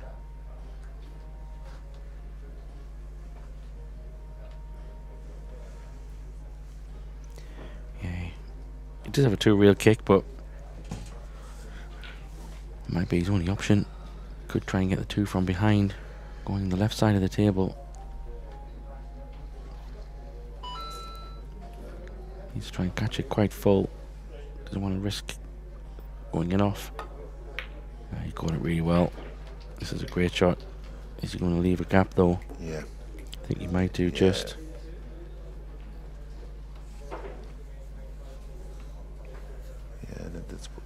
we'll always see, like, if things aren't going your way, then this does find the gap instead of like either going behind the 6 or the 4. Yeah, it's hasn't really been going Marco's way, but that's how it goes sometimes. Can't take anything away from Oliver though. He has really put in a very good performance. That's a bit of a loose one though. Yeah. Quite far short of where he wanted to be. Tough cutting to the side now. Yeah, but it's not bad. It's not terrible. Ah, it's worse than being stuck behind the 4, that's for sure. Yeah, definitely. Just depends how aggressive he wants to be here, Marco. He could go for this with a...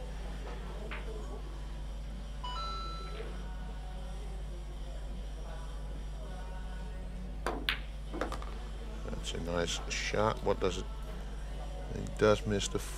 He was smiling there thinking, am I going to be in trouble? It's going behind the 4 again, that's what he thought. He made that 2 look very, very easy, but actually it was a very high tariff shot. Needs another one though, because the 6 ball is blocking the 4 in such a way that he's going to have to hit this 3 far enough to come back across the table. He's just had to go above the 6. That's a smart shot. Yeah. It means he doesn't have to hit the 3 so hard.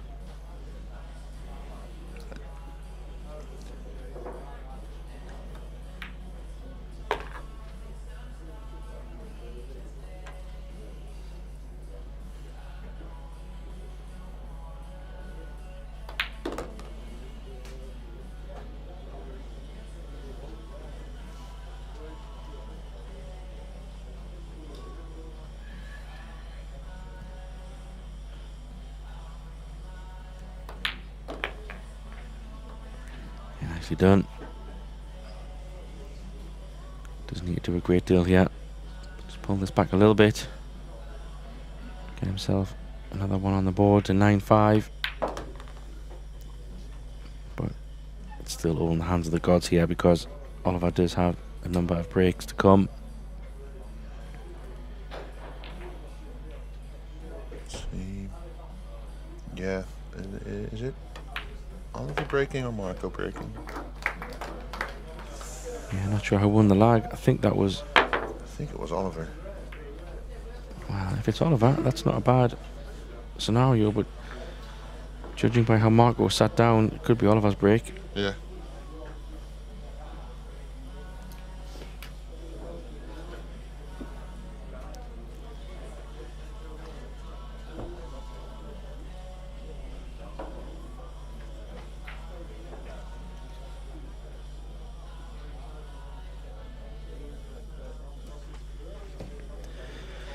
We're getting to the crunch of this match. I'd be curious to know if Niels is actually having a look at this at the moment, maybe sitting nearby or not at all. Be interesting.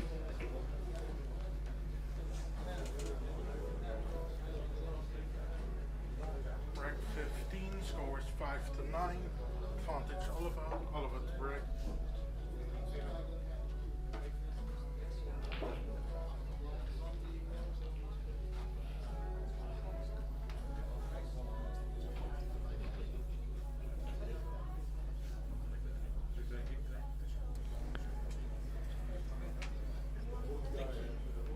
Let's have a look. Gets the 1 in the side.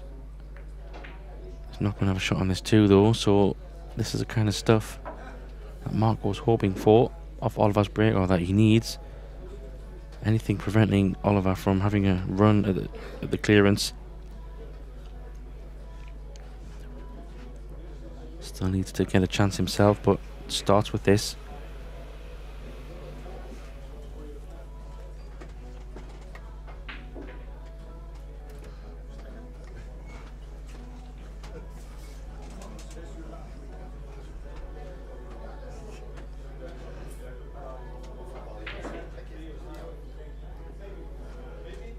That 7 ball seems to be hampering the one real kick there.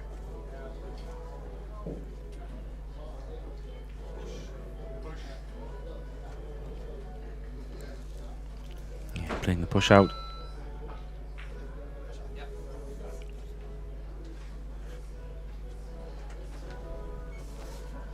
There's not really much in terms of hiding places here. He could try to get behind the 9.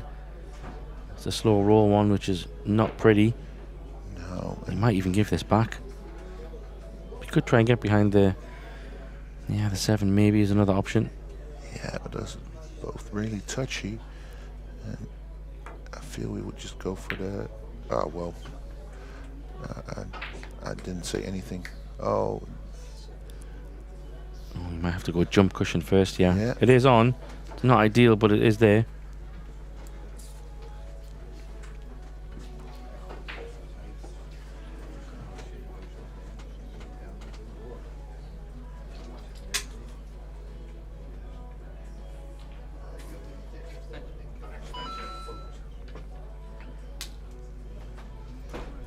So he's going to try and jump. Oliver watching as well. It's so funny what a picture that is. Oh, he tried to jump swerve it. yeah, I kind of expected him to go past the other side of the 5 at first, but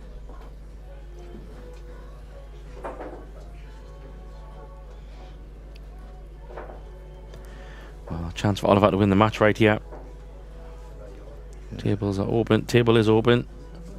see where he wants to position his cue ball. Yeah, he might end up taking the 3 in the side and just drift up past the 8 ball, potentially. It's definitely what he was looking at.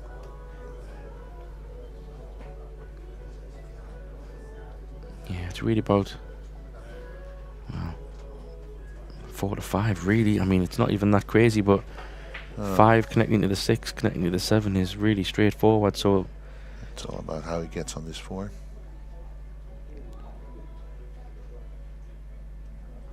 probably run forward towards the middle line, just so he can draw this back. It's all about pace this, but his target should be somewhere where he is now, but maybe a little bit more to the left. Just off straight would be nice, or straight would also be fine. Even if he was a bit low on the 5, wouldn't be end of the world either. So, wow, what was that for touch, Kev? That's, I'd say, pretty decent. As good as it comes. He can just use one rail for this 6 ball. Gives him pretty good position on the 6, and then just about the angle on the 7, really.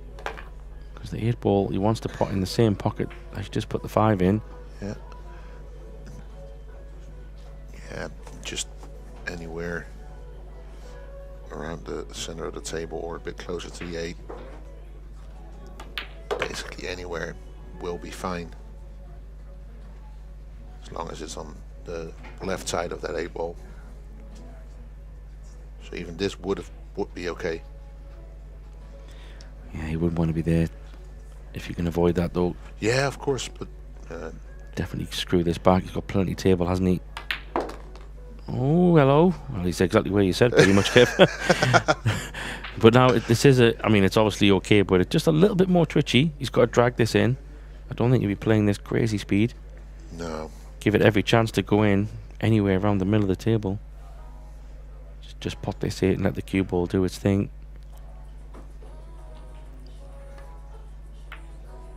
No, he's perfect. Yeah. Great stuff.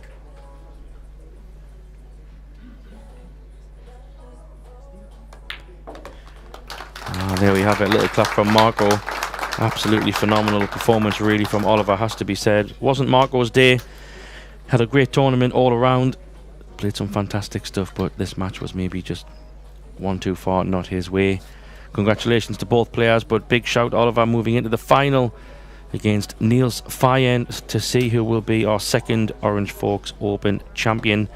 That match will be coming along very shortly. Oliver will probably take a short break and we'll be back in the box. Please join us for that one. Don't go anywhere. We'll be right back. Bye for now.